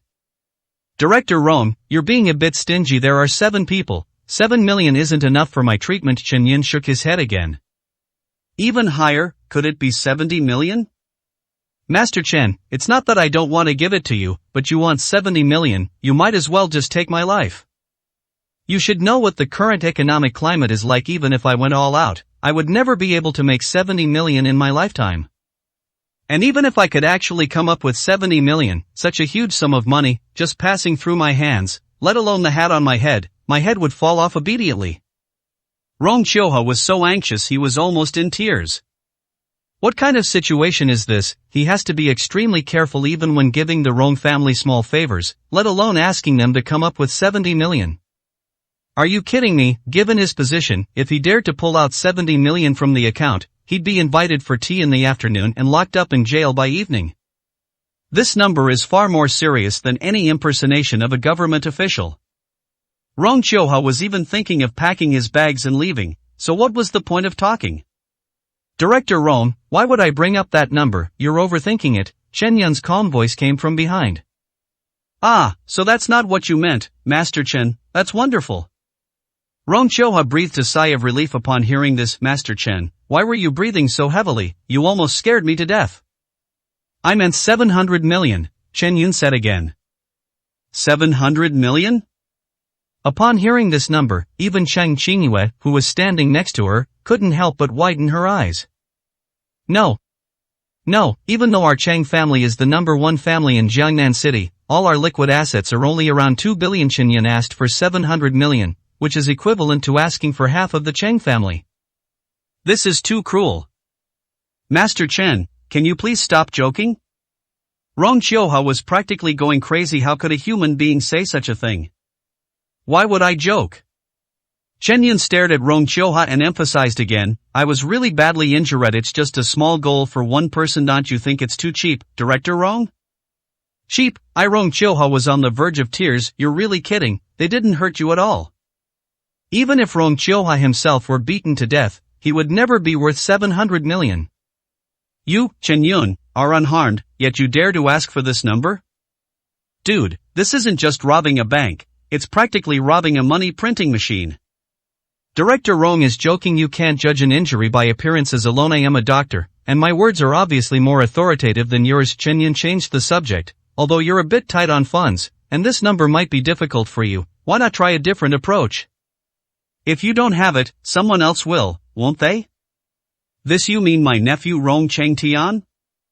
Rong Chioha was stunned for a moment, but quickly realized what Chen Yun meant. The director is indeed a smart man, Chen Yun replied. But, 700 million is too much. My nephew is a businessman, and he would never agree to a loss-making business.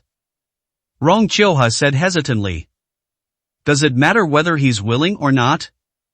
Chen Yun shook his head. The Rong family's roots are in Hotan City, but you left the family to develop in Jiangnan City. I am afraid you're not well liked by the Rong family, are you? This For the first time, a look of shock appeared in Rong Chiohua's eyes. He hesitated and said, Master Chen, how did you know? I am the third child in my family because my biological mother passed away early. I have never had any status in the family. I was unwilling to continue like this, so I took the initiative to leave the family and come to Jiangnan City to make a living on my own. The Rong family didn't help me much. Only my nephew Rong Chengtian gave me some money. I slowly worked hard on my own, and it took me 20 or 30 years to finally climb to where I am today. Actually, I had no feelings for the Rong family anymore, and I didn't intend to have anything to do with them anymore, but my nephew did help me once. At this point, Rong Chiohua couldn't help but chuckle awkwardly. I thought it was just a small favor, something I did on a whim, but... Chen Yun waved his hand. I have no interest in your personal background, not a penny less than 700 million. Let Rong Chengtian pay for it for you.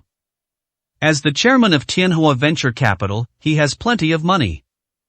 It wasn't easy for you to get this far. Helping is fine, but there's no need to put yourself in danger. As for whether he's willing to pay or not, he instigated the whole thing. If something happens to you, do you think he can just run away? Chen Yun retorted. At this point, Rong Chiohua couldn't help but hesitate.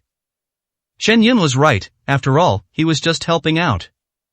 It doesn't make sense that when someone is held responsible, he should be the only one to bear the burden.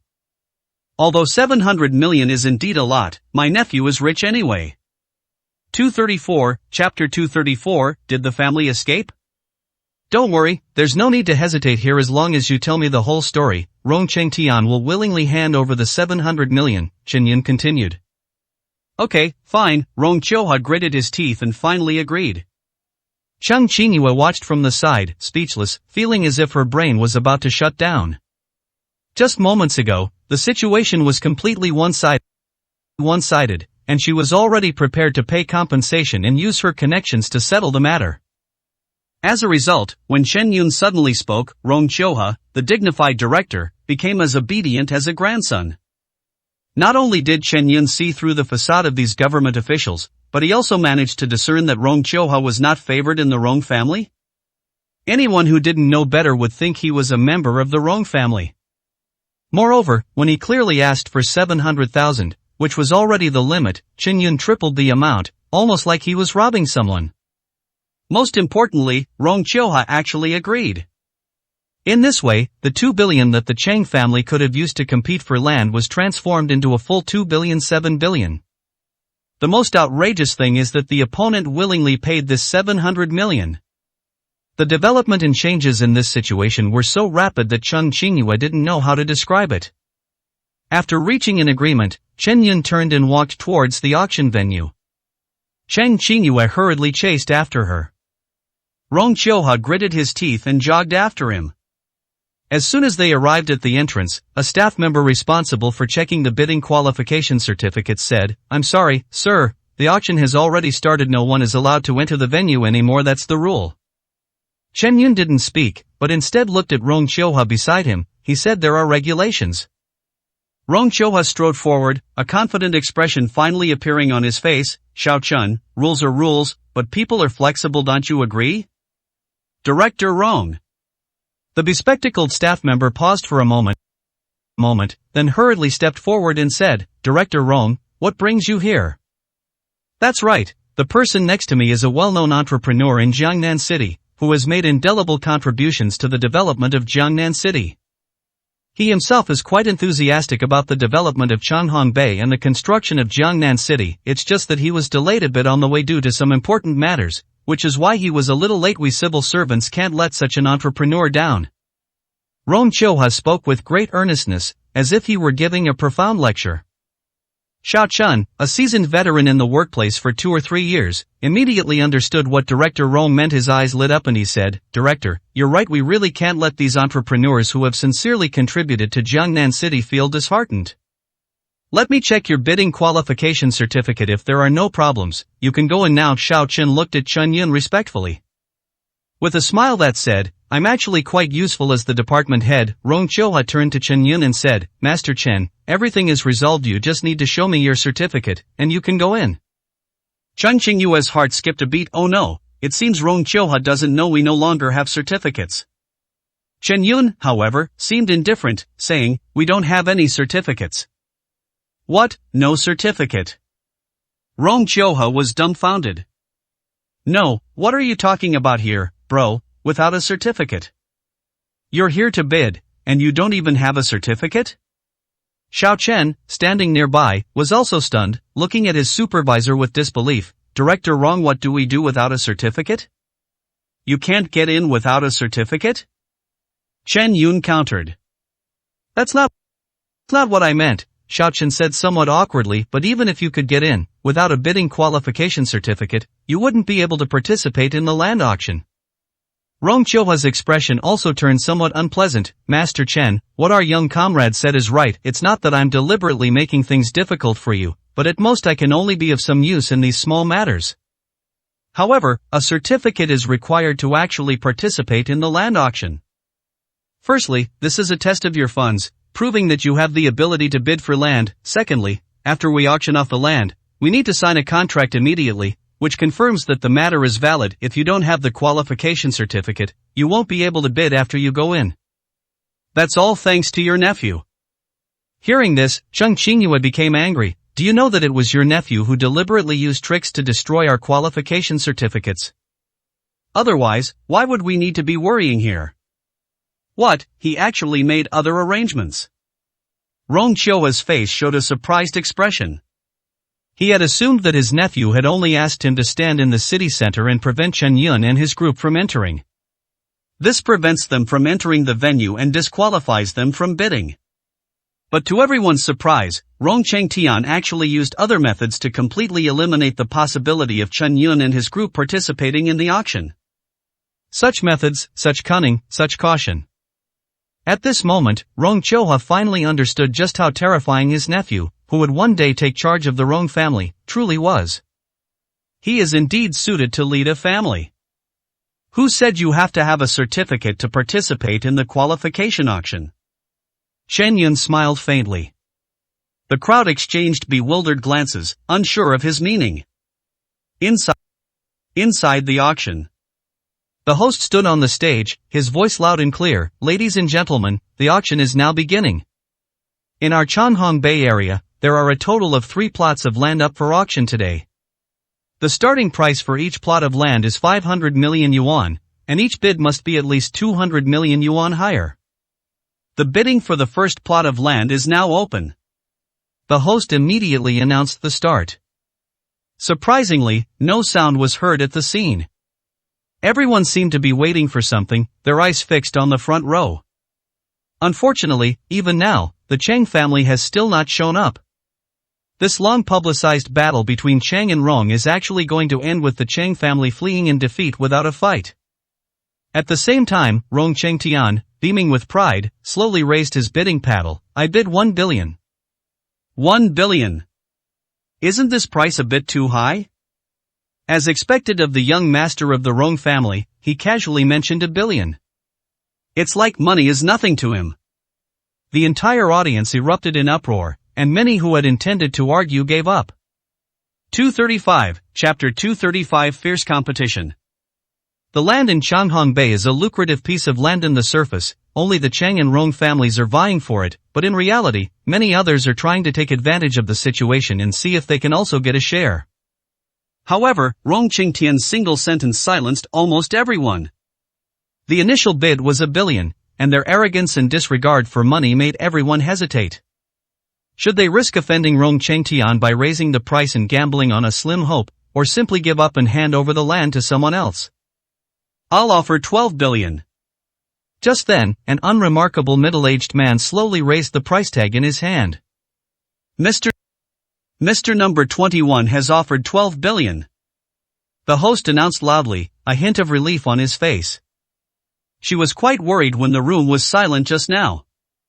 The land in Changhong Bay should ideally be sold for 2 billion yuan. If it is sold for only 1 billion yuan because of fear of Rong Qingtian and other people are not willing to bid, she will probably be in trouble with the municipal government. However, given Rong Qingtian's status and position, the host dared not offend him, nor could he stand up and say anything. In short, this middle-aged man who had just stepped forward did indeed save her once. If an auction becomes a one-man show without bidding, then what's the point of holding an auction? It's He Wenshan, the chairman of Hung Hai Groups, one of the two wealthiest families in Jiangnan City, after the Chang and Morong families. Some sharp-eyed people immediately recognized the middle-aged man's identity. That's right, He Wenshan's Hung Hai Group is the biggest real estate company in Jiangnan City, so it's normal that he has his eye on the Changhong Bay project. Although the Chang family fled without a fight, with He Wenshan taking the lead, it might not be a bad show. Everyone became interested again. Mr. He, you're really in high spirits. Well, someone should keep me company while I put on this show. Rong Chengtian showed no concern for He Wenshan, who had suddenly appeared out of nowhere. He simply raised his bidding paddle and said, I bid 14 billion. He Wenshan gave a sheepish smile. Young Master Rong, I don't mean to compete with you, but the location of Changhong Bay is too important. Our group does have important plans for this place. I apologize for offending you. 16 billion. He Wenshan raised his bid card again and announced loudly. 16 billion. This He Wenshan is actually so powerful, you really can't judge a book by its cover. Yang Tiancheng was quite shocked. Yes, this level of cash reserves is quite astonishing. The combined net worth of all of us probably doesn't even reach half of this figure. The old fox has hidden it well. He won and couldn't help but agree. 16 billion in working capital is a considerable sum. Zhang Bao waved his hand. You all don't know this. Oh, it seems like Mr. Zhang knows some inside information? Yang Tiancheng and the others were all drawn to this. On the surface, this project appears to be a contest between the Cheng family and Rong Chengtian, but in reality, there are already undercurrents swirling around it. Changhong Bay is a lucrative opportunity, and now that the mayor has given his approval for its development, this area is likely to become a new economic pillar of Jiangnan City. Which of these real estate developers would let it go? As he spoke, Zhang Bao gestured in several other directions. See, the second one in the third row, the fourth one in the sixth row, the first one in the fifth row. These are all real estate tycoons in our Jiangnan City. Although they can't compare to He Wenshan in terms of strength, they are still a force to be reckoned with. Given He Wenshan's financial situation, he can only come up with an extra billion yuan in cash flow at most. As for the rest of the money, it was all raised by these few people. So that's how it is. Ritsang's information network is really impressive. He even managed to find out this kind of news. Yang Tiancheng and the others suddenly realized. He won and asked with a hint of curiosity, well, how much do you estimate they can come up with together? Zhang Bao frowned. It's really hard to say. There are a total of 3 plots of land in Changhong Bay that are being auctioned. He Wenshan and his team are probably aiming to acquire one of them after all, no matter how many more there are. Rong Chengtian wouldn't agree. It's estimated that each plot is worth around 2 billion yuan. To ensure they can acquire it, He Wenshan and his team will probably raise around 25 billion yuan. Wow, that's a huge investment. Yang Tiancheng clicked his tongue in amazement. The land alone will cost around 25 billion, and the subsequent construction and decoration will probably require another 500 to 1 billion. Considering these costs, it's not certain that they'll be able to make a profit later on unless Changhong Bay can truly be developed into the new economic center of Jiangnan City, shifting the city's economic center southward. Otherwise, they might lose everything on this project. Yes, come to think of it, isn't this a bit too irrational? He won and couldn't help but question. He Wenshan and his team have been in the real estate business for so many years. They should know that giving up this level of risk is the best course of action. Forcing so much money onto a non-existent future, what's the difference between that and gambling? You know, the so-called shift of the economic center is just empty talk from the municipal government. Whether the people agree or not is another matter. Are they really willing to take this pie? Of course not. Zhang Bao said in a deep voice. Then, under the questioning gazes of the crowd, he slowly looked at Rong Chengtian in the first row. You don't understand just how keen Rong Chengtian's business acumen is. He took 1 billion yuan from the Rong family and, in just 5 years, established Tianhua Venture Capital, increasing that amount of money more than tenfold. Do you really think someone like that would act impulsively? Moreover, have you forgotten, the Changhong Bay project was originally developed by the Morong family, and behind the Morong family is the behemoth that is Jinghai. You really think it's that simple, with two such powerful families coveting this place at the same time? The group looked at each other, realizing they had indeed oversimplified the problem. Yang Tiancheng said, so, what He Wenshan and his group were actually betting on wasn't the municipal government's big plans at all. They were betting on Rongqing Tianhe and the Nangong family's foresight? That's right. Zhang Bao nodded emphatically. TSK, What a grand gesture, but considering this, isn't it even stranger that the Chang family gave up so easily? He went and raised a new question. 236, Chapter 236 How about cooperation?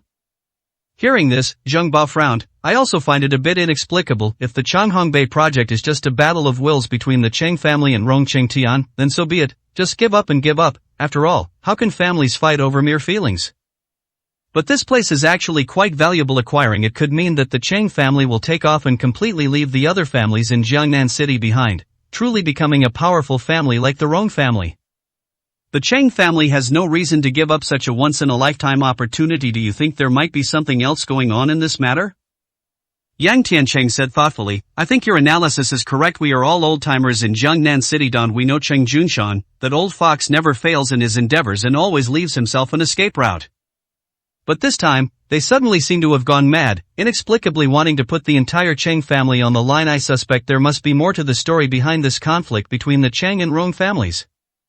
He went and shook his head. It's no use saying these things now. The auction has already started. Do you think the Chang family can break the rules and force their way in? Even if they could break in, they would have to get everyone's consent to participate in the auction because they violated the rules. It's one thing for others, but how could Rongqing Tian possibly agree? Regardless of what really happened, the result is that the Chang family is out of the game. Let's just wait and see. That's true. The group sighed in unison. As partners of the Chang family, they still hoped the Chang family would win, but the problem is, society values individual ability, and wishful thinking is something you'd have to do in a temple. 18 billion. A calm and composed voice rang out in the room. Rongqing Tian shouted out the number as easily as saying 1 + 1 = 2, without the slightest sense of tension. He Wengshan suddenly turned his head, his gaze meeting that of a few people in the room. After seeing the other party nod, He Wengshan gritted his teeth and raised the bid card in his hand once more. 2.5 billion. Boom! The entire audience erupted in uproar. This price has exceeded everyone's expectations. The host was extremely excited, as the price exceeded expectations by a full 500 million. Although she doesn't receive a cut of the auction proceeds, the higher the auction price she commands, the better it is for her reputation. This allows her to command even higher prices when holding auctions in other locations in the future. Mr. No 21 has offered 25 billion. I wonder if anyone else will offer a higher price? The host spoke loudly, but his eyes were fixed on Rongqing Tian, who was in the first row and hadn't even raised his eyelids. He looked so sleepy, as if he didn't care at all about the price. He Wengshan's palms were sweaty, and his legs were trembling slightly. Zhang Bao's prediction was correct. This 25 billion was the maximum amount of funds that He Wenshan and his group could come up with. The money that the four of them pooled together was all they could afford without affecting the operation of their respective companies. Young Master Rong. He Wenshan was still uneasy and couldn't help but say loudly, I know you have the ability to acquire all the land, but the development of these projects is still unknown, and the subsequent returns may not be as good as expected. There are only 3 plots of land in Changhongbei with the Cheng family out of the game. I am the only one who has the ability to bid. Why don't you leave 1 plot to me? This will not only help you spread the risk, but also allow you to acquire the next 2 plots smoothly. We're all in business, so cooperation is obviously better, isn't it? Oh, Marie's idea is quite clever. Rongqing Tian smiled faintly. He Wenshan's meaning was very clear. Give me one of the 3 plots of land in Changhongbei, and we'll cooperate. I will not compete with you for the next 2 plots of land, so that Rongqing can acquire them at a very low price. But if Rongqing Tian insists on taking advantage of the situation, even if He Wenshan fails to win the bid, he will definitely raise the price of all the land to over 25 billion and take a piece of Rongqing Tian's flesh. Young Master Rong is too kind. I have always admired your name and have always wanted to befriend you. If you are willing to cooperate, our group will certainly make things much easier for you in the future. He Wenshan spoke again. First came the blatant threat, then the obsequious flattery. The old fox is the old fox. He's shown his gangster ways to the fullest. The room fell silent, and Rongqing Tian's face showed a thoughtful expression. Young Master Rong, are you going to agree? It's only natural to agree, isn't it? This is actually the best solution. That's true. After all, the prospects for the Changhongbei project are unclear, so there's no need to insist on acquiring all 3 plots of land. Zhang Bao and the others exchanged glances, agreeing that this approach was actually quite reasonable. Having someone help share the risks, reduce costs, and protect the majority of the profits was not necessarily a bad thing. If they were Rong Chengtian, there would be no reason for them to refuse. Moreover, if they refuse, Rong Chengtian will need to spend a total of 81 billion yuan to resolve the issue of the next 3 plots of land. After all, He Wenshan will forcefully raise the price of all the plots to 25 billion yuan. If they agree, Rong Chengtian estimates that he can acquire the next 2 plots of land for a maximum of 2 billion yuan, a very worthwhile deal for a businessman. Rong Chengtian was thinking, He Wenshan was waiting, and the others in the audience were watching the excitement. The only one on stage was the host, who was pacing around in a panic. He Wenshan's current behavior is clearly against the rules, his words completely disregard the existence of the auction, and his private actions violate the principles of bidding. According to the auction rules, such a person should be immediately removed from the auction and permanently blacklisted, prohibiting them from appearing in the future. Given the authority of the municipal center, there was absolutely no problem with doing so. After all, the officials wouldn't be afraid of a businessman. Unfortunately, the issue now is not whether we are afraid or not, but that we have no choice but to let He Wenshan do this. Keep in mind that this is a land auction, not an antique or cultural relic auction. If it fails to sell this time, we can simply try to sell it elsewhere. The land needs to be auctioned off now, otherwise, how can the project proceed? How can the construction of Jiangnan City proceed? Secondly, there are only 2 people in the market who are capable of bidding high prices, He Wenshan and Rong Chengtian. As the saying goes, when 2 tigers fight, one will surely be injured. The fiercer the price goes, the higher it rises, and naturally, the greater the profits for the municipality. If He Wenshan is driven away now, wouldn't the entire venue become Rong Chengtian's one-man show? 237, Chapter 237. Wait.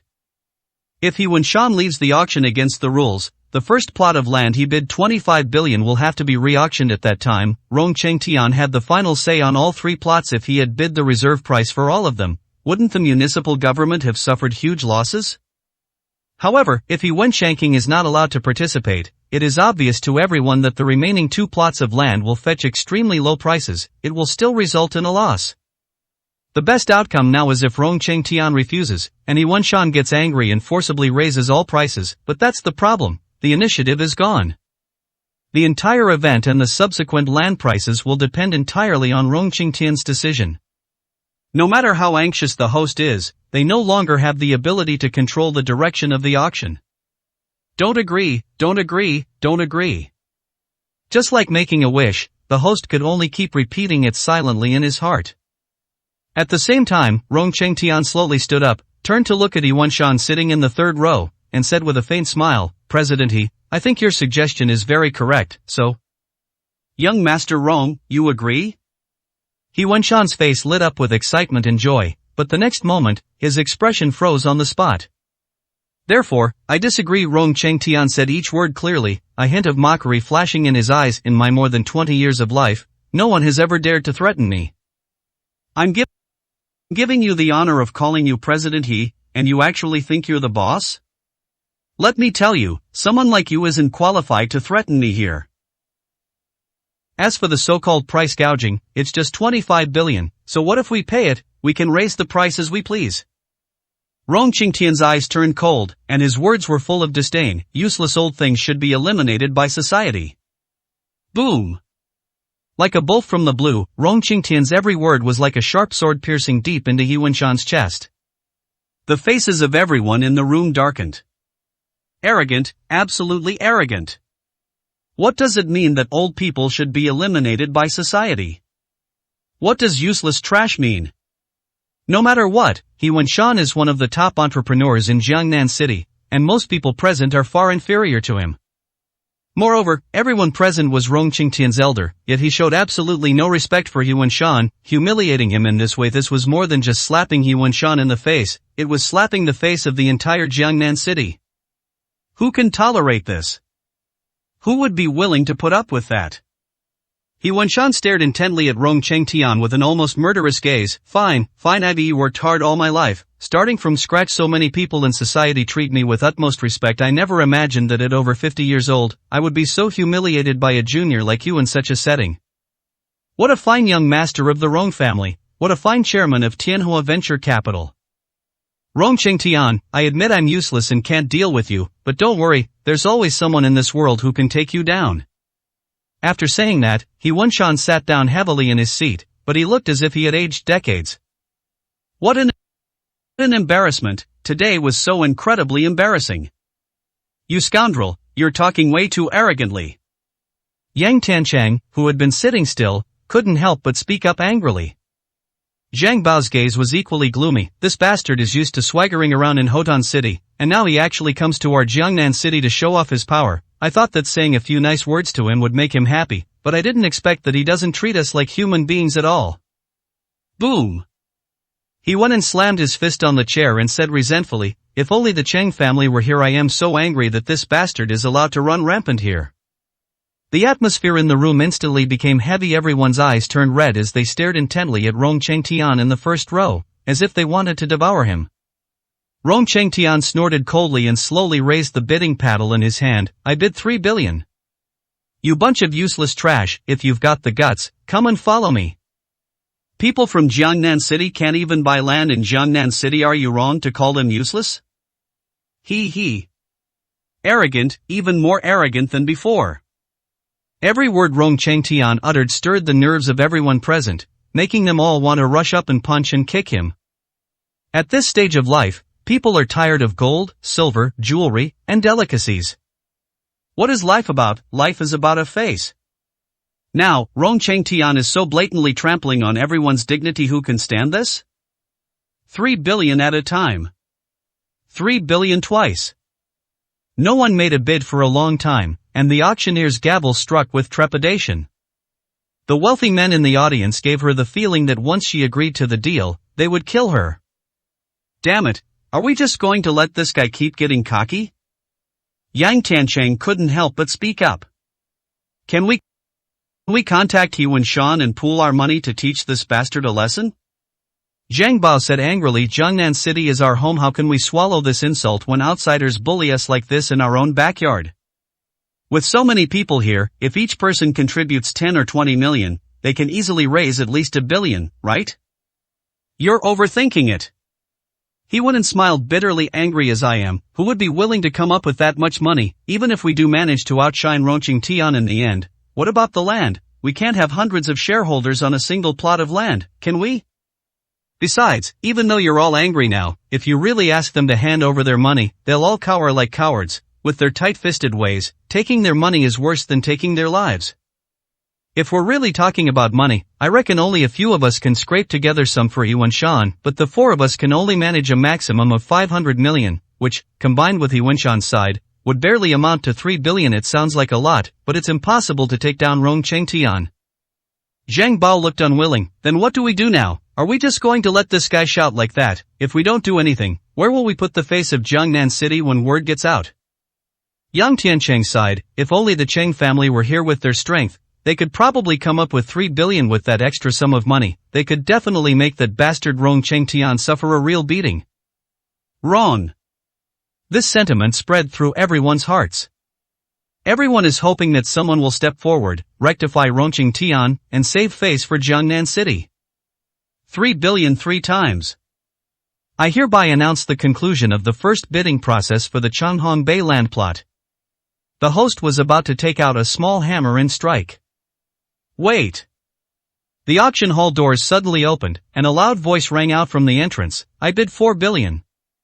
238, chapter 238 Savior? 4 billion? Everyone turned their heads, their gazes fixed uniformly on the entrance. A man dressed in plain casual clothes walked in. He was unremarkable in appearance and slightly thin. A complete stranger. I've never seen them before. Who is this person? How can someone in our Jiangnan City actually come up with 4 billion? Someone said suspiciously. I thought it was someone from the Cheng family who came in. Why did this random person come in? What 40 billion? Is this guy kidding me? There are only so many rich people in Jiangnan City, even if they're very low-key, they couldn't possibly have never met people like us, right? Take a good look at this guy's clothes, they're all cheap stuff from street stalls. His entire outfit doesn't even cost as much as a pair of my shoes. How can someone like this come up with 4 billion? Besides, have you all forgotten that the auction rules state that latecomers are not allowed in? What right does he have to be in? I bet he's just some troublemaker. We need to get security to kick him out right now. Yes, this is an auction organized by the municipal government. How dare someone be so blind as to cause trouble here? Host, why don't you get someone to remove him right away? After a brief silence, the room was filled with a barrage of questions and insults. If the people who come in are from the Cheng family, they will definitely turn a blind eye and promise not to say anything. On the contrary, they will regard the Cheng family as saviors who have come to slap Rong Chengtian in the face. The problem is, some random person just walked in. Isn't this just messing with everyone? Everyone was already furious, and they had been hoping for a savior to appear, but then this ridiculous thing happened. The whole thing was like a roller coaster ride for everyone. Who wouldn't be angry in that situation? Where are the security personnel? Get this uninvited guest away right now. The host immediately raised the microphone and called out to the security guards standing on both sides of the venue. Unnoticed by everyone, Rong Chengtian, who had been calm and composed, suddenly turned his head, his face extremely gloomy, his eyes fixed on the man they all despised. Without saying a word, the group of security guards headed toward the center of the venue to kick Qin Yun out. Let's see who dares to make a move. A clear, cold shout rang out in the hall, and 2 figures followed one after the other into the hall. A sharp-eyed person immediately recognized the newcomer. It's Miss Cheng. The Cheng family finally showed up. They didn't give up after all. Holy crap, so the eldest daughter of the Cheng family was following behind, so this guy was actually a bodyguard leading the charge? It's not just Miss Cheng. Do you even know who's standing next to her? Someone spoke mysteriously to the person next to them. Oh, you mean that pot-bellied middle-aged man? Is he also some important figure? The other party's mysterious demeanor immediately aroused the curiosity of those around them. The man who spoke looked surprised. What do you mean, pot-bellied? Watch your mouth. You don't even know him. He's the director of the Jiangnan City Justice Bureau. He's a government official. Everyone's pupils contracted. He came in with Miss Cheng. Could it be? What signal does this send? In the second row, Zhang Bao and the others immediately recognized Cheng Qingyue and Rong Chengtian. A glint of light flickered in Yang Tiancheng's eyes. President Zhang, the director of the Department of Justice's sudden appearance at this moment probably carries some other meaning, doesn't it? Could it be that the Cheng family hasn't participated in the bidding for so long because they contacted municipal officials early on and snatched the bid in advance? He1N and the others also had a sharp glint in their eyes, and they actually shared the same thought as Yang Tiancheng. No wonder they're making wild guesses. First, the auction was a huge success, but no one from the Cheng family came to participate, which is very suspicious. Secondly, the auction rules prohibit entry midway, but Cheng Qingyue and her group insisted on barging in, and were even led by a department head. Combining these 2 points, a reasonable guess naturally arose in everyone's mind. The Cheng family knew that it would be difficult for them to beat Rong Chengtian in the bidding, so they directly consulted with the municipal officials and made new promises, thus allowing the Cheng family to directly acquire the land in Changhong-Bay. What you're saying might sound reasonable, but I think the chances are extremely slim. Zhang Bao shook his head. Oh, Mr. Zhang, what's your opinion? Yang Tiancheng and He1N exchanged a glance and then looked at Zhang Bao. Zhang Bao stroked his chin and analyzed. First of all, the bidding for Changhong-Bay was decided long ago. No province, city, or county has ever had a situation where a land bidding is suddenly cancelled halfway through. After all, this is a matter that greatly affects the reputation of the city. Once the reputation and credibility of the city decline, the first to be affected will be the mayor and his team in the long run. This method is undoubtedly quite foolish and not worth the effort. That makes sense. Yang Tiancheng nodded in agreement. Not only that, Zhang Bao continued, assuming this condition really holds true, and the situation is indeed as we suspected, then the question arises, what price would the Cheng family have to pay? What conditions would they have to offer to make the municipal government take such a huge risk to forcibly cancel the auction? To put it bluntly, the Changhong-Bay project is nothing more than a matter of money, but Rong Chengtian happens to have no shortage of money. Rong Chengtian will only offer more than the Cheng family can afford. The municipal leaders aren't stupid, they have no reason to turn down money, therefore, the Cheng family simply can't come up with any conditions that the municipality can agree to. Mr. Zhang is right, we were a bit too naive. Yang Tiancheng sighed. I really hoped the Cheng family could give us a surprise, but it's a pity. Zhang Ba shook his head. I feel the same way as you, and naturally I also hope that the Cheng family can win the Changhongbei project, but the hope is probably quite slim. They are now likely to lose their bidding qualification because they were late. Is it really that strict? If that director hadn't come with the Cheng family, perhaps he would have had some say? He won and held on to a sliver of hope. A bitter smile appeared on Zhang Bao's face. What kind of damn director is he? Do you even know his last name? What? A bad feeling flashed through Yang Tiancheng's mind.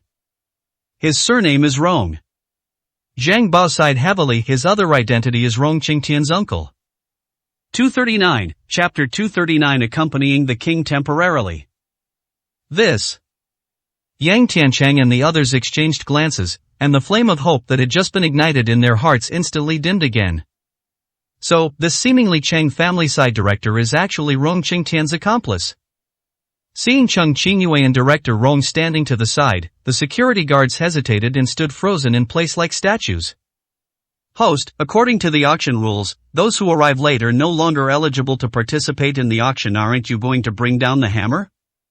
Rong Chengtian immediately looked at the host beside him, his voice cold. The host hesitated. Logically speaking, she should indeed follow the rules, but the problem was that the director was there, the rules were in his hands, and she was just a small-time worker. Naturally, she didn't know what to do. Rong Chengtian, are you in such a hurry to end the auction because you're afraid of my appearance? Chen Yun's voice was calm, and his gaze was unhurried. Afraid of you? What a joke. Rong Chengtian sneered, his eyes filled with deep disgust. If we're talking about martial arts, you might be someone, but this is an auction, it's about money. What right do you have to scare me? Besides, you're already late and don't even qualify to bid, so what gives you the right to yell at me? As he spoke, Rong Qingtian's gaze swept across the entire room. I know what you're all thinking. Put away those useless thoughts. I can tell you right now that this man in official robes is the director of Jiangnan City, but he is also my uncle, Rong Chengtian. As he spoke, Rong Chengtian turned his gaze to Rong Chiohua, who was standing behind Chen Yun, and a smile appeared on his face for the first time. Uncle, are you celebrating for me acquiring the land in Changhongbei? The entire audience was startled and fell silent instantly. Everyone held their breath, quietly waiting for an answer. If the director in front of them is really Rong Qingtian's uncle, then Jiangnan City probably has no hope of turning things around this time. Nephew, Rong Chiohua replied, then walked past Chen Yun toward Rong Chengtian. With each step he took, the atmosphere in the room grew quieter. When Rong Chiohua finally stood beside Rong Chengtian, everyone completely deflated, as if their souls had been emptied. It all turned out to be meaningless after all. Even if the Cheng family arrives now, the rule about being late for the auction remains unchanged. Host, are you sure you want to continue hesitating? Yes. I announce it now. The host was in a panic and was about to bring down the gavel. Since the director is on Rong Qingtian's side, there's really nothing to hesitate about. Chen Yun, you've already lost. Why come here to humiliate yourself? Go back to where you came from. Rong Chengtian looked at Chen Yun with a smug expression, as if victory was assured. Just as the hammer was about to fall, Chen Yun said calmly, wait. These two short words, however, are like the roar of a shrew, carrying a soul-shaking howl. Everyone in the room felt their minds go blank and their brains spin. The host on stage was no exception. The small hammer in his hand was just an inch away from the table. But this 1 inch is like an insurmountable chasm, and it is impossible to cross it no matter what. What exactly do you want to do? Rong Qingtian's expression hardened. He knew that if Chen Yun insisted on causing trouble here, the auction would never be able to proceed. Are you in such a hurry to end the auction because you ruined my bidding qualification certificate and are feeling guilty? Chen Yun slowly raised his head. This statement was earth-shattering, instantly causing a huge uproar. Destroy the bidding qualification certificate? What does that mean? Does it mean that Rong Chengtian used other methods before? Is what he said true or false? Does the eldest young master of the Rong family of Rongqing Paradise Hall really need to resort to such despicable means before bidding? Wait a minute, there are rules for bidding. If anyone breaks the rules behind the scenes and uses any underhanded methods, they'll go to jail. An uproar erupted in the room, with some questioning and others believing. Cheng Qingyue gave a huff. Everyone, I believe you all know very well who I am. The entire room fell silent, and all eyes turned to Cheng Qingyue. As the eldest daughter of the Cheng family, we have already fully invested in Yunwei Group and made ample preparations for today's auction. Cheng Qingyue changed the subject and pointed to Rong Chengtian across from her. Rong Chengtian is an extremely despicable and shameless man. He did this to ensure that he could win the bid for the land in Changhong Bay. Just last night, someone came and forcibly stole our Yunwei Group's bidding qualification certificate, and destroyed it on the spot when we found it. What, it's actually true, I see. So that's why the Cheng family never came to bid. It turns out Rong Chengtian was behind it all. That makes sense. The Cheng family is the strongest competitor for the Changhong Bay project, so it's not surprising that Rong Chengtian would do something like this. So this is the dignified young master of the Rong family, the successor of the Rong family. He speaks so righteously on the surface, but he's actually using all sorts of despicable tricks in the village. Yeah, how dare someone like him brazenly provoke us here? The air in Jiangnan City has become stagnant because of him. Young Master Rong is such a good actor. Anyone who didn't know better would think you were some kind of good guy. The sound of insults and sarcasm instantly filled the entire room. Everyone present spoke with barbs and sarcasm. Rong Chengtian became a rat that everyone wanted to kill, his face ashen. He immediately shouted, "Enough, you say I sent someone to steal the bidding qualification certificate? Fine, I'll ask you, where's the evidence? What evidence do you have to prove that I did this?" Chen Yun spoke slowly and deliberately. Rong Chengtian, I warned you long ago that you shouldn't try any tricks in front of me, but unfortunately you didn't listen. As for the so-called evidence, why should I give it to you? Call Wang Qingqing yourself if you insist on not letting us hold the auction today. I guarantee that you'll have to spend the very next day with Wang Linshi. These words were unclear and incoherent, leaving everyone else present quite confused. Accompanying the king temporarily? Only Rong Chengtian felt his heart skip a beat. These words struck his heart like a heavy hammer. Without hesitation, Rong Chengtian immediately took out his phone and dialed the number with trembling hands. A moment later, his face turned ashen, and he stood frozen in place. Wang is temporarily dead. 240, Chapter 240. The land is yours? You actually just. Rong Chengtian stared at Chen Yun as if he had seen a ghost, his fingers trembling, unable to speak. Chen Yun remained calm and casually said, "His current predicament is entirely thanks to you, so, do you still agree to let me participate in the auction?" Fine, even if I agree to let you continue, what can I do? Rong Chengtian's eyes were bloodshot. Chen Yun then looked at the entire room. Is there anyone who disagrees with my participation in the auction? The whole place fell into silence. Although it's unclear why Rong Chengtian agreed, since Rong Chengtian didn't say no, how could they possibly stop him? Host, you see, everyone agrees that we should continue the auction. Rules are rules, but people are flexible. As long as everyone agrees, what does it matter if we're late? Chen Yun smiled. That's true. The host shrank back as he looked at the stares from the audience. Then, as if she had just realized something, she said with tears welling up in her eyes, "Then, sir, you just quoted 4 billion, right?" Of course. Chen Yun nodded. "Could you please show me your bidding qualification certificate? That's necessary to verify your financial situation and the companies you own." The host said timidly. Ha, did you hear that? Rong Chengtian suddenly burst into laughter. "Chen Yun, so what if I don't hold you accountable for the lateness rule? You don't even have a certificate, so what makes you think you can afford to pay so much money? If everyone is unqualified, then even a beggar can come and shout for 10 billion. I don't have it now, but that doesn't mean nobody has it." Chen Yun shrugged. "You mean you want to borrow someone else's?" Rong Chengtian frowned, instantly understanding Chen Yun's meaning. "Yes, all we need now is a certificate for a quote. Chen Yun may not have one, but he can borrow one from another company. As long as you discuss it with other people, isn't that enough?" Alright, then I'll see who can lend it to you today." Rong Qingtian's tone turned icy, and he looked at the entire audience with a sinister expression. Everyone, I'm making this clear. Anyone who dares to help that Chen fellow in the bidding will become an enemy of the Rong family. I will spare no effort to suppress you in the future. They're not even going through the motions anymore. It's a blatant threat. Boom. A dull thud was heard. He Wenchun glared angrily at Rong Qingtian. A mere punk like you think you can act tough in Jiangnan City. Let me tell you, others may be afraid of you, but I'm not. If you've got the guts, your Rong family can try to bring me down. I'll lend you my qualification certificate. A junior like you dares to bully us here just because you have a family background? Let me tell you, this is Jiangnan City, not your damn Hetian City. If you want to act like a big shot, go back to your hometown. I'll lend it to you too. Yang Tiancheng slammed her hand on the chair and stood up abruptly. I'll borrow it too. I'll borrow it too.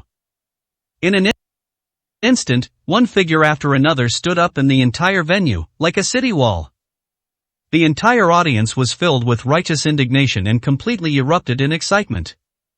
Chen Yun, you're simply amazing. How did you manage to make everyone hate Rong Qingtian? No wonder you're not afraid of the qualification certificate issue, and so many people are willing to help us. Cheng Qingyue's eyes lit up as she looked at the bustling scene. Ah, well, Chen Yun scratched his head slightly awkwardly. Is it possible? I don't really know what's going on. Why did it suddenly explode out of nowhere? The way everyone looked at Rong Qingtian was as if they were looking at their father's killer. What, you don't know? Then how can you be so confident? Cheng Qingyue exclaimed in surprise. So, all of this has nothing to do with Chen Yun? Chen Yun gave a wry smile. I'm confident because I had Morong Hai make 2 preparations long ago. Have you forgotten? We still have the Morong family as an ally in Jiangnan City. I suspected early on that Rong Qingtian wouldn't behave himself, so I had Morong Hai obtain a bidding qualification certificate in advance. But who could have imagined that Rong Qingtian would be so hated? Oh, I see. Cheng Qingyue suddenly realized, her eyes still sparkling. No matter what, you're still amazing. So you had the Morong family prepared all along. Indeed, it's reassuring to have you around. While they were having a pleasant conversation, Rong Qingtian on the other side completely lost his temper. Fine, a bunch of good-for-nothings. They should be obediently trampled under my feet, but they dare to come out and jump around. You really think he can win just because he has a certificate? Well, I'll show you what failure is like again. I will utterly crush all your hopes. Rong Qingtian's voice was filled with intense hatred, and his eyes were fixed on Chen Yun through the crowd. The atmosphere at the auction was too dangerous, so the host had to pause it to allow everyone to calm down. During his break, Chen Yun also met with Morong Hai and updated the amount of money that could be used to participate in the auction based on the qualification certificate. Although many people were willing to lend him their services, Morong Hai was clearly more reassuring.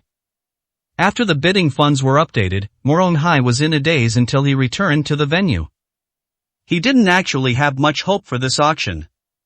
Despite Chen Yun overcoming various obstacles and finally being able to stand in the venue to begin the real competition, the Cheng family's financial resources were still considerable. Even if the Morong family were included, the 2 families combined would only amount to 4 billion. This number probably won't be enough to defeat Rong Qingtian. According to their estimates, Rong Qingtian could likely offer around 45 billion yuan for each plot of land. Even if the Cheng family and the Morong family joined forces, they could only have a maximum of 4 billion, and there was an insurmountable gap between them. However, when Morong Hai saw the numbers in Chen Yun's bank card, he felt like his world had collapsed. You're offering 4 billion, is that it? Rong Qingtian sneered. Fine, then I'll make you admit defeat wholeheartedly. I'll offer 45 billion. A clear price list appeared before everyone's eyes. The entire audience gasped in shock. Too high. This number is simply too high. The land in Changhan Bay is estimated to be worth at most 3 billion yuan. Now there's an extra 15 billion. This is a losing business. Will the bidding continue? Everyone calmed down and focused. Then, they were all stunned. Because Chen Yun suddenly said something inexplicable. Since he only offered 45 billion, then the land should be declared mine, right? It belongs to you? You offer 4 billion, and the land is yours? 241, Chapter 241. Dog Man and Woman. Hey Chen, are you out of your mind? can't you even tell the difference between large and small numbers? This is an auction, whoever bids the highest wins. What are you doing, acting crazy? Gentlemen, open your eyes wide, this is the savior you all think he is, he's nothing but a math idiot. Rong Chengtian burst into unrestrained laughter. The expressions of the others present also turned somewhat unpleasant. Who is this person? He seems like a lunatic. What exactly is the Cheng family up to? Yang Tiancheng frowned, her eyes showing displeasure. Zhang Bao's face was also full of doubt. What exactly is this guy doing? Miss Cheng is standing in the back. Why don't you step up and say something? Why did you find an idiot to be in charge? Oh no, could this be Miss Cheng's kept gigolo? If the head of the Cheng family were here, how could he let someone like this run wild? He Wanen's eyes narrowed. It must be that the Cheng family had entrusted his daughter to participate in the auction, but Cheng Qingyue, that young girl, is so ignorant and brought along a gigolo instead. Absurd, utterly absurd. Yang Tiancheng sighed heavily. This auction concerns the life and death of the Cheng family, and whether the Cheng family can advance further. How could the Cheng family head not come in person for such a crucial matter? At the very least, shouldn't he have sent Cheng He, the young master of the family? Instead, he sent his daughter to make up the numbers. Isn't that foolish? Everyone present sighed, and the hope that had just been ignited in their eyes vanished without a trace. Almost everyone had the same reaction as Zhang Bao and the others, thinking that Chen Yun was Cheng Qingyue's kept man and was there to cause trouble. After all, this is an auction. Of course, whoever bids the highest will win the item. You're offering 4 billion, you think you can just snatch the land away? Even when a dog comes, everyone has to shake their head. I quoted 4 billion, but who said that the final price I offered was only 4 billion? Faced with the doubts of the audience, Chen Yun calmly spoke up. Rong Qingtian's expression grew increasingly ridiculous. He felt like he was facing a clown. Hey Chen, you're really sick in the head, aren't you? This is an auction, so whatever price is quoted, that's the price that will be awarded. Could it be that if you quote 4 billion, someone will offer more money? You think you're on Pinduoduo? If you're a true brother, come and help me cut this knife? Rong Chengtian laughed loudly, then mocked. Do you think I don't know how much capital you have? If you know what's good for you, get out of here and stop making a fool of yourself. You're really right. Chen Yun said calmly, I will contribute 4 billion, but someone will indeed help me pay the remaining amount, specifically 700 million. 700 million? No, I mean you're crazy. You really are crazy? That's a full 700 million, not $7. Who in their right mind would pay that for you? Rong Chengtian laughed so hard he almost couldn't breathe. I know, you don't actually think the other people here can help you come up with 700 million, do you? Ha ha, what a joke. I see you really don't understand human nature at all. Yes, those good-for-nothings were humiliated by me just now, and they're definitely holding a grudge. Rong Chengtian changed the subject, but aren't they all cunning foxes? Just because they're angry, who would be willing to hand over 700 million to you? Don't you think about it, even a fool wouldn't be able to get such a sum of money out of thin air without any benefit in return. As Rong Chengtian spoke, his gaze slowly swept across the faces of everyone present. You all heard what he said, right? Let me see if anyone is willing to take out 700 million for him. Are you willing? Rong Chengtian looked at Zhang Bao with a cold smile. Zhang Bao frowned and slowly lowered his head. Or would you rather? Rong Chengtian then looked at Yang Tiancheng. Yang Tiancheng's expression was somewhat unpleasant, but she didn't say anything. Rong Qingtian's gaze continued to sweep across the faces of the others. Anyone who made eye contact with him instinctively looked away, and no one dared to utter a sound. Even He Wanshan, who started it all, chose to remain silent. He was indeed humiliated, and he was certainly seething with anger. However, if you can vent your anger by letting him say a few words or do a little favor, then so be it. But you want him to pull out 700 million? Just kidding, even the biggest anger will eventually subside on its own. See him, the one surnamed Chen? There's no way anyone's going to pay you if you know what's good for you. Get lost. You have no right to own the land in Changhong Bay. Resources will always belong only to the rich. Rong Qingtian's smile gradually turned sinister, his tone filled with intense killing intent. He was determined to defeat Chen Yun in the Changhong Bay project. He wanted to prove that his business acumen was absolutely overwhelming for Chen Yun. Chen Yun remained unmoved by Rong Qingtian's provocation and ridicule, and even a faint smile appeared on his lips. I never said they would give me these 700 million, Rong Qingtian. You clearly looked at everyone in the room, but you still missed one person. You missed someone? Rong Qingtian was taken aback. What exactly are you trying to say? The person you've overlooked is yourself. Chen Qingyue couldn't help but stand up. She simply couldn't stand Rong Qingtian's disgusting behavior. Me, myself? Rong Qingtian visibly froze for a moment, then his eyebrows and lips slowly blossomed into an unprecedented smile. Ha ha ha, I originally thought that only the one with the surname Chen was a lunatic, but I never expected that Miss Chang, you are also an idiot. No wonder, the old saying one who stays near vermilion gets stained red, and one who stays near ink gets stained black is absolutely true. A commotion arose in the hall. Miss Chang, do you even know what you're saying? Rong Qingtian is your arch-rival. How could he possibly give you a full 700 million, especially for you to bid on? That's right, Miss Chang, are you really crazy? If you like spouting nonsense with your pretty boy, can you at least go somewhere else? This is an auction venue, not a place where you can run wild. What kind of time is this? Are you still going to waste your breath talking to a woman here, Miss Chang? Don't embarrass yourself here. Quickly invite the head of the Chang family to take charge. That's right, we want to see Patriarch Chang, so you'd better get out of here with your pretty boy. You two despicable couple, get out of here. 242, Chapter 242. Everyone stand up. You bastards, do you even know what you're saying? Facing the bustling hall, Cheng Qingyue felt an endless anger rising within her, her willow leaf eyebrows pointing horizontally at the entire audience. She was furious at those insults directed at the couple. Moreover, these guys were clearly speaking ill of Rong Qingtian just a moment ago, so she thought they were at least on her side. As a result, the next second, they turned against him and instead helped Rong Qingtian scold them. These are just a bunch of opportunists with no principles. They'll criticize whichever side doesn't do what they want. See that? Rong Qingtian sneered. Miss Chang, I'll teach you a lesson for free today. Human nature is always complex, and people are always driven by self-interest. They will support me when they feel that I can bring them benefits. When I humiliate them, they immediately turn their cars around and turn to you, for one reason only: you can stand up for them and fight against me, and you have satisfied the new interest of helping them get revenge on me. Similarly, when you are incapable of accomplishing this task, you will become the target of everyone's hatred, a target that will be hated far more than I am.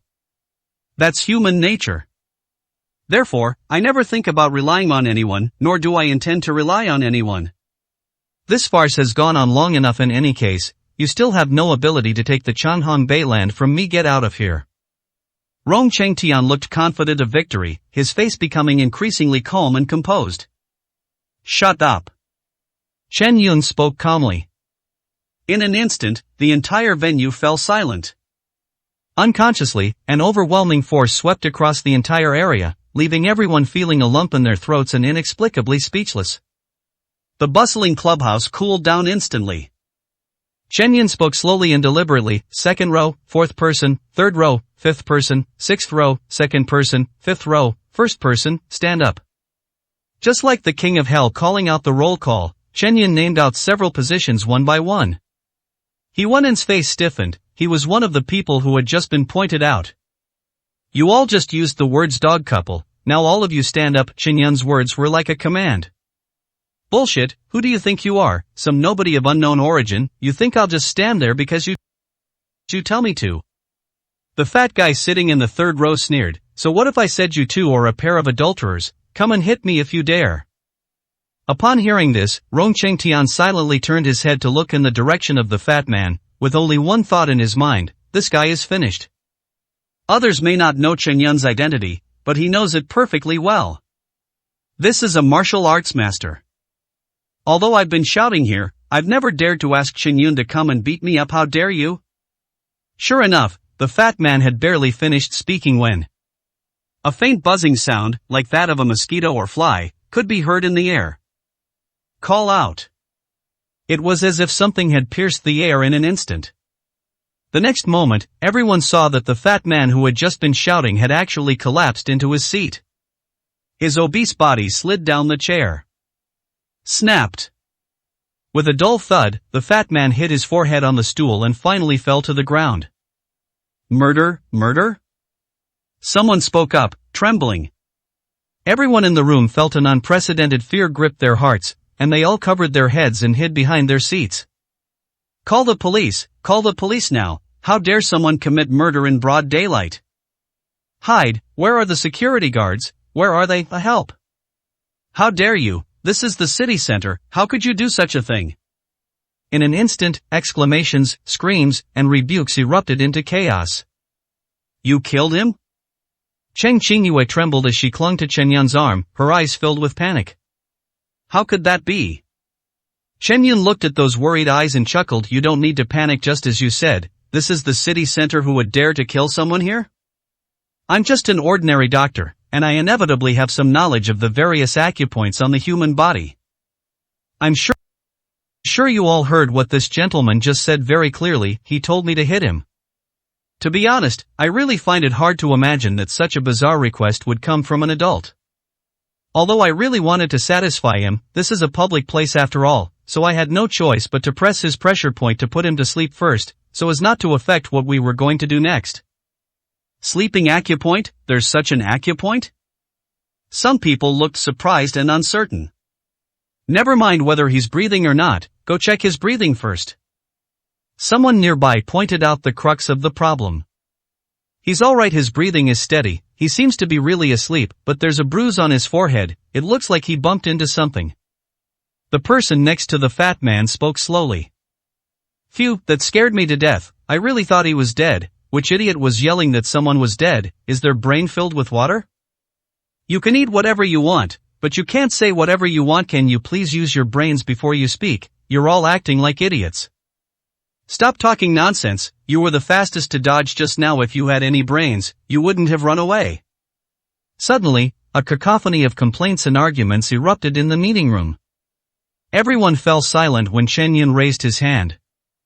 Just kidding, they don't want to be the next one to fall asleep. What I just said should be very clear. Those whose names are called, stand up.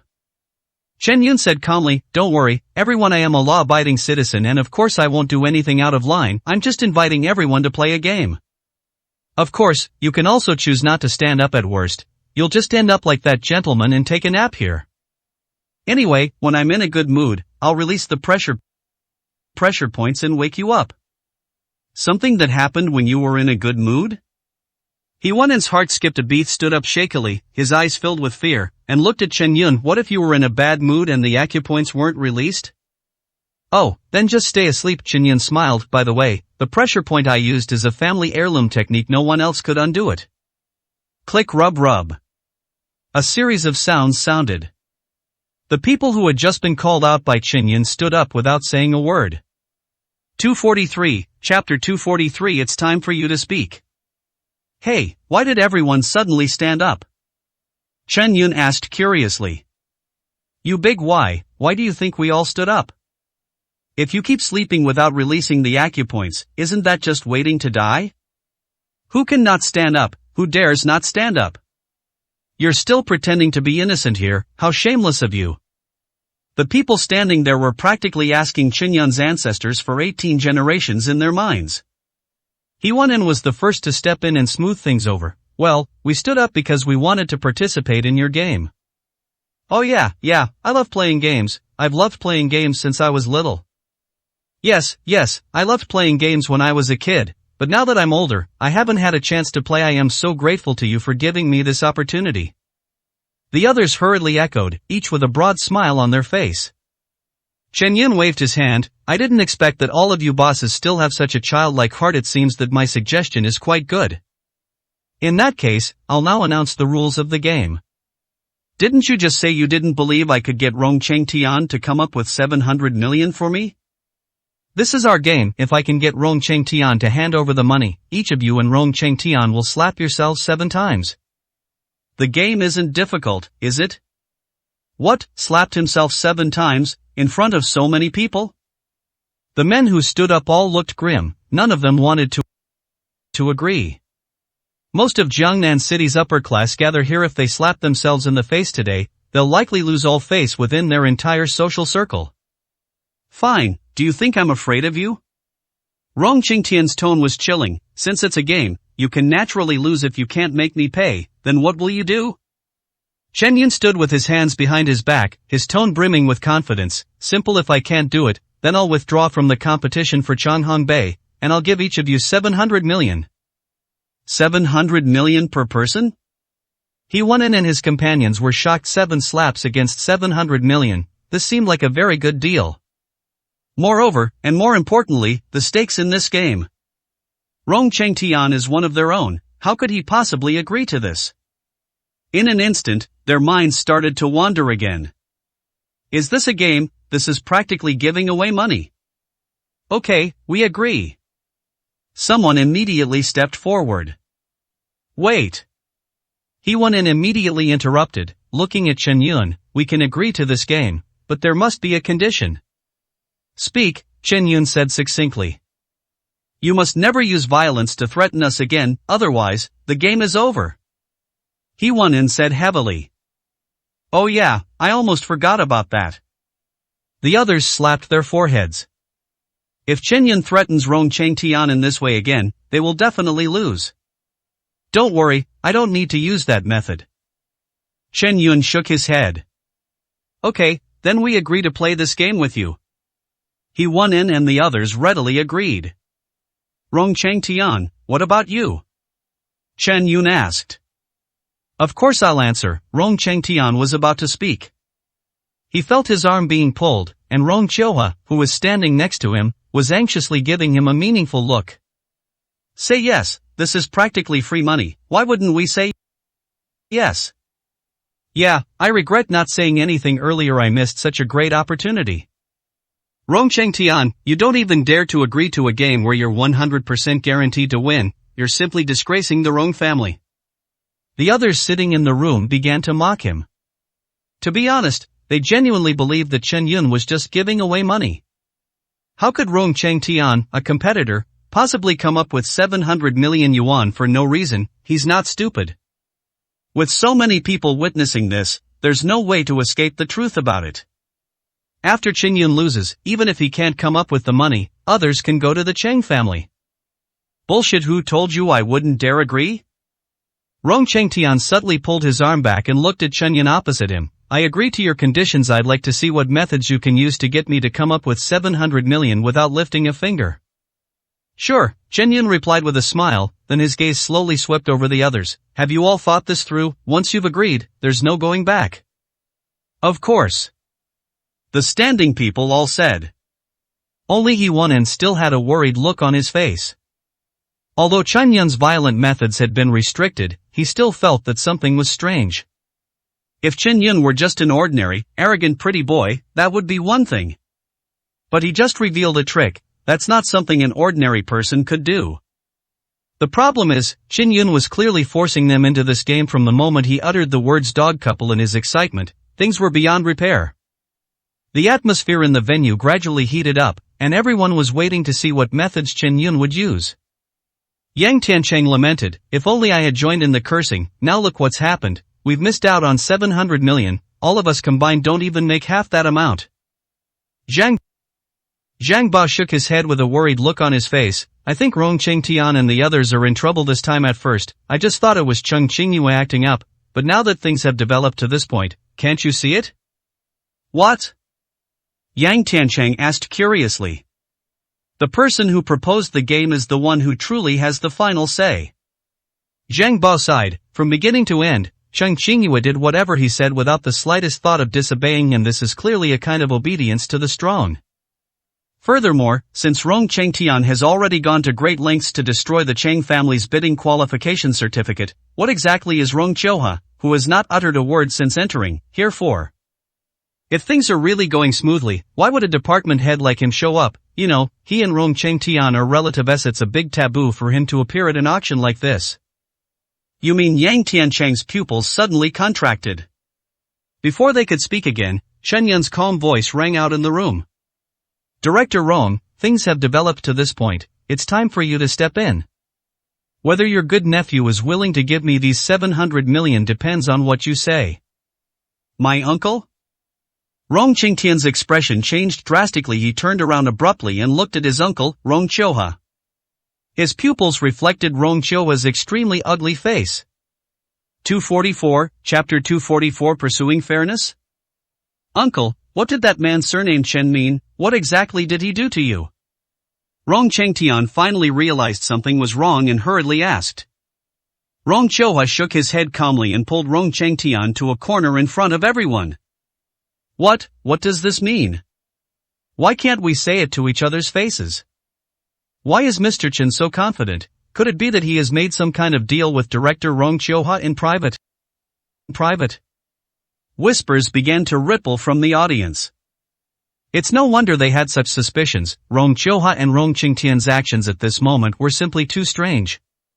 Standing there, He Wen felt increasingly heavy-hearted after thinking it over and over again. He immediately shouted, "Wait, Director Rong, what exactly are you and young Master Rong saying that we can't hear? Could it be that you secretly made a deal with someone to deliberately scam us?" "That's right." The other people standing around chimed in, "Mister, he is right, young Master Rong, we're all in the same boat now. What can't we say to each other?" "Yes, we're all on the same side now. With a common enemy we should at least speak our minds and listen to each other." Faced with the pressure exerted on Rong Qingtian by several people, the audience below the stage watched with great interest. Rong Qingtian's face was gloomy, and he wanted to refute, but Rong Qiuhua next to him grabbed his shoulder hard and kept giving him meaningful glances. Rong Qingtian knew that his uncle was telling him not to act impulsively. This matter must not be said in public. Thinking of this, Rong Qingtian suppressed his anger as much as possible and shouted at the others present, "Can't you guys use your brains? If I agreed, I'd have to come up with a full 700 million myself. What kind of deal is worth a full 700 million? Even you understand such a simple principle as if the lips are gone, the teeth will be cold. How could I not understand it?"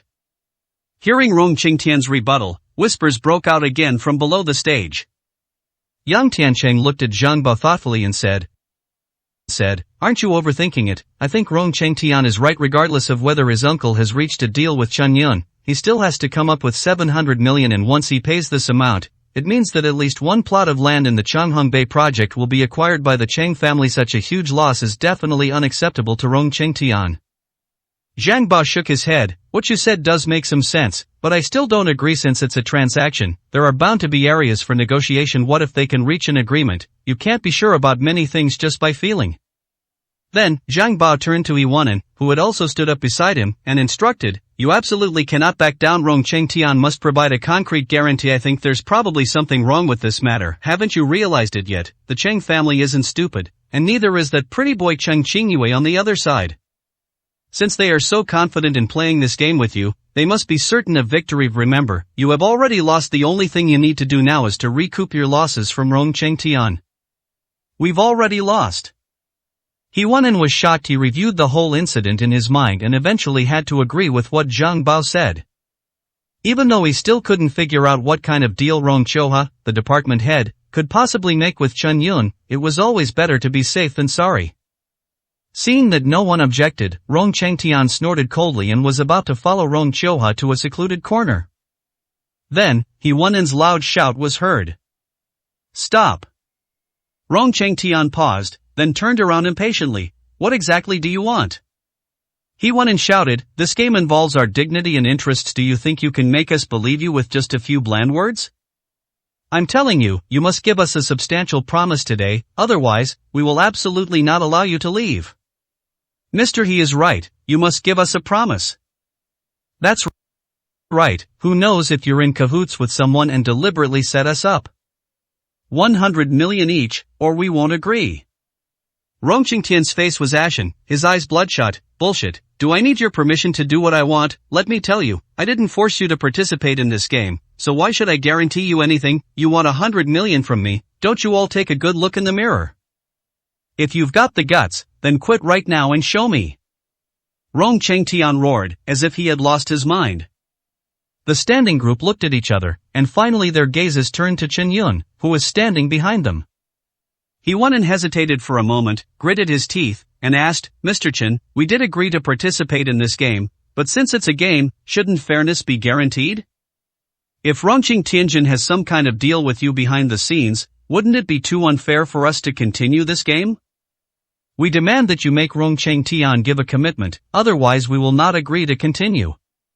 Seeing someone speak up, others couldn't help but chime in. I think Mr. He is right, we should at least ensure that this game is fair. Yes, we must at least eliminate any suspicion of cheating in this game, otherwise we absolutely will not agree to continue. Mr. Chen, you are indeed capable, but we are not a bunch of useless people. If you cannot guarantee fairness, then I'm leaving now. This auction is better off not continuing. Should we agree to their request? The people opposite her were aggressive and united in their hatred of the enemy, which made Cheng Qingyue hesitate a little. Chen Yun glanced at Cheng Qingyue calmly, without saying a word.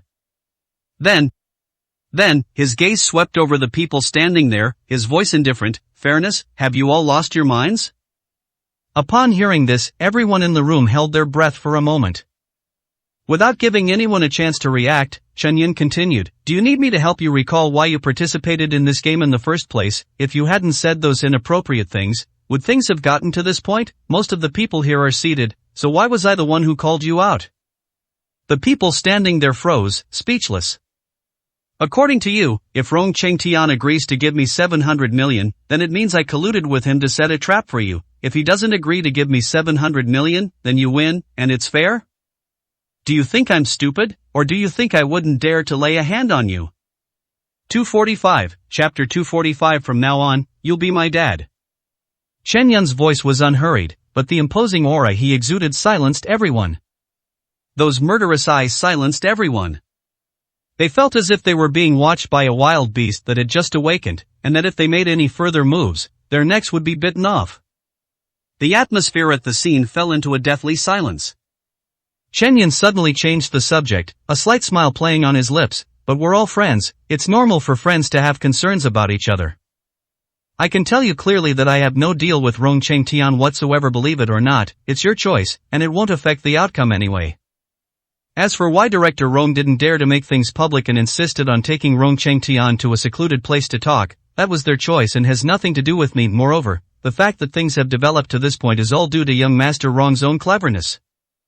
Rongqing Tian stared intently at Chen Yun, his eyes filled with hatred. Chen, don't be too smug, I don't believe you can really have any leverage over me. Let me tell you, no matter what, I will never hand over 700 million to you. I hope you can still be this stubborn later, Chen Yun said with a smile. Don't get cocky, let me put this out there, if I can give you even a single penny, you'll be my dad from now on. After saying that, Rongqing Tian took the lead and walked to a secluded place, with Rong Qiuhua following behind with a troubled expression. He had tried to interrupt Rongqing Tian many times before, but his nephew had too strong a temper, so he never had the chance. Congratulations, Cheng Qingyue blinked. What? Chen Yun asked. Suddenly, I had a son in his 20s, Cheng Qingyue said. Everyone fell silent, their eyes wide and ears straining, eager to hear what Director Rong Qiuhua had to say to Rongqing Tian, and what could possibly make Rongqing Tian willingly give his competitor a full 700 million. Tell me, uncle, what happened? What did that Chen guy do to make a high-ranking official like you so afraid? Rongqing Tian said with a hint of impatience. To be honest, he was also furious. He had made ample preparations, having his uncle delay Chen Yun and keep him outside. With the strategies and plans he provided, plus his uncle's position as a department head, wouldn't it be a piece of cake to accomplish this? As a result, even though enough time had been spent, his uncle ended up being the one who opened the door for Chen Yun. Rong Qiuhua sighed heavily. Nephew, here's the problem. I did as you said, found someone to impersonate a government official, and then I went to stage an accident to extort Chen Yun. This did indeed keep him out and made him miss the time to participate in the auction. That's it, things have come to this point. As long as that guy surnamed Chen misses out, we've achieved our goal. Rongqing Tian frowned. But that's exactly where the problem lies. Rong Qiuhua slapped his thigh. His description of you as a vain, reckless brute who only knows how to use force, and a complete idiot has absolutely nothing to do with that. In just a few glances, he immediately realized that all those government officials were imposters. What, he could see that? How is that possible? Rongqing Tian exclaimed in shock. It's true, from the moment I tried to scam him until I had no choice but to agree to his demands, he remained extremely calm and showed absolutely no panic even though Chung Qingyue next to him had already been intimidated by me. Chen Yun wasn't nervous at all. Damn it, I underestimated him. Rong Qingtian's face was ugly then. As if he had realized something, he hurriedly asked, Uncle, you just said you agreed to his request, what exactly did you agree to? Rong Qingtian had a premonition that this was probably why Chen Yun was so confident that he would take out 700 million. Rong Qiuhua sighed, he demanded that I force you to hand over 700 million. What all bullshit, that's a whopping 700 million, Uncle, are you out of your mind to agree to such a request? Rong Qingtian was furious. Upon hearing this, Rong Qiuhua's expression also turned ugly. Don't I know, the problem is, he knows the mayor. Chen Yun discovered that I had someone impersonate a government official, and he even preserved the evidence. In addition, there are surveillance cameras in the municipal center, and he has the mayor's backing. He has witnesses, physical evidence, and even social connections. If I don't agree, all the hard work I've put in for decades will vanish in an instant, and my official hat will be taken off my head in a matter of minutes. Cheng Tian, this whole thing has nothing to do with me. I was kicked out of the Rong family. If it weren't for the fact that you're my nephew, how could I have agreed to do something like this? Now that something has gone wrong, you can't expect me to bear the consequences alone, can you? Rong Qiuhua stared intently at Rong Qingtian, his eyes filled with both pleading and hatred. Rong Qingtian felt as if a large hand was gripping his throat, and he couldn't speak for a long time. Yes, he was the one who asked me to do it. In order to secure the Changhong Bay project. He sent Wang to steal the certificate temporarily, and also had his uncle stage an accident outside. They thought they had a backup plan, and that they could prevent Chen Yun from entering the venue and disqualify him from bidding no matter what. As a result, Wang was temporarily dragged out, and even though the person was already dead, his sister had to dispose of the body. Rong Qiuhua, a perfectly good department head, is facing the risk of losing his job because of this incident, and in more serious cases, he may even have to go to jail. Being too clever for one's own good can backfire. If I hadn't had these thoughts, wouldn't I have been able to avoid these things? He lifted a stone, but in the end, he dropped it on his own foot. Uncle, I understand. I will pay the 700 million. Don't worry, you did these things for me, and I will take responsibility for the consequences. Rong Qingtian nodded, a hint of melancholy in his expression. How about we just give up? Rong Qiuhua hesitated for a moment before advising, this person is not simple. As for the Changhong Bay project, why don't we just abandon it? Impossible. Rong Qingtian said heavily, things have already come to this point, how could I possibly give up? My sister died at his hands, I absolutely, positively must take revenge. It's just giving him 700 million, isn't it? It's just letting him compete with me in the auction.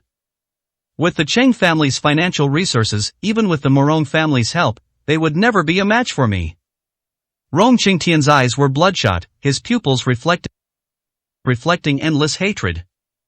Since all his plans have failed, he will use his absolute strength to crush Chen Yun. 246, Chapter 246. Is this something a human could do? 10 minutes later, the crowd below the stage finally saw Rong Qingtian and Rong Qiuhua walk over. Rong Qingtian's face was gloomy, his eyes were bloodshot, and his expression was clearly unpleasant. Young Master Rong's expression seems off. What happened? Could he have actually agreed? It shouldn't be that bad after all. That 700 million. If he gives that money to the Cheng family, then a piece of land in Changhong Bay will inevitably fall into the hands of the Cheng family. How could he possibly accept such an outcome? I don't think I'll agree to it no matter what. Have you forgotten? Just now, young Master Rong said that if I agreed, I would become someone's son. Oh right, how could I forget that indeed? When it comes to this, young Master Rong definitely won't agree. The audience below the stage buzzed with discussion, speculating about the possible outcome based on Rong Qingtian's expression and other information. The vast majority of people still believed that Rong Qingtian would never agree to it under any circumstances. But in any case, those sitting there are just watching the show. The ones who are truly tense are those standing there. They are the ones with the real stake in the situation. The atmosphere in the room was quite heavy, except for Chen Yun, who stood to the side with a calm and relaxed expression, even appearing somewhat out of place with the rest of the room. Host, bring down the gavel, we can announce the ownership of the first plot of land now, Chen Yun said calmly. Announcing ownership? Rong Changtian hadn't even spoken yet. The host stood there, stunned, without saying a word. Wait a minute, Mr. Chen, aren't you being a little too hasty? Young Master Rong's offer is much higher than yours. Even if the ownership is announced, it's unlikely to be yours, right? Someone questioned. That's right, Rong Xiao's offer is now 45 billion, which is much higher than your 4 billion. How can you announce that the land belongs to you? Mr. Chen means that young Master Rong will definitely give you 700 million, he hasn't even said anything yet. I really don't know where you get your confidence from. He went and turned to look at Rong Changtian, whose face was gloomy, and asked with a hint of hope, Young Master Rong, I suppose you didn't agree to take the money? Everyone in the room held their breath, staring intently at Rong Changtian, waiting for his next answer. I promise to give you 700 million. Rong Changtian remained silent for a long time before finally giving his answer. Accepted? They actually agreed? A sense of absurdity welled up in everyone's hearts, even though they had sensed that this might happen. But when faced with the facts, the brain still feels waves of dizzying shock. Let's announce the results. The first plot of land is indeed his. Rong Changtian's voice betrayed his desolation. Boom! Boom! Boom! The host, visibly excited, tapped the gavel 3 times and announced loudly, Congratulations to Mr. Number 15 for successfully bidding 47 billion and acquiring the first plot of land in the Changhong project. Unlike the shocked, frustrated, or disappointed expressions of the others in the room, the host was beaming with joy and couldn't stop laughing. Although the entire auction was completely out of her control, did the process matter? Absolutely not. The first plot of land in Changhong Bay was auctioned off for a whopping 47 billion yuan, nearly 25 times higher than the estimated 2 billion yuan. This price is almost equal to the total price of 3 plots of land, and it has broken the record of 23 billion yuan for the highest auction price in Jiangnan City. Without a doubt, she will soon become the chief auctioneer of Jiangnan City, and her status will rise accordingly. Moreover, with the first plot of land leading the way, the prices of the next 2 plots are bound to be high as well. Given how perfectly this auction went, how could the municipal government not offer her some benefits? Life can be summed up in one word, awesome. The host was absolutely ecstatic. Hey Chen, don't get too cocky. Rong Changtian gritted his teeth. I admit I was too clever for my own good and let you get a piece of land, but I guarantee I won't give you even the slightest chance for the next 2 pieces of land. Even if the Chang and Morong families join forces, they can only come up with 4 billion. I'd like to see what qualifications you have to compete with me for these 2 plots of land. Moreover, the land in Changhong Bay is worth at most 3 billion yuan. Any higher and there's a risk of loss. I want to see how you can make a profit on the land you bought for 4 billion yuan. Host, begin the auction for the second plot of land immediately. Rong Changtian immediately gave the order to the auction stage. Anyone with eyes could see the gritted teeth on his face. Clearly, Rong Changtian was about to get serious. Next, we will begin the auction for the second plot of land in Changhong Bay. The bidding rules and the starting price are the same as for the first plot. The host quickly spoke up. Wait a minute. Just then, Chen Yun's unhurried voice rang out throughout the hall. Are you all in such a hurry to start the auction that you've forgotten something? Now that the game is already started, doesn't winning or losing matter? Hey Chen, you should be lenient when you can. Don't go too far. Rong Changtian's expression froze. The reason he urged the second round of bidding to start quickly was not only because he wanted to defeat Chen Yun and make a name for himself, but more importantly, because he was afraid that Chen Yun would bring up the game. You should know that the loser has to slap themselves 7 times. Moreover, to slap yourself 7 times in public in a place full of high-class people, once that happens, you'll really lose all face. Yes, Mr. Chen, let's talk things out. Why are we being so serious? We'll see each other again someday. There's no need to push things to the extreme. Mr. Chen, let's just let the game matter. Goyam, the chairman of Haiyun Group, responsible for the production and transportation of various medicines in Jiangnan City. If you need anything in the future, please feel free to ask. I am the chairman of Huan Group. Our company mainly focuses on the internet sector and has many artists and internet celebrities under our management. If you'd like, I'll treat you to a satisfying evening. The people standing there all spoke up. Some pretended to be peacemakers and laughed it off, some tried to win them over with power and sex, and some played the villain. There were many different opinions, but they all had the same goal: they did not intend to keep their promise. I think what you all said makes sense. If you don't agree, then let's just forget about it. Chen Yun smiled, as if he had agreed. He pressed down slightly with his feet. Crack! Visibly, the ground was cracked with countless tiny, spiderweb-like cracks. Is this something a human being could do? The same thought arose in everyone's mind, and everyone was horrified, feeling an invisible and overwhelming sense of fear enveloping their entire bodies. 247, Chapter 247. Rong Chengtian, Father. Audience, hey! Threat. This is a blatant threat. What's standing in front of me is practically a humanoid monster. We absolutely must not go against his wishes. He Wanen's expression changed instantly, and he said awkwardly, Mr. Chen, please don't be angry, we were just saying that. Chen Yun smiled and said, Angry? Am I angry? I was just standing here, and I don't know why the ground is acting up. It seems like the construction work here by the municipal authorities isn't very reliable. Let's get back to the game. Chen Yun changed his tone. After all, a game is just a game. I personally think that everyone should accept the consequences of their bets. We're all adults, and we should be responsible for what we say. If I were the one to lose the game, would you all allow me to break my promise? The reason you agreed to play this game was because of the 100 million bet. Of course, I believe none of you intend to cheat, right? The entire room fell silent. Everyone in the room stared intently, not daring to utter a sound, for fear of getting themselves implicated. Those standing there felt as if they were walking on thin ice, their bodies trembling uncontrollably, their eyes filled with fear. Not going to say anything? Chen Yun pressed. How could this be? He Wanen was the first to step forward, his face even more ashen than if someone in his family had died. Mr. Chen is right, this is a game that everyone agreed on, so naturally we can't go back on our word. Yes, I agree with what Mr. He said. We are willing to accept the consequences of our bets. It's just slapping ourselves a few times, right? Since we've agreed, of course we won't go back on our word. The remaining people also spoke up, their voices strong and clear, but their expressions were even more grim than those of mourners. Fine. You surname Chen, you've got guts today, so what if I let you win the first round? I'll make you pay for the humiliation I suffered today sooner or later.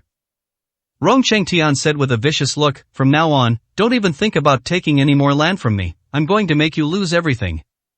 Here we go again, predicting his own fate. Chen Yun shook his head dismissively, then his gaze swept over the people standing there, including Rong Chengtian. Since you're willing to accept defeat, then start fulfilling your promise. After saying that, the group exchanged glances, gritted their teeth, and raised their hands. Snapped. The crisp sound of a slap immediately echoed throughout the entire venue.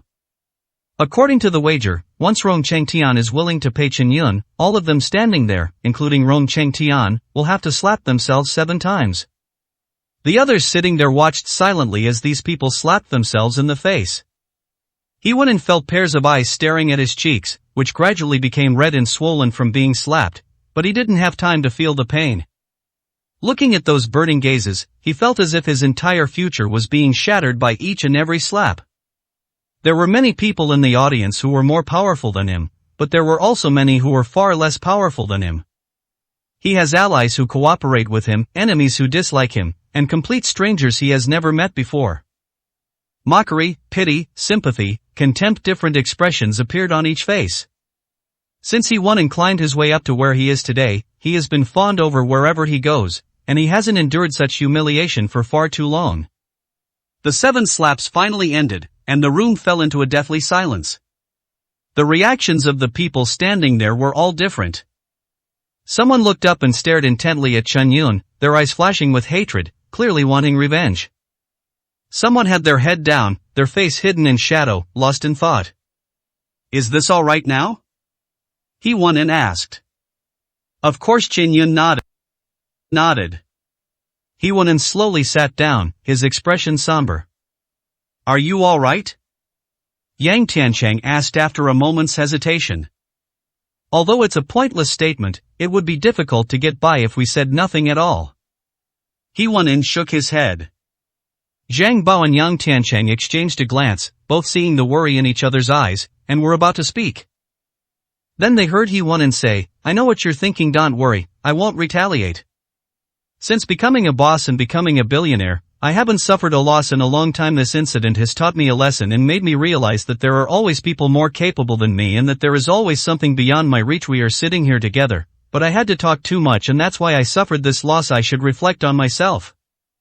I'm relieved that you think that way. Zhang Bao breathed a long sigh of relief. I have to admit, with the Cheng family backing him up, that guy's strength is far beyond what we can challenge. Moreover, based on what he has shown from the beginning until now, he is definitely not an ordinary person. Provoking him is just asking for trouble.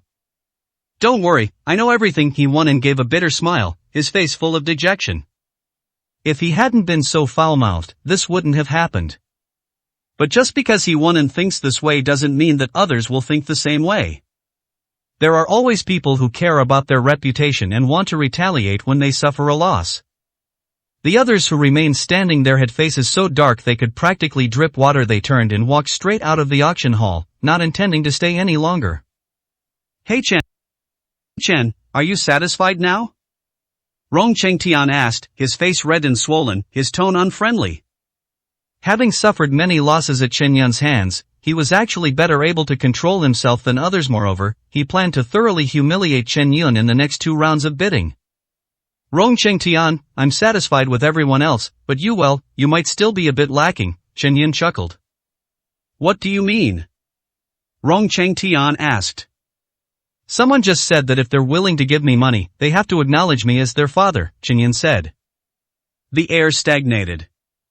Everyone present looked at Rong Chengtian with strange expressions.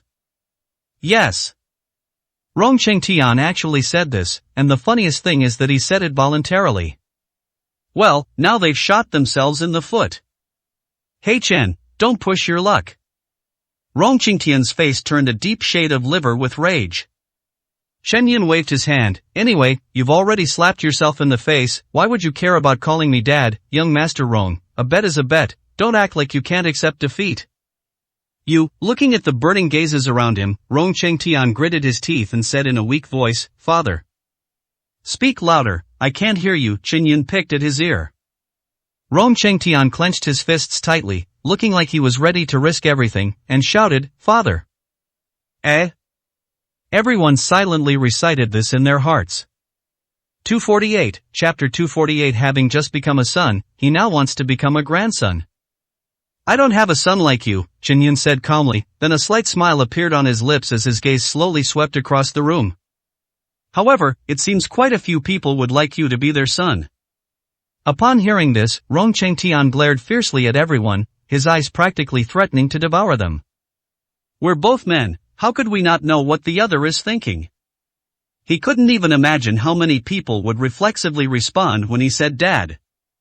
The dignified young master of the Rong family was actually taken advantage of by so many people.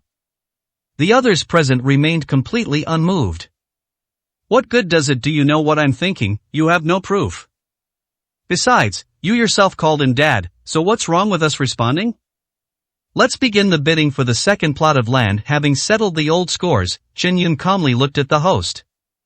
You still want to bid? How much money do you have left? Rong Chengtian sneered.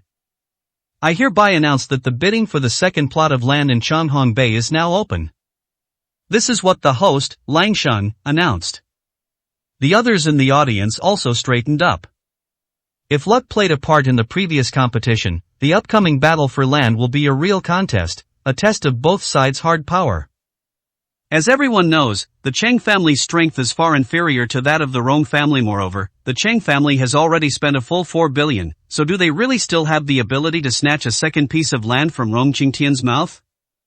I'll offer 2 billion. Rong Chengtian Lang said in a clear voice. 2 billion right off the bat, this guy's really going all out now? I thought that with the Cheng family no longer a competitor, Rong Chengtian would try to lower the price, and maybe we could get a share of the pie, but unexpectedly, it has only fueled his fighting spirit and made him even more impulsive. They're asking for 2 billion right off the bat. The Cheng family really has no way to make a bid now. The audience members shook their heads. I'll pay 25 billion. Before Rong Chengtian could feel smug, He Wenshan, who hadn't spoken for a long time, suddenly raised his bidding paddle. Old man, are you looking for death? Rong Chengtian's eyes turned cold. As long as I'm here, you'll have to pay the price if you want to get the land. Even if I'm incapable, I'll still take a big bite out of you. He Wenshan was not afraid at all. He remembered Rong Chengtian's humiliation very well. No matter what happens in the middle, he will make Rong Chengtian pay the price and will never let him get the land easily. 25 billion is too high, Chen Yun. We only have 35 billion in our accounts right now. Even with the 500 million supported by the Morong family head, we don't have enough money to compete for the second plot of land. Cheng Qingyue shook her head and said in a relaxed tone, however, if we can get a piece of land, our goal will already be achieved. To be honest, I had already planned to withdraw from this project, but I didn't expect you to be able to pull it back from the brink and even make Rong Chengtian suffer a crushing defeat. I am extremely satisfied. Cheng Qingyue knew better than anyone how much money was in her bank account from the very beginning. Her plan was to try to acquire one of the 3 plots of land in Changhong Bay. Although there were various twists and turns along the way, the final result was at least good. From now on, no matter how fiercely Rong Chengtian fights with others, it will have nothing to do with the Cheng family anymore. Chen Yun didn't speak, but just silently watched the scene, as if he hadn't heard anything. Old man, do you really think I'm short of money? Rong Chengtian's eyes turned cold, and he raised his bidding paddle high. I bid 25 billion. Seeing this, He Wenshan silently sat back down. As before, the maximum amount of funds he could come up with was only 25 billion, which Rong Chengtian was well aware of, so he decisively called out this price. Getting Rong Chengtian to spend an extra 500 million to buy this land is the limit he can go to. Come on, Chen, you think you're so capable? Name your price. Seeing the entire room fall silent, Rong Chengtian couldn't help but continue shouting. He had been humiliated for so long, slapping himself in public and calling Chen Yun dad. He endured so much humiliation. Wasn't this the moment he'd been waiting for? Hey, Mr. Chen, why aren't you paying? Is it because you don't want to, or because you don't have the money? You can't even come up with a measly 3 billion, how dare a piece of trash like you try to participate in the bidding? So what if I give you 700 million, don't even mention 700 million, even if you give me another 1 billion, 2 billion, or 3 billion, I can still afford it. Money is just a number to me, something someone like you could never earn in your entire life. Rong Chengtian was like a machine gun, speaking at lightning speed and relentlessly mocking Chen Yun. Rong Chengtian, you really don't learn your lesson. Cheng Qingyue sneered and stepped forward. I wonder who was calling everyone daddy just now. Oh my, if I were your dad, I would have shot you against the wall the moment I found out I suddenly had so many brothers. And your mother, if she knew that her son had found so many partners for her outside, she'd probably be worried about how to get out of bed. A disgusting piece of trash like you, always calling others your ancestors, and you still dare to swagger around. If I were you, I would have already smashed my head against a block of tofu. Put. Some people in the audience couldn't help but burst out laughing. Boom! A leather shoe flew over his head and hit him squarely on the forehead. Who the hell? The man was about to stand up and shout when he saw Rong Chengtian's bloodshot eyes, and in the end he could only sit down silently. After reprimanding the people who were mocking him, Rong Genius roared at Cheng Qingyue, don't think that just because you're the eldest daughter of the Cheng family, I won't dare to touch you. This is clearly a feud between me and that guy surnamed Chen, but you just have to step in and interfere. Fine, very well, you wait, I'll make you pay for what you said today sooner or later. After saying that, Rong Chengtian looked at Chen Yun and sneered, a dignified man like you only dares to let a woman stand up for you. If you've got the guts, put up more money than me and fight me for real. What kind of thing is it to take an opportunity to talk back? Anyone who backs down is a coward, do you dare? Don't agree to him, Chen Yun, we've already won. Cheng Qingyue said softly, and then tugged at Chen Yun's shoulder. No one dared to utter a sound. They waited to see if Chen Yun would dare to accept Rongqing Tianxia's challenge. Next moment. Chen Yun gently shook off Cheng Qingyue's arm, a faint smile playing on his lips. Rong Chengtian, I don't even know what to say to you. Having just become a son, I want to become a grandson now. Do you have some strange fetish? 249, Chapter 249 My health isn't very good. Stop talking nonsense. Do you really think I'm a 3-year-old who can be scared by a few easy words? You've certainly mastered the art of pretense, but why haven't you proven your abilities? Rong Chengtian laughed instead of getting angry. If you're so capable, then put up a bidding war for me. What kind of skill is it to just talk big? If you can't even pull out a single penny later, I'll see who's more embarrassed. His face is so swollen, he doesn't even care if he slurs his words. Chen Yun shook his head with a click of his tongue, then, under the watchful eyes of everyone present, he slowly raised his bidding paddle. I bid 3 billion. These words immediately caused an uproar in the audience. What? The Cheng family actually still has money? That's impossible. They took out 4 billion first, and then another 3 billion. The Cheng family's cash flow couldn't possibly be that much. Yang Tiancheng exclaimed. Zhang Ba nodded. I agree with what you said. We are all old-timers in Jiangnan City, and we know a little about the Cheng family. After all, they are a wealthy family that has only risen in recent years in terms of foundation and accumulation. They are far from reaching this level, and they could not possibly come up with so much money. He went and sat beside him, not saying a word, just listening quietly. What just happened taught him a lesson, and he's made up his mind not to say another word. The others sitting there shared the same thoughts as Zhang Bao and his group. Everyone knows the true strength of the Cheng family in Jiangnan City. A total of 7 billion yuan in liquid assets is simply too terrifying, and they certainly don't believe it. Did you hear what everyone said, Mr. Chen? Stop putting on airs. Rong Chengtian sneered. Host, I demand a re-examination of their funds. I don't believe the Cheng family can come up with another 3 billion. Mr. Chen, do you agree to our verification of your account funds? You can choose to agree or refuse.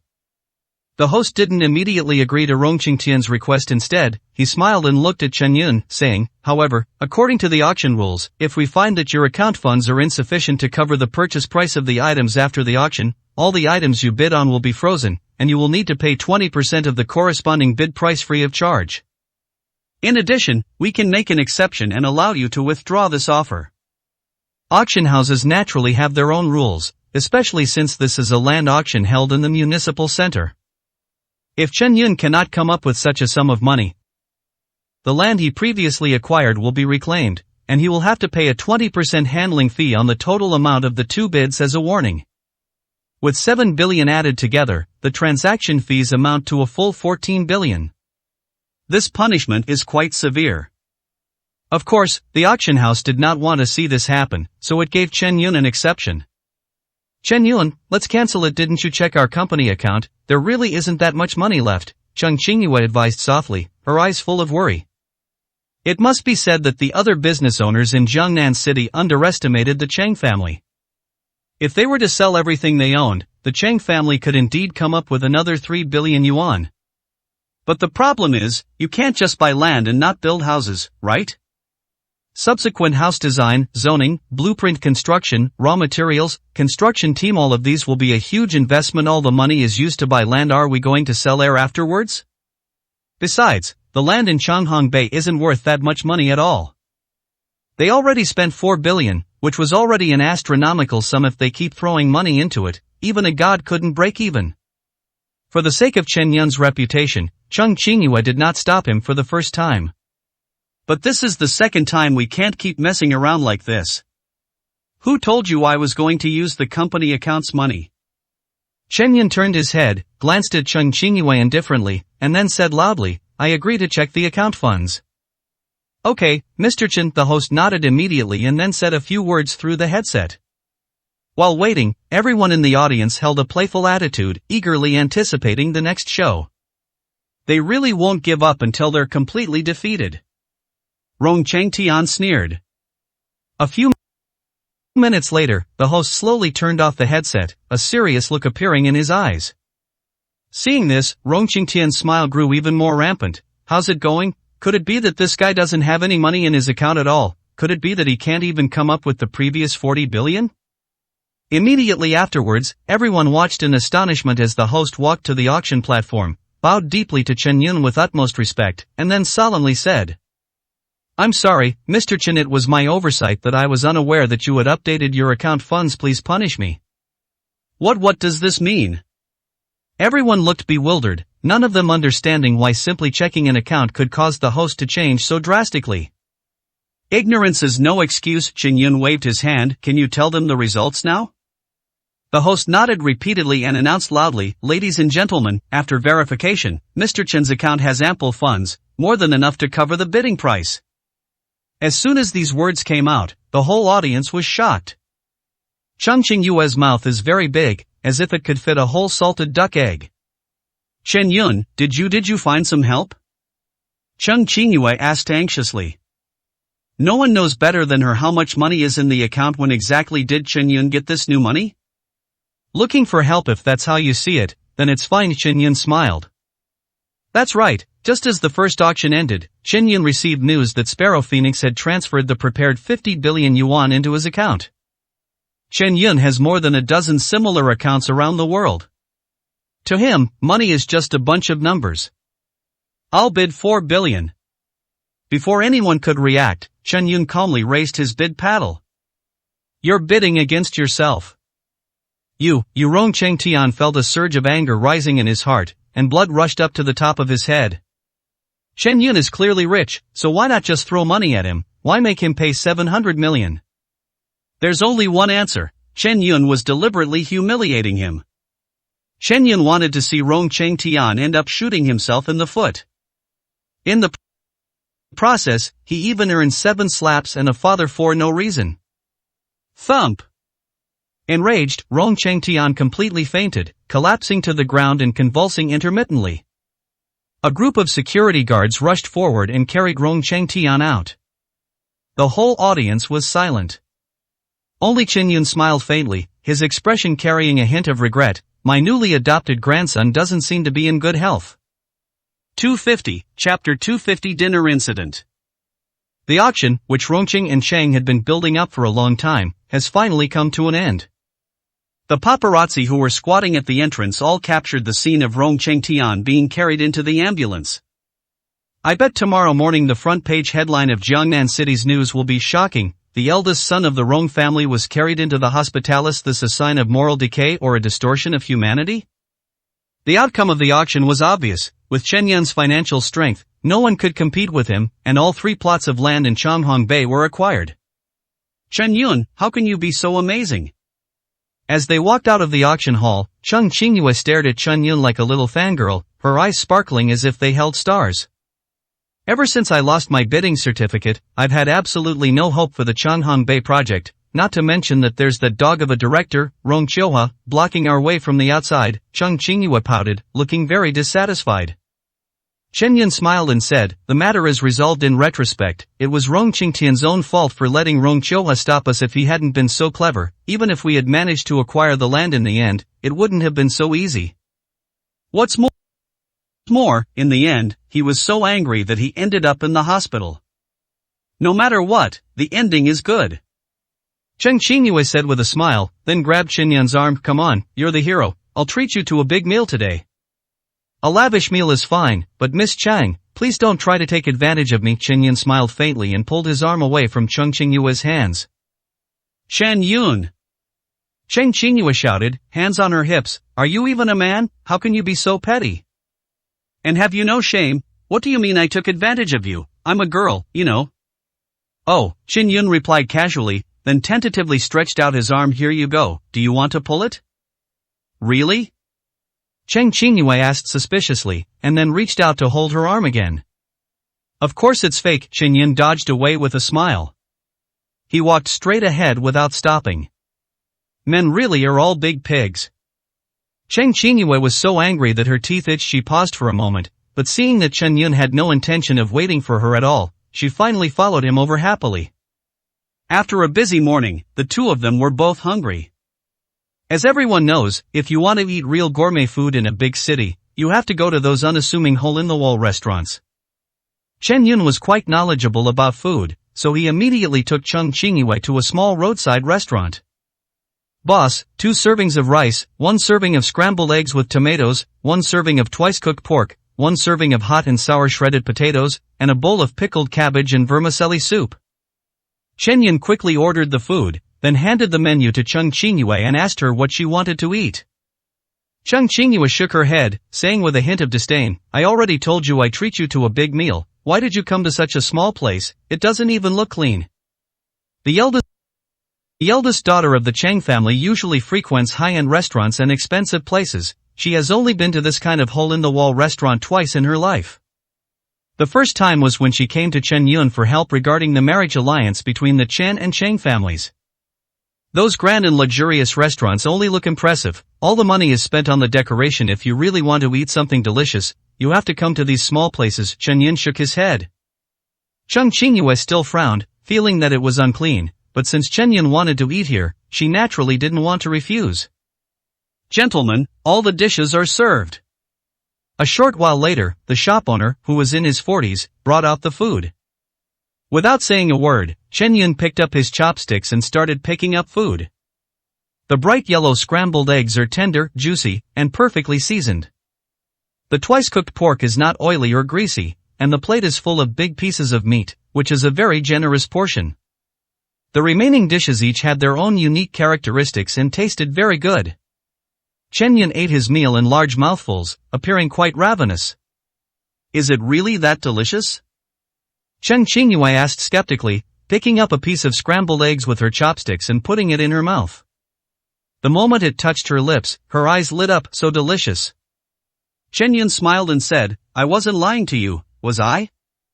Chung Qingyue nodded repeatedly, picked up her chopsticks and started eating. Her eating posture changed from chewing at the beginning to swallowing in big gulps later. The two were enjoying their meal when they suddenly saw the restaurant owner, who had just been serving them, running over with a worried look on his face. Gentlemen, you must have finished eating, right? Could you please leave now? Ha!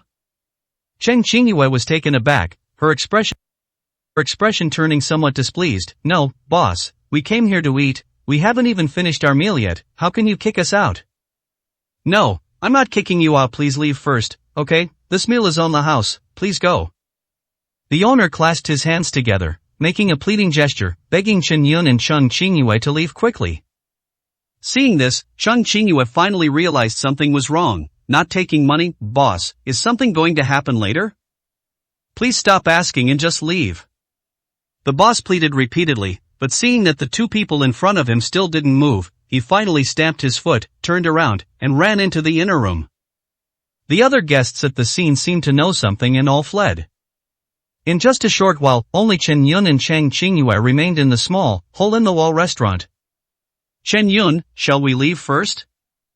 Chung Qingyue whispered, I have a feeling some trouble is about to come. Whether it's troublesome or not, what does it have to do with us? Eat properly and don't waste food. Chen Yun shook his head and continued eating by himself. Having experienced days without a single grain of rice, Chen Yun had not wasted food for many years. After thinking for a moment, Chung Qingyue stopped talking and began to eat heartily. Having just experienced the auction and witnessed Chen Yun's extraordinary prowess, coupled with past impressions, Chung Qingyue now felt that Chen Yun was omnipotent. A few minutes later, several uninvited guests barged in. You old bastard, today is the day to pay back the money. If you don't give me the money now, believe me, I'll break your legs. A man with dyed red hair and a hunched back walked in, followed by a group of young men wearing ripped jeans, with permed hair and tattoos. There's no need to even look at them, they're just a bunch of energetic young men. Wow, where did this beauty come from? I never thought I'd run into such a gem in a place like this. A lewd laugh came from behind, and several energetic young men surrounded them without saying a word. Chung Qingyue hid behind Chen Yun with a look of disgust. Roll. Chen Yun said calmly. 251, Chapter 251. Mop soaked in urine. Get lost, you bastard, do you even know who you're talking to? Someone immediately stood up and shouted from behind the red-haired man. That's right, you bastard, what gang are you from? Tell me your name if you dare. You brat, do you want to die? You'd better kneel down and apologize to our boss right now. You dare to disrespect our boss, Master Hong, believe me, I'll blow your head off in the next second. The group of underlings chimed in, with the red-haired man standing at the front, his face full of contempt and smugness. What red master and yellow master, a bunch of young punks dare to call themselves master? Standing behind Chen Yun, Chung Qingyue casually curled her lip, feeling both disgust and contempt for the group of good-for-nothings in front of her. Hey girl, say that again? One of the henchmen behind her couldn't hold back any longer. He immediately flung his clothes and pointed at Chung Qingyue, looking like he was about to start a fight at the slightest provocation. What have I been teaching you? We must show due respect to elegant ladies. Master Hong immediately stopped his men, then turned to Chung Qingyue with a smile. Miss, I wonder if you've been frightened. My brothers always speak very directly, which may sometimes be a bit unrefined. I hope you won't mind. I wonder if a handsome man like me has the chance to learn your name, miss? Meeting is fate. I think we should get to know each other. Can you please stop looking at that gap-toothed guy? You look so sleazy, yet you try to act elegant like others. Don't you feel disgusted with yourself? Chen Qingyue snorted coldly, feeling that the red-haired hunchback in front of her was both lewd and greasy, and that the surrounding air was stinking because of him. Get out of my shop right now and don't harass my customers.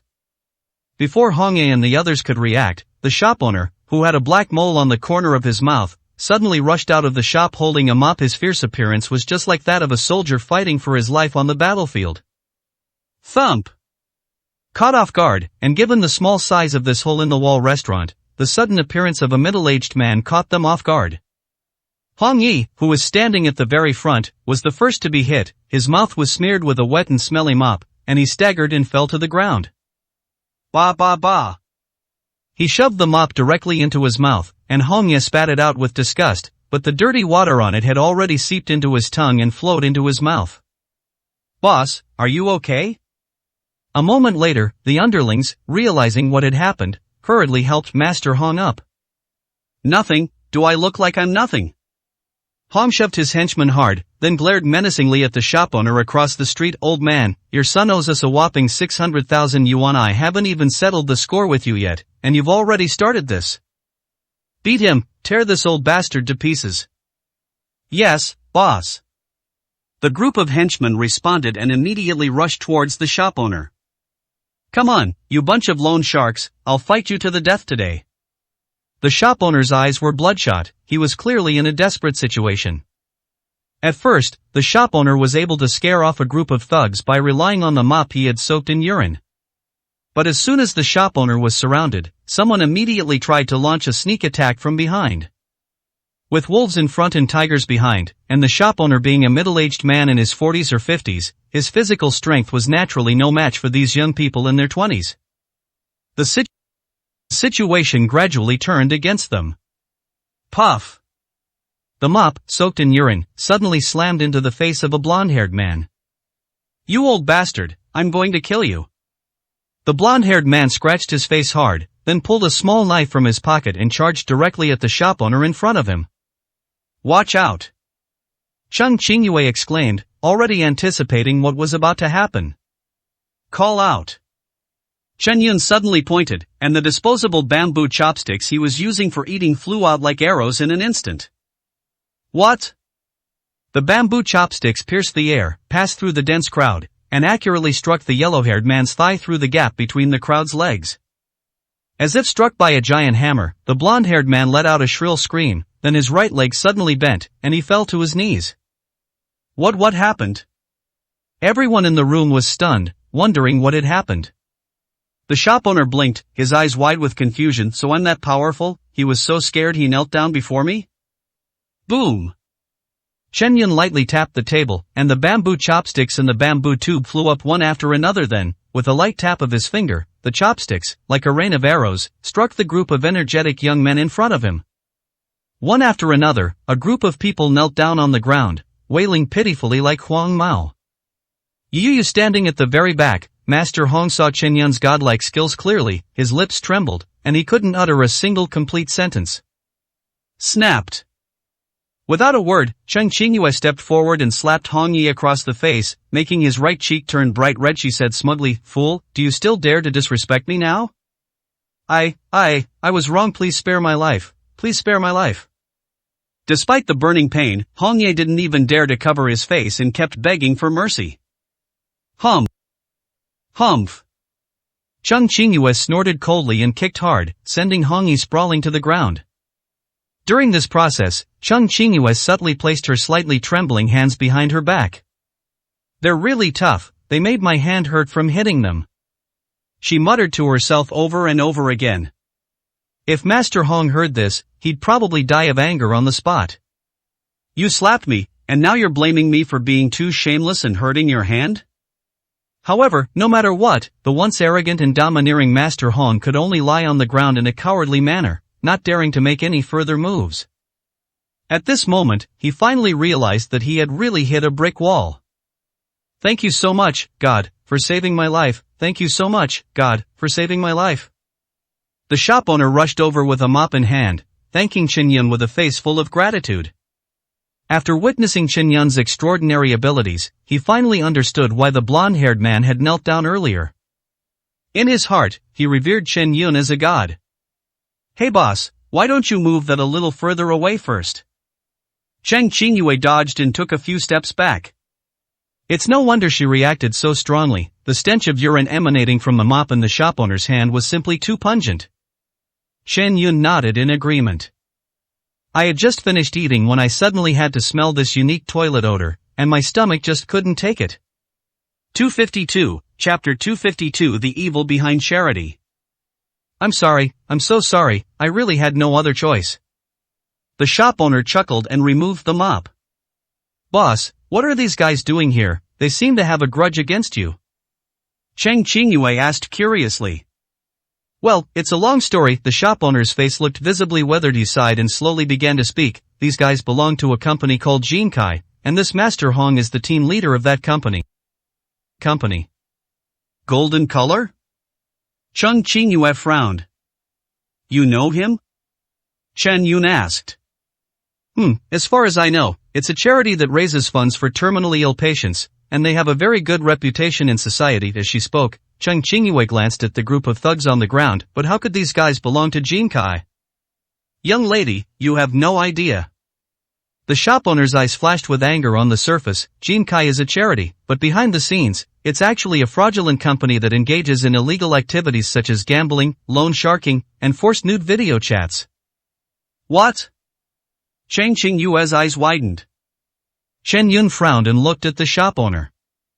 It all started a few years ago. The shop owner gave a bitter smile and pulled out a black and white photograph from his pocket. It showed a woman with regular features. This is my wife, but she has passed away now. 3 years ago, she was unexpectedly diagnosed with stomach cancer. At that time, it was already in the late stage of cancer. My son and I both knew that there was no way to cure it. But she is still my wife, the mother of my son, and our family. We are not willing to give up like this. So we decided to send him to the hospital for treatment. The treatment costs were very, very high. The daily hospital fees, various examinations, and medication costs, all added up, were an astronomical figure for an ordinary family like ours.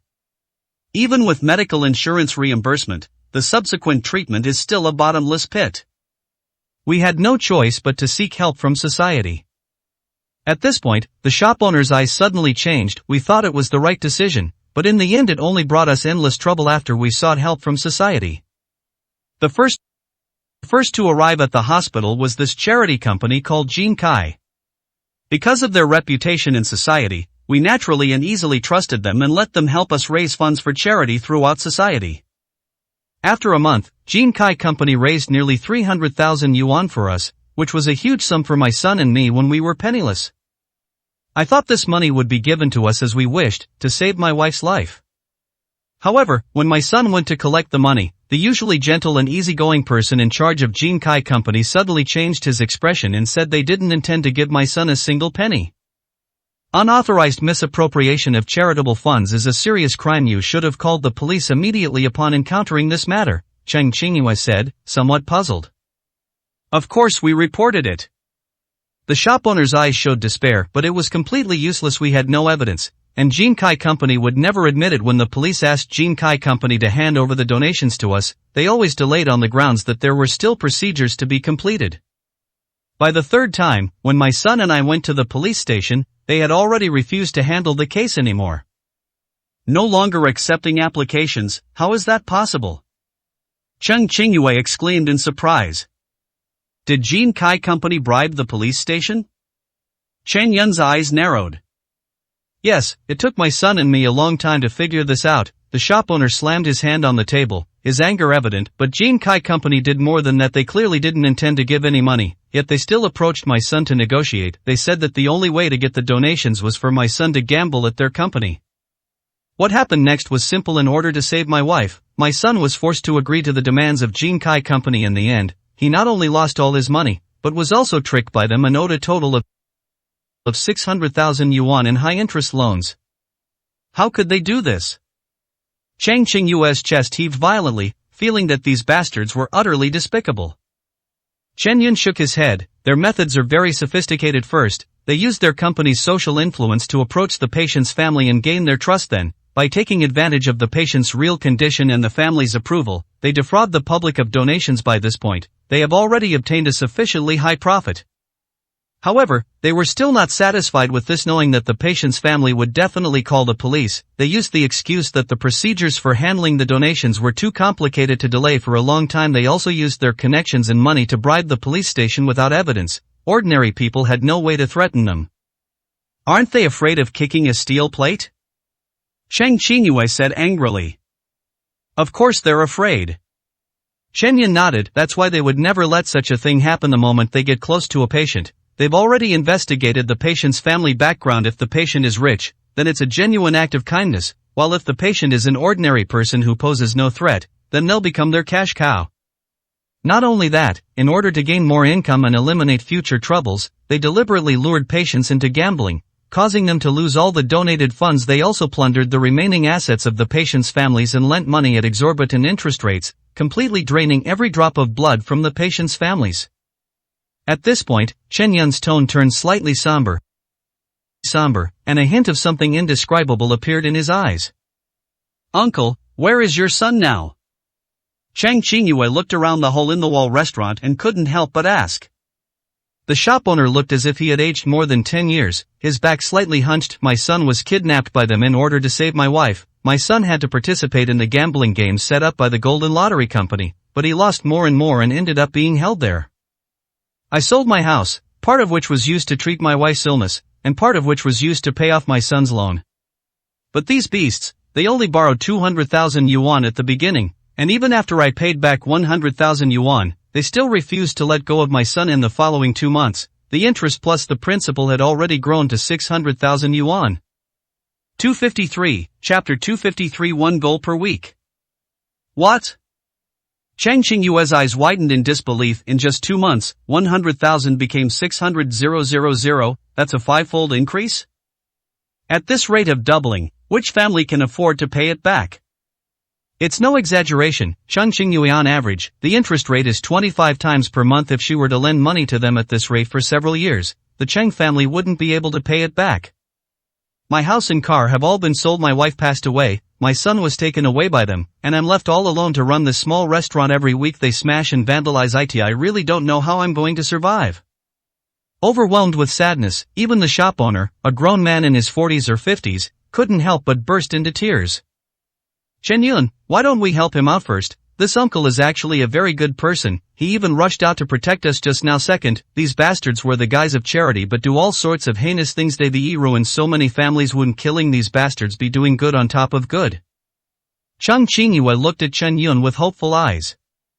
Chen Yun didn't speak, but instead walked towards Hong Yi, who was lying on the ground, and said calmly, what the shop owner said just now, is it all true? It's all fake, it's all fake. Hong Ye scrambled to his feet and grabbed Chen Yun's leg, saying, we do belong to Jin Kai Company, and we do charity work, but we really do charity, we don't do anything like gambling or lending that he's talking about. His son borrowed hundreds of thousands of yuan from our company and has been refusing to pay it back. We had no choice but to resort to this desperate measure of violent debt collection. Bullshit, you bunch of animals, you dare to do it but not admit it. The shop owner raised the mop and was about to smash it on the red-haired man's head. Chen Yun did not stop him, instead, he gently lifted his leg. Boom! Red Hair was kicked several meters away, crashing heavily against the wall before falling to the ground. At the same time, a red and white metal coin fell to the ground. Chang Qingyue immediately ran over and picked up the coin. This is a gambling chip, only gamblers have these things, and ordinary people usually exchange them for cash and take them with them. Only the staff inside would carry them around. Unambiguous evidence. Get over here, Chen Yun said calmly. Hong Yi remained frozen in place, not moving. If you want me to go there in person, you can expect to spend the rest of your life in a wheelchair. The indifferent voice was like the judgment of death. Hong Ye clenched his fists and, after struggling several times, crawled along the ground to Chen Yun's side. There are 9 people in total, each worth 200,000 pay up now. Chen Yun counted the people lying on the ground, including Master Hong. There were exactly 9. What? Master Hong was stunned. You beat us all to the ground, and then you expect us to pay you? What? In that moment of hesitation, Chen Yun grabbed the chopsticks from the table and stabbed them into Hong Ye's left arm. Although they were bamboo chopsticks, they were as sharp as knives, piercing straight through Master Hong's left arm. Under intense pain, Hong Ye couldn't help but let out a shrill scream. Blood gushed out like a fountain. Without saying a word, Chen Yun quickly tapped Hong Ye's arm a few times with his fingers. The blood stopped flowing instantly. Pay up, Chen Yun said. Hong Yi moved his lips tremblingly, but ultimately couldn't utter a single word. He used his good right hand to take his phone out of his pocket, then looked at Chen Yun with a resentful and desperate expression. You have to give me your bank card number. It wasn't me, it was him. Chen Yun pointed to the shop owner. For me? The shop owner asked in surprise. Take it, the donation, plus a house. This money should have been yours long ago.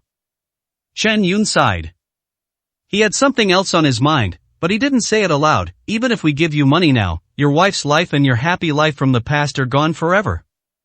The hemp rope is cut at the delicate point, and bad luck finds the poor. The more difficult life is, the weaker a person is, the more likely they are to be treated unfairly and bullied by bad people. 10 minutes later, the transfer was completed. Upon receiving the money, the shop owner looked at the long string of numbers on his phone and was immediately moved to tears.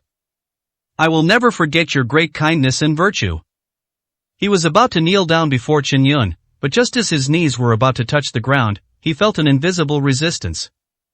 This force kept him from touching the ground. Immortal.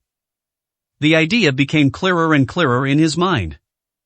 Lead the way to your company. Chen Yun calmly stood up and picked up Hong Yi as if he were a chick. Uncle, wait for us to bring your son back.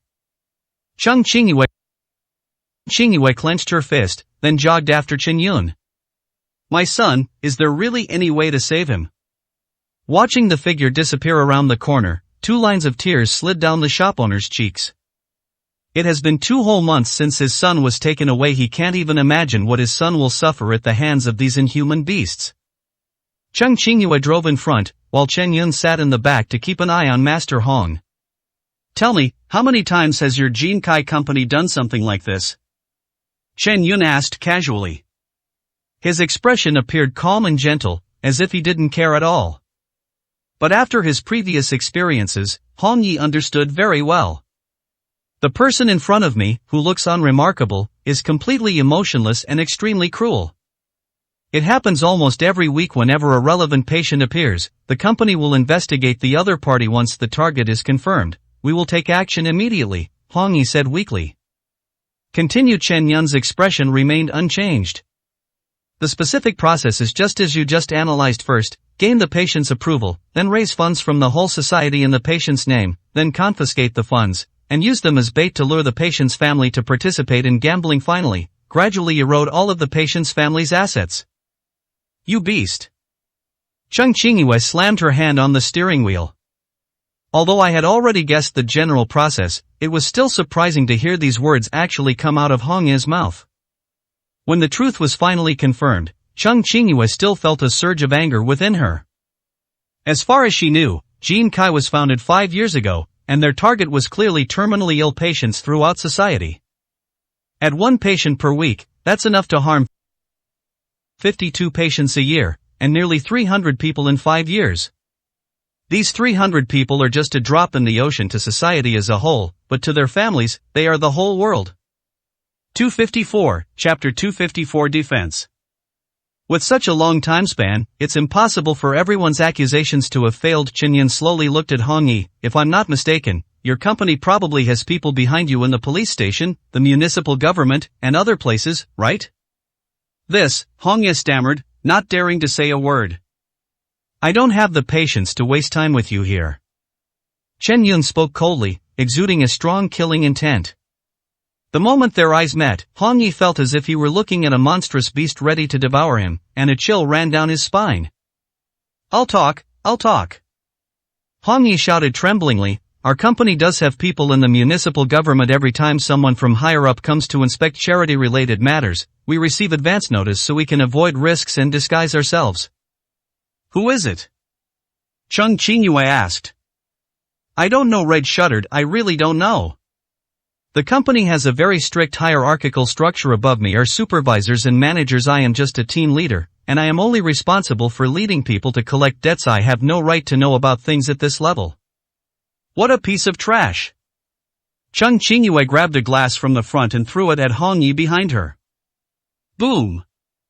With a muffled thud, another bump appeared on Hong Yi's head. Where is the shop owner's son now? Do you have any way to meet your boss behind the scenes?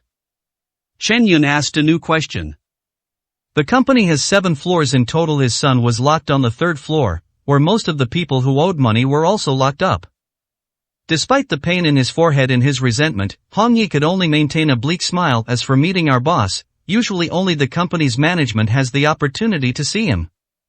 After a pause, Hong Yi seemed to have thought of something. However, theoretically speaking, there is another way to see our boss. Speak, Chen Yun said calmly. According to the rules, anyone who can win 50 million in the company's casino will be invited by our company boss to see his true face. However, since the company was founded, I have met many people, big and small. To this day, the person who has won the most has only reached 10 million. No one has ever been able to achieve this condition over time. No one in the company has taken this matter seriously. As soon as Hong Yi finished speaking, the Mercedes-Benz G-Class, which had been speeding along, slowly came to a stop. We've arrived. Chung Qingyue turned her head and glanced at Chen Yun. The group immediately got off the bus. As soon as I stepped out of the car, a high-rise building with more than 20 floors came into view. The people coming and going were all dressed in fine clothes, clearly wealthy and noble. Is this your company? Why is it different from what I remember? Chung Qingyue questioned. There were no signs or lettering related to Jin Kai on the building in front of us. Judging from its appearance alone, it looked more like a hotel. Miss, the building you know is just an empty shell used to pass inspections, but in reality, all of our company's operations are carried out here. Those who come and go from here are usually wealthy people, each with their own channels to learn about our company's existence. As for why it looks like a hotel, it's for easy disguise. Plus, with our company's internal connections, municipal inspections never reach us. Hong Yi seemed rather smug and blurted out all this information at once. A very mature industrial chain, Chen Yun said calmly. Such things were nothing new to him. There are always dark things in every corner of the world. In order to disguise themselves and survive, many similar industries often play a game of hiding their true nature. They appear magnificent on the outside, with nothing abnormal about them, but there is a lot more to them than meets the eye. To gain entry, one must have the necessary formalities or an intermediary. This type of industry has always been guarded 24 hours a day, completely eliminating the possibility of accidentally wandering in. What are the conditions for entering? Chen Yun turned and asked. I can take you in, you don't need anything else, Hong Yi said with a forced smile after a moment's hesitation. I don't want to repeat myself. Chen Yun's tone turned cold. Well, you just need to say that the introducer is Hong Yi. After hesitating for a long time, Hong Yi finally chose to compromise. Very good. What physical characteristics does the shop owner's son have? Chen Yun asked again. You're not planning to take me in? Hong Yi keenly sensed Chen Yun's thoughts. To speak or not to speak? Chen Yun sneered. You must take me inside before I tell you. Red 2 retreated repeatedly, seemingly about to open his mouth and shout. The reason he compromised and deliberately revealed the building's true location was to wait for the moment Chen Yun would lead him inside. As soon as he comes into contact with security personnel, he can immediately call for help using the company's unique codes and gestures. He had been so docile and obedient all along, all for that one moment. However, no matter how much Hong Er planned, he never expected that the man in front of him had already taken precautions against this. Boom! In the critical moment, just as Hong Er was about to attract the attention of those around him by shouting, Chen Yun rushed forward, covered his mouth, and then delivered a knee kick that struck Hong Er directly in the chest. The intense pain instantly overwhelmed Hong Er's brain, rendering him speechless, and cold sweat poured down his forehead. I'll say it one last time, either tell me your characteristics and I'll spare your life, or I'll send you to hell right now. Chen Yun said coldly, you're a smart man, you should know very well that you're incapable of sending a request for help to the outside world while I'm in charge. 3 seconds left, or you die. 3. I said. Hong Er gagged a few times, his voice extremely weak. Everyone who enters the company is given a number's number 234. He has a scar on his forehead, he was burned after joining the company. Very good. Chen Yun nodded, then delivered a swift chop, knocking Hong Er unconscious on the spot and throwing him into the car. Chung Qingyue glanced at Hong Er with some concern. Chen Yun, are we really going to keep this guy? What if he wakes up halfway through, or should we just eliminate him completely? Chen Yun shook his head and calmly replied, don't worry, he definitely won't wake up within 3 hours. We have to keep him alive no matter what. He can be a witness later. These cowardly, life-loving guys are the easiest to betray. Then, Chen Yun looked up at the magnificent high-rise building in front of him, his eyes flashing with a sharp light. Let's go, let's meet this so-called Jin Kai company. 255, Chapter 255 Security. Sir, this place is off limits. As soon as Chen Yun and Chang Qingyue reached the door, several tall, muscular security guards came to greet them. Their expressions were serious, and their tone carried a warning. I know all the rules here. I was introduced by Hong Er. I've been itching to have some fun lately, and he said this place would let me have a great time. Chen Yun remained calm, radiating an air of indifference. Introduced by the 2nd Red Army. The head security guard, Yang Jiang, had muscular arms and a large mass on his chest that gave the impression that it was about to burst the gray-white lining of his shirt. What about the others? Upon hearing the name read second, the expressions of the surrounding security guards visibly softened, except for Yang Jiang, who remained frowning. So cautious, they even need Hong Er to be there? Chung Qingyue clenched her hands, muttering to herself, the person has already been knocked unconscious, what do we do now? Snapped. Just as she was muttering to herself, Chung Qingyue suddenly heard a crisp slap. She suddenly looked up and stared at the front of her, a look of astonishment on her face. Yang Jiang, ignoring the burning sensation on his right cheek, stared blankly ahead. What does it matter to me where the 2nd Red Army went or what they did? Manila, Las Vegas, Artem in northern Russia, Sun City in South Africa, Monte Carlo and Monaco. Which one haven't I been to? Chen Yun rattled off a list of the world's most famous casinos as if they were his own treasures. He scoffed, even these places above have never dared to stop me. Who do you think you are? Yang Jiang stood there, his lips moving, but he couldn't utter a word. Take me to the venue immediately, don't waste my time, Chen Yun ordered. I understand. Yang Jiang nodded obediently, then waved to one of his underlings behind him, ordering him to take Chen Yun upstairs immediately. Be more sensible in the future. Chen Yun's expression softened considerably, and he glanced at Chung Qingyue behind him. Chung Qingyue was taken aback at first, but she was quite clever. Following Chen Yun's gaze, she looked at her pockets and immediately understood what Chen Yun meant. Without hesitation, Chung Qingyue immediately took out her Hermes women's wallet and was about to hand it to Chen Yun. Give it to him. Chen Yun shook his head. Here you go. Chung Qingyue handed the wallet to Yang Jiang. Yang Jiang was stunned for a moment, and involuntarily reached out and took the woman's wallet containing 2,000 or 3,000 yuan in cash from Chung Qingyue's hand, which was worth tens of thousands of yuan. I have a bit of a temper, so don't take what happened earlier to heart. Chen Yun grinned and patted Yang Jiang on the shoulder. Working isn't easy. My assistant only carries this much cash. That bag is worth a couple $100, though let's go out for a nice meal with the brothers after get off work tonight. Yes, thank you, sir. Yang Jiang's eyes reddened as he respectfully replied. The angry looks in the eyes of the group of underlings behind him gradually softened. Let's go, lead the way. After the matter was resolved, Chen Yun and Chung Qingyue followed one of Yang Jiang's henchmen into the Jinkai building. As Chen Yun and Cheng Qingyue left, the security guards who remained surrounded Yang Jiang and asked with concern. "Boss, how are you? Are you alright? That guy is a real scoundrel, he just attacked without warning, it's outrageous." "Shoo, watch your mouth." Yang Jiang quickly turned his head, and only after confirming that Chen Yun was far away did he reach out and wipe the cold sweat from his forehead. "Keep your voice down, don't let them hear us. There's nothing we can do about getting beaten up since we chose this job. We're bound to have to deal with these rich people. People like us, being lowly, are naturally not respected by them." Upon hearing this, the other security guards around him all showed a deep sense of agreement and disappointment. "Anyway, at least we got a bag and several thousand in cash we'll distribute it among the brothers later, and I'll treat everyone to dinner tonight." Seeing that everyone was feeling a bit down, Yang Jiang cheered them on with a couple of words. "The boss is mighty. Boss is awesome." Upon hearing that there would be a big meal, the others couldn't help but get excited.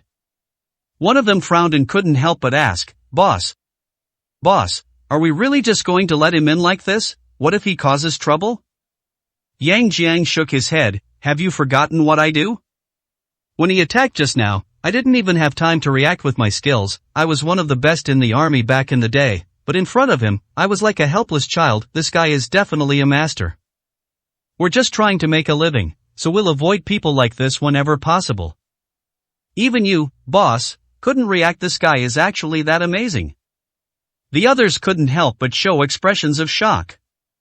Yang Jiang nodded and said in a deep voice, "Not only that, although he seems unremarkable in appearance just by looking at his clothes, his lavish spending alone is enough to prove his wealth. In addition, the confidence he had when he talked about the world-famous casinos earlier was also undeniable. In short, this person is definitely not ordinary, and we absolutely cannot afford to offend him. Now, we can only believe that he's here to have fun. If not, then the company is on its own anyway. We brothers are just here to make a living. If things go wrong, we can just run away. What does what happens inside have to do with us?" "That makes sense, boss, you're definitely the smartest one." Listening to Yang Jiang's analysis, the security guards couldn't help but laugh out loud. They were both veterans, and had been discharged for less than a year because of their good skills. They came to Jinkai to work as security guards with Yang Jiang 2 months ago. At first, the group thought it was just a regular security job, but this month they gradually learned the truth and were transferred to the building in front of them. If a problem really arises and responsibility is to be investigated, they naturally won't bear any blame. "Boss, no matter what, we can't let this beating go unpunished. Ultimately, the whole thing started because of the Second Red Army. If he had come along, there wouldn't have been any conflict. That's right. When that bastard Hong Er comes back, we brothers will find a chance to put him in a sack. The beating our leader got deserves to be paid back tenfold or 100-fold. Several security guards chimed in with a commotion. Yang Jiang smiled but didn't reply, his gaze fixed on the interior of the building. Running away was ultimately the worst-case scenario. If possible, he still hoped to work for a few more months. After all, although Jinkai's behind-the-scenes work was not honorable, it had nothing to do with him. A security job with a monthly salary of 15,000 yuan is hard to find these days. "I hope nothing bad happens, otherwise, I'll have to run away," Yang Jiang muttered to himself. 256, Chapter 256 Exploration. The hall in front of me is magnificent and gives people the feeling that every inch of land is precious. However, this magnificent scene naturally did not move Chen Yun and Cheng Qingyue in the slightest. The two maintained a distance of about 5 meters and followed the security guard toward the elevator. "Chen Yun, how dare you hit that person? Aren't you afraid he'll retaliate and cause trouble?" Cheng Qingyue asked curiously. Just now, she really thought there was absolutely no chance of her getting in. Chen Yun smiled and said, "In gray industries like theirs, everyone has one major characteristic. They treat people differently based on their status. If you appear weak and timid, they will become more assertive and suspicious of you. Conversely, if you appear assertive, they will back down and begin to doubt their own judgment. According to their rules, we need an introduction. If we follow the security guard's words at the door and try to prove ourselves, our rhythm will be completely disrupted, and we'll be led by the nose. Then we'll have to make up a new lie, and a lie itself is a huge flaw. In this situation, the best approach is to disrupt his questioning directly. I slapped him, which stunned him. Whether he was afraid or angry afterward, at least his initial rationality and judgment would be greatly diminished. The situation is now back in my hands. As long as I remain calm and composed, people will naturally be convinced. I see, that's amazing. Cheng Qingyue felt as if she had discovered a new world. In their usual business dealings, whether it was the father, Cheng Junshan, or the brother, Cheng Yi, they always ensured basic decorum and adherence to rules, no matter what they did. To the Cheng family, Chen Yun's behavior of slapping people at the slightest disagreement was nothing short of rude and barbaric. However, Cheng Qingyue had to admit that they were wrong. For this kind of gray industry, such barbaric methods are more effective, and this barbarity is only on the surface. In reality, there is a lot of knowledge behind it. Cheng Qingyue knew better than anyone that if her father had encountered the same problem, he would have been turned away in the end. Chen Yun, I have another question, Cheng Qingyue said softly. Go ahead and ask, Chen Yun replied calmly. Since you've already made sure we can get in, why do we still have to give them money at the end? Cheng Qingyue pouted, my bag is worth 80,000 yuan. If you just slap him, you may achieve the goal of establishing your authority, but you will also incur resentment. Giving him money at this time can dispel their resentment. In fact, it can even make them feel that this person is just fierce on the surface, but is actually quite kind. This is the principle of using both force and kindness. After patiently explaining, Chen Yun revealed a mischievous smile. The eldest daughter of the Cheng family, you still care about a mere 80,000 yuan? It's not about the money. Cheng Qingyue's face showed a troubled expression. That bag was a limited edition that I queued for several hours in the dead of winter to get. I even caught a cold from the cold. You have to buy me a new one. Chen Yun shrugged, okay, I'll go with you to buy a new one when I have time later. Hee, then I forgive you. Cheng Qingyue blinked, a slight smile curving her lips. The whole queuing up to buy a bag thing is obviously fake. As the eldest daughter of the most prestigious family in Jiangnan City, how could she possibly need to do such a thing? As long as she speaks, the 3 Hermes stores in Jiangnan City will deliver the goods to the designated location immediately. Cheng Qingyue often gets to see the actual limited edition items even before they are officially released. The bag wasn't the point, the real goal was to get Chen Yun to spend time with her. Chen Yun knew that Cheng Qingyue was lying, but he still agreed. It wasn't that he deliberately wanted to spend time with Cheng Qingyue, but rather that there was no need to continue dwelling on such trivial matters.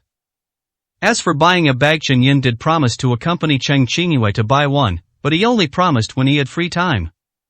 As for when I'll be available? The right to interpret that interpretation rests with Chen Yun. We are all 1,000-year-old foxes, why are you playing Liao Zhai game with me? We've arrived, sir, madam. Please take the elevator to the 7th floor. If there's nothing else, I'll be returning to my post. The security guard respectfully addressed Chen Yun as they approached the elevator. Go ahead. Chen Yun waved his hand, then walked into the elevator with Cheng Qingyue. After watching the security guard leave, Cheng Qingyue casually pressed the close button to the 7th floor. Let's go to the 3rd floor first, Chen Yun said. According to Hong Er, the shop owner's son is being held on the 3rd floor. Let's go check on him first. Okay. Cheng Qingyue nodded. Immediately she was about to press the button for the 3rd floor when she suddenly exclaimed in surprise, Chen Yun, this elevator doesn't have a 3rd floor. No? Chen Yun frowned and turned to look at the button bar as well. I was surprised to find that the button bar was present on every floor from the 2nd to the 7th floor, but not on the 3rd floor. There's definitely something wrong. It's probably because all the patients' families are being held captive there, which is why the 3rd floor isn't open to the public at all, Chen Yun said. Then what should we do? Cheng Qingyue's face showed a serious expression. If it really doesn't work, how about we take the stairs? The elevator can't go that way, but the stairs can, right? It won't work. Chen Yun rejected the suggestion. You probably didn't notice, but the entire 1st floor lobby is divided into north and south directions, and the staircase is to the east of the elevator lobby.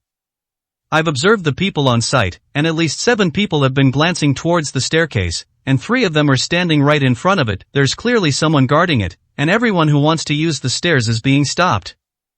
If we want to get through the stairs, we will have to force our way through, which will only alert the enemy.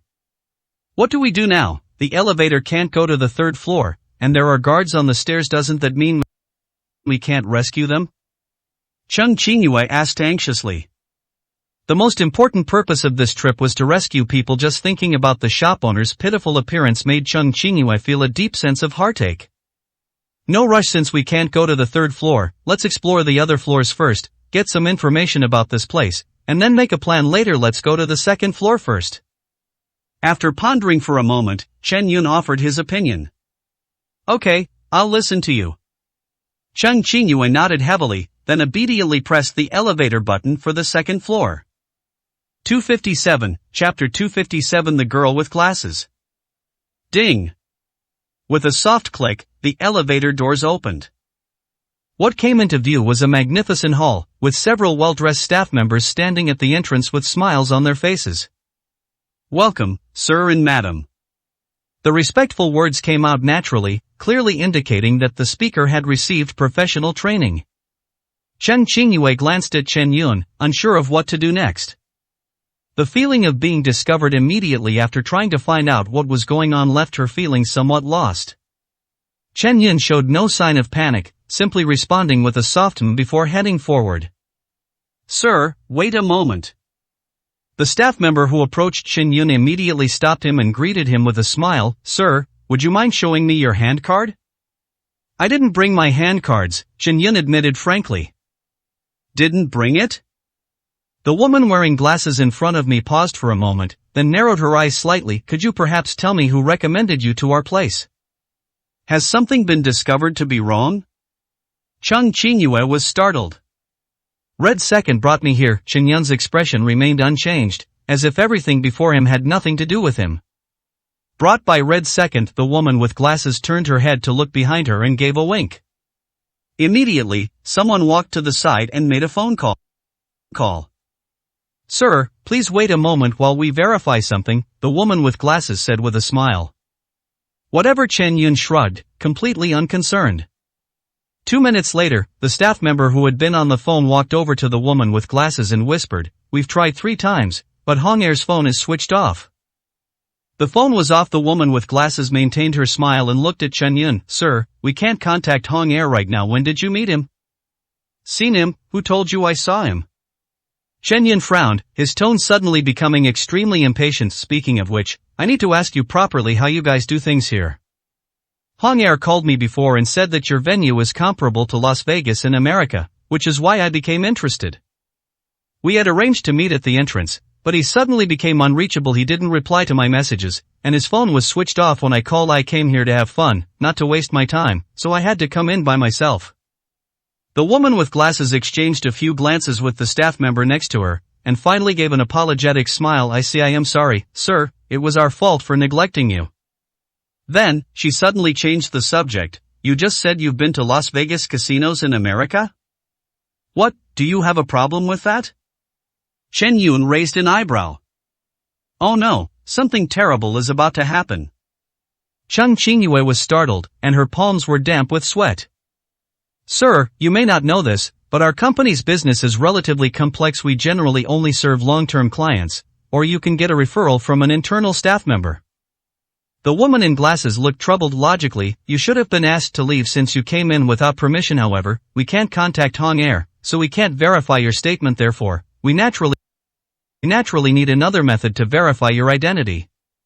At the same time, a group of tall, burly staff members, exuding a fierce aura, slowly surrounded Chen Yun and Chung Qingyue, subtly encircling them. Judging from your attitude, if I don't cooperate, will I get another beating today? Chen Yun said unhurriedly. How could that be? The woman with glasses chuckled and covered her mouth slightly. Since you're here, you're a guest. Even if we hadn't verified your identity, we would have simply seen you out respectfully. Tell me, how do you want to verify your identity? Chen Yun said calmly. You just said you're here to have fun, right? We need to check your funds first. The minimum amount we accept for our guests is 1 million. Secondly, didn't you just say you've been to Las Vegas in America? Could you tell me more about it? What are the second criteria for approval? Chen Yun asked slowly. Just talking about my experience is enough to pass this broad approach, with the decision entirely in your hands. Isn't that a bit unfair? The woman with glasses smiled faintly. We are only fair to our own guests. You are not yet one. Her words were full of disdain and mockery, as if she held the power of life and death over everything here. The air seemed to freeze for a moment as Chun Yun quietly watched the woman, his eyes flashing with an ambiguous meaning. After a moment, Chun Yun slowly spoke. The reason I went to the Americas is simple. My friend studied in Nevada a few years ago. At the University of Nevada I visited her once, and I also felt like gambling for a few days, so I went to Las Vegas. As he spoke, Chun Yun casually took out a black card from his pocket and handed it over. A staff member immediately took the money and verified Chun Yun's balance using the password he provided. The moment the woman with glasses saw the black card, she already knew what was going on. This is a signature card from a bank in Jiangnan City, and only those with deposits exceeding 5 million are eligible to own it. But she didn't stop them. Instead, she let the staff take it for verification. She wanted to see what kind of confidence this indifferent-looking man had. Your friend seems quite capable to be able to study in the Americas, but with so many good universities there, why choose the University of Nevada? While the verification process was underway, the woman with glasses continued to chat casually. You look down on the University of Nevada? Chung Qingyue stepped forward and sneered. My hotel management program is ranked second in the world and first in the United States by QS. What right do you have to look down on it? Besides, what I study and where I go to university are none of your business.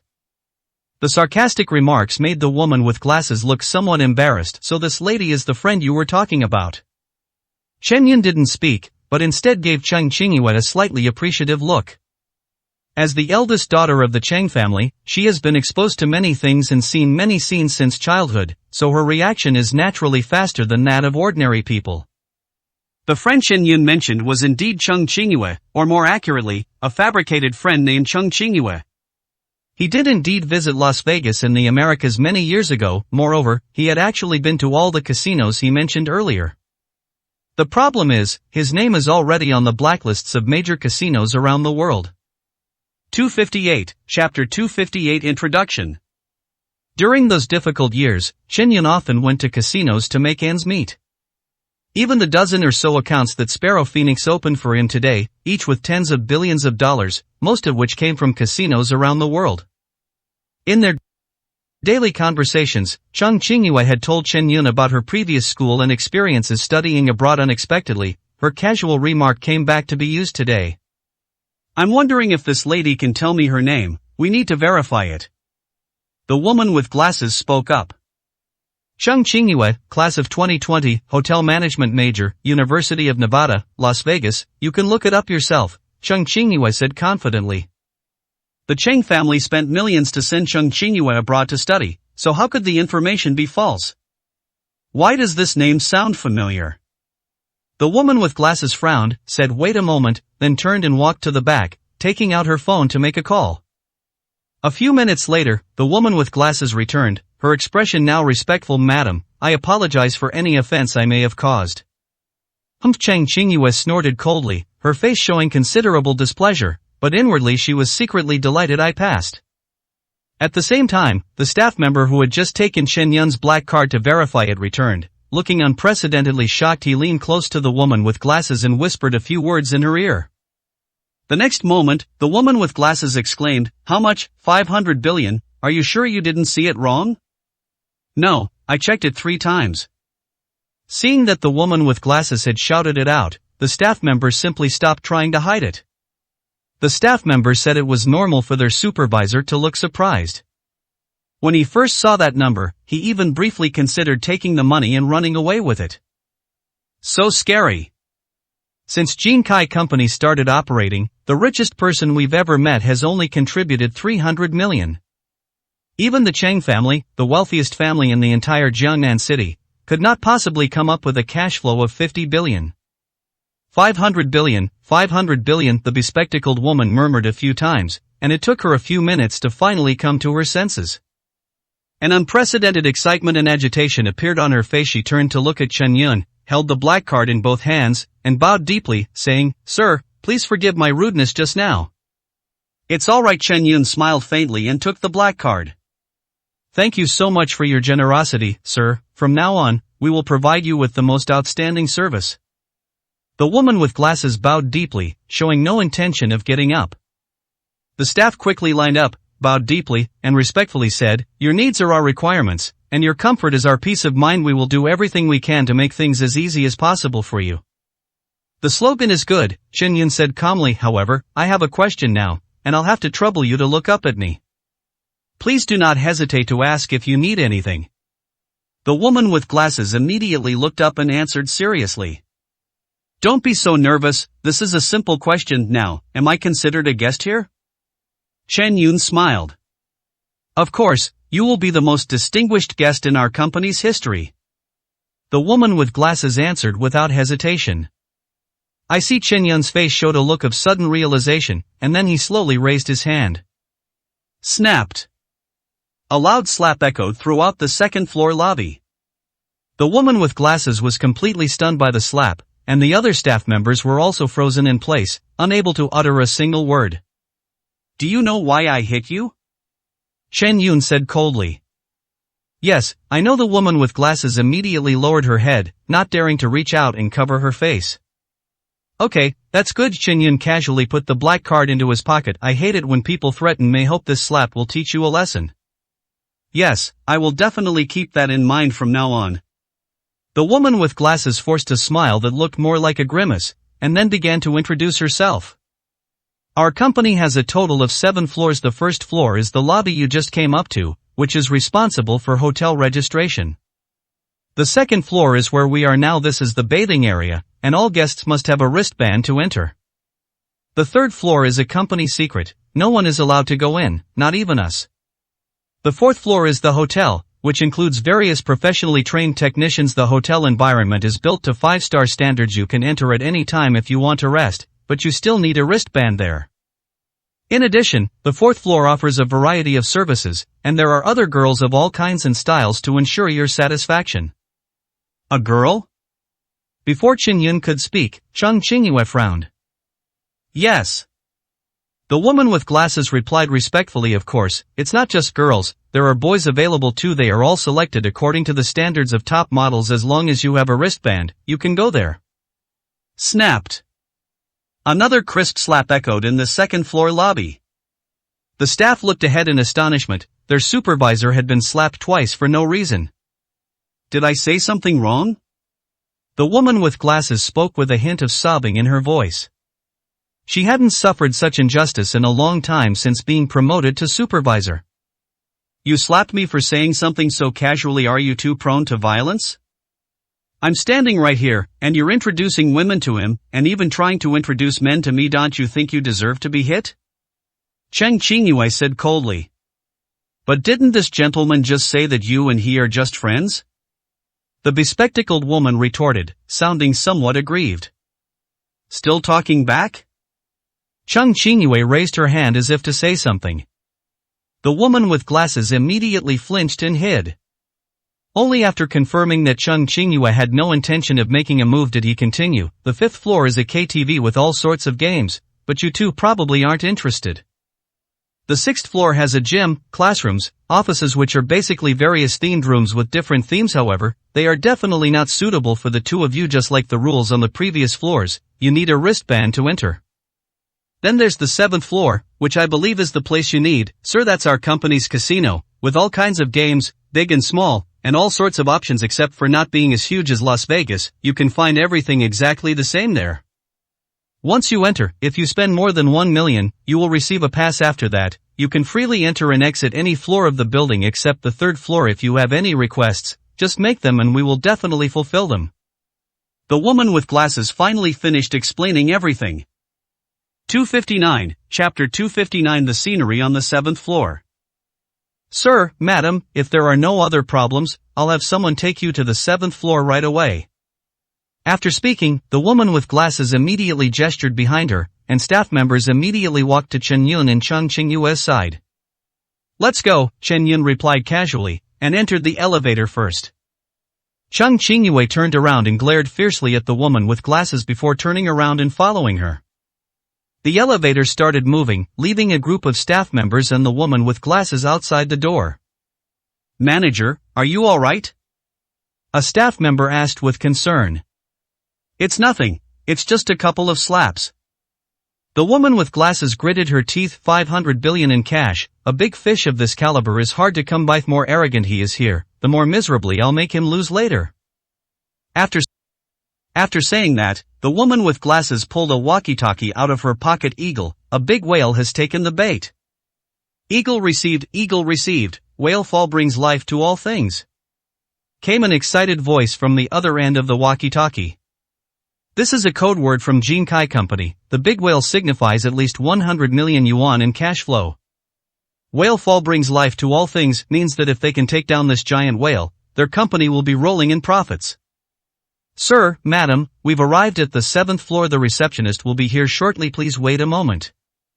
After respectfully saying these words, the staff member immediately took the elevator and left. He didn't want to stay here any longer, faced with two guys who were quick to slap people. This is the casino, Cheng Qingyue murmured, looking at the scene before her.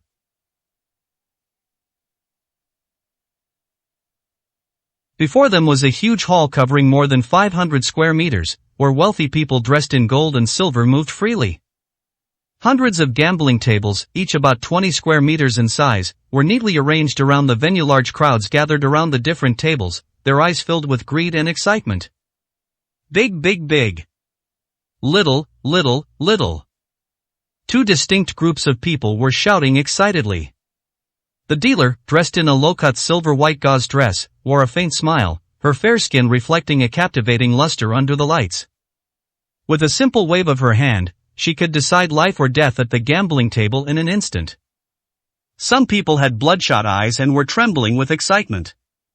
Some people beat their chests and stamped their feet, their eyes filled with regret and anger. In just a few minutes, the body's adrenaline surged. Golden Fortune Company can win millions in an instant. And this process repeats itself repeatedly throughout the day. The scene before her eyes deeply stimulated Cheng Qingyue's senses. Such a scene was too unfamiliar and violent for her. The Cheng family's upbringing has always kept them away from such things, and Cheng Qingyue is by nature an obedient and gentle girl. Even when things were so chaotic in America, she never went to places like casinos. Today, however, is her first time making contact with it. Sir, I am your personal receptionist. A slightly hunched man walked over from the side, then looked at Chen Yun with a respectful expression. His eyes were slightly small, and when he squinted, they were almost invisible.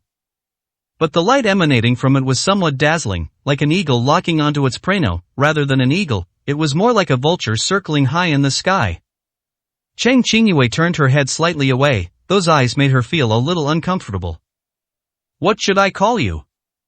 Chen Yun asked casually. Eagle, that's my nickname, that's what everyone calls me.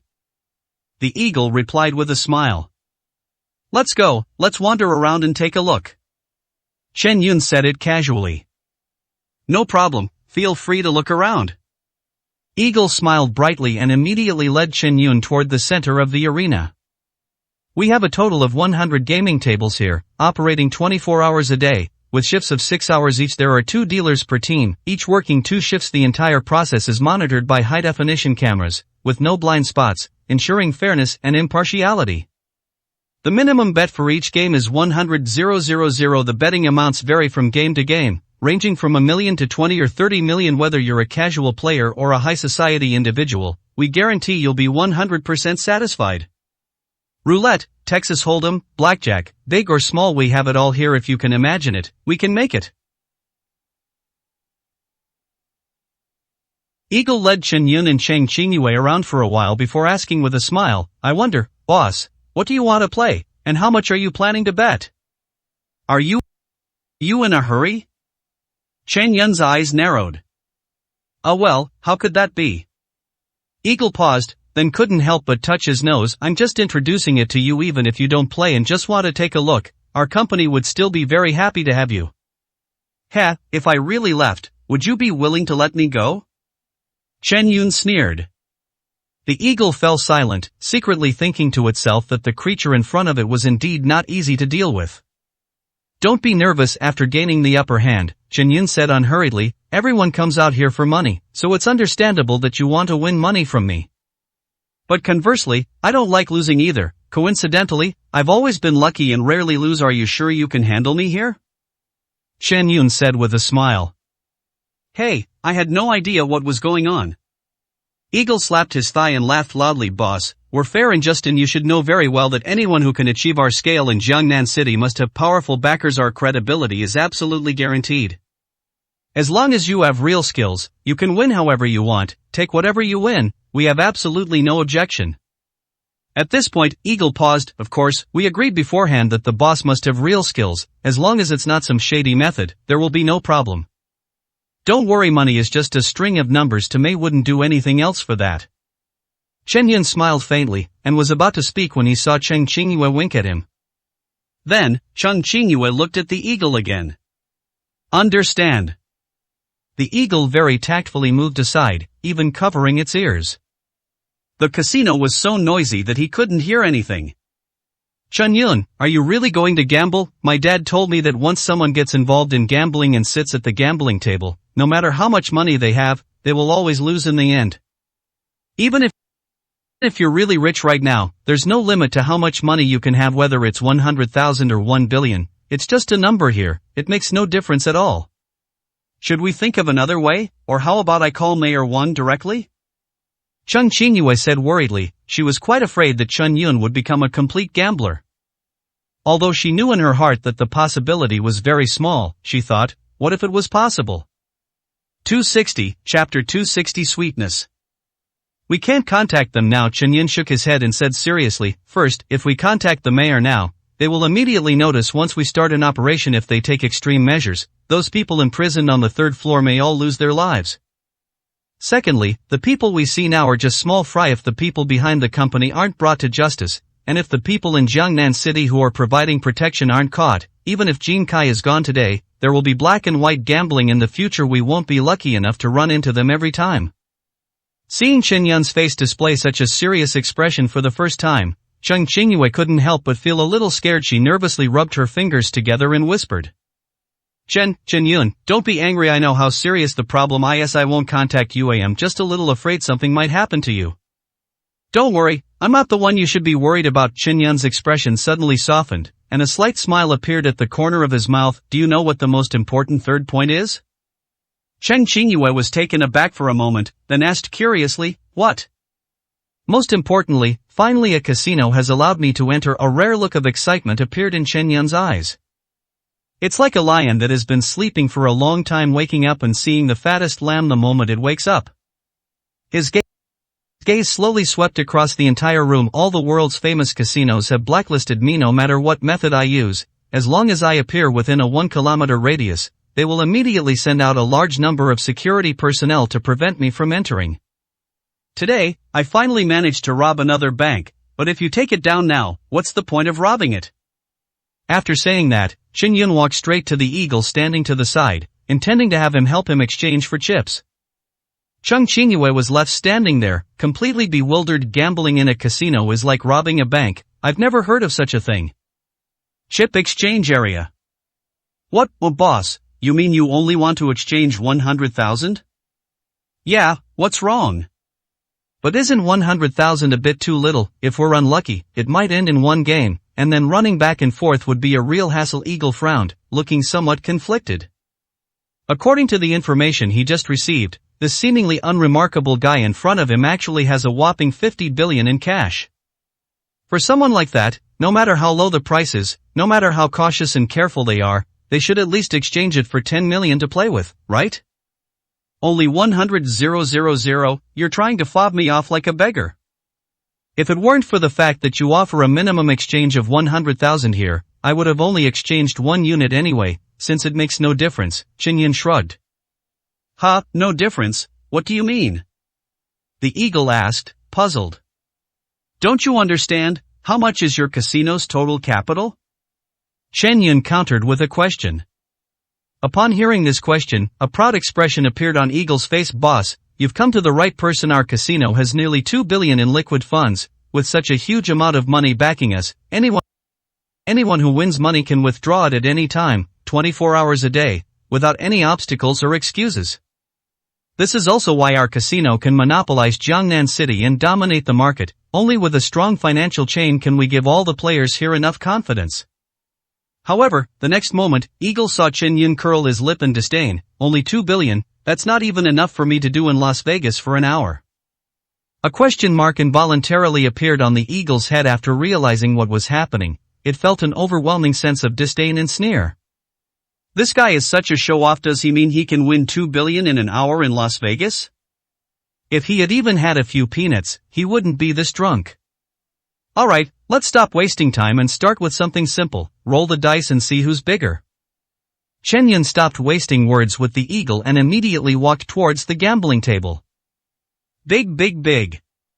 Little, little. A dozen or so gamblers surrounded the gambling table, their eyes bloodshot. 6 o'clock, big. The sexy dealer removed the jar, revealing the dice inside. 1. Someone clenched their fist and shouted excitedly. Some people shook their heads in despair, almost fainting. It's over, it's all over. Ignoring all of this, Chen Yun walked straight to the center of the gambling table and said calmly, let's start the next round. Oh, a new guy, he's got quite the nerve. The winner smiled and casually glanced at Chen Yun a few times. Chen Yun ignored him completely and slowly closed his eyes instead. The dealer covered the dice again and then gently shook the cauldron. Chen Yun activated his magic technique, and invisible spiritual energy surged from his dantian towards his Baihui acupoint, eventually settling in his ears. In an instant, all the sounds around me became crystal clear. The sounds of gamblers celebrating and pounding their fists on the table in a fit of rage. In the distance, the faint voice of the dealer through his earpiece, the creaking of the ground underfoot, and the swaying of the overhead chandelier. Everything became clearly visible, including, of course, the dice that swayed in the cup as the dealer shook it. 3 o'clock, 6 o'clock, 4 o'clock. With each shake, Chen Yun could clearly and keenly perceive the points and faces that would appear after the dice flipped. Spiritual energy transforms into sound. This is one application of Chen Yun's cultivation method. Besides being used to deflect external attacks and treat patients, spiritual energy can also be applied to various parts of one's own body.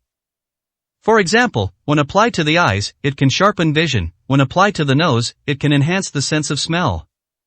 Similarly, when attached to the ear, it amplifies all surrounding sounds. Normally, Chen Yun would not use this kind of technique. After all, once the surrounding sounds are amplified, they become extremely noisy. However, this trick is indeed quite useful for gambling tables, and can be described as an undetectable physical cheat. This guy in front of us is a big fish, but he's too cautious. We'll find a way to let him off easy and give him a taste of success. Remember, your only target today is him. Everyone else, even everyone in the entire casino combined, is not as important as him. Chen Yun clearly heard such a sound coming from the croupier in front of him. They were small earpieces, completely hidden by the dealer's long hair. Let me taste a little sweetness, Chen Yun chuckled. The croupier slowly placed the cup down. Small. Chen Yun bet all 100,000 chips on the board. The new guy chooses small. That kind of person is unlucky. I'll choose big. Immediately, some people chose the opposite option, just like Chen Yun. 261, Chapter 261. It's just luck. I bet he'll lose.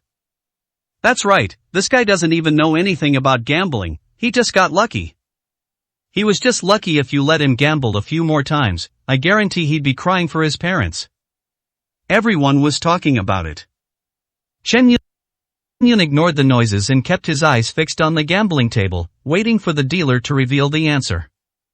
Snapped. The dice cup landed, and the dealer lifted the lid of the divination cup. 1, 1, 2, 4 o'clock, small. Holy crap, it's really small. This newcomer is so lucky? Listening to the conversations around him, Chen Yun chuckled inwardly. A bunch of gamblers, little do they know that whether the payout is big or small is entirely within the casino's calculations. At this rate, they'll never make any money in the casino in their entire lives. This successful bet doubled Chen Yun's initial investment of 100,000 yuan to 200,000 yuan. Continue or not? Continue. The two started gambling again. The dice were rolled again and again, and the dice cup was revealed once more. It's still 2 o'clock. Continue. Chen Yun said slowly and deliberately. Boss, is he deliberately playing a trick on us? Exactly, I think he's just messing around, he doesn't know how to play at all. Humph, even if he wanted to play, he wouldn't understand how. Let's ignore him and just make a quick profit and get out of here. Without a second thought, Chen Yun placed his bet on the small side of the board, putting down 200,000 chips in front of him. This action caused an uproar among the surrounding gamblers. He's clearly just giving away money. I'm just wondering, where does a young kid like him get the courage to go so far? Hey, this young man is probably still quite naive. Hee, that's good too. I'll go on stage after he wins, and I'll make a sure profit. The surrounding gamblers mocked and ridiculed them. In such a high-intensity and extremely tedious gambling environment, it is easy to generate feelings of violence, jealousy, and anger. Young and handsome men like Chen Yun naturally become the focus of attention for many female gamblers. They wished they could scratch the tender and handsome face to pieces right then and there. I don't believe it, you're really that good. The seasoned veteran on the other side of the gambling table couldn't resist any longer and immediately placed a bet along with Chen Yun. After opening the box, the dealer whispered, 2, 2, 1, 5 points, small. What, it's small again.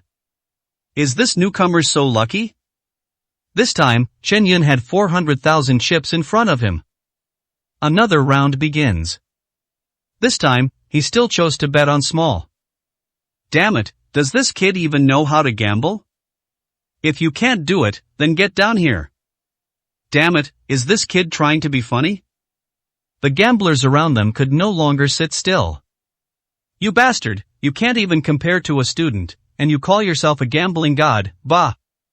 I bet this kind of trash is just here to cause trouble so weak, yet they dare to come here they're asking for a beating. Hey, brat, you'd better get off here, or we'll beat you up too, so you don't get in the way. That is. The gamblers shouted and jeering, trying to force Chen Yun out. Chen Yun frowned slightly, about to speak, when he suddenly heard a deep voice coming from behind. If anyone makes another sound, don't blame me for being impolite. Chen Yun turned around and found a man standing behind him. Who are you? The man was dressed in a suit and appeared refined, but his eyes were filled with ferocity and brutality, causing Chen Yun to narrow his eyes slightly. You ask who I am, let me tell you, I am Gambling Dragon, Chen Honam. The man grinned, revealing a mouthful of yellow teeth. He was tall and muscular, with dark skin, standing about 19 meters tall. His muscles were bulging, making him look powerful and strong, as if he contained enormous explosive force. Gambling on dragons? Chen Yun was taken aback upon hearing this, then burst out laughing. Brother, I've noticed you've been betting on small ever since you sat down at the table. You can't do it like that. There's a pattern to it. You can't guess it by just randomly guessing. Hearing Chen Haonan's words, Chen Yun was stunned for a moment, then focused his spiritual energy on his eyes, and sure enough, he saw an invisible earpiece in Chen Haonan's ear, just like the one worn by the dealer. A smile crept across his lips. Now he understood the relationship between Chen Honam and the croupier. Hee, you're right, then I'll listen to you this time. Don't worry, follow me and I guarantee you'll win. As he spoke, Chen Honam placed a bet of $100,000 on the gambling table. Chen Yun also placed a bet, small. Chen Honam was taken aback for a moment, then laughed. Hey bro, you're not deliberately trying to mess with me, are you? Don't blame me if you lose. Ha, how could I know that? I learned it from you. You said there are patterns in betting on big or small, so we're sure to win this time. The dealer uncovered the cup, and sure enough, it contained small numbers for 1, 3, and 5. Chen Honam's face darkened. That's not what I heard in the earphones just now. The dealer, looking at the count in front of him, opened his mouth in surprise. What happened? I clearly shook the ball to get a big number, so how did it become a small number? Soon, a voice came through the earpieces of both the dealer and Chen Honam. What happened? Wasn't this hand supposed to be big? Why did it come small? The dealer didn't dare to reply in front of everyone. Chen Haoran, on the other hand, gently covered his mouth with his hand and whispered, Boss, I don't know what's going on either. Is the machine malfunctioning? Bullshit, remember to do exactly what I say, if you two mess this up again, I'll break your arms. Yes, yes. Chun Haonan's legs trembled with fright, and he quickly replied. He dared not question his boss's words. Chan Honam turned to look at Chan Wan beside him and smiled. Brother, sorry, I think I've lost my Mindy meant to say little one just now. Chen Yun waved his hand, it's nothing. But. He paused, then said, I should really thank you if I hadn't followed your lead and bet against you, I wouldn't have won this time. Chan Honam's lips twitched a few times, you. Alright, let's not waste any more time, let's continue? Chen Yun said, taking out another 400,000 chips and placing them on the small plate. Chan Honam gritted his teeth and also placed a bet of 100,000 on the big bet. The sound of the dealer shaking the dice reached everyone's ears. As the dice were unveiled, everyone discovered that it was 312, 6 points, and a small number. Everyone was now in an uproar. They had never seen such a prodigy before, guessing all 4 questions correctly in a row. Holy crap, he got it right again, could this guy really be that good at gambling? How is that possible, this makes no sense at all. Could it be that this guy has already guessed the number that was drawn? Everyone was talking about it. Seeing that the chips in front of him had reached 800,000, Chen Yun said with a smile, everyone, I'm sorry, but you really can't stop me, I am taking this money today. 262, Chapter 262 VIP Room. Kid, don't be so sure of yourself, we have so many gambling experts here, let's see how far you can go. Exactly, don't get too excited yet. Listening to the murmurs of the crowd, Chen Yun sneered inwardly, a bunch of idiots. Apart from Chan Honam and the dealer, no one else in the casino knew what the numbers on the dice cup were, and they bet on big or small based on their own judgment.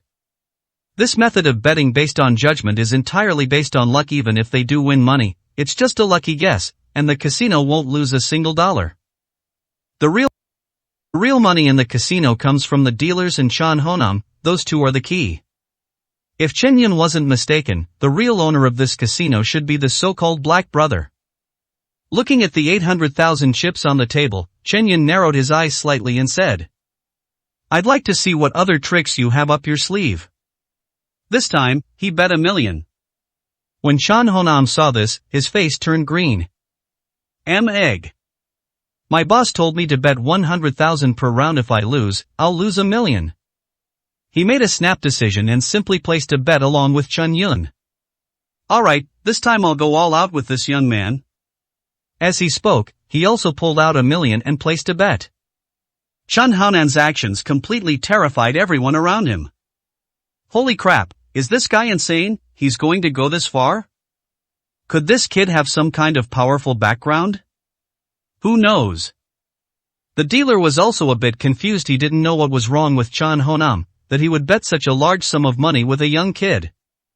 Just as the dealer was about to shake the dice, a voice suddenly came through the earpiece. I'll bet on him this time. Upon hearing this, the dealer paused for a moment, then immediately nodded and did as his boss instructed. Soon, the poison was removed. 3, 2, 3, 8 o'clock, small. Chen Haonan looked at the chips on the table, his lips twitched a few times, and he didn't know what to say for a moment. He never expected that he would actually bet on big or small with a greenhorn. If it were according to his old personality, he would never have paid attention to the opinion of a mere kid. But now, he actually went down with Chen Yun as a prisoner. He just wants to crawl into a hole and disappear. Chen Yun looked at the chips in front of him, secretly laughing to himself. Gentlemen, is there anyone here who dares to stand up to me? Upon hearing this, all the gamblers fell silent. They were joking. 8 million, who would dare place a bet? Bet. Just then, a voice came from outside, I'll be with you. Upon hearing the sound, Chen Yun looked over and saw a middle-aged man dressed in tang suit slowly walking towards them. His steps were steady and rhythmic, exuding a sense of composure. His every move carried a grand air, clearly indicating that he was no ordinary person. Standing in front of the gambling table, with a smile on his face, he said, Young man, you've got guts, taking on our entire underground casino all by yourself. How about it, interested in sparring with me? Upon hearing this, Chen Yun narrowed his eyes slightly, this person possessed an extraordinary aura. He sized up the middle-aged man and smiled. Okay, but how shall we play? The middle-aged man smiled and said, there are too many people and it's too noisy here. Why don't we go to the VIP room upstairs? It's quiet there. Upon seeing the boss appear, the eagle standing next to him dared not maintain his composure any longer and hurriedly stepped forward to pull out a chair for the middle-aged man, his face full of smirk. Boss, please take your time sitting down. The middle-aged man waved his hand slightly, and Eagle immediately understood, retreating to Chen Haonan's side. Chen Yun looked at the middle-aged man in front of him and laughed. Boss, so, you're the mastermind behind this underground casino? That's right.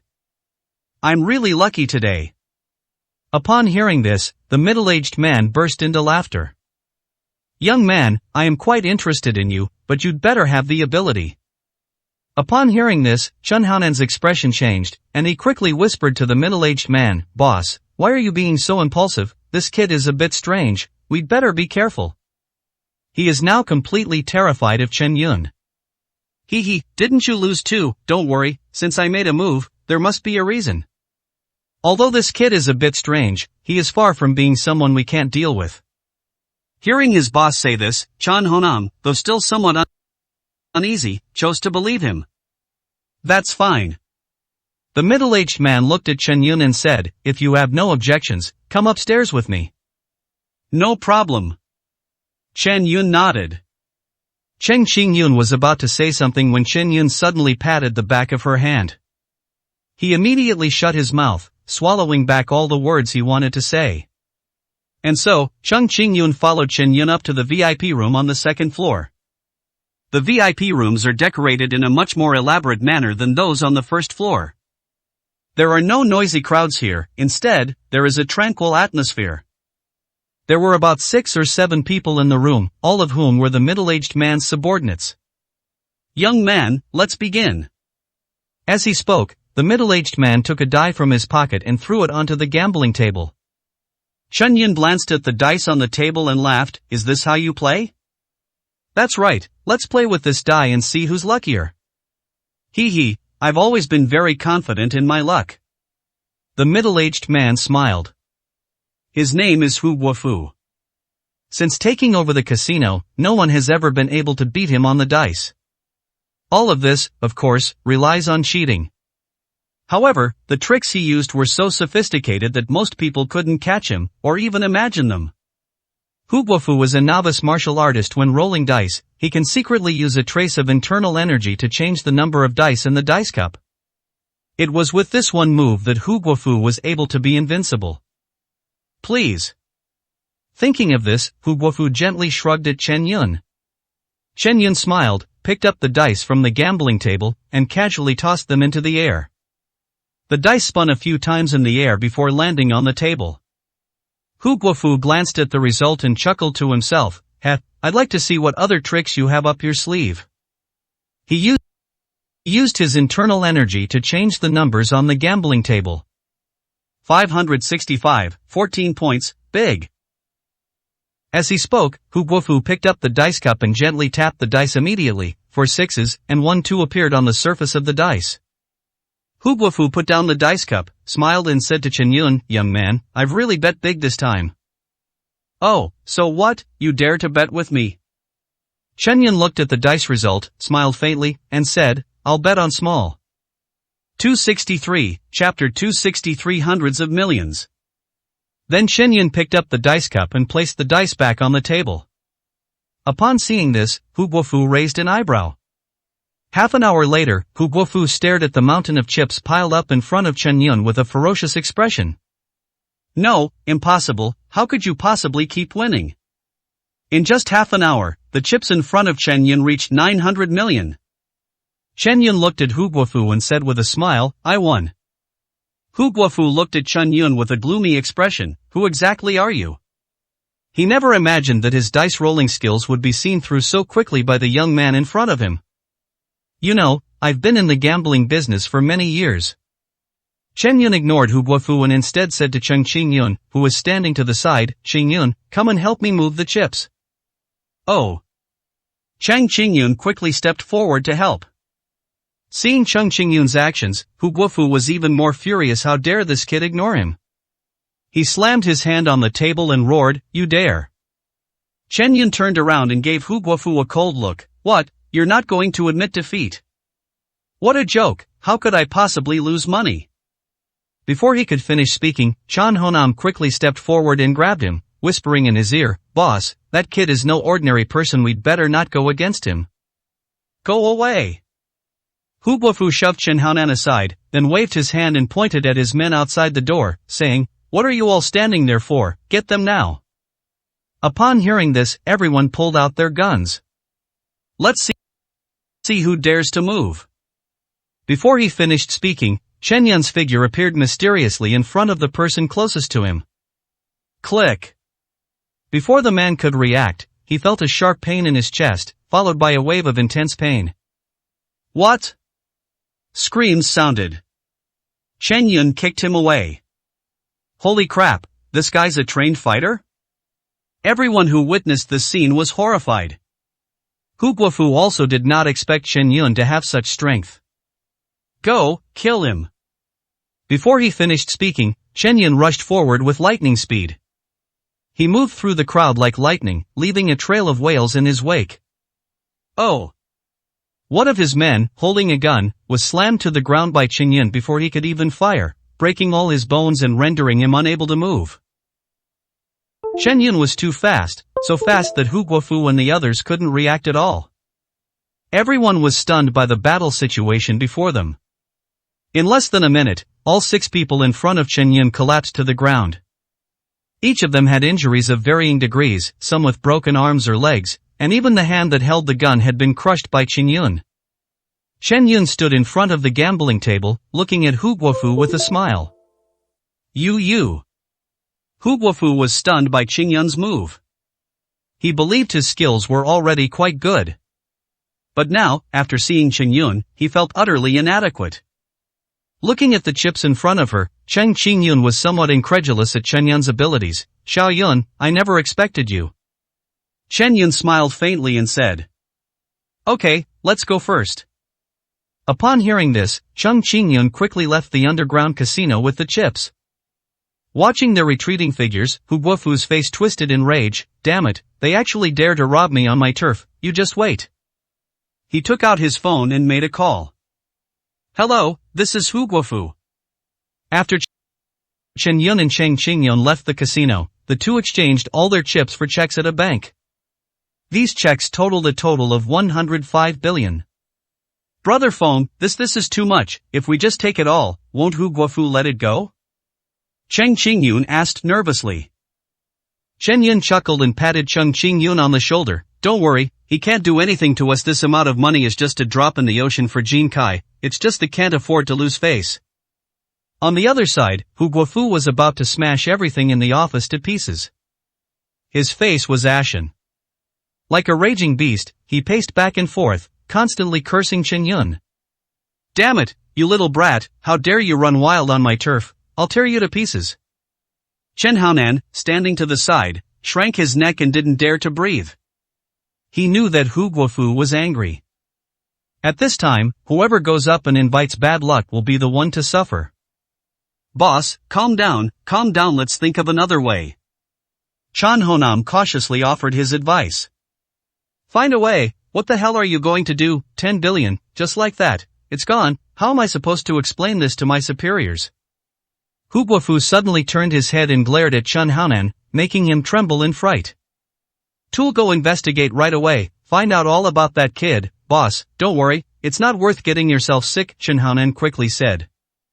Hu Guofu grabbed the phone on the table and pressed a number. "Hello, is this General Pang? It's me, Hu Guofu." On the top floor of the Jinkai building, Pang Zhang was leisurely sipping red wine and admiring the night view outside the window. Suddenly the phone rang. "Hello, who is it?" "General Pang, it's me, Hu Guofu." "Hu Guofu, what's the matter?" Pang Zhang sounded somewhat impatient. "President Pang, something has happened." Hu Guofu's voice trembled. "What's the matter, tell me." Someone won $1 billion in my casino." There was silence on the other end of the phone for a moment. Then came Peng Zhang's furious roar. What the hell are you good for? In your own territory, you managed to let someone take away $1 billion, where's your usual ability? You can't even keep up with the good stuff.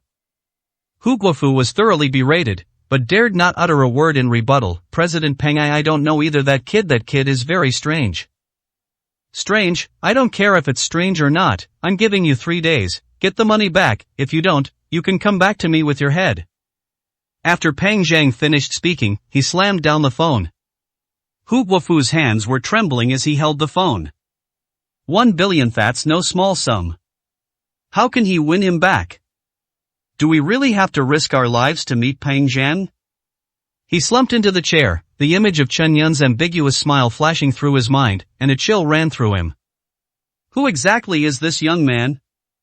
At the same time, Chen Yun and Chang Qingyun were sitting in a high-end restaurant, enjoying a sumptuous dinner. Brother Feng, what do we do next? Chang Qingyun asked. Chen Yun picked up his wineglass, swirled it gently, and a mysterious smile played on his lips. Next, of course, it's time to meet General Manager Peng of Jinkai Company. Chang Qingyun was taken aback, but then understood what Chen Yun meant. This billion is just the beginning. 264, Chapter 264, Golden Building. After dinner, Chen Yun took Chang Qingyun to a clothing store. Brother Feng, what are we doing here? Chang Qingyun looked at the dazzling array of clothing, somewhat puzzled. He gestured to himself, we can't go see the boss of Jinkai dressed like a gambler, can we? Well, we've lost $1 billion, he'll think we're begging for food, won't he? Brother Feng, you look really handsome in this outfit. Chang Qingyun exclaimed in sincere admiration. Chen Yun smiled at herself in the mirror. Likewise, you're beautiful too. His gaze lingered on Chang Qingyun for a moment, and in that instant, a look of amazement flashed across Chen Yun's face. The two walked out of the mall, with Chang Qingyun linking arms with Chen Yun. The headquarters building of Jinkai Company is magnificent and resplendent. Chen Yun and Chang Qingyun went to the front desk and explained their purpose. We would like to meet with General Manager Peng Zhang.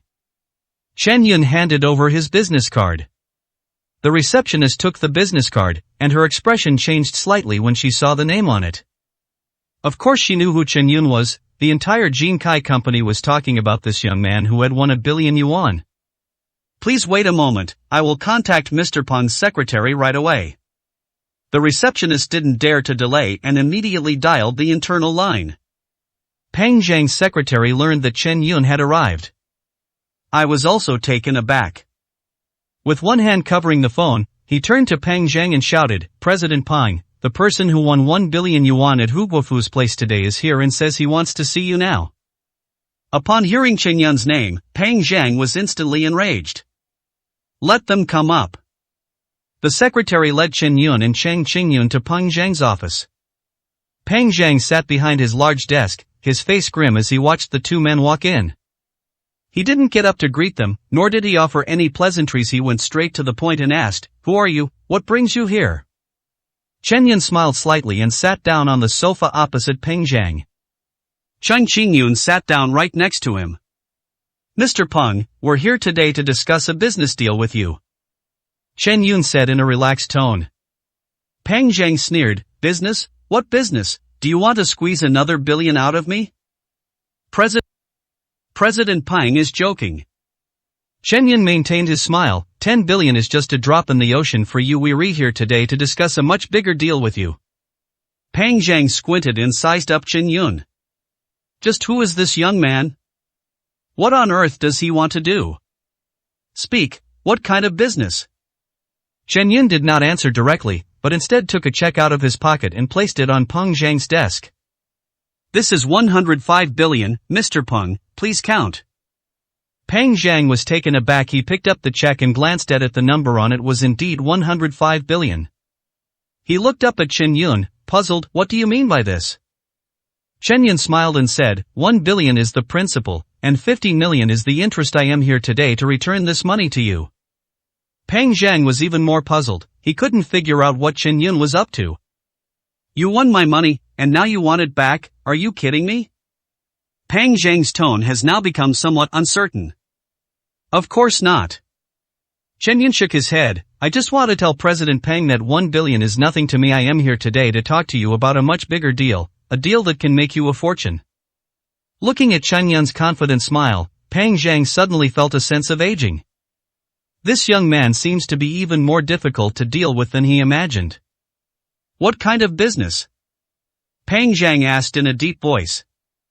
Chen Yun smiled mysteriously and said slowly, I want to buy your Jinkai. When Peng Zhang heard Chen Yun say he wanted to buy Jinkai, he was taken aback. Then, as if he had heard the biggest joke in the world, he threw his head back and burst into laughter. Kid, you think you can buy my gold just because you won 1 billion from me? You're really too arrogant. He looked at Chen Yun as if he were a fool. Jinkai is worth hundreds of billions, your 10 billion is not even a fraction of that. Young man, don't be so arrogant. Chen Yun remained calm, showing no sign of being angered by Peng Zhang's mockery. He took a thick plan from his briefcase and pushed it in front of Peng Zhang. President Peng, the 1 billion is just a deposit. I am here today with full sincerity, ready to acquire Jinkai at a price higher than its market value.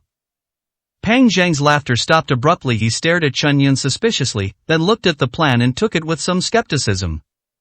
He opened the project proposal and initially just glanced at it casually. But soon, his gaze changed, becoming focused and serious.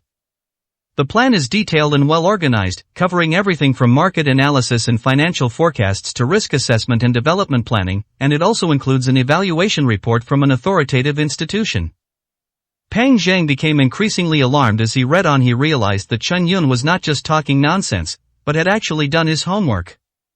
Seeing Peng Zhang engrossed in the presentation, Chen Yun pressed his advantage, pointing to a section of the plan and saying, Mr. Peng, you see, Jinsai's biggest problem right now is its tight cash flow, which limits its expansion and causes it to miss many opportunities. My plan involves injecting a large amount of capital to acquire high-quality assets, expand market share, and simultaneously optimize the management structure and improve operational efficiency.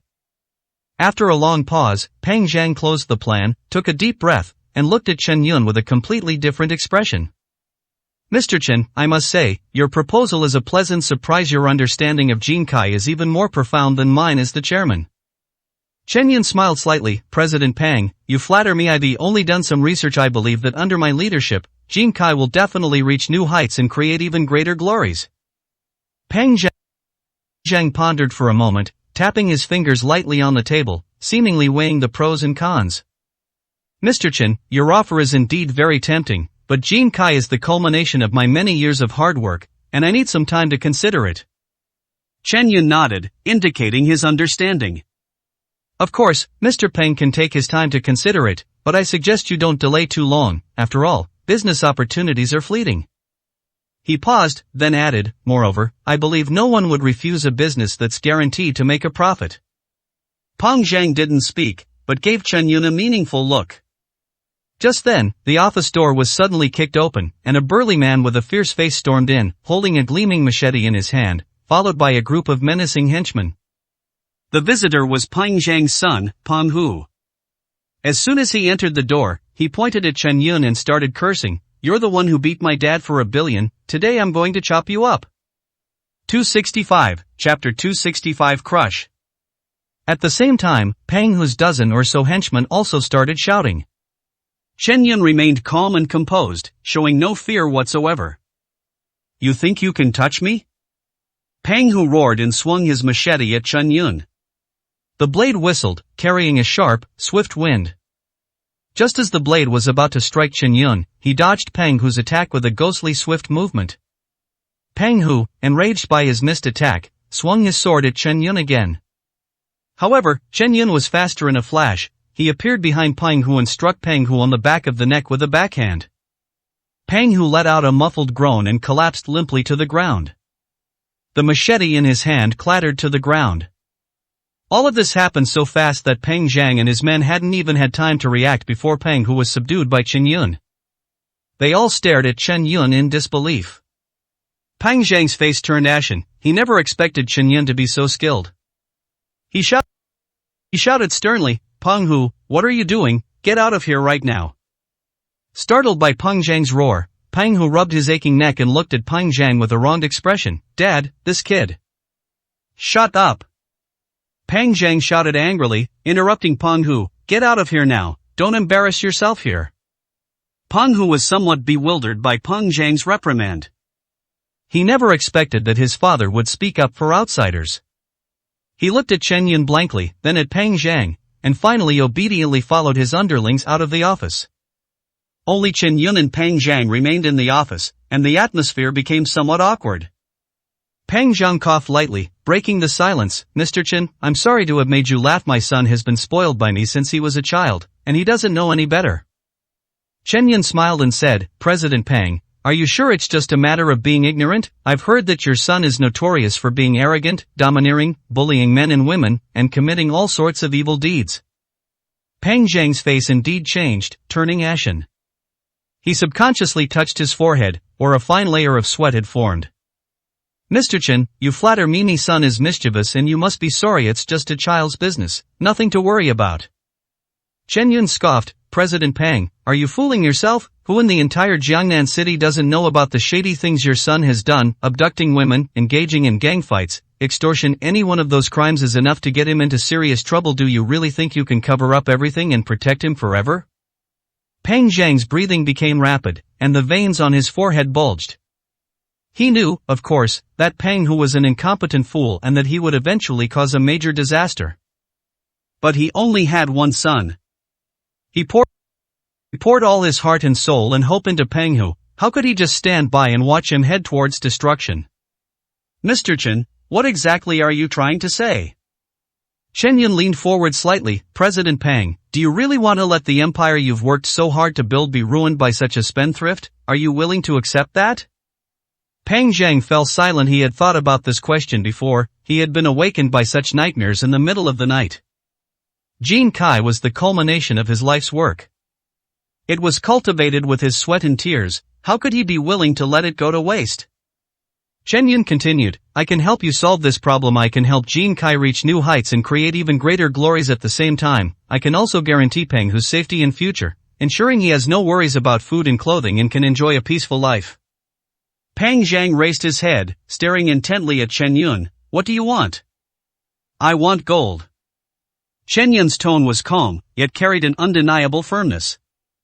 Peng Zhang took a deep breath. He understood what Chen Yun meant. He wanted him to completely let go and hand over the gold. I'm sorry, Mr. Chen, I really can't give away the gold so easily. Please leave. Peng Zhang uttered those words with difficulty. Chen Yun smiled, a calm and collected smile. President Peng, have you really thought this through? Are you sure you can protect your son, protect your Jin Kai? Are you sure you can withstand the pressure and threats from all sides? Peng Zhang's expression turned even uglier. Peng Zhang suddenly stood up, staring intently at Chen Yun. Mr. Chen, are you threatening me? Chen Yun chuckled and shrugged. You can understand it that way. A ruthless glint flashed in Peng Zhang's eyes. He clapped his hands lightly and said, Since you, Mr. Chen, are so heartless, don't blame me for being ruthless in return. No sooner had he finished speaking than the office door was violently flung open, and more than a dozen burly men in black filed in, instantly surrounding Chen Yun. They all looked fierce and menacing, each holding a gleaming machete. The man with the scarred face, without saying a word, raised his machete and swung it down at Chen Yun. Drink! Chen Yun remained calm and composed. With a low shout, an invisible wave of energy suddenly spread out from him. Scarface felt a tremendous force strike him, as if his machete had struck steel. A sharp pain shot through his hand, the machete slipped from his grasp, and he was thrown back several steps. The other underlings were also stunned when they saw this, and dared not step forward for a moment. Chen Yun slowly stood up, his gaze sweeping over the crowd, and his entire aura instantly changed. You little minions think you can touch me? Peng Zhang's face darkened. He hadn't expected Chen Yun to be so formidable. He gritted his teeth and roared at his henchmen, all of you, get him, kill him, I'll give you 1,000,000 if you kill him. A generous reward will surely bring forth brave men, and the underlings heard Peng Zhang's order. They didn't even have time to be afraid. They brandished their machetes and charged towards Chen Yun. Chen Yun sneered, his figure weaving through the crowd like a ghost, each move clean and swift, without any hesitation. Boom! What? Crack! Screams and the sound of bones breaking suddenly filled the office. In less than a minute, all of his dozen or so henchmen were lying on the ground, groaning in pain. Chen Yun clapped his hands. It seemed like just a trivial thing. He walked up to Peng Zhang and asked, "President Peng, do you still think you can protect your son and your Jin Kai?" Peng Zhang slumped in his boss's chair, his face pale and covered in cold sweat. He looked at his underlings who were lying on the ground groaning and rolling around, and then at Chen Yun who had a calm expression. He was completely terrified. Peng Zhang never expected this. This guy is incredibly powerful. He took care of more than a dozen of his underlings all by himself. Chen Yun dealt with Peng Zhang's henchmen and stood in front of Cheng Qingyun. "President Peng, do you have anything to say now?" 266, Chapter 266 Change of Owners. Peng Zhang swallowed hard, a ferocious look creeping across his face. "If you want Jin Kai Company, you'll have to step over my dead body." After saying that, Peng Zhang suddenly drew a dagger from his waist and lunged at Chen Yun. Chen Yun snorted coldly and kicked the dagger out of Peng Zhang's hand. Peng Zhang clutched his stomach, sweating profusely from the pain. You mustn't do anything reckless," he said, his voice trembling. Chen Yun slowly walked towards Peng Zhang. "I've already said, I will replace you tonight. Jin Kai already belongs to the Chen family. You have no right to have her anymore. As for you, I will take care of you in your old age and see you off when you die." After saying that, Chen Yun grabbed Peng Zhang's hair and shoved him into the sofa. Then, Chen Yun grabbed Peng Zhang's legs, raised his knees high, and then slammed them down hard. With a soft plop, Peng Zhang groaned, spat out a mouthful of blood, and lost consciousness. Before he fainted, the only image that appeared in his mind was Chen Yun's cold and ruthless gaze. In this way, Chen Yun hardly exerted any effort. He then successfully took over Peng Zhang's Jin Kai Company. The following day, Jin Kai Company was officially renamed Chen's Group, and the news was announced in major media outlets. At the same time, Peng Hu was also arranged by Chen Yun to be sent to a mental hospital. Immediately, major media outlets in Jiang City reprinted and reported this news. The name of the Chen Group began to spread throughout Jiangnan City. Chen Yun's swift and decisive acquisition of Jin Kai Company caused a huge uproar in the industry. Some even say that Chen Yun's return this time is to unify the business world of Jiangnan City. Of course, these are all just rumors. No one knows whether it's true or false, and no one will bother to investigate whether it's true or false. However, Chen Yun was not idle. He took advantage of the time before Peng Zhang woke up. He gathered all the company's key executives and long-term employees together. A small meeting was held. The main purpose of this meeting was to give these senior officials a new understanding of Peng Zhang. After the meeting began, Chen Yun first stated his position. "I am Chen Yun, the new boss of the company. Your previous boss is now in a mental hospital. From now on, I will be in full charge of the company. Does anyone have any questions?" "No." The executives and employees in the audience nodded in unison. Chen Yun smiled slightly. "That's good. Now let's begin the meeting. The first thing I want to say is that the company will be making a major decision, which is..." The meeting lasted until noon before Chen Yun concluded it. He walked out of the conference room. Cheng Qingyun quickly came forward. "Chen Yun, how is everyone? Is everyone alright?" Chen Yun yawned. "It's okay, everything's taken care of." After saying that, he suddenly looked at a group of security guards eating boxed lunches not far away. "Qingyun, go and call that fat guy over here." Cheng Qingyun nodded and walked towards the portly middle-aged security guard. The middle-aged security guard was so startled when he saw Cheng Qingyun approaching that his hand trembled, and he dropped his lunchbox. "Beautiful lady, it's you, what do you want?" Cheng Qingyun might still have some patience in front of Chen Yun. But in front of these security guards, Cheng Qingyun was like a fairy descended from heaven. Cheng Qingyun glared at him. "Stop talking nonsense and come with me." The middle-aged security guard glanced at Cheng Qingyun, then at Chen Yun, who was smiling, and a sense of foreboding welled up inside him. He followed Cheng Qingyun nervously to Chen Yun and asked, "Mr. Chen, did you need something from me?" What's your name?" Chen Yun nodded and said with a smile. The middle-aged security guard swallowed hard. "Mr. Chen, I am Wang Fugue, the company's security manager. I just met you last week." "Oh." Chen Yun touched his chin. He remembered that the fat man was the security manager he had beaten up last time. This guy seems to be a relative of Peng Zhang. Thinking of this, he asked with a smile, Fatty Wang, did you instigate the matter involving Vice Chairman Peng? Fatty Wang shuddered, nearly wetting himself. No, Mr. Chen, you've misunderstood. This must be a misunderstanding. Misunderstanding? Chen Yun frowned. You have indeed misunderstood, because I was the one who did it, so there's no need for you to make excuses. After saying that, Chen Yun took out a piece of paper from his pocket and handed it to Wang Fugui, saying with a smile, take a look, I wrote this last night. Wang Fugui looked at the document in his hand with a puzzled expression, then opened it and began to read it carefully. The more he looked, the more cold sweat appeared on his forehead. Finally, after reading the contents of the document, he looked up at Chen Yun in horror and asked in a trembling voice, President Chen, you're trying to wipe us out completely? Chen Yun shook his head. No, strictly speaking, it shouldn't be considered a complete annihilation. I just told you to get lost. I understand you want to use me to get back Chairman Peng. Mr. Chen, let me tell you, it's no use. Although Chairman Peng has lost power now, he will make a comeback sooner or later. By then, it will be too late for you to beg for mercy. I advise you to give up. Wang Fugui sighed and said. Chen Yun chuckled, don't worry, he won't have a chance to make a comeback. Wang Fugui was stunned for a moment. You mean? His crimes were so heinous that I decided to let the law punish him. Chen Yun said calmly, it's not just him, but also Peng Hu, Li Jianguo, and others. In short, the gambling industry in Jiangnan City will completely change hands this time. Wang Fugui looked at Chen Yun in shock. President Chen, aren't we being too cruel? Chen Yun glanced at Wang Fugui and smiled. Cruel? You're wrong. If Peng Hu hadn't committed such a heinous crime, even if I sold all the properties in Jiangcheng, I wouldn't be this ruthless. But he just happened to cross my line. You know my family background. Since they've messed with me, I don't mind making them pay 100 or 1,000 times the price. Wang Fugui fell silent after hearing Chen Yun's words. This is a powerful and imposing threat. Chen Yun glanced at Wang Fugui and suddenly said, Wang Fugui, I remember you used to really dislike that Peng Bin. You like his sister, right? Upon hearing Peng Bin's name, Wang Fugui immediately revealed an angry expression. President Chen, what do you mean by that?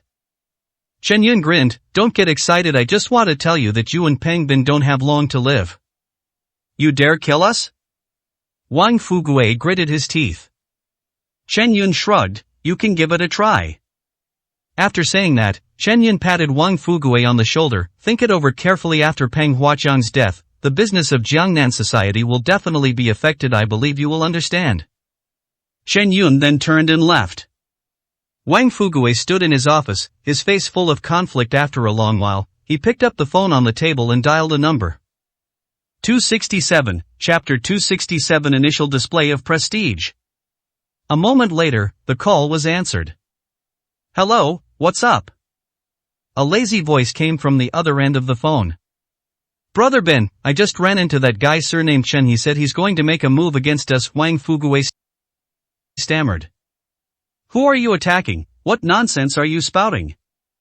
The voice said unhappily. What Chen guy? Do I know him? Isn't he an old acquaintance of yours? Wang Fugui asked in surprise. An old acquaintance? I know some old acquaintance surnamed Chen. Explain yourself clearly, or I'm hanging up. Wang Fugui quickly said, Chen Yun. Chen Yun? I don't know any Chen Yun. Brother Ben. Do. The phone line was dropped immediately. Wang Fugui stood there, stunned. No wonder Chen Yun was so polite today. It turns out he already knew about his relationship with Brother Ben. Damn it! Wang Fugui cursed, quickly ran back to the break room, found his phone, and pressed a few buttons rapidly. The call connected, and he said urgently, Brother Ben, it's me, Fugui, why did you hang up? Have you forgotten that you promised to help me deal with Chen Yun? Wang Fugui, I'm warning you, don't mess with him, or I won't be able to save you. Peng Bin's anxious voice came from the phone, and then he hung up with a click. Wang Fugui held the phone, stunned. He instinctively felt that Peng Bin wasn't joking. After leaving the company by car, Chen Yun immediately sent a text message to Zhou Xiaobai and then headed straight for Peng's group. It was nearly evening, and the sun was setting. Chen Yun arrived at the entrance of the Pang Group and walked straight in. As soon as he stepped inside, several security guards surrounded him and blocked his way. One of the men, wearing black-rimmed glasses and a uniform, extended his right hand to him and said with a serious expression, "Mr. Chen, please wait. Our chairman has given orders that anyone who trespasses on the company without permission will be killed without exception." Chen Yun raised an eyebrow and chuckled, "Did Pang Ji send you to stop me?" Exactly. The bodyguard with black-rimmed glasses nodded. Chen Yun smiled, then suddenly threw a punch. The bodyguard was caught off guard and was knocked to the ground. Upon seeing this, the other bodyguards immediately drew their batons and rushed forward. Chen Yun kicked down the security guard rushing in front of him, then grabbed the glass coffee table next to him and swept it across, shattering it into pieces instantly. The bodyguards were forced to step back. At this moment, Chen Yun had already stormed into their crowd and, with a few punches and kicks, knocked all the bodyguards to the ground. He then approached the bodyguard with black-rimmed glasses, looking down at him. "Is anyone else coming?" The security guard, clutching his stomach and looking pained, said, "Two don't know you." Bang! Chen Yun kicked him again, and the security guard screamed and fainted. After finishing these tasks, Chen Yun clapped his hands and strode towards the office of Peng Huaxiang, the president of the Peng Group. As soon as I walked in, I saw Peng Huaxiang drinking coffee in his office. He smiled and sat down in front of Peng Huaxiang, casually crossing his legs. "Chairman Peng, you must be very busy." Peng Huaxiang stared at Chen Yun with a livid face. "What exactly do you want to do?"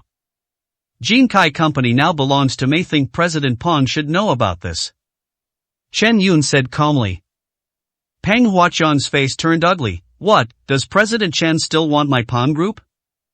"I dare not take the Peng Group, I can't handle it," Chen Yun said honestly. Peng Huaxiang snorted coldly after hearing this and did not say anything.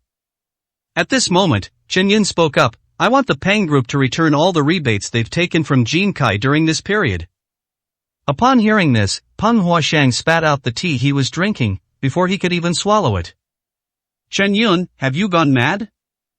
Chen Yun spread his hands. "Chairman Peng, let me put it this way, I know that the person you hate the most right now is me, because I forced you out of Jinkai, and I also seized the assets that originally belonged to you, but, Chairman Peng, let me give you a piece of advice. When it's time to let go, you should let go honestly." "You bastard, aren't you afraid you'll choke to death?" Peng Huaxiang said angrily. Chen Yun smiled and said, "Chairman Peng, you're hurting our feelings by saying that. Do you think everything you've done over the years has been absolutely clean? Then tell me, where is the evidence?" Peng Huaxiang stared at Chen Yun. Chen Yun pulled out a stack of photos and tossed them to Peng Huaxiang, saying casually, "The photos are for you to see." Peng Huaxiang lowered his head and began to flip through the pages. The more he read, the more surprised he became. "Where did this photo come from?" Peng Huaxiang asked. "Well," Chen Yun touched his nose and chuckled, "these photos were all taken by someone secretly." Peng Huaxiang flew into a rage. "You bastard, you actually tricked me?" Chen Yun waved his hand. "Chairman Peng, don't be in a hurry." As he spoke, Chen Yun took out a USB drive from his pocket and handed it to Peng Huaxiang. "Chairman Peng, there are a lot of things stored on this USB drive. Would you like to take a look?" Peng Huaxiang stared at Chen Yun. "What is that?" Chen Yun said with a smile, "This contains evidence of Peng Huaping, Lu Wentao, and others' crimes, including your affair with Lu Wentao, and..." As he spoke, Chen Yun leaned close to Peng Huaxiang's ear, lowered his voice, and slowly uttered 4 words in a volume only the two of them could hear: "Drug powder deal." Peng Huaxiang's pupils shrank sharply. "You..." Chen Yun continued in a low voice, "Chairman Peng, if you are willing to cooperate with me, then we can share these things together." "Het. Chen Yun, do you think I'm stupid? Since you dared to show me this kind of thing, it means you already knew I wouldn't dare to betray you," Peng Huaxiang sneered. "Besides, even if you give me the thing, can I guarantee you can stay in Binhai City afterward? Do you know Peng Huaping's background?" "Of course I know, isn't it someone from above?" Chen Yun laughed and said, "I'm not even afraid of the general administration, so why would I be afraid of him?" Upon hearing this, Peng Huaxiang thought to himself, "Could it be that you're really not afraid?" "Chairman Peng, what's your decision?" Chen Yun looked at Peng Huaxiang with a smile. "You know, my patience has its limits." Peng Huaxiang frowned, took a deep breath, and said, I can agree to your request, but you must promise not to harm my daughter. His tone softened. The money will be transferred to Jinsai's company account tonight. Upon hearing this assurance, Chen Yun didn't waste any words and directly extended his hand to Peng Huaxiang. President Peng, we will be dealing with each other again in the future. I hope we can have a pleasant cooperation then. Looking at his smug face, Peng Huaxiang wished he could slap him across the face. Chen Yun, don't be so arrogant. Do you think I can't do anything to you? Peng Huaxiang threatened viciously. 268, Chapter 268 Spitting It Out. Chen Yun shrugged. Chairman Peng, we're in the same boat. If necessary, I can contact the media to expose this history at any time. Peng Huaxiang trembled with anger and gritted his teeth, saying, Fine, I hope President Chen keeps his word. We'll meet again. With that, he stood up angrily and left the president's office. Chen Yun smiled as he watched Peng Huaxiang leave. The reason he dared to barge into the office alone was because he had X-ray vision. He was well aware of Peng Huaxiang's weaknesses. However, he never expected that Peng Huaxiang would personally participate in the project of transporting counterfeit alcohol. It must be said, he's quite a character. However, Chen Yun believed that Peng Huaxiang would eventually fall into his hands. Peng Huaxiang had just left when his secretary knocked on the door and came in with a cup of tea. The secretary put down the tea and turned to leave. Peng Huaxiang called out to her, What's your name? Mr. Peng, my name is Zhao Xueme, and I am your new secretary, the female secretary said with a slight bow. Come over. When Zhao Xueme got close, Peng Huaxiang pressed her down to his crotch and said, Don't talk, open your mouth. After completely eliminating the remaining issues with Jin Kai Company, Chen Yun went straight back to his villa. In just 6 months, Chen Yun had already reached the pinnacle of Jiangnan City. Shang Qingyun has been very busy lately. It's been a long time since I last visited Chen Yun. In this way, Chen Yun was happy to have some free time. Aside from eating, drinking, relieving himself, and sleeping, he basically stayed at home practicing his cultivation.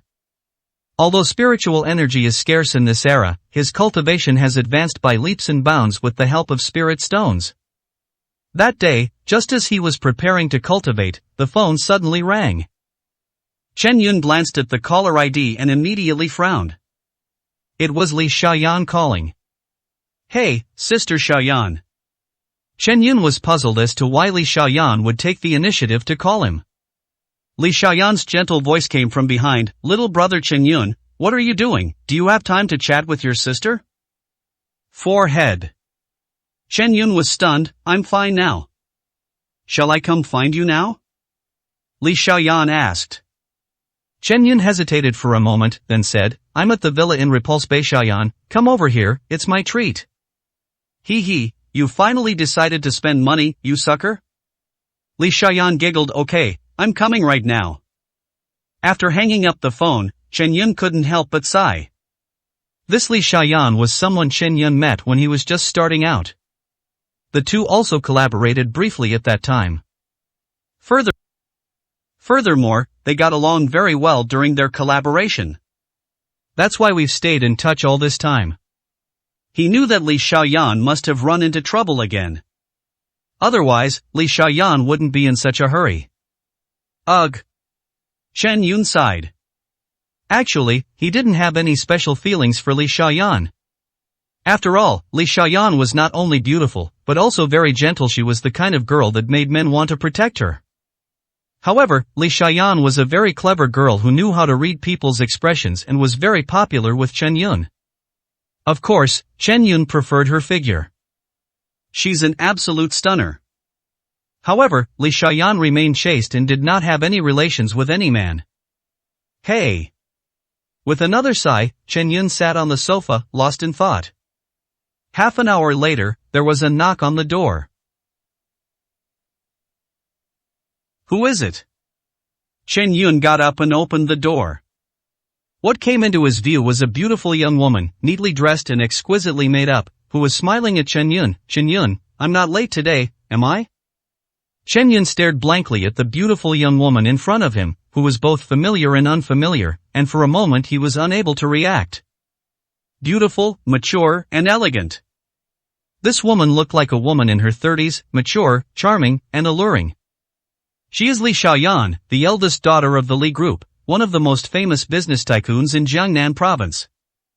Li Xiaoyan smiled at Chen Yun and said, "Brother Chen Yun, what are you staring at? Don't you recognize me?" "Oh, I know him. Chen Yun snapped out of his daze and quickly stepped aside to make way for him, saying, "Come in." Li Xiaoyan stepped in, glanced around the living room, and smiled with satisfaction. Chen Yun closed the door and then said to Li Xiaoyan, "Sister Xiaoyan, would you like coffee or a soft drink?" Li Xiaoyan walked to the sofa, sat down, crossed her legs, and elegantly swung her feet, saying, "Take a bath however you like." Chen Yun nodded and turned to go to the kitchen. A few minutes later, he came over with a simple coffee and a cup of brown sugar ginger tea. Sitting on the sofa, Chen Yun took a sip of hot coffee. It was bittersweet with a hint of milk, a very pleasant taste. Li Xiaoyan stared at him with a smile and asked, "Brother Chen Yun, do you remember the thing you mentioned to your sister when we first met in Jiangnan City?" Upon hearing this, Chen Yun paused for a moment, then recalled the scene from that day and smiled knowingly. When they first met, Li Xiaoyan was just a junior accountant who had been assigned to work in the finance department of a subsidiary of the Li Group. Chen Yun rescued Li Xiaoyan the first time they met.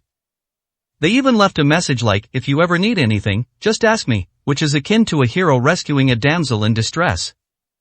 But who would have thought that a few years later, Li Xiaoyan would transform herself into the sole heir of the Li Group? Later, the two kept in touch frequently due to trivial matters in their lives. However, since Li Xiaoyan has never lacked suitors, the two have maintained an ambiguous relationship. However, since the two were never able to take the final step, this relationship remained unchanged. "Brother Chen Yun, tell me, shouldn't your sister repay you?" Chen Yun raised his head and looked at Li Xiaoyan. The moment their eyes met, Li Xiaoyan's eyes sparkled with deep affection. Her heart seemed to have transformed into a vast ocean. She was very fortunate to have met Chen Yun, but at the same time she felt some regretting that she hadn't given Chen Yun more resources back then, so that he could have more room for development. "Sister Xiaoyan, please don't say that." Chen Yun quickly waved his hand and said, "There's nothing I can do to help you. All I can do is try not to be a burden to you." Fool! Li Xiaoyan glared at Chen Yun reproachfully, then rested her head on his shoulder. Chen Yun's body stiffened instantly, and his mind went blank. Although he and Li Xiaoyan had been intimate, they were practically an old married couple. But even at times like this, I'm still extremely nervous.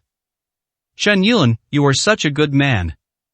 Li Xiaoyan's voice drifted over softly, "I will never forget you in this lifetime." Chen Yun's body tensed even more, and he said in a low voice, "I won't forget you either." The two remained in that position.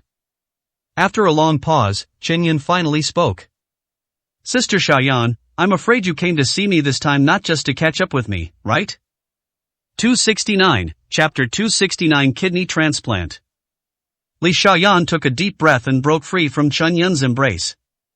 She looked at Chen Yun with a complicated expression and said softly, "Chen Yun, my father is seriously ill and needs a kidney transplant." Chen Yun's expression immediately hardened. "Do you need my help?" "Ah." Li Xiaoyan nodded vigorously. "Can you help your sister?" Chen Yun was silent for a moment, then said, "Okay, tell me, what kind of matching result do you need?" Li Xiaoyan quickly said, "Blood matching." "Row." Chen Yun nodded in agreement without hesitation. "When?" "I'll be waiting for you at 8 p.m. tonight on the top floor of Shengshi Housing." After Li Xiaoyan finished speaking, she looked at Chen Yun with deep affection. "This time, I really have no other choice but to come and beg you, you must help save my father." In Li Xiaoyan's opinion, Chen Yun's medical skills were absolutely top-notch. With his help and the kidney donor found through family connections, there is a high chance that his father can be saved. "Okay, I'll be there on time tonight," Chen Yun nodded and said. "Thank you." Li Xiaoyan gave Chen Yun a deep look, stood up and said, "I have something to do, I have to go first." "I'll give it to you." Chen Yun also stood up. Li Xiaoyan declined Chen Yun's offer, picked up her bag, and left. After seeing Li Xiaoyan off, Chen Yun fell into deep thought. He didn't have a deep impression of the Li Group, but he knew that the Li Group behind Li Xiaoyan was definitely not some random company that could compare. Now that Li Xiaoyan's father has gotten into trouble, it's very likely that things have fallen apart within the group, which is why Li Xiaoyan came to me. Li Jianjun is the chairman of the Li Group throughout the entire Jiangnan city. Now that Li Jianjun has suddenly fallen critically ill, Li Xiaoyan is clearly at a loss. Chen Yun wanted to help Li Xiaoyan through her difficulties, but unfortunately, he didn't have enough leverage to do anything for her. However, since Li Xiaoyan came to him, it meant that she had placed all her hopes on him. Chen Yun dared not delay. He quickly adjusted his breathing and prepared to head to the Grand Mansion. However, before going there, Chen Yun had to go to the small house where he used to live to retrieve the gold needles he had specially made to work with the young Fa-13 needles. Presidential suite at Grand Palace Hotel. Li Xiaoyan had just finished washing up and came out of the bathroom. She was wrapped in a white bath towel, revealing her fair and delicate arms, slender and supple waist, plump and firm round buttocks, and long and shapely thighs painted with light pink nail polish. At this moment, she walked barefoot on the soft wool carpet, slowly to the French windows, overlooking the bustling night view of Jiangnan City, her eyes glazed and her expression intoxicated. The scenery here is very nice, especially the night view of Gangnam City, which is a feast for the eyes. Shortly after, there was a knock on the door. Li Xiaoyan turned her head and looked towards the door, where she saw a burly man push the door open and walk in. "Boss! Boss!" the burly man called out respectfully. The burly man's name was Lu Hu. He was a private armed bodyguard that Li Jianjun had hired at great expense because he was worried about Li Xiaoyan's safety. How is things going internally within the group right now? Li Xiaoyan asked. Lu Hu looked somewhat embarrassed, but after thinking for a moment, he decided to tell the truth. The young master is very unhappy and is causing trouble in the company every day. Some shareholders have even started selling their shares. The worst offender is Zhou Daxian, who started contacting the Rong family yesterday. The Rong family? Li Xiaoyan frowned and pondered. She had naturally heard of the Rong family and knew their influence in Jiangnan City. If the Rong family intervenes, it is indeed possible to prevent Li Jianjun from having the surgery. Has there been any news from the Rong family? Li Xiaoyan asked again. Lu Hu shook his head, no. Li Xiaoyan frowned slightly, lost in thought. After a long while, Li Xiaoyan turned to look at Lu Hu and said firmly, "Brother Hu, we too must get to the hospital tonight to ensure the surgery proceeds smoothly." What? Lu Hu looked at Li Xiaoyan in surprise. "Boss, do you mean that someone will try to harm the old chairman tonight?" The Rong family will definitely not let this go. They've already made their move. Li Xiaoyan gritted her teeth and said, "But it's okay, I've already asked Chen Yun, and he agreed to help me." He? Lu Hu was taken aback. Mr. Chen agreed to come today? Yes. Li Xiaoyan nodded emphatically. As long as Chen Yun is willing to help, there will definitely be no problem. Chen Yun's medical skills are indeed very impressive. Lu Hu sighed and said with some regret, "It's a pity that you made the wrong choice back then, which led to his disappearance. Otherwise, our Li family would have been among the richest families in Jiangnan long ago." No matter what, it's all set in stone. Li Xiaoyan said, "My only regret now is that I was too willful back then." Upon hearing this, Lu Hu did not respond. The Li family's businesses span various sectors and are located throughout the country. If such a vast amount of assets could be inherited by Li Xiaoyan, it would undoubtedly bring her enormous benefits. Li Xiaoyan looked at Lu Hu and asked, "Brother Hu, do you think what I did today was really worth it?" "Whether it's worth it or not, I don't know." Lu Hu gave a wry smile. "However, since you're willing to go all out, boss, we have no choice but to fight to the death to carry out your orders." Li Xiaoyan sighed deeply, seemingly exhausted. If my father were still alive, he probably wouldn't have done such a foolish thing." "Boss, please sit down and rest for a bit. I'll buy the food right away." After saying that, Lu Hu left the room. Inside the room, Li Xiaoyan stood quietly. After a long while, she took out her phone and dialed a number. "Hello, Director Zhang, this is Li Xiaoyan." After the call connected, Li Xiaoyan said directly, "Director Zhang, it's like this, I have something urgent to tell you." "Yes, that's right, my dad." 20 minutes later. Chen Yun arrived at the foot of the Shengshi Haoding building. On the top floor of this building, there is a room that has been specially converted into a hospital ward. Lying on the bed is Li Jianjun, who is already terminally ill. They are waiting for Chen Yun to come up and give him a kidney transplant. Chen Yun dialed Li Xiaoyan's number. "Hello, Sister Xiaoyan, I'm downstairs. Oh, okay, I'll be right up now." After hanging up the phone, Chen Yun walked towards the elevator. The elevator stopped on the 16th floor. As soon as Chen Yun stepped out of the elevator, he saw two burly men dressed in black waiting on the other side of the corridor. When they saw Chen Yun approaching, the two men quickly came up to him. "You must be Mr. Chen Yun." "Yes, where is Li Xiaoyan?" Chen Yun nodded and asked. "Miss Li is waiting for you in the VIP ward upstairs." Chen Yun nodded, then followed the two men in black toward the VIP ward. Soon, Chen Yun followed two men in black to the outside of the ward. I could see what was inside through the glass. "Mr. Chen, this is Mili's residence. We'll be leaving now." The two spoke in hushed tones before knocking. "It is good." Chen Yun nodded. 270, Chapter 270. Stay away from my woman. Inside the room, Li Xiaoyan was sitting on the edge of the bed with Li Jianjun, who was unconscious. Chen Yun went inside. "Sister Xiaoyan." Li Xiaoyan suddenly raised her head, her pretty face showing intense excitement. "Chen Yun, you finally arrived." She quickly got up and led Chen Yun to the bedside. "Miss Li, don't worry, I will do everything I can to save your uncle," Chen Yun said softly. "I believe in your medical skills." Li Xiaoyan nodded. Chen Yun didn't say anything more. He went straight to the bedside, reached out and grasped Li Jianjun's pulse to feel it carefully. After a moment, he withdrew his right hand and looked at Li Xiaoyan with a serious expression. Li Jianjun's condition was more serious than Chen Yun had anticipated. He originally thought he only needed a few herbs to cure Li Jianjun's illness, but he never expected that the cancer cells in Li Jianjun's body would spread so severely. "Your father's lungs and liver are damaged beyond repair," Chen Yun said. "Unless surgery can be performed using traditional Chinese medicine methods, he probably won't last another half a month." Li Xiaoyan's delicate body trembled violently, and tears welled up in her eyes. Although she didn't understand medicine, she knew that the lungs, liver, and kidneys were the most important organs and tissues in the human body, and that damage to any of these organs would be a disaster for the patient.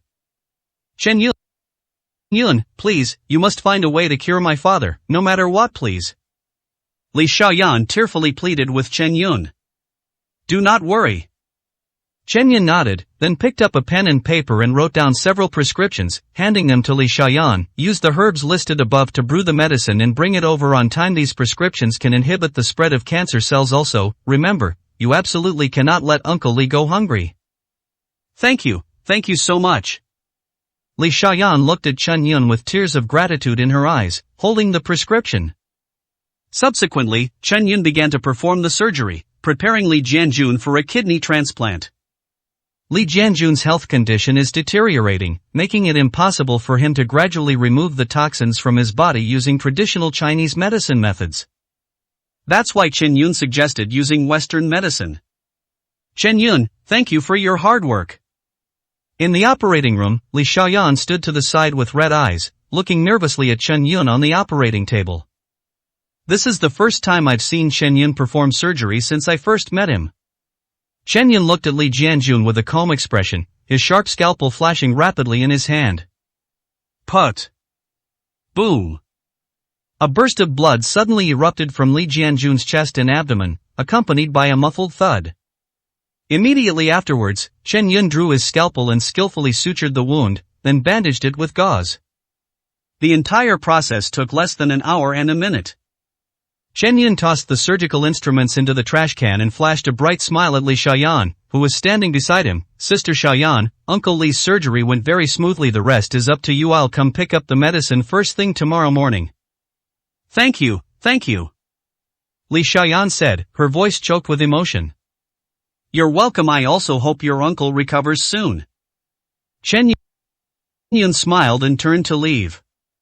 This is the entrance to Shengshi Haoding. A screeching sound of brakes suddenly rang out. Immediately afterwards, an Audi TT slowly came to a stop, and 4 young men and women got out of the car. These 4 men were all under 30 years old, and each of them had an arrogant look on their faces, especially the bald man who was the leader, who looked down on everyone. The bald man got out of the car and went straight to the entrance of Shengshihouting. The security guard stopped him and asked, "Excuse me, who are you looking for?" "Roll."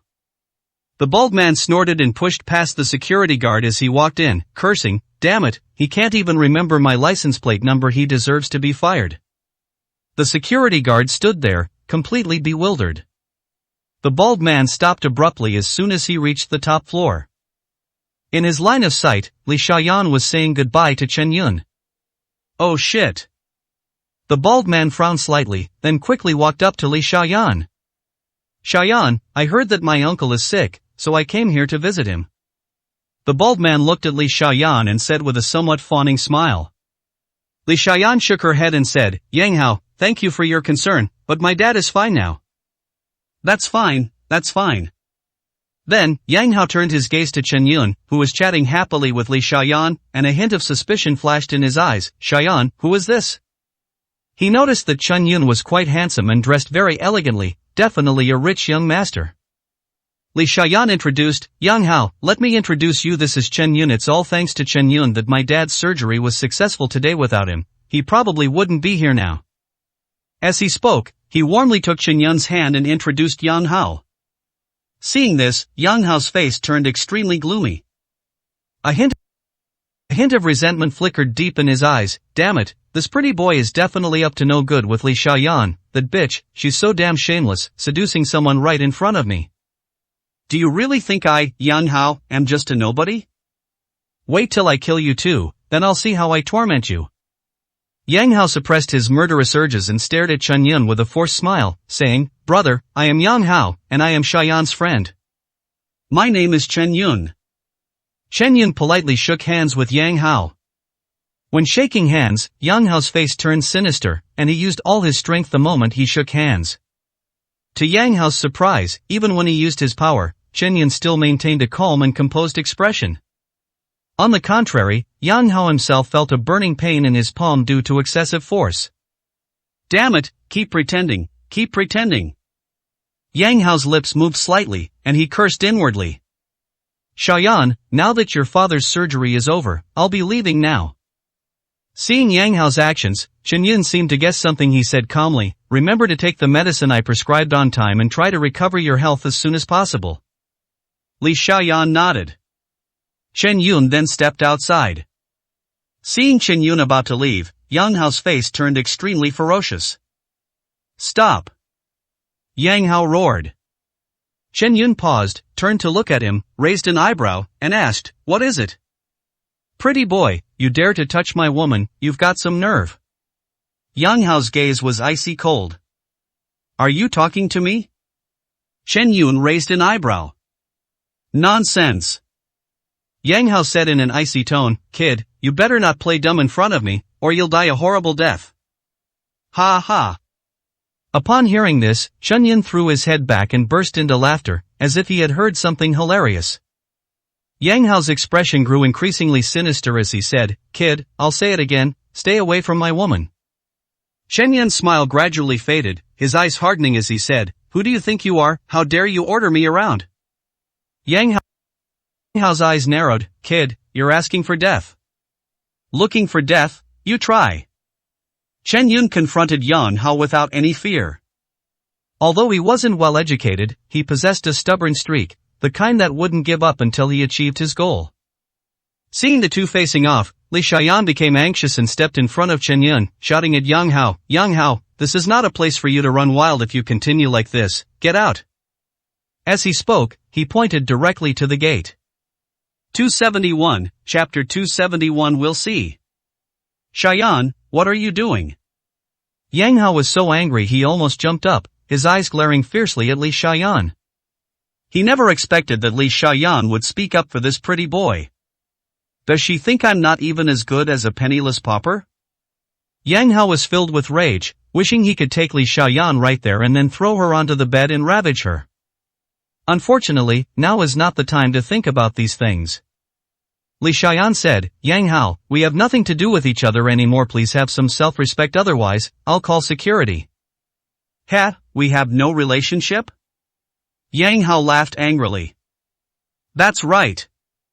Li Xian said coldly, you can leave now, don't ever show your face in front of me again. You bitch, I came to visit my uncle out of kindness, and this is how you treat me? Yang Hao gritted his teeth and said. Li Xian ignored him, her gaze sweeping over Chen Yun's face, a hint of pity in her eyes. She could clearly sense the powerful confidence emanating from Chen Yun. Even so, Yang Hao was involved in the underworld. If he were to take action against Chen Yun would likely suffer a significant loss. No, we can't let him have a direct confrontation with Yang Hao. Thinking of this, Li Xian looked at Chen Yun and said, you go first, I'll handle things here. A cold smile appeared on Chen Yun's lips. It is good. He nodded and went downstairs. Seeing this, Yang Hao's face darkened, and he roared angrily, kid, you stop right there. Chen Yun ignored him and continued walking downstairs. He wasn't afraid of trouble, he just didn't want to cause Li Xian any trouble. Yang Hao quickly chased after him, shouting, break his legs. Yang Hao's two henchmen exchanged a glance and then rushed over. I'll go to you. One of the bald, burly men approached Chen Yun and threw a punch. Chen Yun didn't even glance at him before kicking him. Boom! The bald, burly man was kicked so hard that he flew through the air and crashed into the wall with a dull thud before collapsing limply to the ground. Puff! The bald, burly man opened his mouth and spat out a mouthful of blood. The other person was stunned when he saw this. He never expected Chen Yun to be so powerful, kicking his brother so hard that he was seriously injured with just one kick. In that moment of hesitation, Chen Yun kicked out again. Boom! The second thug was also kicked away and slammed hard against the wall. The entire corridor fell silent instantly. Chen Yun clapped his hands and walked away, leaving Yang Hao standing there dumbfounded. Brother Hao, should I chase after him and break his legs?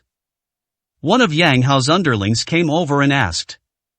Yang Hao took a deep breath, his gaze turning cold as he looked at Chen Yun's retreating figure. He said, no need, this kid has some skill, let him go for now. Once I find a way to deal with him, I'll get everything back, with interest.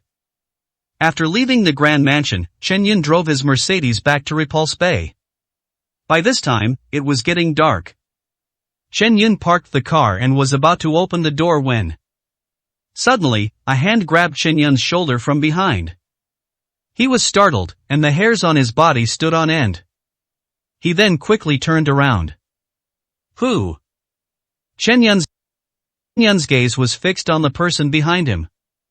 He was a young man, with a strong build and ordinary appearance, but his eyes gleamed with a sharp light. The young man glanced around and, finding no movement, released his grip and looked at Chen Yun, saying, you must be Chen Yun. Chen Yun looked at the other person warily and asked, yes, I am Chen Yun, who exactly are you, why did you arrest me? The young man didn't speak, but walked straight up to Chen Yun and shook hands with him. Chen Yun was stunned for a moment, somewhat confused about what the other side wanted to do. Brother Chen Yun, I am Zhang Wen, Tianlong's younger brother, the young man said with a smile. Upon hearing the other person's self-introduction, Chen Yun immediately understood what was going on. The other party must be Zhang Tianlong's accomplice, coming to find me and wanting to ask about the Wang family. Thinking of this, he immediately understood and looked at the young man, saying, so it's brother Zhang Wui's, there's something you need? Brother Chen Yun, let's talk in private. Zhang Wen said with a smile. Chen Yun nodded and followed Zhang Wen to the garden outside the villa. The two stopped in the garden. Chen Yun said, just say what you need to say, I'm very busy. Brother Chen Yun, I just like dealing with straightforward people. Zhang Wen smiled and said, I'd like to ask about the Wang family. I wonder if Brother Chen Yun has heard any inside information? This one. Chen Yun hesitated for a moment before saying, to be honest, I don't know why the Wang family was uprooted. Then you must know at least some clues. Zhang Wen asked, unwilling to give up. Chen Yun thought for a moment and said, I've heard that the reason the Wang family ended up like this is related to the Lu family. Lu family? Zhang Wen frowned, What does this Lu family do? What's their background? The Lu family, Chen Yun shook his head. I'm sorry, the Lu family is a newly emerging top family. They were previously unknown in Jiangnan City. However, now that the Peng family's power has shrunk dramatically and the Wang family has collapsed, I believe the rise of the Lu family is a foregone conclusion. But one thing I am very clear about is that the Lu family has an extremely close relationship with the government. Close official connections? Upon hearing this, Zhang Wen was dumbfounded. Brother Chen Yun, this can't be right. The Wang family was also affiliated with the government, but they were still wiped out. So what is this so-called Lu family? Brother Zhang, think about it. In Jiangnan City, who dares to touch the Wang family, who has the guts and the strength to do so? If someone above hadn't given the order, do you think the Lu family could have destroyed the Wang family? Chen Yun analyzed. Zhang Wen nodded upon hearing this. Indeed, it would be impossible for the Lu family to bring down the Wang family if it were just the Lu family alone, unless they received instructions from above. Thinking of this, Zhang Wen looked at Chen Yun with an apologetic expression. I'm sorry, Brother Chen Yun, I bothered you. Fine. Chen Yun smiled and shook his head. After seeing Zhang Wen off, Chen Yun returned to the Repulse Bay Villa. I turned on the shower, and the hot water washed over my body, but it couldn't wash away the questions that lingered in my mind. The Wang family was deeply rooted in Jiangnan City. How could they just disappear like that? How did the Lu family, previously unknown, rise to prominence by stepping over the Wang family's corpse? Chen Yun squinted, letting the water slide down his angular face. He always felt that there must be some unknown secret hidden behind this. After changing into clean clothes, Chen Yun sat on the sofa in the living room, playing with an antique jade pendant in his hand. 272, Chapter 272, Infiltrating the Lu family. This was found by Chen Yun at the antique market. It is said to ward off evil spirits. However, he bought it simply because he thought it looked nice. Now, the jade pendant is spinning in his hand. The next day, Chen Yun drove to the Lu family mansion. The towering walls, the cold iron gates, and the burly security guards standing guard at the entrance all exuded a menacing aura that kept strangers at bay. Break in by force? Chen Yun chuckled. He was no fool. He found a coffee shop nearby and leisurely sipped his coffee while observing the movements at the Lu family mansion. He soon discovered that a delivery truck would come and go from the Lu family's house every day. Chen Yun finished his coffee in one gulp, paid the bill, and left.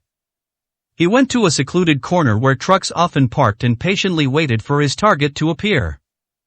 Time ticked by, and just as Chen Yun was about to lose patience, a familiar truck finally came into view. After observing the surrounding environment and confirming that there were no suspicious persons, Chen Yun quietly approached the truck. Taking advantage of the moment when the driver got out to check, he slipped and hid inside the truck's cargo bed. The cargo container was dimly lit, and there was a faint musty smell in the air. Chen Yun frowned. The Lu family looked glamorous on the surface, but behind the scenes, they were a den of iniquity. He was just about to find a more comfortable position to sit down when he suddenly heard a faint sobbing sound. Chen Yun was startled. Could there be someone else? He held his breath and groped his way towards the sound. In the dim light, he saw a figure huddled in a corner. Who's there? Chen Yun asked in a low voice. The figure trembled slightly, then slowly raised its head, revealing a delicate face streaked with tears. Chen Yun was stunned. This woman. It's Wang Yuyan. Wang Yuyan was also stunned. She never expected to run into Chen Yun here. I instinctively tried to shrink back, but found myself in a blind spot. In a panic, she hugged her arms tightly, her eyes filled with fear and helplessness. Why are you here? Wang Yuyan asked, her voice trembling, barely audible. Chen Yun looked at the pitiful Wang Yuyan in front of him, and felt a mix of emotions. He thought the Wang family had been completely wiped out.